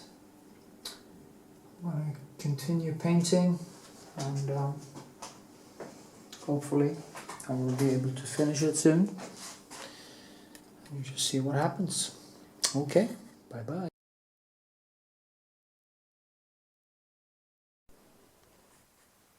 Okay, here we are in my home Iceland studio, Karmøy, and I'm gonna finish this painting. And I took it with me from my Oslo studio to my Karmøy studio to finish it. And hopefully I'm gonna do some of the last brush strokes and work on this face today. I just finished the other one, so I'm gonna do this now. There are some stuff to do. Hopefully I will be able to finish it. And I think maybe I'll do like this so you can actually see the painting and the photo at the same time, which some people actually ask me for. So just wanted to start painting and see how far I get today. It's kind of late in the, well, not late, it's early in the morning, so I just need to get started and see what I can do today. Yeah, so that's what I'm going to do. There's a little bit different light in this studio. It's actually better light because I hung up some new lights in the, it's quite high up to the roof here. In my Oslo studio it is actually lower, and that is a problem. So here I get more, the light is more spread out, which makes it not that hard. The light is kind of softer because of that, and it makes the job easier to see all the details and stuff. You can actually see more of what I have been doing, and it is a problem for me in my Oslo studio that I don't really see the colors that good, and I need to find a way to fix that. So let's see what happens with that.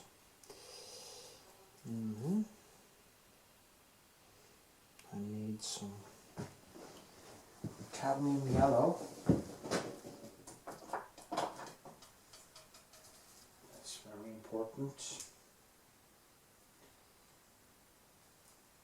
to get that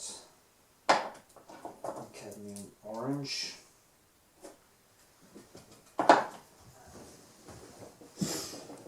I like to actually, I like to have some, not only primary colors, but some that also is a little bit broken or mixed. Makes the job easier. So that is why I have different yellows. So like I have the lemon, and I have cadmium dunker, and I have orange, cadmium orange, and I have vermillon, cadmium red, alsarin, and burnt umber, raw umber, Van Dyke brown, and burnt umber, and raw umber, cobalt blue, and French ultramarine. Ultramarine blue, and Prussian blue, and some broken white. So that is basically my palette It's based on the primary colors, and that works for me. So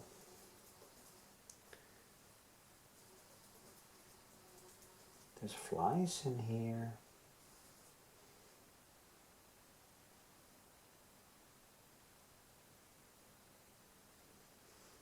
Okay. Just going to start with some of the hair.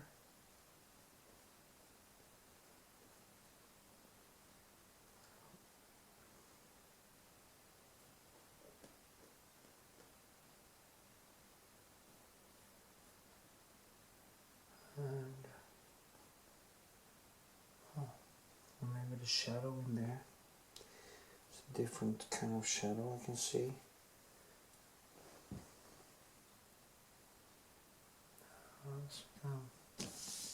Disappears more and goes a little bit deeper in.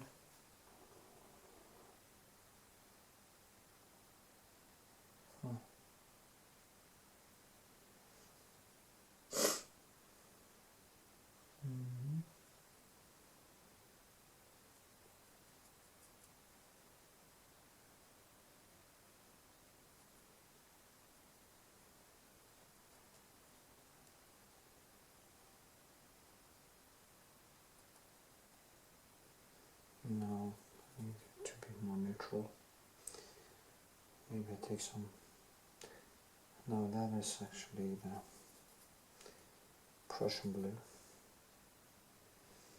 I have a little bit different offset on my palette now because I have different palettes, and so I almost took Prussian blue instead of blue black, and that could actually screw things up for me. But I saw it, so see now. If I can go down the neons here, make this rounder. That's the problem in Oslo. I didn't see these nuances right because the light was too hard. But here I can actually easier see them. So it's easier for me to find that, make it soft and sweet instead of hard and unforgiving.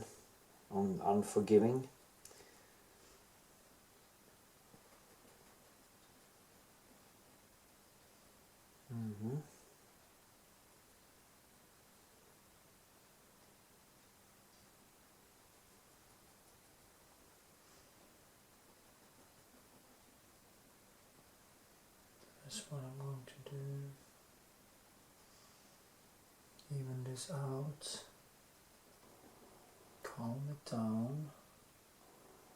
And then basically rebuild.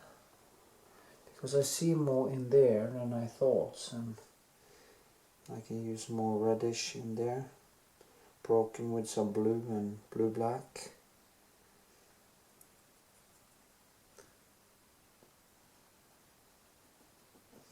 If it was a real model, you would see basically a different color circle. So when you do it from a photo, the photo actually changes the colors, and the spectre becomes lower, not that much spectre. But then again, you have to just repeat what you see anyway and try to do the best out of it.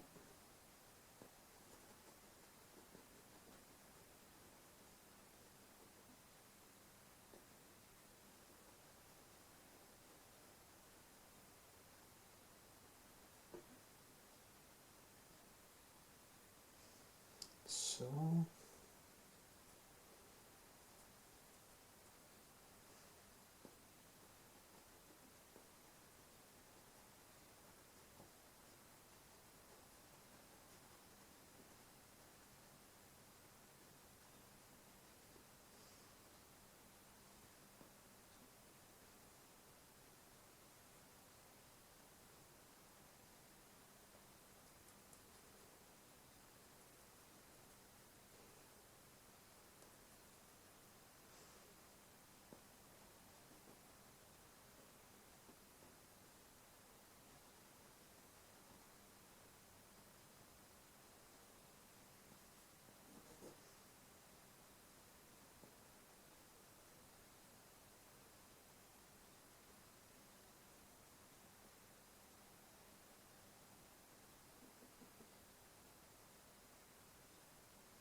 actually think I'm okay. I'll just zoom in a little bit so you can see it better. No, it is zoomed in, so yeah.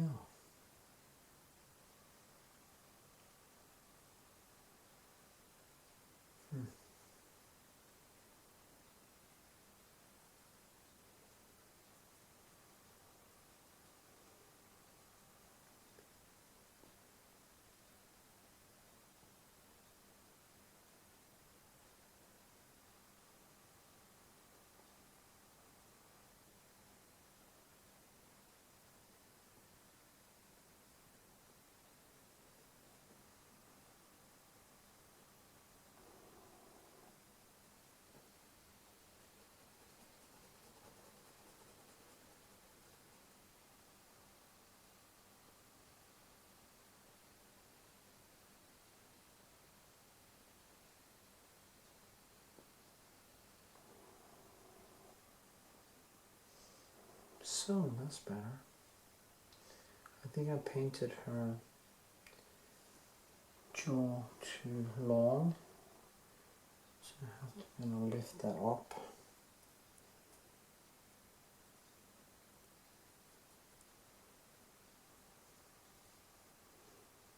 And,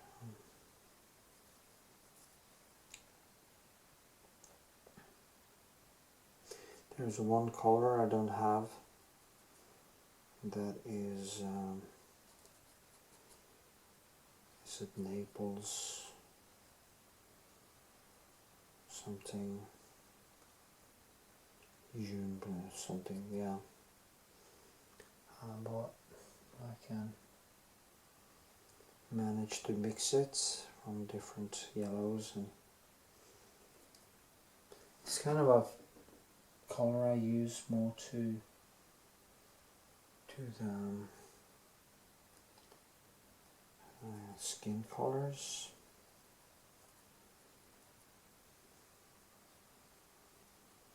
You know, people ask skin color if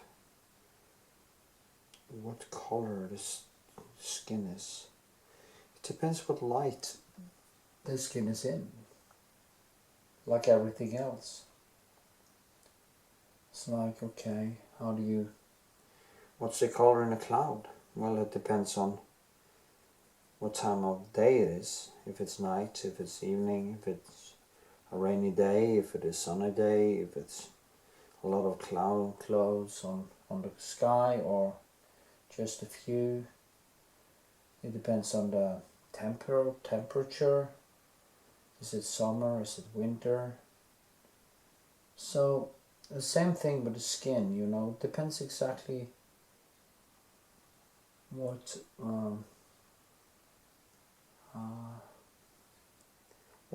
happening around it, you know.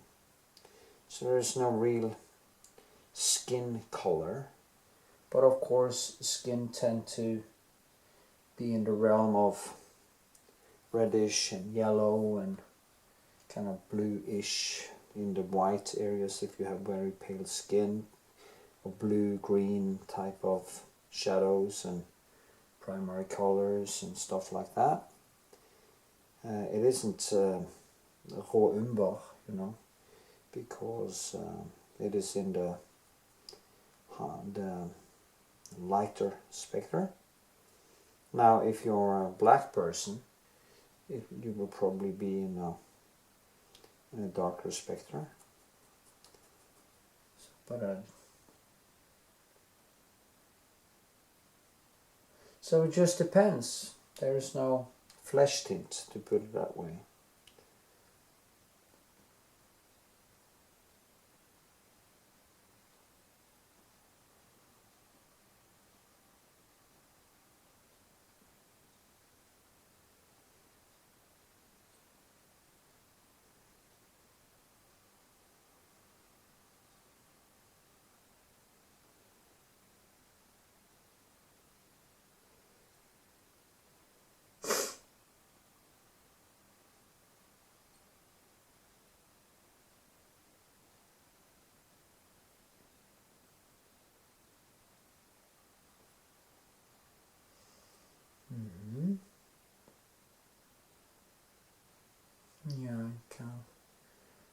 face a little bit smaller,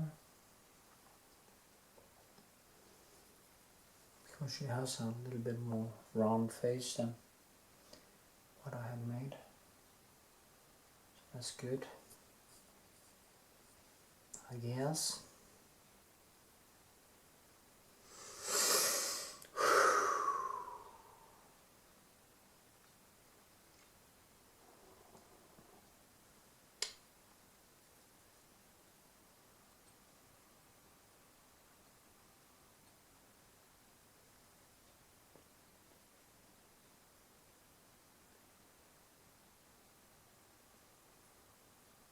Okay. Okay, I think I'm just gonna turn off the camera and do the work that I need to do. And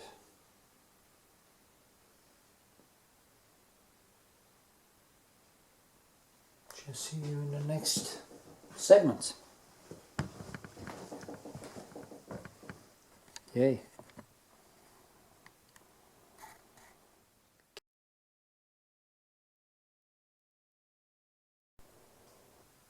Okay, I'm doing the last touch-up today, and I'm gonna start with the hands, not the hands actually, just increase the kind of 3D effect in the flowers and something around there, and then I will go over the whole thing and give it some more punch in the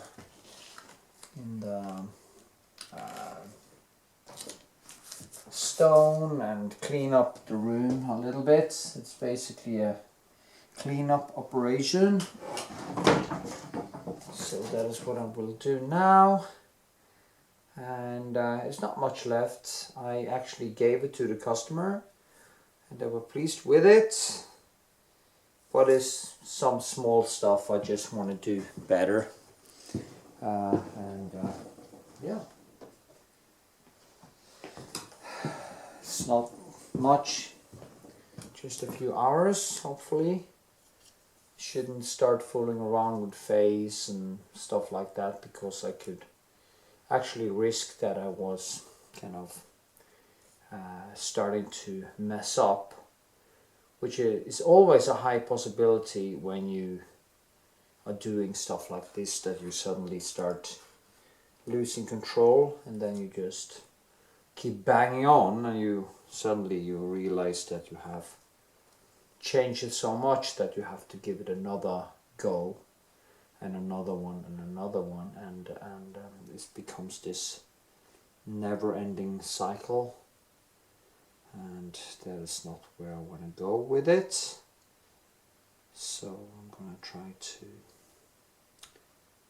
do what I'm supposed to do today, which is just go in for some very tiny light areas and touch up.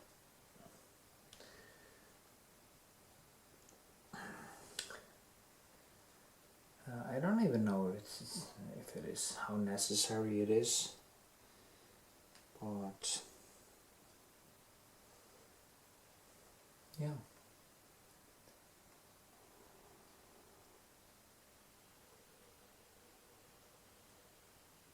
And here.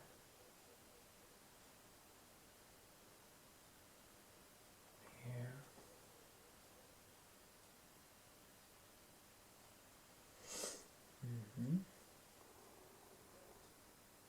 It was really nice to see the reaction in both in the girl who was painted and the father, and see how pleased they were, because I've been struggling so much with this painting that I almost gave it up, actually, both of them. But that is actually some of the release by doing painting. When you're done, when you have been fighting that hard battle for such amount of time, and you are done and you deliver, it feels like a great release. and it's kind of worth chasing that in itself in many ways.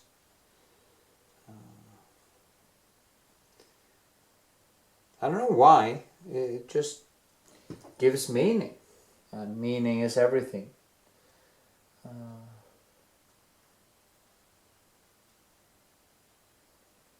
They say we all need something to live for, and I guess I live for that feeling, maybe. Yeah.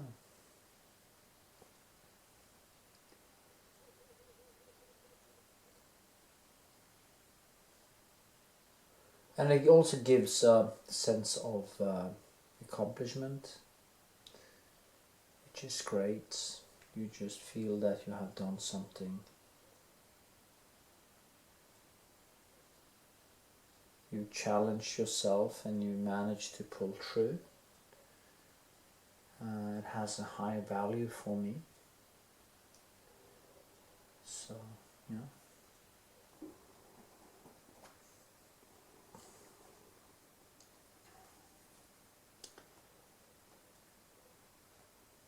And for me, it's never been about the money. I would say I like money. Of course I like money. Money is great. But it's not my driving force.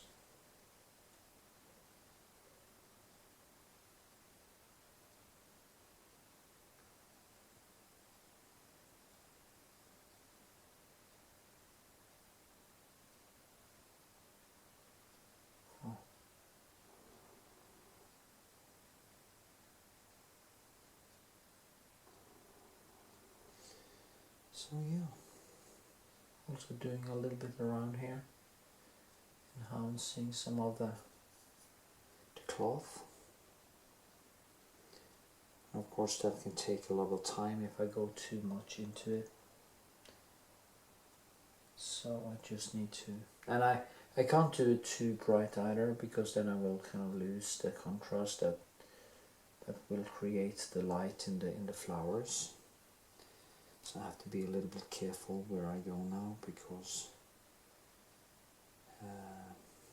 if I go too far I have to start adding even more detail into other places, and then you are off into this rabbit hole, which it will be really difficult to dig out of. So yeah.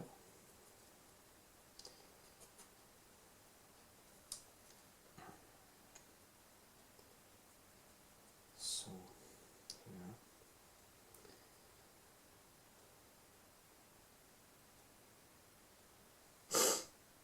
Need some more medium.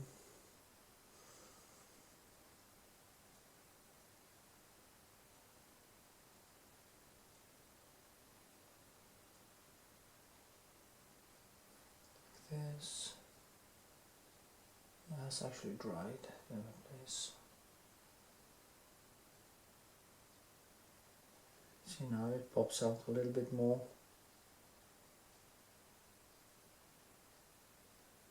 And it goes all the way up here, like this, and of course underneath. Also this stilk, as it's called in Norway, that green thing, is thinner than I painted it, so that's also something to value.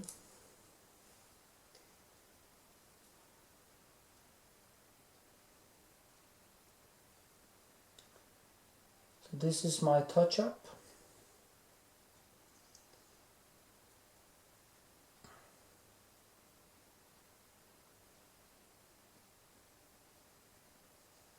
It's quite cold in my barn studio now, but I'm looking at it as a cold therapy. The cold is actually very good for the immune system. So if I calm down and don't freeze, I win a little victory there too.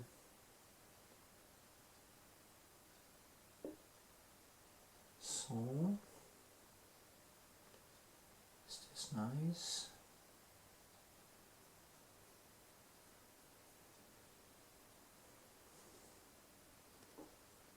Maybe a little bit more here.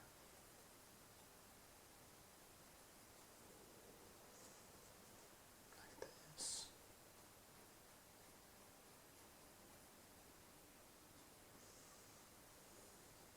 Now the thing is that I build these things, I kind of keep this low and then I build out the white, and these things are a little bit thicker in color, so I create this relief thing.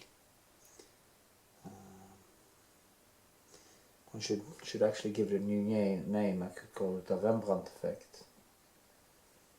The Rembrandt effect could be a good name for it, I think, because the sculptural things that Rembrandt did as basically the voice through the ages, and if you can emulate some of his textures and stuff, you are really on the right track. And if you don't understand the textures and the works of Rembrandt, I don't even think you can possibly become a good painter or better yourself. You have to kind of have this as your objective standard, in my opinion anyway. Now there are other artists too, of course, but since I consider Rembrandt to be the world's greatest painter, I think it's great to actually look to the absolute best and not anyone that is less good than him. So actually, if you want to learn how to paint, you should start looking at Rembrandt's paintings. You can maybe see me paint and learn from me, but if you look at Rembrandt's paintings, you will actually see the absolute mastery of the absolute, I will call it the absolute highest level of painting. You can also look at Vermeer and of course Turner, which also have some of the same qualities to their work. So yeah, that is my opinion. And yeah, objective standard. I talk about it all the time in my videos. Have a great objective standard, preferably a dead one, so you don't have to compete with any living person. Now, I'm not in competition with anyone but myself anyway, so for me it's not really important, but if you're gonna compete with somebody, compete with the dead. Okay? Because it's not personal. It's not, well, maybe that's just a stupid thing to say, but you know.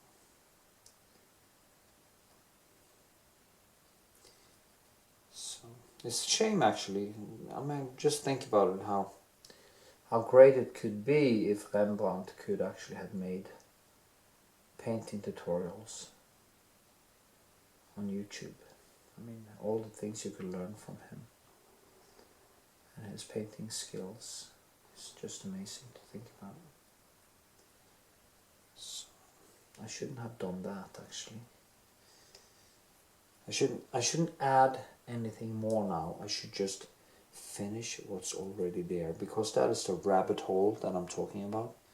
If I now start adding more stuff, I will just fall into that hole and the painting will just start growing out of my hands again. And suddenly I don't need 1 day to finish it, I need like 1 week. And that was not really the point today. So stop while I'm in a certain control, maybe.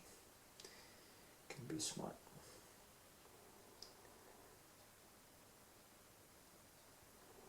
So, yeah.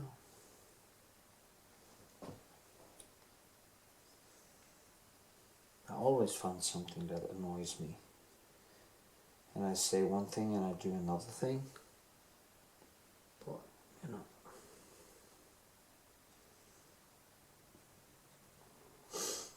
And there's some here. Okay.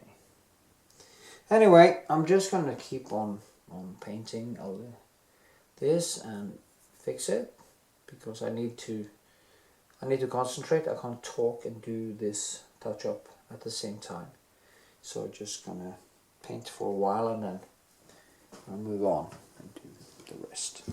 Yeah. Okay. We'll see you in the next.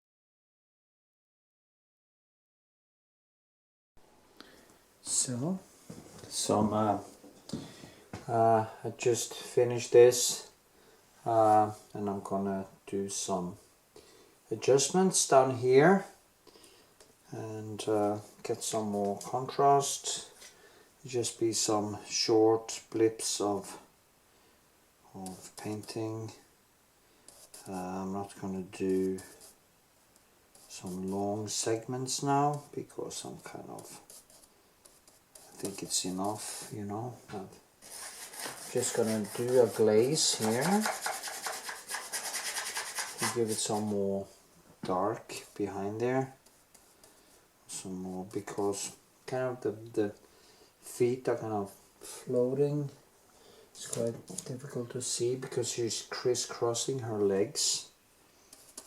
So yeah, just gonna get some more shadows in here. That can be good. I'll cross over this and I will enhance it a little bit more after the fact, so you can get some more blue here in the dress. To get just something to work with, like this. So you get some of the textures. It also enhances the light other places when I do that, so it's a good thing. It's easier for me to put in some extra details, and that is exactly what I will do. Let me see. Now there is some kind of sum, you know, when they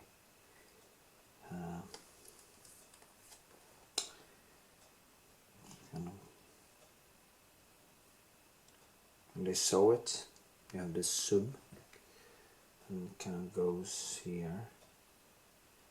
And this, I just want to mark it so there is some kind of a explanation, and just use thin colors and shadows to create more dynamic surface.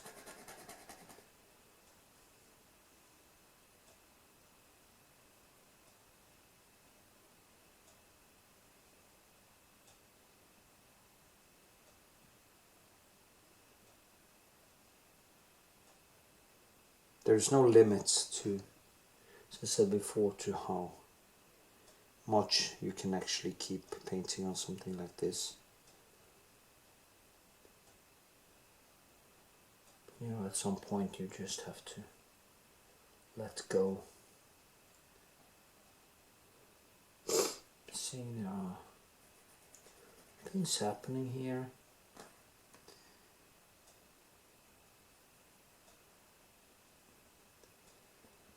There's a lot of the Prussian blue and some different mixes with other blue.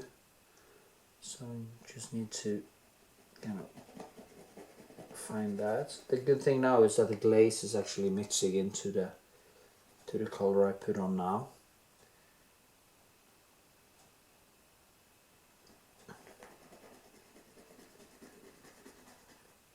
So it kind of feels a little bit natural and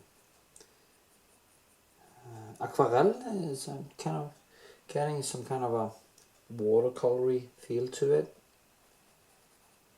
There's a shadow going down here, and the shadow here is going further down, and I will just crisscross a little bit like this and then fill it in afterwards.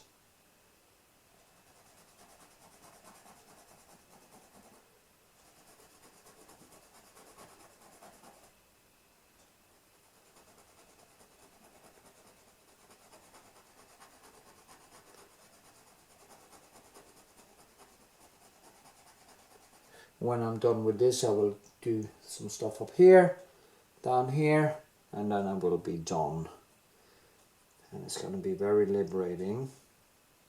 But sometimes I actually regret that when people are kind of pleased with it, that I just don't stop. But, you know, it's just, if I feel I had to do something, that is what I have to do. So.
Yeah, that was nice.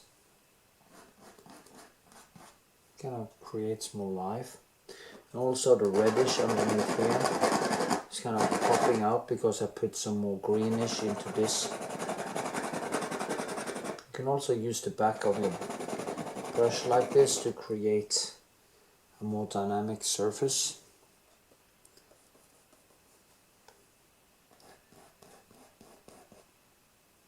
See that?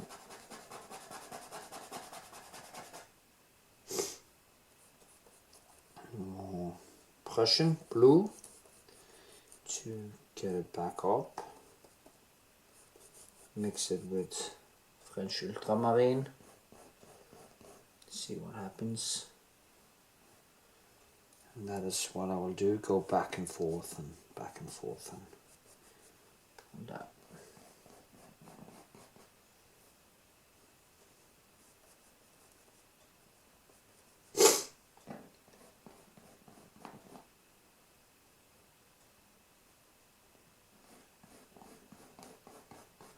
My barn studio becomes quite cold when it's not so warm outside. It becomes almost like a fridge. I think it's colder inside than actually outside. And of course we are going into fall now because it's September. And I'm glad I'm not gonna stand here painting in the winter time because that wouldn't be possible.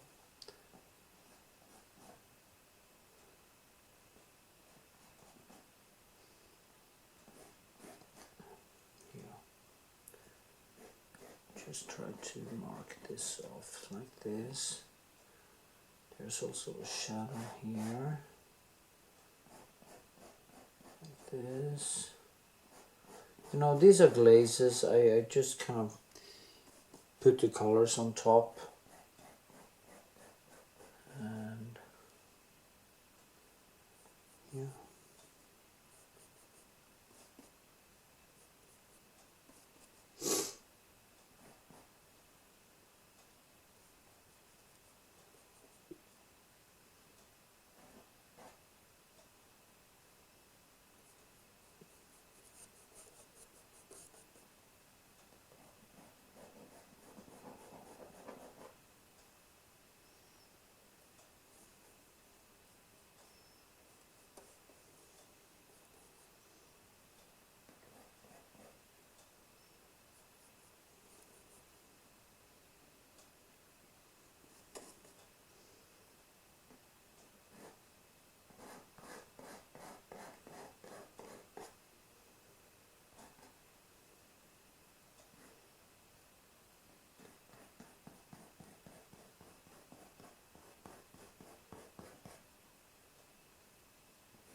Anyway, I guess you see what I'm doing. So I'm just gonna keep banging on for a while and finish this.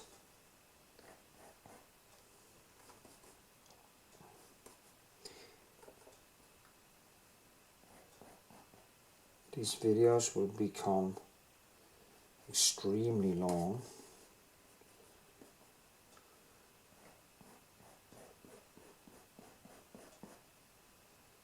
It kind of choked up there. You know, you put on too much color and it kind of loses that thing, so I just needed to get some more texture into it. Some more reddish here. And do this one. I want the surface to kind of live, and for it to live I have to put reddish in. I have to put all kinds of color so it kind of just comes alive. I think it was more alive now than it was before I did it, so.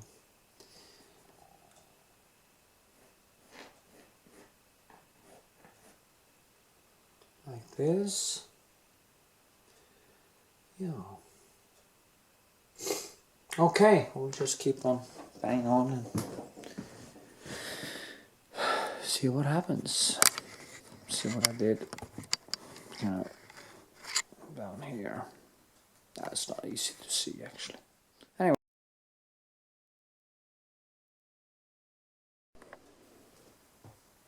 Okay, I'm gonna fix up some here. Link it together. As I said in the beginning, I'm going to clean up the room by adding more shadows behind there. I kind of link this all the way. I told the customer that, and he actually saw what I was saying when I showed it to him, but he couldn't actually see it before I told him. And that is kind of, people can't understand how things are going to be, because that is only in my head, you know. And I can see small things like that where I don't think things basically are linked together, and they create noise, basically white noise in a way, in the painting. A lot of stuff that has no address to one another, and it can actually ruin a lot of the contrast and the calmness in the painting. So this is what I'm doing. I also don't want it to be too hard, so I will go over it a few times and kind of make it a more natural shadow, because the shadow has to seem like it kind of hits the surface. It must not be like a shablon or like almost like a hole. It has to feel that there is some wall behind the shadow. I mean, Rembrandt would probably paint first a wall behind, and then he will maybe glaze a shadow on top of that again. And I kind of do that back and forth a few times. Like now I kind of just go over it, then I basically go in afterwards and I start pulling out some basically wall behind there.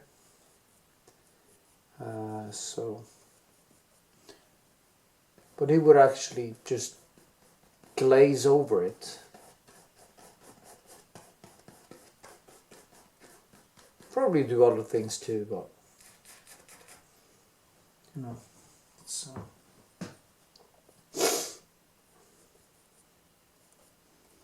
that's what I'm doing. And When I'm done with this, I'm gonna move over here to the brick wall. No, the brick, there's no bricks, it's a stone wall. It's actually a church wall. So I'm gonna move over to that. And then when I'm done with that, I will call it and say, okay, it's done, finished. Let's just sign it and move on. So yeah, that is what I'm going to do.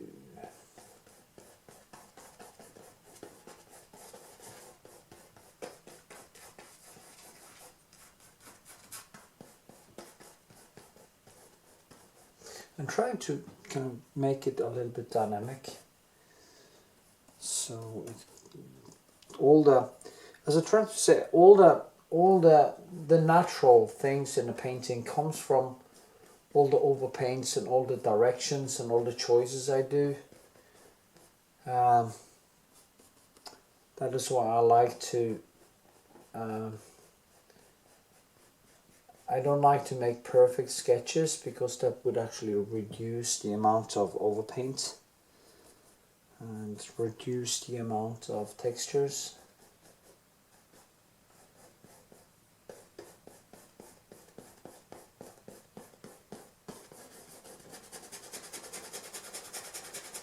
Like this.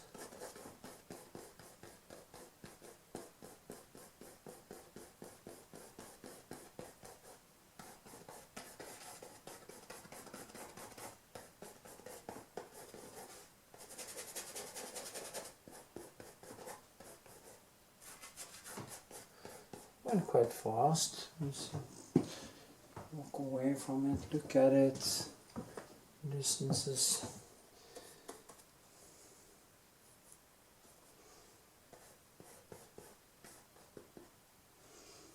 So, yeah.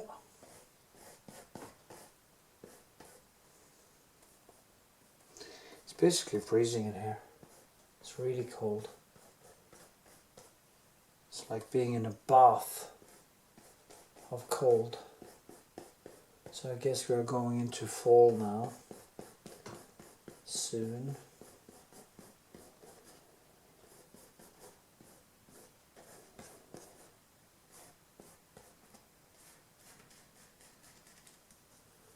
A little bit more darker here because it's deeper up there.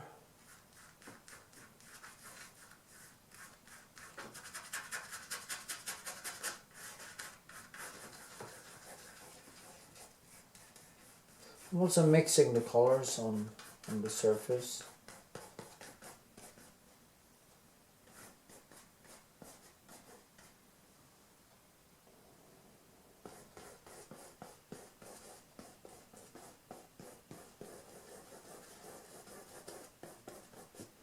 Just move away from it a little bit, see it from a distance.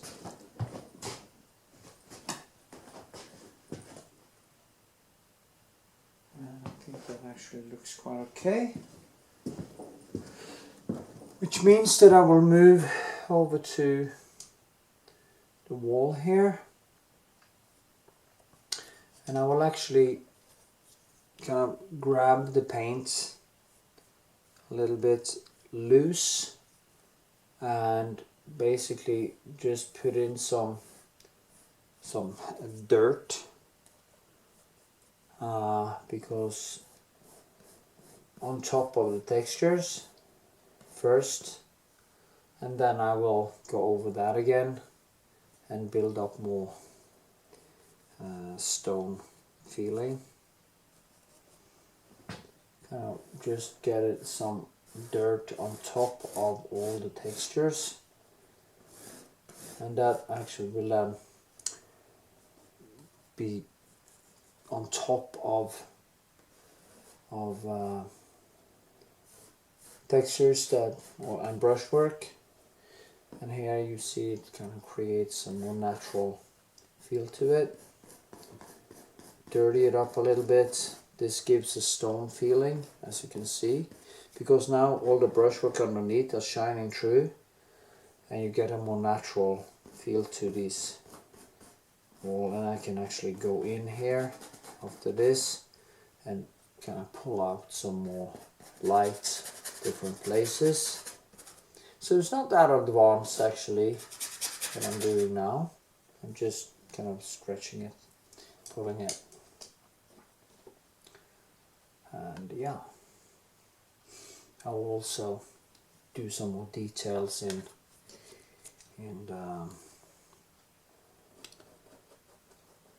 kind of go over it and do brushwork that can give it more natural feel to it.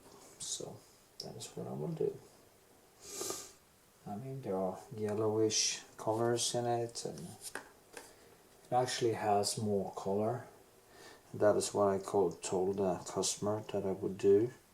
Try to get a little bit more of yellowish into it and a little bit more earthy colors at certain places, just to make it liven it up a little bit. Of course, if I wanted to, I could stand here and kind of paint it every single marking and you know, but it will take so much time. It's like it will take years basically, and that is just not something I want to do.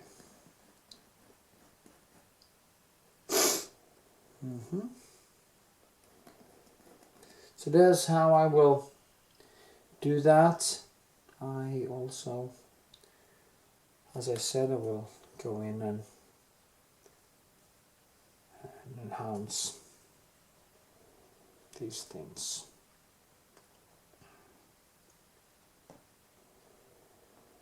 You just have to create some dynamic. You just have to add a few places. You add some light and some textures, and it suddenly just starts to come alive, you know. Some brushwork that kind of explains the sun coming in, stuff like that, and everything just starts to come alive. And yeah.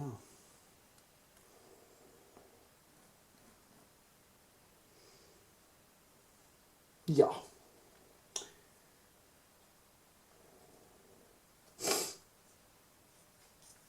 Here's much more darker, so I'll also go over that one the way I just did. You know, I will go in and add some more here too.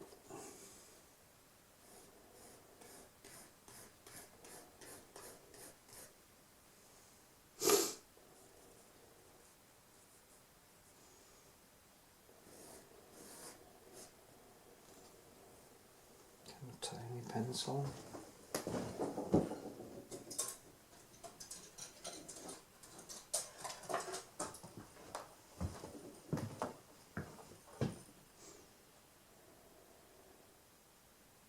Some people would just drag, you know, but it's not how it works. It is different kind of, it is stone, so there are different heights and different levels inside there. And like this, maybe you got some deeper. So it creates some dynamic in the lining. If you look at drawings by Leonardo da Vinci, you will see that he is actively using the lining very actively to create some natural field things, and you have to choose very wisely where you put in these things. That you can't do too much of it, because then you will kill it, and you have to keep it open but not too chaotic. So there's a lot of choices you have to make to create some dynamic feel to it. So that's what I'm going to do. Okay, see ya. It's very bright last segment, so I just want to show you a little bit when it wasn't that bright, because I kind of burned it out. And yeah, see now the brush strokes are kind of laying on top of the high points.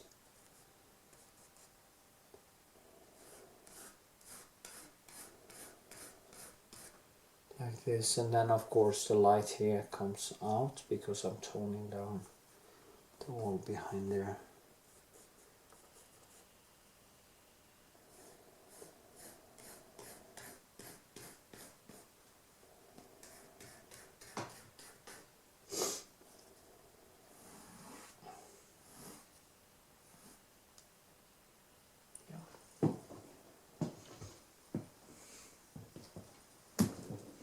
Here too, actually. But then I want to drag it back out again after that. So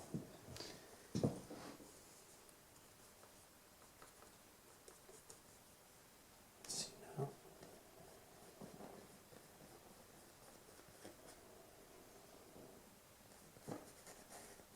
I'm kind of a sucker for contrast. I really like there to be a lot of light and dark in my paintings. I really enjoy that. And that was one of the frustrating things with these paintings of the two sisters, because I didn't have so much neons to work with, or just so much color. But I think I fixed it. I think I went out quite well. So yeah. Okay. Okay, I think this is the last segment. The last segment before I actually sign it and call it a day. And I guess it's okay. I think I have given it that last touch. The thing that leaves it a little bit more dynamic. In case you're getting bored with me now.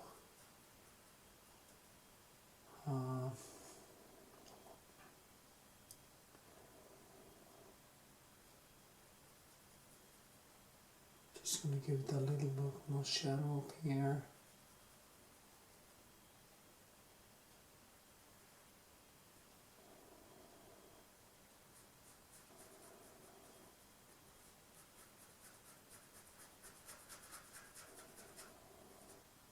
This.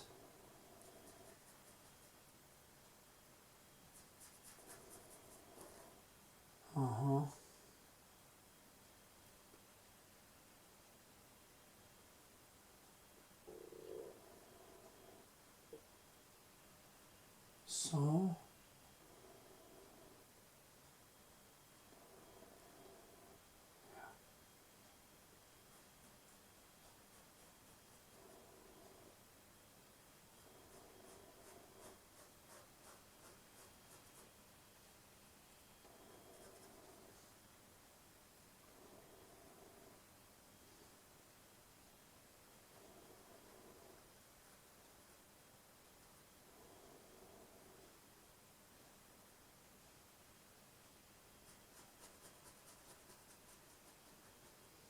So like this. There are things happening all over the place, you know. There are things you can keep on doing. Basically forever. I'm freezing to death in here, so it's really cold and getting tired. So, and I know I could just keep banging on,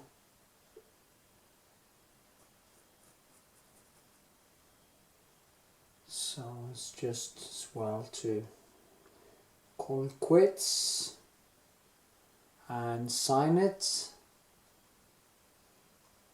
I'm going to sign it down there, but I'm going to put the frame on first so they actually see very concrete where I should actually sign it compared to the frame,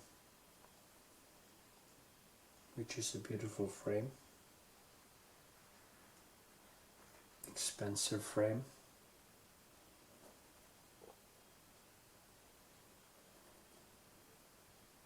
See now, put here, light touch, just to get it a little bit more lively.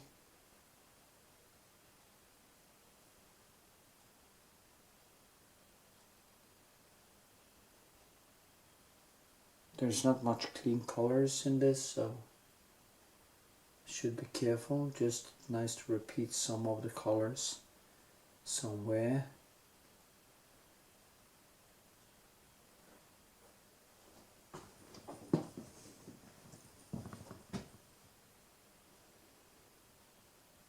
But yeah.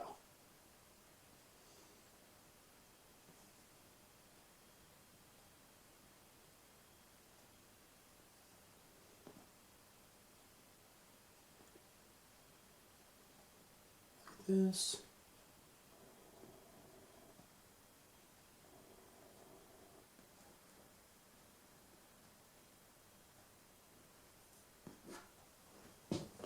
Okay. I think that will do. 5 minutes. And I will show you how I sign and then the painting. Okay. Bye.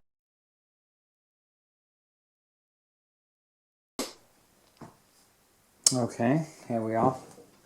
Signing the painting, and that will be around here. Try to do it. I don't remember exactly how the signature on the sister were, what color, but as you know, this is number 2 or number 1, it depends how you look at it. And I will now sign it, and I'm done, and it looks quite well, so everybody is going to be happy with it, hopefully. And I sign it here. It's good to have a frame when I sign it, so I don't sign it too low. And I write K and an A, or I, as they say, dot Vikshåland, Viks.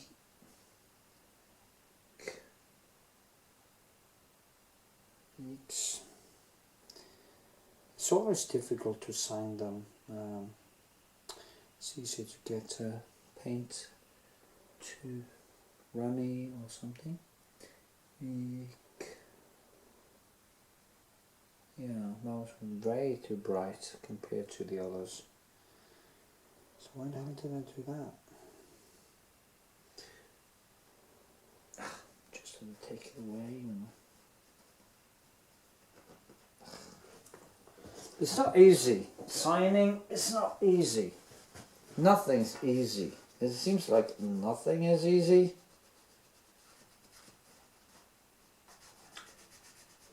So remove it. So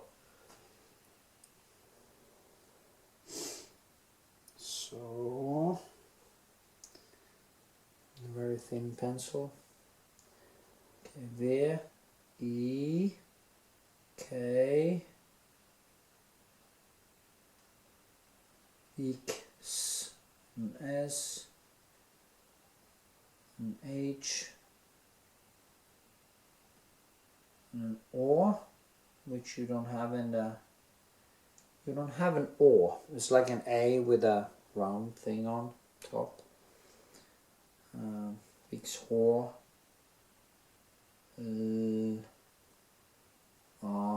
Like A. N.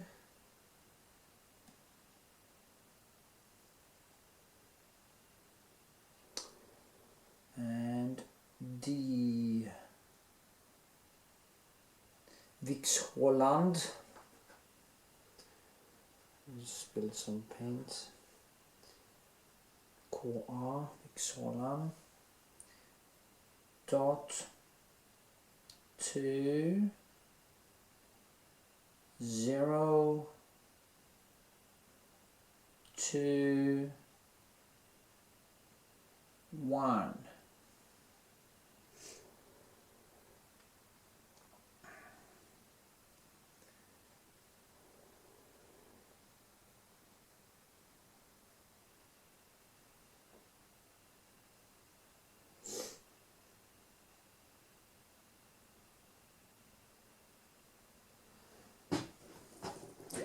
That should do. It's not the prettiest I've seen, but definitely not the prettiest I've seen.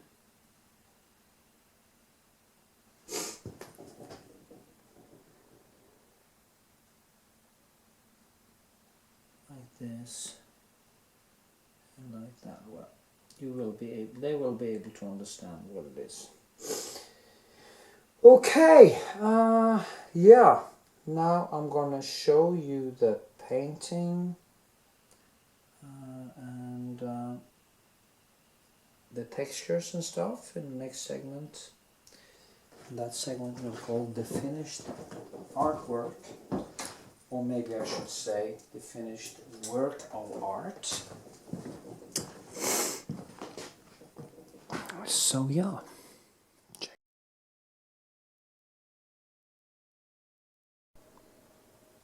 And voila, here it is. The finished artwork, done, finished. It was such a struggle, and I'm so glad I'm done with it.